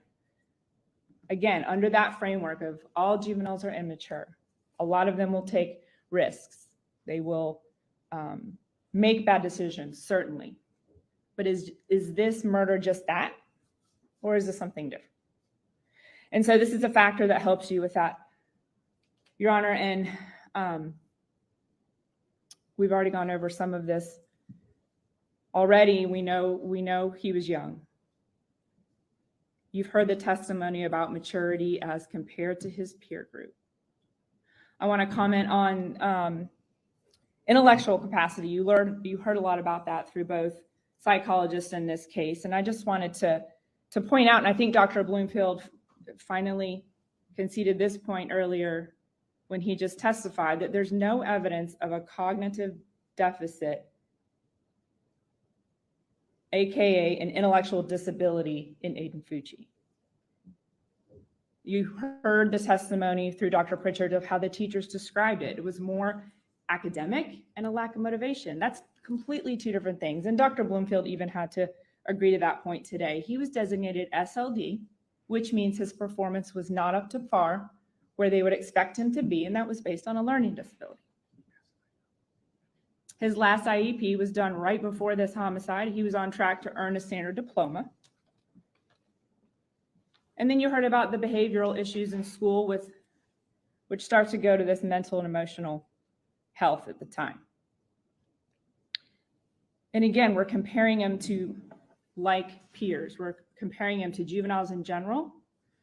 And this juvenile had overall 22 disciplinary referrals. Testimony in the records showed several suspensions. And again, Dr. Pritchard has information and relies on general information about juveniles when saying this is an outlier. Only 5 to 7% of students K through 12 in their whole life get suspended one time. And this is obviously a teen who had continuous disciplinary problems, behavioral problems, some of them violent, threatening to throw another student out a window, fighting, disrespect. Dean Wetchen said he definitely didn't like to be disrespected, and he had a huge problem with authority. So that is who Aiden Fucci is at this time. And again, Dean Wetchen commented he's more mature than his peers. He's been in the education system for 35 years. He's clearly comparing him to his peer group. And he said he's mature and he had his problems, but he knew what to do. And what's the point of bringing that up? All of these teachers were asked, and I believe I went through this with Dr. Pritchard, you had all of his 8th grade teachers essentially and the dean interviewed, and they all stated he knew the difference between right and wrong. He knew how to react. Yes, he had a learning disability. We're not talking about that. But he knew and he understood consequences and he was able to make changes. It's just whether he wanted to or not. And that's the general sense that the teachers and then Dean Wetchen gives about Aiden Fucci. And then you have Mr. Barton from DJJ, obviously another person with experience in talking with juveniles. And he again said he's more mature than others, that Aiden Fucci never complained to him about any abuse in his life or abuse at the jail or being beat up by inmates, guards, or otherwise. And he never said that he was suicidal while he was in the jail. And this was somebody who was visiting him regularly to check on him. And it was the same type of well-being check every time. This would have been someone Aiden Fucci could have talked to had that been something of concern with him. And then the statutes ask you to look at his family and his background. And so, Dr. Pritchard commented, it's somewhat unremarkable and normal. Well, he's looking at that from, his world and criminal persons that end up in the criminal justice system. And he said it's, quote, normal from the perspective of we often see defendants and juveniles specifically that are committed awful crimes and they suffer from poverty and extreme abuse in their life, sexual abuse, neglect, and all of these things. And that's just absent here. It's absent here. And that is consistent with all the family accounts. The grandmother, Miss Spywak, she describes him growing up in a loving home, mainly with his mom. His parents were separated, and she said Jason Fucci never missed a weekend with his child. Did he discipline him? Sure. Had Aiden told her about that? Oh, Dad's going to discipline me more than Mom. And he had verbalized a few things to Zophie Bauman about that, but outside of that, outside of being disciplined when he misbehaved, there's no reports, no evidence of any sort of unusual, neglectful, abuseful home. He had it all, according to grandma. He was spoiled. And the brothers felt the same way about being raised in that house. And so then we get to immaturity, impetuosity, which has obviously been a big thing that we've been talking about the last couple of days, and failure to appreciate risks and consequences. Dr. Pritchard doesn't attribute immaturity to the commission of this offense, and that's what's important. It's a fact that Aiden Fucci was 14. It's a fact that he's a juvenile and less mature than adults. What matters was the crime, was the act a result of an immature, impetuous decision or behavior? And no, the evidence is overwhelming that it is just not in this case. And Dr. Pritchard gave good real life examples where if he was asked as a psychologist, he would have to say, well, yeah, this is different. And he gave a good example of a juvenile who goes into a store to rob it, carrying a gun to scare people, but never intended to kill. And that clerk does something, makes a movement, does something that causes that juvenile to react in that moment and make an impetuous, stupid, horrible decision and kill that clerk, run out of the store. That is a very, very different crime than what we have here. And I'm sure we can all think of similar acts like that by juveniles. Juvenile makes out with their friends and people are drinking and they're partying, and a juvenile gets on the hood of a car and someone drives them around, that juvenile falls off and gets killed. I mean, these are the examples of risky behavior, impetuous behavior, juveniles not thinking of consequences. And there's dozens more examples like that that can be contrasted with the homicide of Tristyn Bailey and what Aiden Fucci did in this case.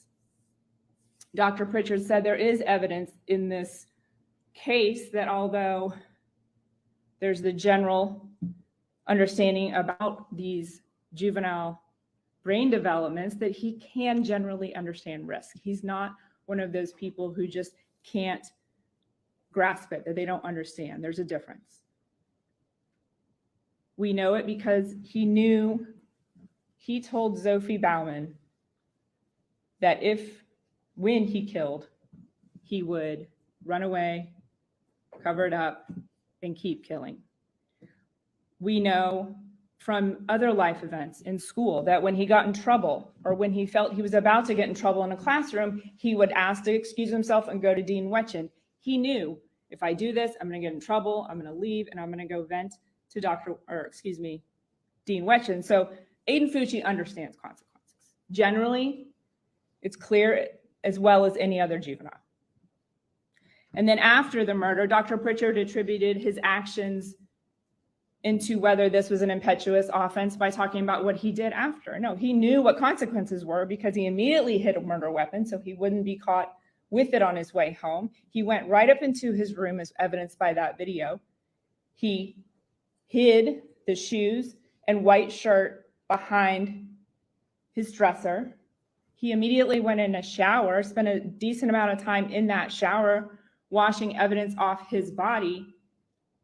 He snuck through that house quietly so nobody would find him or hear him coming home. He did things. He knew he had just done something wrong and he was trying to cover it up. And then he lies. This isn't impetuous behavior. Your Honor, we know that he was the sole participant in this homicide. It's overwhelming, but it explains why we put forth some of the evidence we did, obviously the premeditated statements. The other reason we large in part introduced all the video surveillance was just to prove that he is the only person who was walking with Tristyn Bailey. He's the only person. He did this alone. And then we know all of the evidence related to this homicide ended up in his bedroom and in a pond nearby. There's no evidence of any pressure on Mr. Fucci to commit this crime by anybody else. One of the other factors, Judge, is criminal history. He has none. And then the effect of his youth on his judgment. And some of these factors, Judge, overlap, but essentially Dr. Pritchard and Dr. Bloomfield agree, youth affects judgment. Yes, we talked about that. That's the lens you're to look at him through. But what did Dr. Pritchard say about Aiden Fucci? He has personal dynamics, personal features that make him unusual and dangerous. Dr. Pritchard testified that he has clinical concerns that something is seriously wrong with Aiden Fucci, and in a bad way. It goes beyond poor judgment. It goes beyond youth with this individual and this crime. Obviously, that's why he made such a point of the unusual preoccupation with death and killing. That's not youth and poor decision-making. Again, it's a preoccupation with death. And unfortunately here, he carried that out. And then finally, Judge, the possibility of rehabilitating the defendant. And this is a factor to consider in sentencing him. And when you review some of the case law on these post-milligram sentencings, this is a factor. It's not as weighty as it is in resentencing juveniles 25 years from now. Things sort of flip when they get reviewed. A lot of emphasis is put on rehabilitation, but it is something for the court to consider now based on the information we would have to this point. And so that's all the doctors could speak to. Dr. Pritchard told you that he believes there's a poor prognosis based on what he's seen thus far. That's all he can say.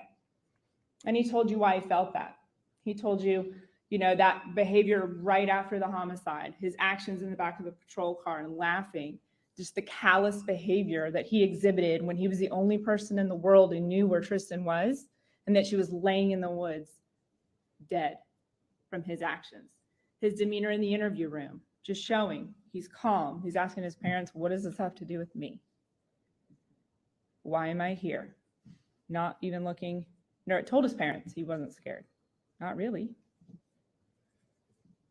And then of course his behavior in the jail and all of the extortion and threats to guards and other inmates. So not just the fact that a juvenile inmate gets in a fight. Of course, those things happen. But what Dr. Pritchard found unique and concerning about Aiden Fucci is that he would brag about his crime, the specifics of his crime, in a way to boast him up and get what he wanted. So I don't shoot my victims. I stab them face to face. Using his actual crime to manipulate, fight, scare others, exert dominance is different than just juveniles getting in fights in jail.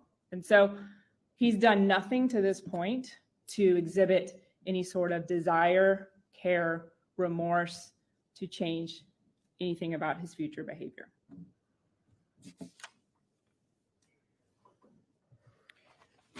And so, Your Honor, just going back to what we were talking about in the beginning, the framework.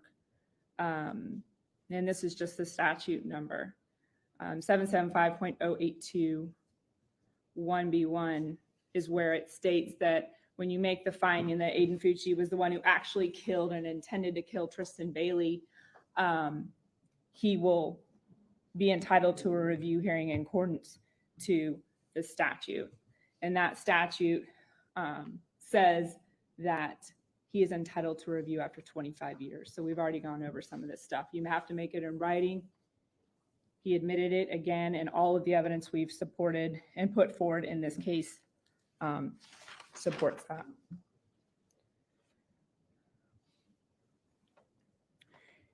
Your Honor, the decision that you have before you is one of discretion. And like I said earlier, if Aiden Fucci was an adult, there would be no discretion, there would be no conversation. It wouldn't have mattered if he walked in a store and shot a clerk once, or he did what he did to Tristyn Bailey. It would be a life sentence.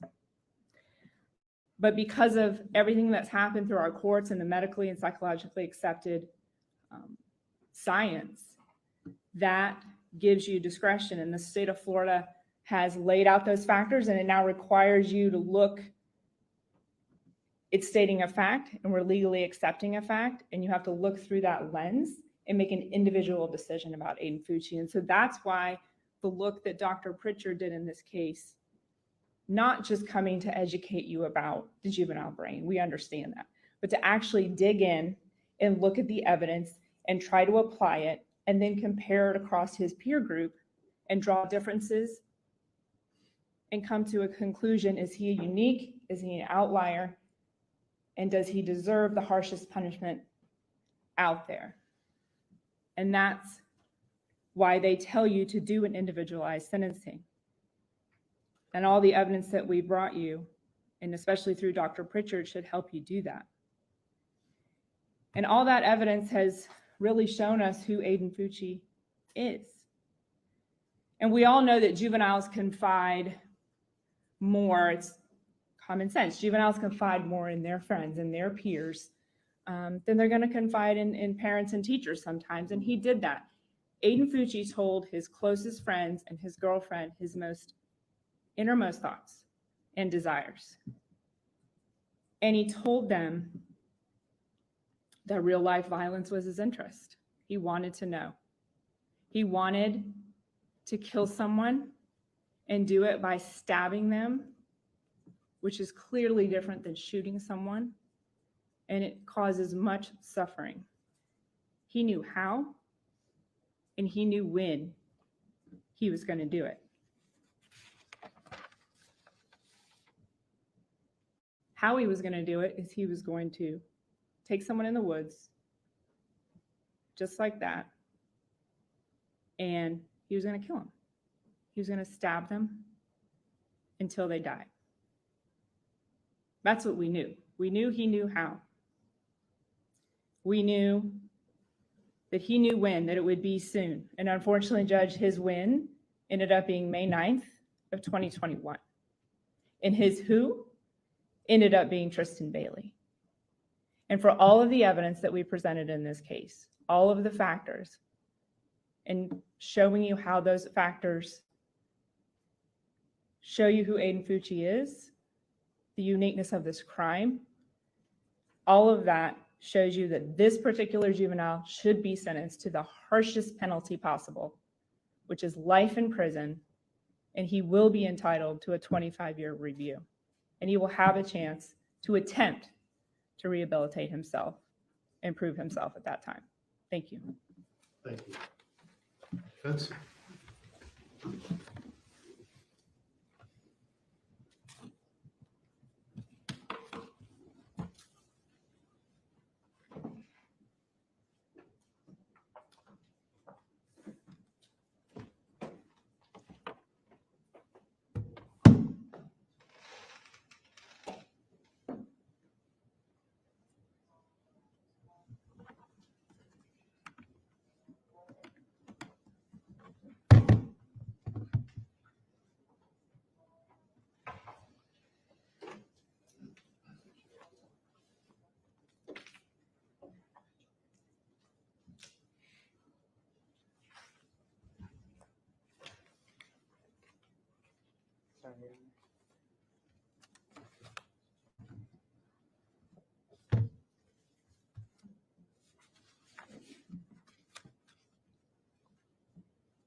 Good afternoon.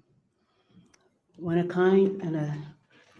this kind of crime visits a family, every word the defense has to say, every motion, every argument can only seem like minimization of the pain to the family and the survivors. But we can't go backwards in time. We can't undo the action. The only thing that we can do today is answer the question of a sentence. And that's whether Aiden would be sentenced to life in prison with a review in 25 years or 40 years with a review in 25 years. And with that in mind, what I'm going to do is walk the court through what the court knows already, and that's statute 921.1401. So looking at that first prong, the circumstance of the crime, of the offense. 14 years old, 114 stab wounds. Those are numbers. They're not insignificant, but they're numbers. A child is now before the court for the life that he took of another child. Horrific, heinous, horrible are just some of the words that have floated around regarding this offense. But we still have to look at the circumstances. The state had presented, or had put in the court file, a photo of the scene of the neighborhood and the many lakes or retention ponds in the neighborhood, the many homes and residences in the neighborhood. And what did Aiden do before and after? There's the walking past all those Ring cameras, the running back with the bloody shoes before those Ring cameras, all the different retention ponds that he could have thrown the knife, the clothes, the shoes. No, threw the knife right there in the closest retention pond and took the shoes back home with him.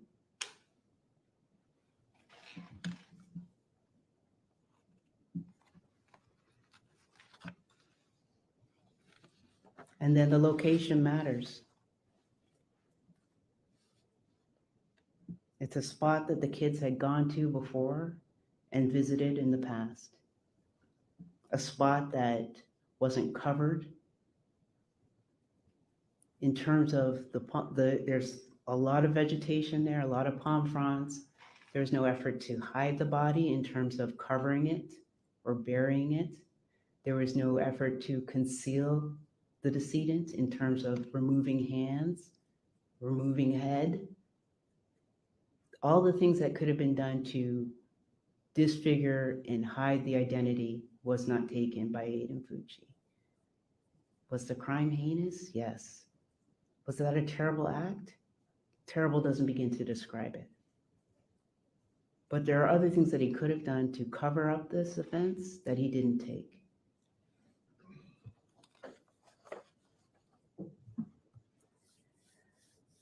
(921-1401) 2B.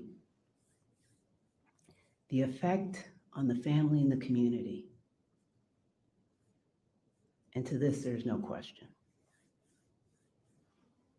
None. Fundraisers, vigils, letters. The court heard from the family and the community this morning.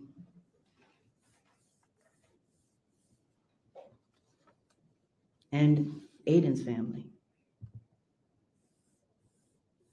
His grandmother, who tearfully expressed the loss to her family and prayers that she and the rest of the family have for the Baileys. But Your Honor, I have to quote Francis Bacon and observe of revenge. Revenge is a kind of wild justice which the more man's nature runs to, the more ought the law to weed out. And looking to the effect of this on the family and the community, revenge and the calls for it are not appropriate. We use the law and we look to the law in how to sentence Aiden Fucci. Whether 25 review after a 40-year sentence or a 25-year review in a life sentence.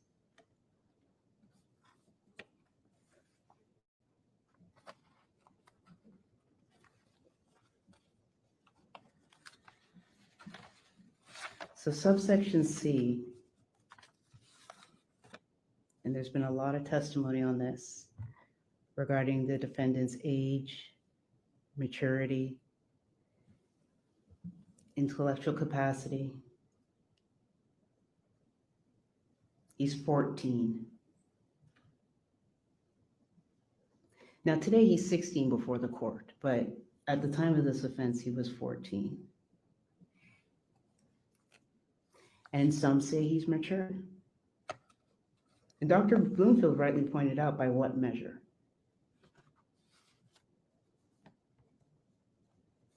Who do you compare him to?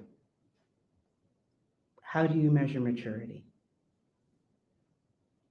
Your Honor saw the video clip of him in the back seat of the vehicle, throwing up a peace sign. That's not maturity. To his mental health, there can be no question it's an issue. Telling friends that he hears voices, telling the DJJ officer Barton that he hears voices, and the antipsychotic drugs that he is on, lithium, Remron, Cyprexa. Yes, he has issues. But the focus is his age, his maturity at the time of the offense. He was not mentally well. He was not mature for his age.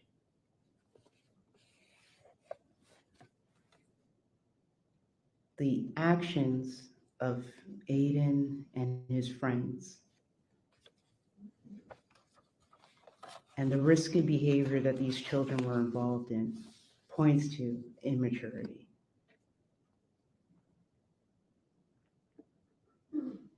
A 14-year-old isn't a late adolescent, but an early adolescent, Your Honor. And you've heard both Pritchard and Bloomfield in agreement about the brain science, that a child that age doesn't have a fully formed brain, that the part of the brain that's involved with risk assessment, the prefrontal cortex, is the last part of the brain to develop.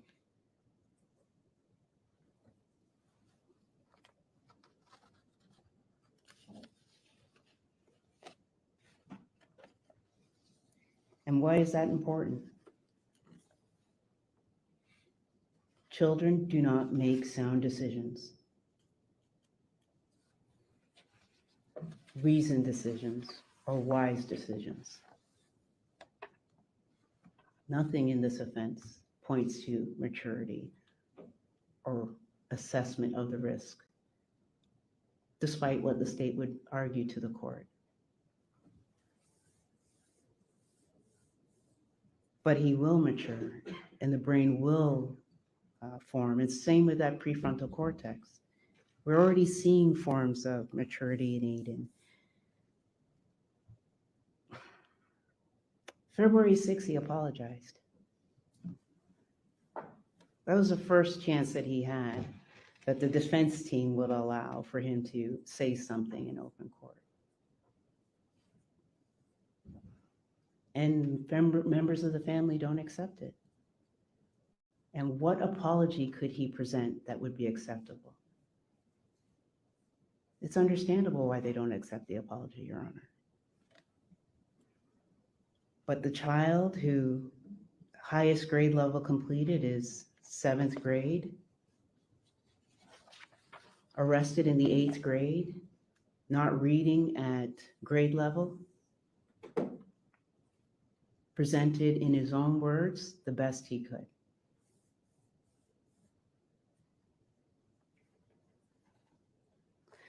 So Dr. Pritchard had much to say about Aiden. And yes, Dr. Bloomfield was contesting certain portions of it.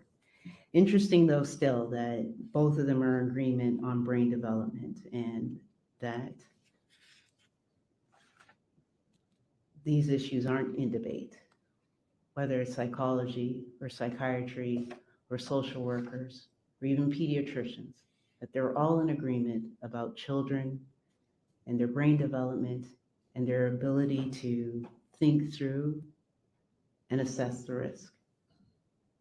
And I come back to risk while we're talking about this section of the statute of mental health, because the risky behavior that we saw Aiden participate that night was carried through. It didn't start and end with Tristyn's death. There's risky behavior in his out of the home after midnight, which his mother didn't know about. The risky behavior was going to a friend's house and smoking marijuana. The risky behavior continued and continued and continued because he's a child.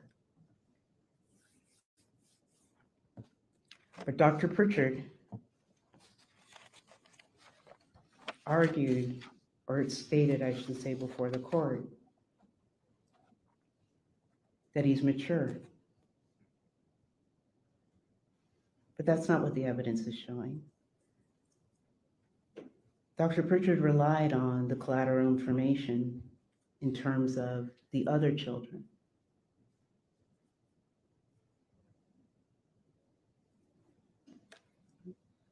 The other children who had their own problems of anxiety and depression and their own risky behavior.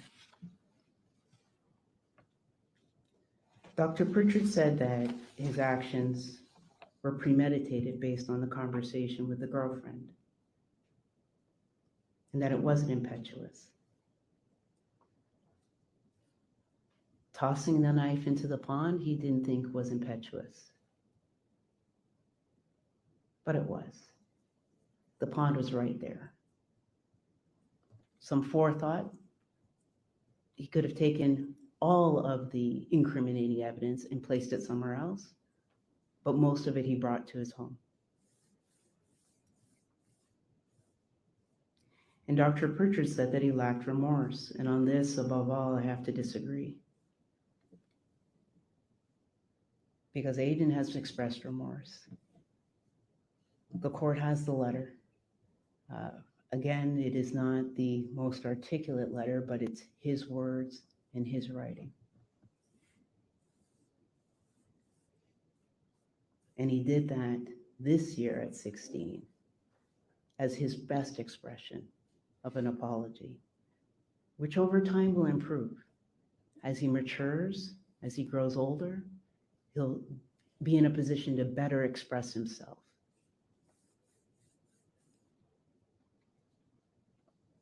And then Dr. Pritchard said that he had a poor prognosis for rehabilitation, but I'll come back to that one.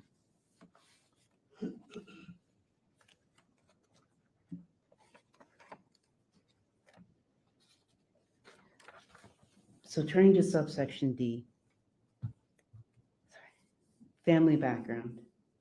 Now Aiden comes from a fairly large family. He, from his mother's side, is the middle child. He's one of 5. On his father's side is a large number of children there too. So as the middle child, his grandmother described him as silly, happy, fun, and respectful. This is the kid that she would gather with the other children in the summers, take to church, have outings, go fishing.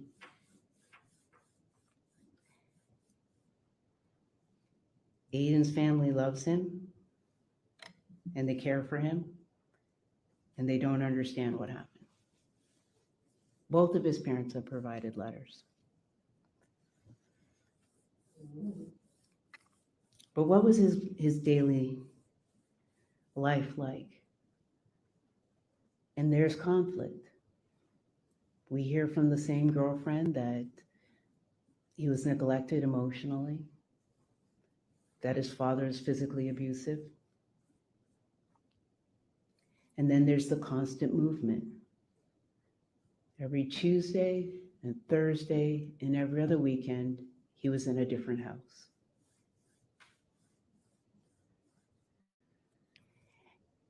And it's born out of love. They loved him and they wanted to spend time with him, so that's why there's so much movement. But a child needs consistency, and he didn't have that. with the constant movement between the two different homes.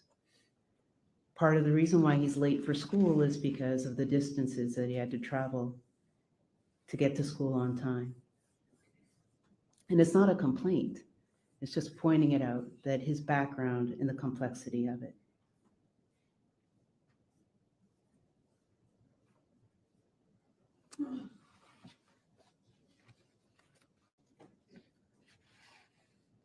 But within that background is mental illness. So his grandmother also testified about his uncle.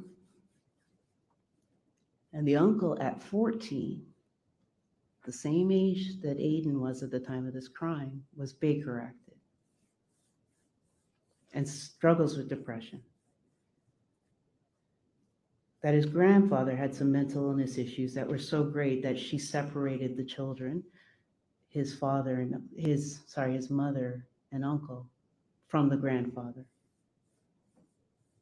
So there is a family history of mental illness.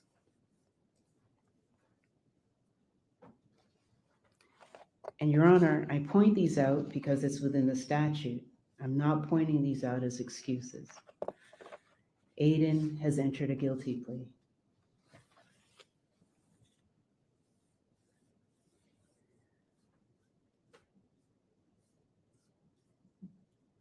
So turning to subsection F,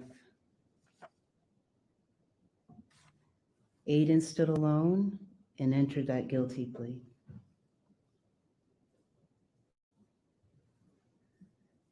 And the apology.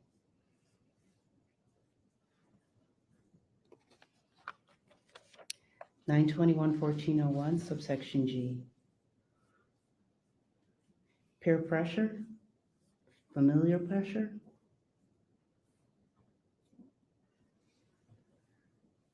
We know that he was, again, with the children and the risky behavior. We know that there was drug use that night. That it is reported that he had smoked marijuana that evening before walking down or walking off with Tristyn.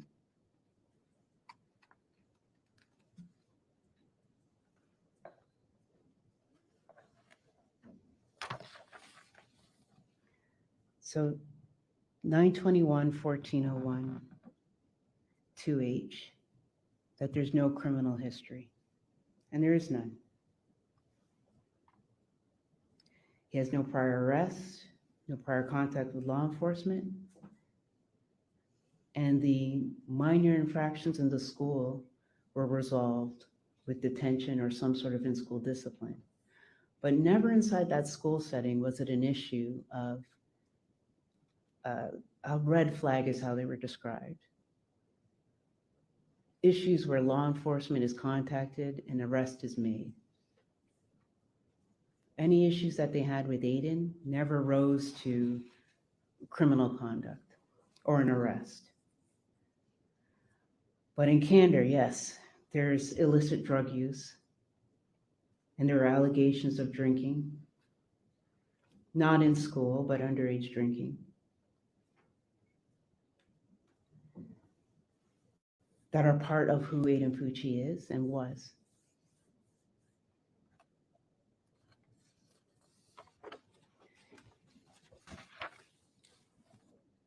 Subsection I is the effect, if any, of characteristics attributable to the defendant's youth or judgment. So here we have a demonstrated lack of judgment that can be completely attributable to his age of 14, a child in middle school who's struggling academically. And his actions are a full demonstration of a lack of judgment in his actions with his peers and the results of his actions.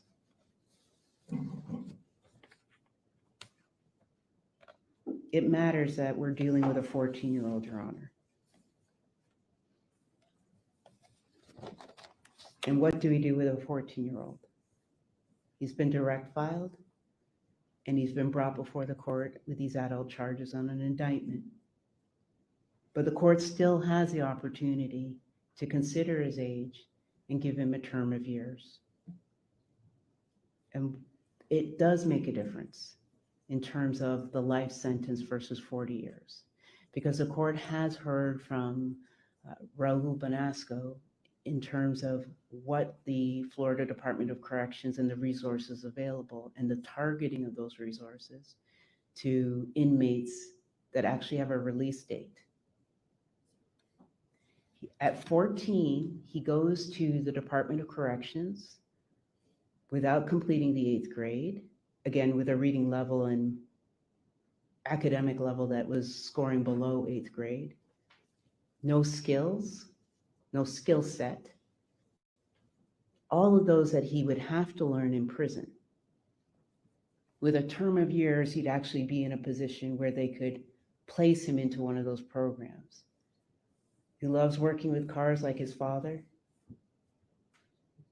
And that opportunity to learn a skill so that when he reaches his 25-year review, he would actually have an opportunity to present himself as a skilled or some sort of skilled trade would be another reason why to give him a term of years versus a life sentence. But then there's the other half. It's not just that he has no working skills at this point. If he's given that opportunity of a term of years, he can receive programs for rehabilitation. And this is a child that does listen to authority and respond well, because we saw that in his interactions with Dean Wetjen and Officer Beasley. So this statute does not bind the court. The court can, it is a non-exhaustive list. So there are factors that the court can consider, whether it's his grandmother's discussing his faith or his good behavior in court, or that he's loved by his family and that he loves his family.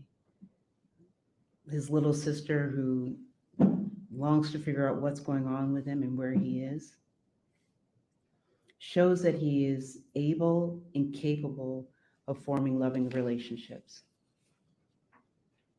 that he's able and capable to care for others. The court can look out and not see his father and not see his mother on his request that they don't appear, because he is well aware of all the negative press and harm that his actions have had on his family, on his father's employment, that even his mother and his mother's family had to move, and he didn't want any further harm should they even come to court.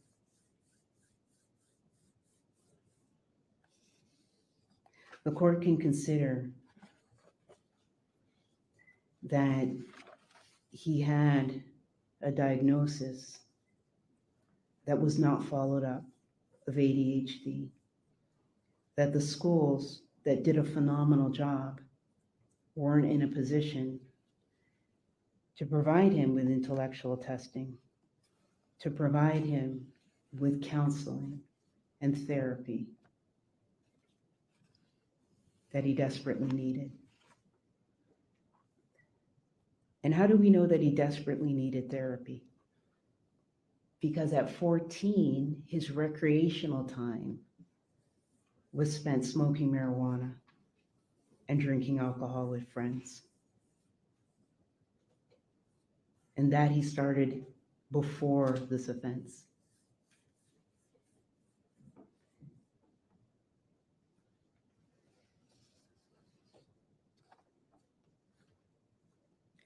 That within the school, in the school records, it's identified that there were behavioral issues, and yet no therapy was provided specific to that.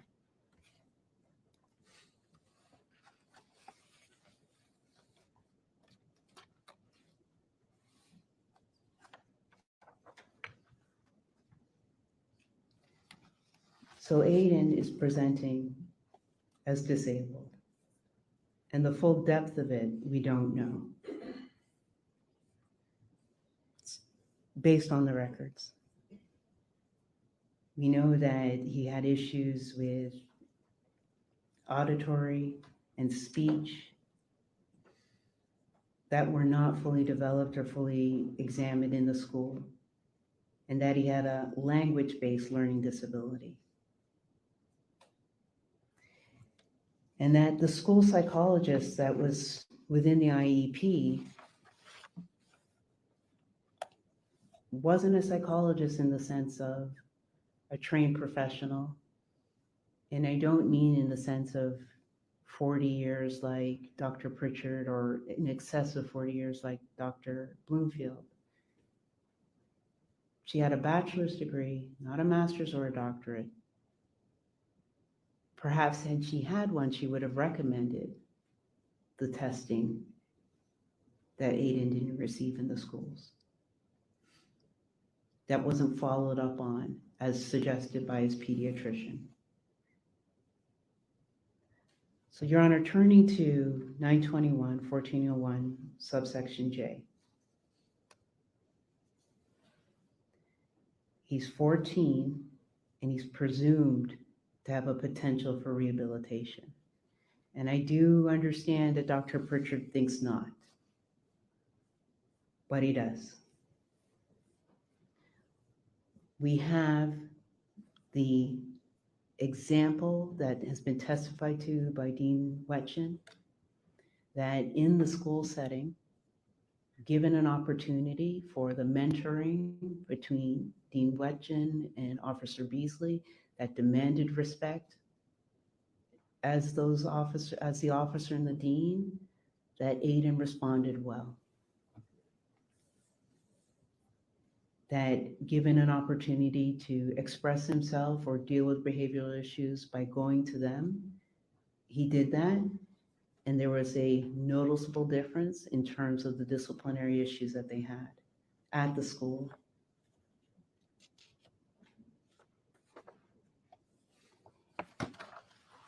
In Department of Corrections, can he be rehabilitated? Yes. And the best way for that to happen would be with a term of years. With a term of years, you'd have access to programs for counseling, for mentorship, and for skills. Again, he's going in with nothing. Absolutely nothing. He doesn't know how to fix a car. He doesn't know how to do anything electrical. He has no skill sets. So given that ability to get the term of years and get into one of those programs that would allow him to improve would be a benefit. Not just to Aiden, but to everyone.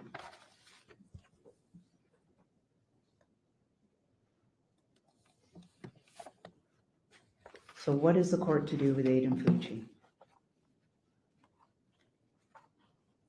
Would sentencing him to 40 years diminish or take away from the 114 stab wounds? And I submit no. 40 years is not a light sentence. It is not an easy sentence. It is a 40-year sentence that this child will be placed in the Department of Corrections with grown men who have experience in the Department of Corrections. And Raul Bonasco had described the need to keep children separated and protected. But that protection only lasts for about a year.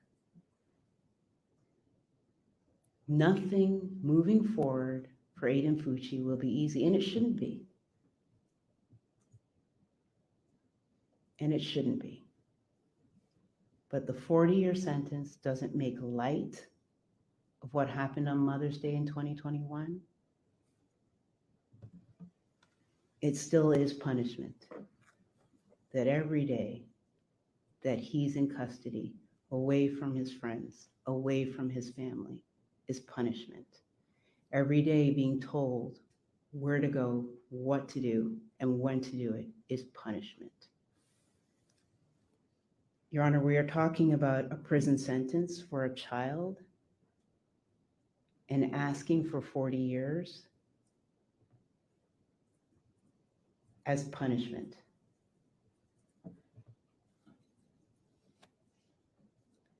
For a child that came before the court and pled guilty, not to a lesser, but pled guilty as charged. The family this morning referred to him as less than human and not human. The court cannot do that. That is not a factor under 921-1401.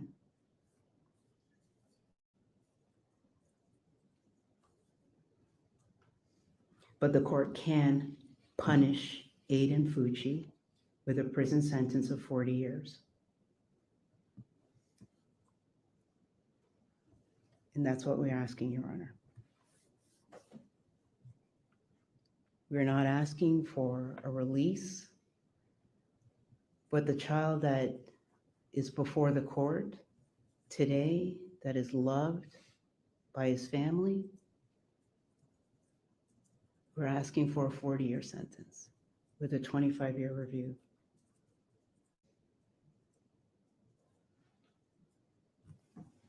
Thank you. Thank you, Counsel. Are there any other matters that we need to address before we recess? Mr. Fucci, you've now heard the arguments of your counsel. There was also, as you saw, a lot of photographs that were being shown during the course of her argument. Were those the photographs that you were requesting that the court review when we spoke last? Yes, sir. Okay. And you're going to provide me a copy of those, counsel? Yes, Your Honor. All right. Now, having heard your counsel's argument, once again, Mr. Fucci, is there anything else that you wanted your attorneys to present or argue on your behalf during the sentencing hearing that they have not done so, that they have not already done? No, sir. And up until this point, are you satisfied with your attorney's representation of you? Yes, sir. Very good. All right, we will be in recess. I do have a couple of fairly quick matters on Friday that I will take up first. So we'll probably get started on this at about 9:15, perhaps 9:30. But I will start court at 9 a.m. I don't anticipate those other matters taking more than 15 minutes. If the attorneys could be here by 9 o'clock, and then we'll get started as soon as possible. All right, they're in recess. All right, you guys, you heard it. 8 a.m. Friday. So I'm going to be on tomorrow at that 8 a.m. Friday is Central Time, 9 a.m. Florida time. I'm going to be on live tomorrow with this Tisha Stout thing, which I believe it started about 9 Central, I think is what it was. So we'll be there. And then at 1:30, we're going to go over to Mr. Brooks. Or we might go, we'll make sure we don't miss anything. I'll be checking in at 1 o'clock, seeing if we need to switch over. But as soon as we're able to get anything on Brooks, we'll be switching over to that. So I do hope you guys come back and join me on tomorrow. Thank you guys all for being here with us tonight. We really appreciate it and hanging in there. It was a long day today. Woo! Wow. That judge has a lot to think over, but I think he pretty much already has his mind made up. You guys have a blessed evening. And if you need anything, just let me know. Email me. Love y'all too. 9 a.m. 9 a.m. Central Time tomorrow. I'll put up the live stream here in a minute. Y'all be good. Good night.